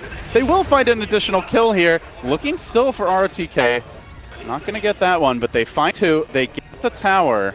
Dude, what an amazing fight there for them. I mean, they pressured the lane, they use all their ultimates, but the important thing was they eventually killed that Vengeful Spirit. She was actually so tanky with the early hood and the Abaddon backing her up, but not only that, but that's the Supernova's gone now. For 70 seconds, they're instantly going to go to the bot lane, bringing all their full HP heroes, most likely, possibly take another tower. They have huge tower advantage right now. Like you said, Mason is still farming his Radiance. He hasn't made a ton of progress on engagement, but the kills are huge. Yeah, Mason coming in a lot of fights, but when you look at net worth, only, what, 200 down on the Venge, who obviously is going to have a stronger laning presence and very much similar to his own Ember. So overall, in fine shape, as long as you're keeping the enemy team down, that's really all you care about as a Spectre. Absolutely. You'll get the late game eventually. So for Vici, now RTK in a bit of trouble here. Is going to get jumped by Dubu, but the ult gets procced. RTK able to get away for now. The Magic Missile going to follow an Ember Spirit. Eventually stuns him, but a bit too late to find the kill. So now going with the Sunray onto Dubu. Can he finish him off? Doesn't quite look like it. Demon able to heal him up with the Shadow Word, and he will slink away. So DC again, heavy pressure. Are forced out of the jungle, but no kills forthcoming for Vici. Yeah, the fact that they could just keep the Warlock in the safe lane, get a lot of pulls done, faster level 6 on him, really helped in a lot of ways. Even though the Monkey King was only 3, he still feels useful. Obviously, Monkey King Ultimate, amazing. But Dubu, without being 6 here, it still feels like he's contributing to the game. So it's even harder for Vici Gaming to get stuff done. Like you said, it's Vengeful Spirit that has to set movements and make things happen. Yeah, and who do you want to initiate on here? Demon sitting quite far back. Monkey King not visible. And Ember, generally not an easy hero to catch and attempt to pick off. Very little lockdown for the Ember when you really look at it. They're thinking about holding this, but they don't have Warlock Golem. They'll go for the deny. Abed, good effort, but now it's swapped. Aggressive. Not able to follow that one up. Again, it's a swap into maybe like a tree bash, but that's really stretching it. DC will get in the top lane. Some pressure, but RTK there to defend it, so taking down that tier 1 mid. Pretty nice grab for Vici, but at the very least, DC still farming all the while. Spectre hits 600 gold. Now the leader in net worth, Mason is, so all things considered, I think DC pretty damn happy with this first 15 minutes. Yeah, they really should be. I mean, as soon as they get Radiance up, I feel like a lot of their teamfight issues might even be solved. Fenrir getting ganked up. Fenrir is going to get caught. The smoke was broken, but it didn't seem to matter. It's quickly burst down. DC converging, finding the kills. They now have a BOT pickup for Abed, so mobility ramps up the Midas. Also snagged for Bulba, so. Man, that's so good. He can TP to the Treants as well, so pretty much all of their heroes can be global. This is a global strat. Except that poor Warlock. He's just like... He's got legs, man. Yeah. At least he's got a few to work with. Somebody's going to carry the wards, okay? Late game BOTs. It's a possibility. You never know. But once they pick up any tree armor, just burn through almost instantly. Mischance for right-click heroes. I mean, it's basically what? Medusa right-clicking, Venge right-clicking with stuff. The gaming lineup is not looking hot here. And Medusa's going to have terrible space to farm as well. She can sit in the mid lane, keep killing and be fairly difficult in that position. To hit up jungles, places like that. It's not as fast and it's not. And definitely not with that tower falling by, the invasion play you see not only to kill, but more important, look at these wards. Some vision over where Dusa might farm any who are looking for the levels, and the lineup that we talked about with their mobility can easily punish any hero farming on their own. So I kind of like the wave each here farming where they're not just on their own. You see 4 heroes in a pretty small neck of the woods, all slightly closer together, but still. It's a little scary, whereas DC feel very free to spread the map. You've got Abed on his own bottom lane, mid being farmed by Bulba, 3 off towards top, so they are much less afraid of any potential ganks or aggressive movements. Yeah, it's very smart for them to sit by Mason right now. If he's about to get his relic, it's a very likely ganking time for the opponents. Oh, big jump in there by the Ember. He's going to force out a Phoenix Egg, and then Zippity Doodah, Abed. That's such a good play later. So force out a huge ultimate. Doesn't really cost him a whole lot, just a bit of mana. Basically, now all Phoenix can do is just attack speed and do damage in fights. They find Dubu here. Adis. Monkey trying to be cute, to be clever. As RTK looks to chase Bash and the stun. So, kill secured. Glass gets something going. Definitely a good kill, but not the same as that. Almost every single time that D has been getting a kill, it's a support or a hero right in power. So even if they're only dead, it gives them a couple seconds, forces another VG.J to respond. Just lost a hero and Bulba in this building. Just because Abed and him have been playing. Speaking of Abed, he's having a look here for FY. He's going to some right now. Basically out of the fight though, Freeze doing a good job of forcing Abed back. Fenrir waiting, trying to catch him out, but not quite able to swing that slow paw of his. So he will make it away, but still again, pressure, space created, all of it for the Spectre. Now picked up the relic, and the Radiance, I imagine, coming relatively soon. That's why this BOTs on Ember is so good this game, because they have weak disable. He can basically just show up, and maybe Dubu will die here, but he can just show up, mess around with them a little bit, make them back up, make them rotate heroes over, TP back to base. He can do that every, 45 seconds right now? And he's not even at a big threat right-click wise. Yeah, and you have basically the same thing with the Prophet. Speaking of which, going to find out RTK, will TP out. It seems he is also going to be going for that Radiance build, but his timing was bottom lane. A team fight breaks out. Overgrowth as well as the ultimate committed here. See Fenrir going down nicely. Now Freeze is going to try to keep the fight alive with the Stone Gaze, but ends up having to just disengage. DC forcing him out of the jump, getting involved again. Now only about 500 gold away or so from picking up the Radiance as we see top lane aggressive with the swap on Bulba. Does he have anything to follow this up with, though? Just auto attacks for the time being. No man is again throwing out Wave of Terror, but Bulba, no TP available. Now going to go for it. Doesn't quite have the mana. Aggressive. It's close, but no cigar. Yeah. Bulba's really farmed right now. His items are great. Working his way towards the Orchid. Built the Midas after Drum as pretty stand profits, and a lot of Midas is actually being built this game. I did like that Abaddon at least got his before his mana boots or whatever other boot option he wanted to grab. Usually yes, but just helps accelerate him a little bit faster. But the rest of the team isn't fully committing that same kind of vengeful spirit. Not this game.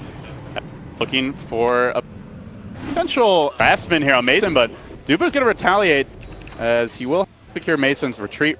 It's now online, only down in a minute, and VG finally going to make what feels like really the move since that 0 minutes to try and secure a bounty.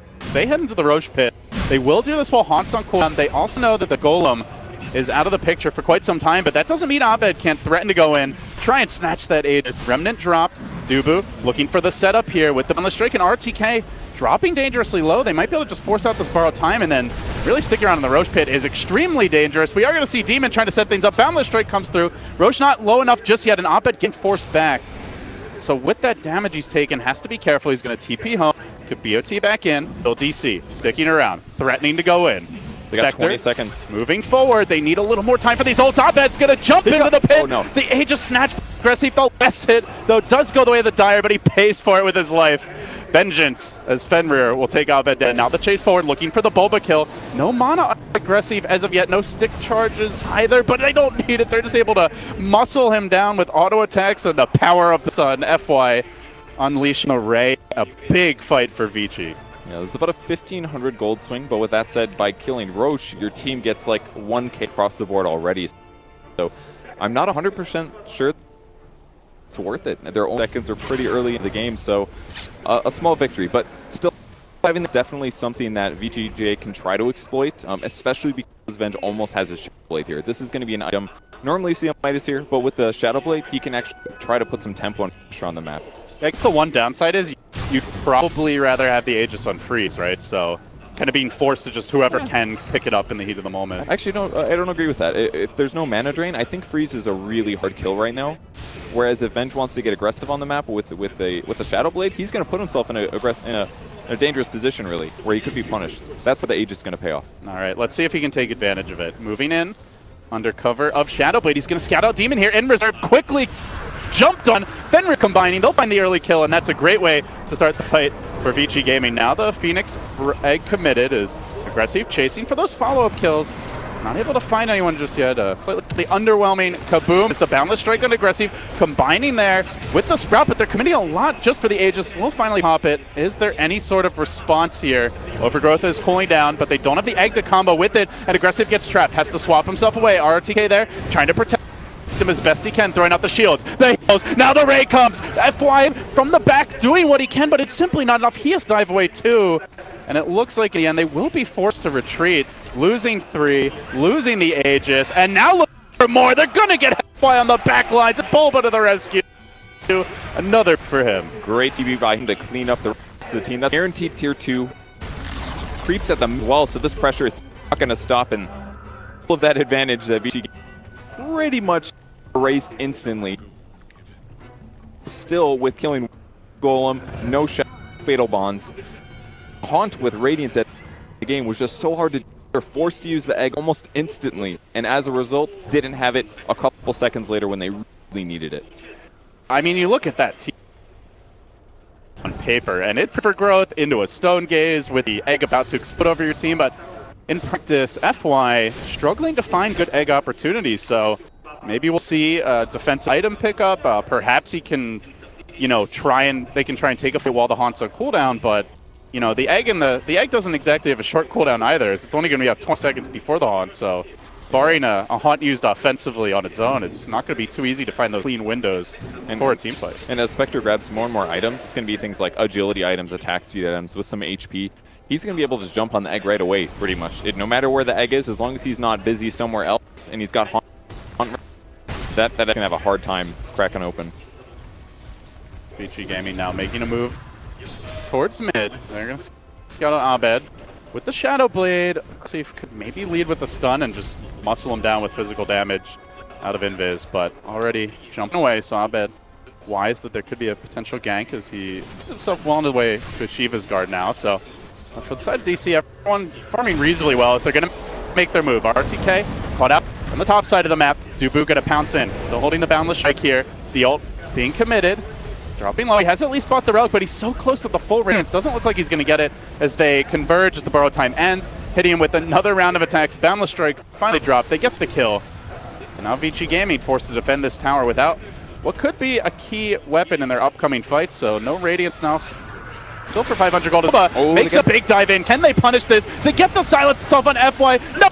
Wait for you, sir. He said quickly. And now on to Fenrir. Can they the Treant Protector low? Being pounded by the Golem. Not dead yet. Aggressive looking turnaround. They will end up returning this fight, do it without the Phoenix required at all, with Bulba already dead. So basically, it felt like a 3v5, and they still get 3 kills of their own. Yeah, the initial one was actually great for VG.J there. The Venge was in perfect position. He got to start the fight by stunning the Ember Spirit, and they got to follow it up with an Overgrowth hit later as well. Guaranteeing that kill made everything so much easier for VG. There was no huge and the AoE kind of thing. Spectre's just not going to kill everybody. He needs to play around somebody else, taking some pressure off him. And Monkey King's not ready for that. The Golem can't do it for too long. Ember Spirit getting locked did way too much. Just how good VG's Phoenix is out of the pick. The follow-up potential of the Overgrowth. Still something to be feared is they slow down a little bit more. So freeze now. Hurricane Pike continues to lead farmer here in terms of CS anyway, as TK has finally his Radiant should be coming out. So VG hit that next power and as we 5-minute mark, is, like, do you see a for either team to scale equally well late? And what is your game plan? It seems clear this is going to end, 30 minutes. So we are looking at the late game now. Yeah, it really. And with that said as well, it's going to scale fairly well, I think, just because he's got the Midas so early and the Radiant picked up too. Monkey King got to be careful here. His Invis just ran out. Yeah, it's 20 seconds to his TP here. Used to go deeper, but they're looking for him now. Dubu. Oh, man. He's in deep. That is way too deep. That was actually really unlucky. The Avenge just happened to be there. He didn't use his TP. He was actually here already, so... He did get a ward down, though. Oh, that's actually really good. I guess if that goes unscouted, maybe it's worth it. I actually think that, yeah, that's pretty worth it, I think. Because, I mean, look at the map right now. There's only 2 tier 2s alive. It means you want to keep your opponents in your base, and if they the base, they go. And this is a place where nobody is going to... Except for the fact that he's just... But we'll might catch some spots. And at the very least, it's going to notice supports leaving the base, headed to the bot lane, things like that. Aggressive, continuing to stalk around here under cover of Shadowblade, now back into the trees.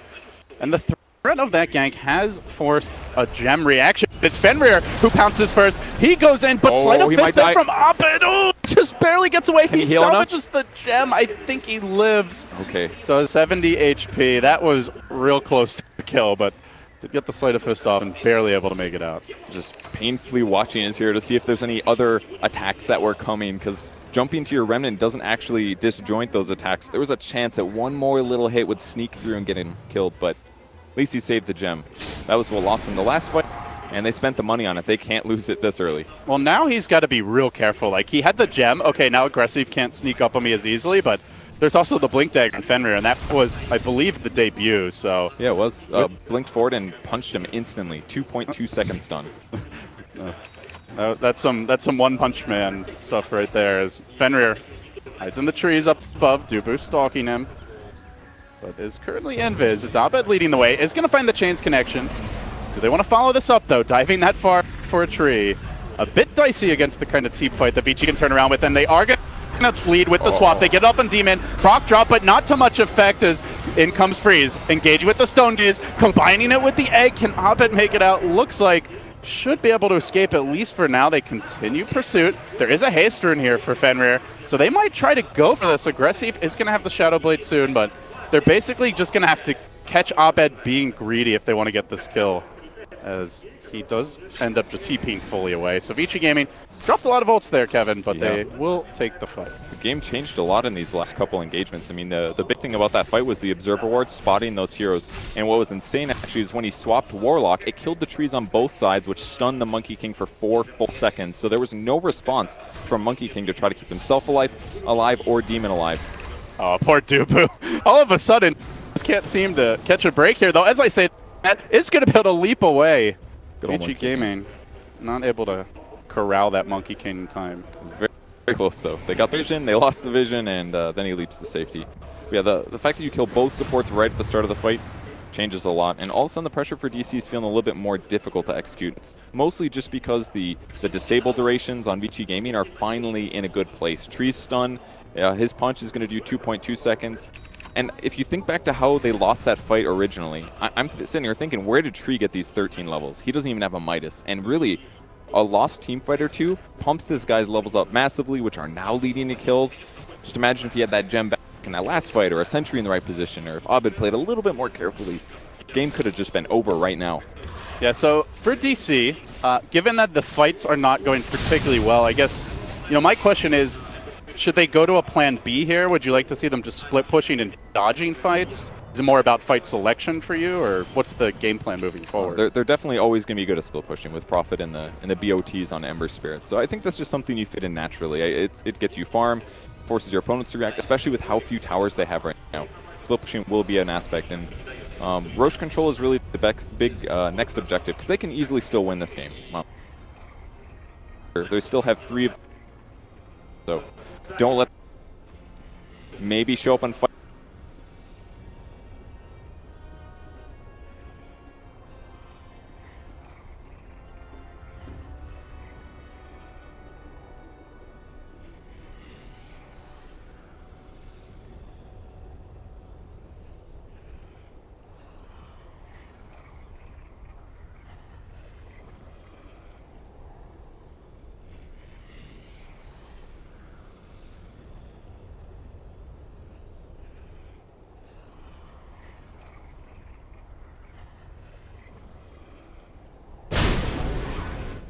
about halfway, but give up half your tower's HP for an Aegis, 2 kills, and the Roche gold. Seems good for VG Gaming. Not a good thing at all, but taking the tower to half, that gives me some hope at least for DC. The 3 armor is going to heal it back up though, so can he actually split push slowly while going with 3 armor? That's a harder question. So that's a good point. Like that, and maybe that is an argument for, you know, not trying to just rely on split push to take this one. Yeah, definitely agree with that. So almost pretty much every single fight leads one way. So VG.J gets the vision. Oh, he's in trouble here. Gets rooted. Abed trapped out. Now throwing the remnant, but not going to make it away. The physical damage simply too much here. Is aggressive, hitting for nearly 250 up. Not even mentioning all the minus armor this team can bring to bear. So a big pick is going to allow them to shove these lanes out if they so choose. And we'll see Freeze make the rotation bottom now. Butterfly main, and there is a decent amount of magic damage. It's not like all in on physical versus Freeze, but this Dusa is just not feeling very killable right now. You've got Swap, you've got the Abaddon shields, the armor, not to mention if you fight into the Dusa, you're fighting into the egg potentially, Kevin. And on top of that, you mentioned Mana Burn. We're not really seeing anything yet, just for now the Manta being picked up on the Spectre, but still no Diffusal. He actually did just finish it. Diffusal Blade just finished it. It must have been on the courier when you checked. So Diffusal Blade's ready, he's got the Manta style, but that basically means they can kill Dusa if she's by herself or way out of position. And that's what it's going to come down to. Kill the other opponents, the other enemies first, then kill Dusa. Those are the circumstances that we're looking for. But the last couple engagements have been all Monkey King getting killed first or Warlock getting killed first, so VG Gaming abusing their invis very well. Boba might get punished here. Fenrir was waiting. Aggressive coming in now. Is going to drop the Wave of Terror, but reinforcements on their way. They get the stun. They should be able to get the kill, but Abed looks to turn it. He comes in, dropping the chains and then getting the hell away. Has to be very scared of that physical damage. You saw how quickly he dropped last fight, so he doesn't even try to finish off the tree. Yeah, Prophet getting killed quite easy. If you have detection or a gem or something like that, and you don't have a blink or a force or something that gets you out of danger instantly, and they can't catch up, then that's always going to be a big threat when you're playing Prophet. So. And that is what I think that's what I like about the way VG Gaming are playing this, is they have the itemization of the blink on tree, the Shadow Blade on Venge. It makes it kind of scary to split push when these heroes can just ambush you out of nowhere. They don't, you mentioned, I think very true, they don't look mobile on paper, but the item selection is giving them that threat of gank that discourages split push. Yeah, the Shadow Blade was ingenious just for that reason alone. And a couple of wins, they get a blink on tree. No Midas, go for an action item, and I'm happy to see it. Little too many Midases being built right now. But you're not a fan of like 9 Midases in one game. Like 5, whatever. But when you do it 9 or 10, there's some heroes in there that don't need it, in my opinion. Sentry goes down though. Fenrir spotting out the next team fight. He's got 2 points in overgrowth if he can catch these guys. Could be a huge grab to get things underway. Mason, having already used the Manta, could be in danger here. He's going to get stunned and slowed down by the Leech Seed. Still waiting for reinforcements to arrive. Swooping in for dropping the egg. The overgrowth's there. Great combination. Going now for the stun, but able to haunt away to the other side of the fight. Mason looks to reset, and it looks like they may have bitten off more than they can chew. Even RTK coming in, getting healed up by the Sunray, but FY so low. Boba brings him down. Now RTK, the ult's about to end. The pain might be beginning momentarily as he gets chewed up by the Mana Burn. Quickly falling. Now aggressive. On to the next one, they say. Dusa looking to salvage the fight. They have to commit the Stone Gaze. They don't have a whole lot else just yet. They get the bash on Abed. Can they get the follow-up, though? Abed takes the tree down. Freeze, extremely tanky and painful, but doesn't really have much to work with here as Abed will get silent, sprouted now. Boba trying to engage onto him, almost dies in the process, ends up living, kiting away. Great plays by Boba, now looking for Freeze, looking for the team wipe. Can they finish him off? He's got the Aegis. They probably have to kill him twice as he will end up dropping. Yeah, Aegis not going to expire just yet. So round 2, here we go. Nobody in sight.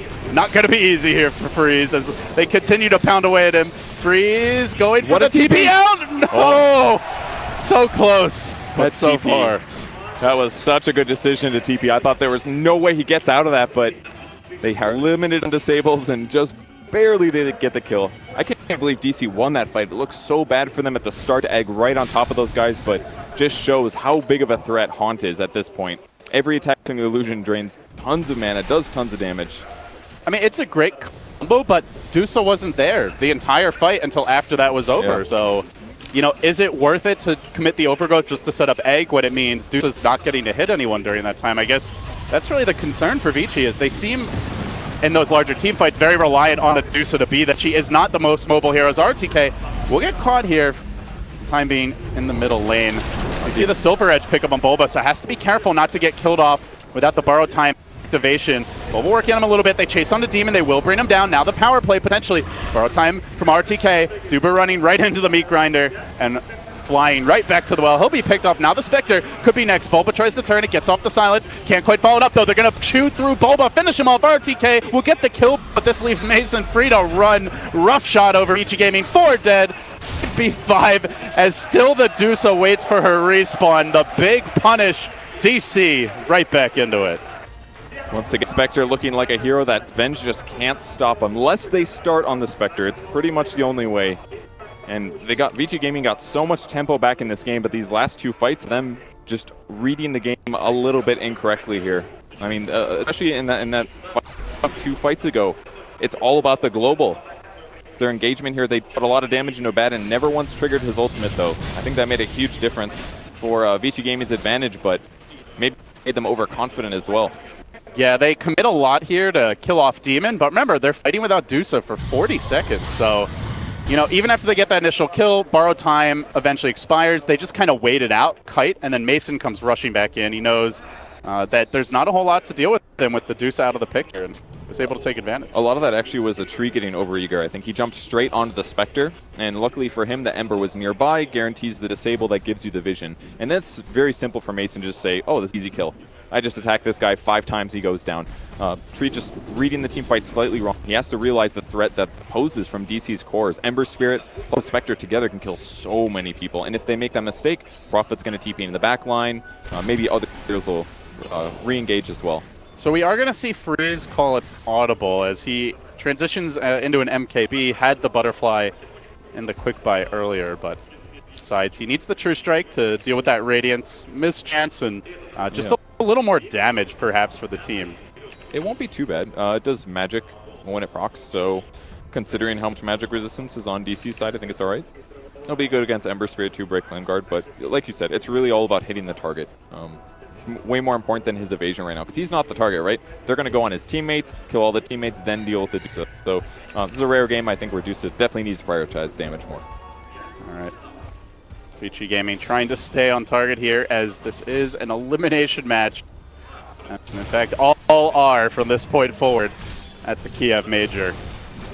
They are forced into a much more defensive posture, and you can really see it just if you just kind of ignore the middle of your screen. Look at the minimap, the way VG are moving. Always 5 close together in the jungle, very afraid at this point with quite limited vision and with an extremely mobile DC lineup to strike out on their own, whereas DC still pretty confident, farming multiple lanes, moving around freely on his own. Dubu has been scouting out, and now DC are going to converge here, looking to take down this tier 2 top, second to last outer tower for VG. Now their siege. It's kind of bad time for the fight to start. Bulba did actually trap himself in the trees here.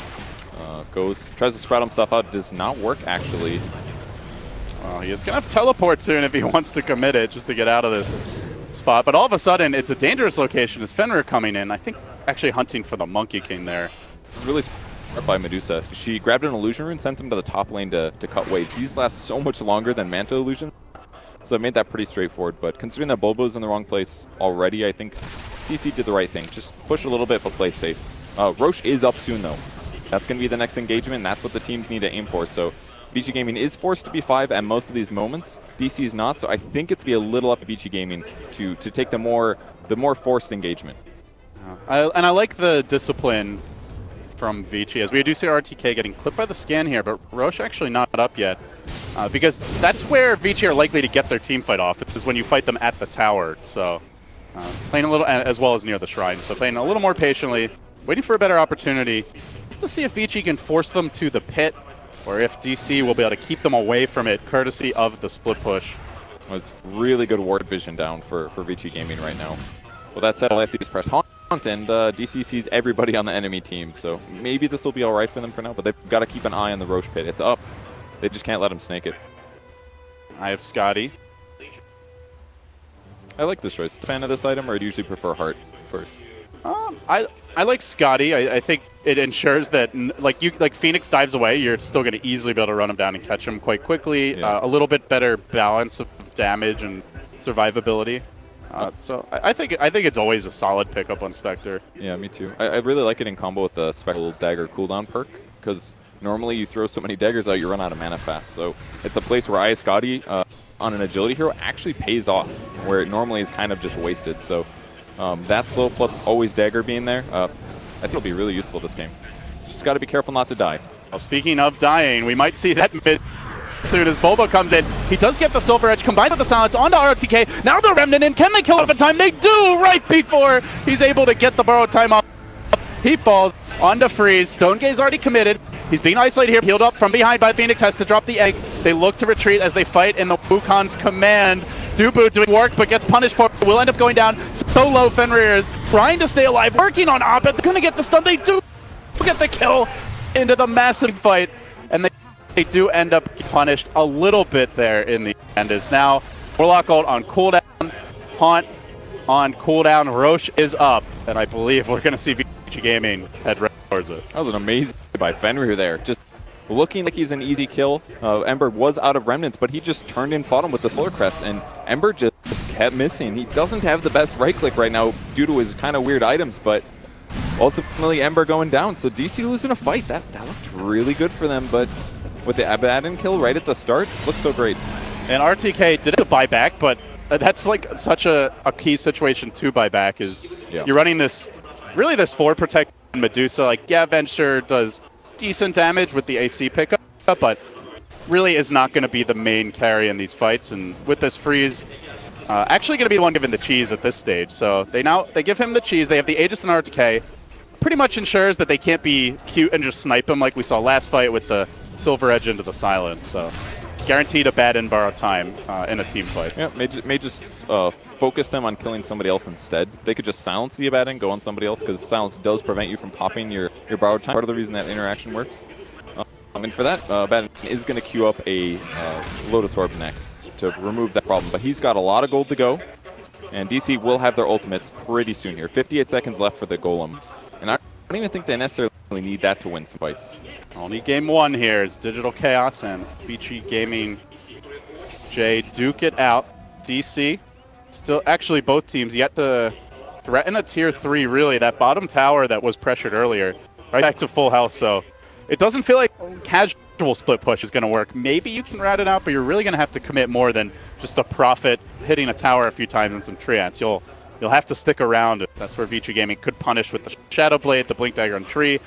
As VG Gaming, the Siege Engine starts to roll down the mid lane. They have Aegis, they have Cheese. The split push isn't very quick from DC. Top lane, still at least one more wave, potentially 2 waves before they're going to get to the tier 3. They're kind of hesitant to commit to this. The Spectre just sort of thinking about it, while Vici, no hesitation, right onto the tower. They're looking to break the base. The waves are being cut, but they've got to kill the creep waves, and they got to buy some time here. Takes a while for the backdoor to actually set in. And Freeze is not really looking to give them that time. He says, stay right where you are. I'm coming. And remember, they can trade structural damage here because they have the trunks. They don't give anything. Will likely be a win for them, taking to work on the range racks. And that is guaranteed. You're not going to get back. It's good movement there by Vici. So Shrines dropping is going to be bad for DC, but not the end of the world. It would be much worse on the opposite way around.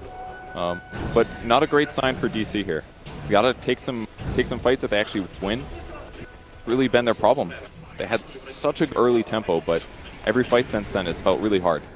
So what's the key to winning a team fight or any kind of engagement for DC, Kevin? Like, what do they need to do to find those good team fights? I feel like VG Gaming is initiating most of the time. I mean, maybe that's part of the advantage that they have, is that they're always 5 in a lot of cases. So perhaps it's a vision-based thing, know where your opponents are so that you don't get engaged on, because very difficult to stop the tree from jumping on you instantly, obviously. But he's jumping on somebody, disabling, there's follow-up, there's more follow-up.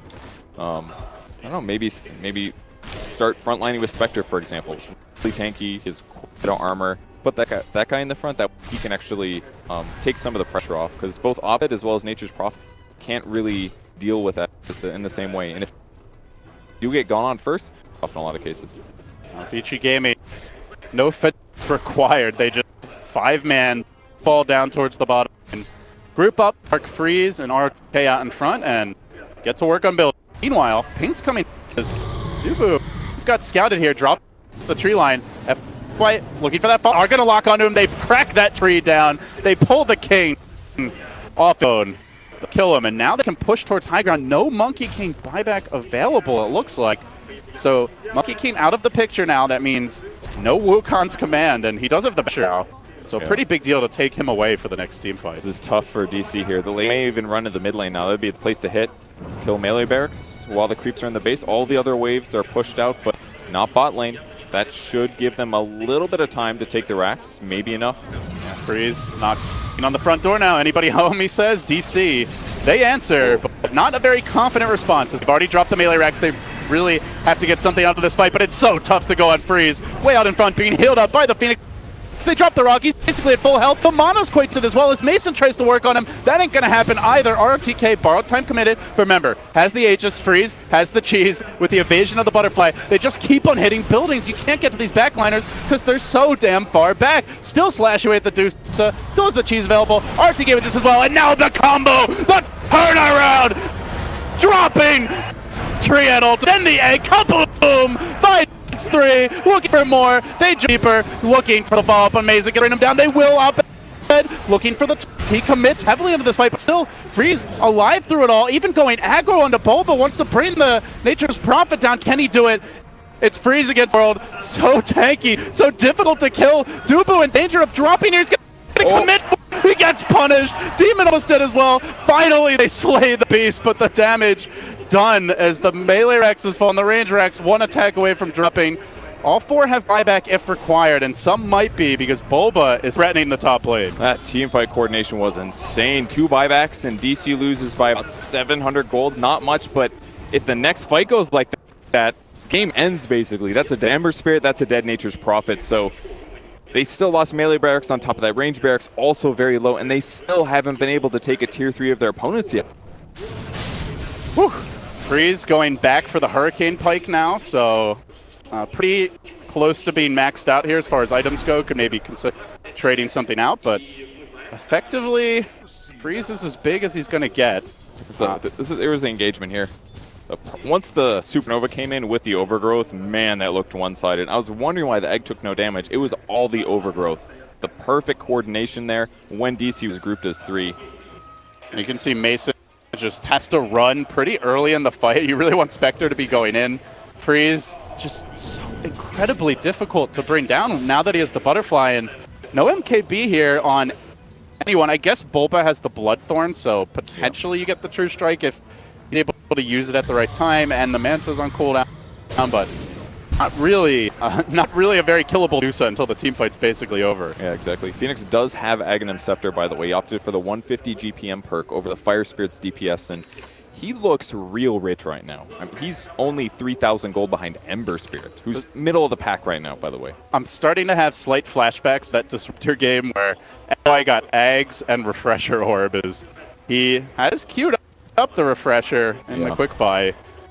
Can you imagine a double Ag, a double Shiva's Guard, and with the Aghanim Scepter as well, potential here to bring that Dusa back for a second life. Yeah, and he also refreshes the basic cooldowns. I don't think that matters this game, but fun. Well, the Sunray is pretty. The Sunray is pretty big but potential here. The ally you bring in with your egg. Oh, you mean the Ags? Yeah, yeah. They could be 2 snakes in 10 seconds, dude. Yeah. You never know. Good luck killing that Dusa once, let alone twice. That said, if they do it, Freeze already used his buyback, so he'll be out of the picture for a long time. I believe RTK's has almost cooled down by now. As they are going to make their move, they find Dubu top. Dubu down, and no buyback for him. Out for 70. So DC may have to wrap up the split push. I guess good news is this top lane's pretty far in. Mid lane, not really lane that VG want to be focusing on. So may not into a full tower threat off of that. DC still has to be so careful with their split push, though. Like because of the tree, other disables and things like that, it's already been just difficult for Bulba to split push, for Ember Spirit to split push. Even Monkey King having some trouble here. But he does have Shadowblade now. I don't know if they've gotten another gem yet. They have not. No gem on VG.J right now. But they're definitely in the lead right now. It's looking pretty good. They've also got some Lotus Orbs picked up, so the silence is going to mean less. Abaddon can pretty much get his ultimate off every time now. Yeah, not to mention the next Rosh is coming, and potentially you can just grab the Aegis get rid of the Midas, which has essentially served the majority of its purpose at this point. He's got a backpack for that, right? Let it recharge a little bit slower. Yeah. I think the big item we're waiting on is maybe something new for Abed. I mean, he got his Octarine Shivas really fast with the Maelstrom, but it's been a while since we saw a new damage item. He's got a great build for keeping your opponents not moving and taking magic damage, but actually killing heroes, he's been having some trouble there. And it's really not a single target Ember build at all. And the way the game's developed, it feels like you need to be able to kill a single target. It's really all about killing Freeze, or maybe a backline before they get off a key ultimate. That's actually the big part. One really big advantage of Ember is, Mason's in a bad spot right now. Mason out far, and he gets popped. Looking for the run, but he dodges it with the Manta. Big plays from Mason. Big stage, but he gets back focused. Killed off regardless. He had fast fingers, but VG had the numbers. Now the rock getting dropped. They fight in the Wukon's command. They stand there down, still no time, and they engage forward. Dropping the egg. Now potentially the retreat is DC. The Golem standing strong. Looks like they will force them on their heels. The egg is going to drop. Freeze still alive, is able to Manta his way out of the Sprout and a turn. There the ultimates coming in. 1, 2, 3, looking to bring him down in a hurry. Finds not the Spectre, the Prophet, but now looking for the Monkey as well. Abed on the run. He's low. He's not dead yet. Trying to chip him down bit by bit, inch by inch. Freeze does it. Gets the triple. Nails DC. And now the push down mid potentially to begin, though they are quite low and may want to heal up first. Oh, they call it. GG. That's it. Man, VG Gaming held on to such pressure from DC. Winning teamfight after teamfight after the 30-minute mark. And speaking of heroes they picked, man, that execution was actually insane. Especially the later fights. Like I think probably for me the crispest fight was that one at the Dire Tier 3 mid where they got, what was it, like a 4-hero overgrowth combined with the egg. They held those ultimates for a while. The Dusa was patient with the cheese usage, and then they engage. They make sure they take the racks first before they go for the team fight. So even if they lose that fight, they're still already up a lane of racks. They had buybacks as well, so it wasn't a rushed push by any means. It was like the perfect time, and then on top of that, the perfect execution. Yeah, I think that's one of the best team fight tree games I've seen in a super long time. Not too surprising. I mean, Fenrir is a very good player, but Overgrowth seemed like a 5-second stun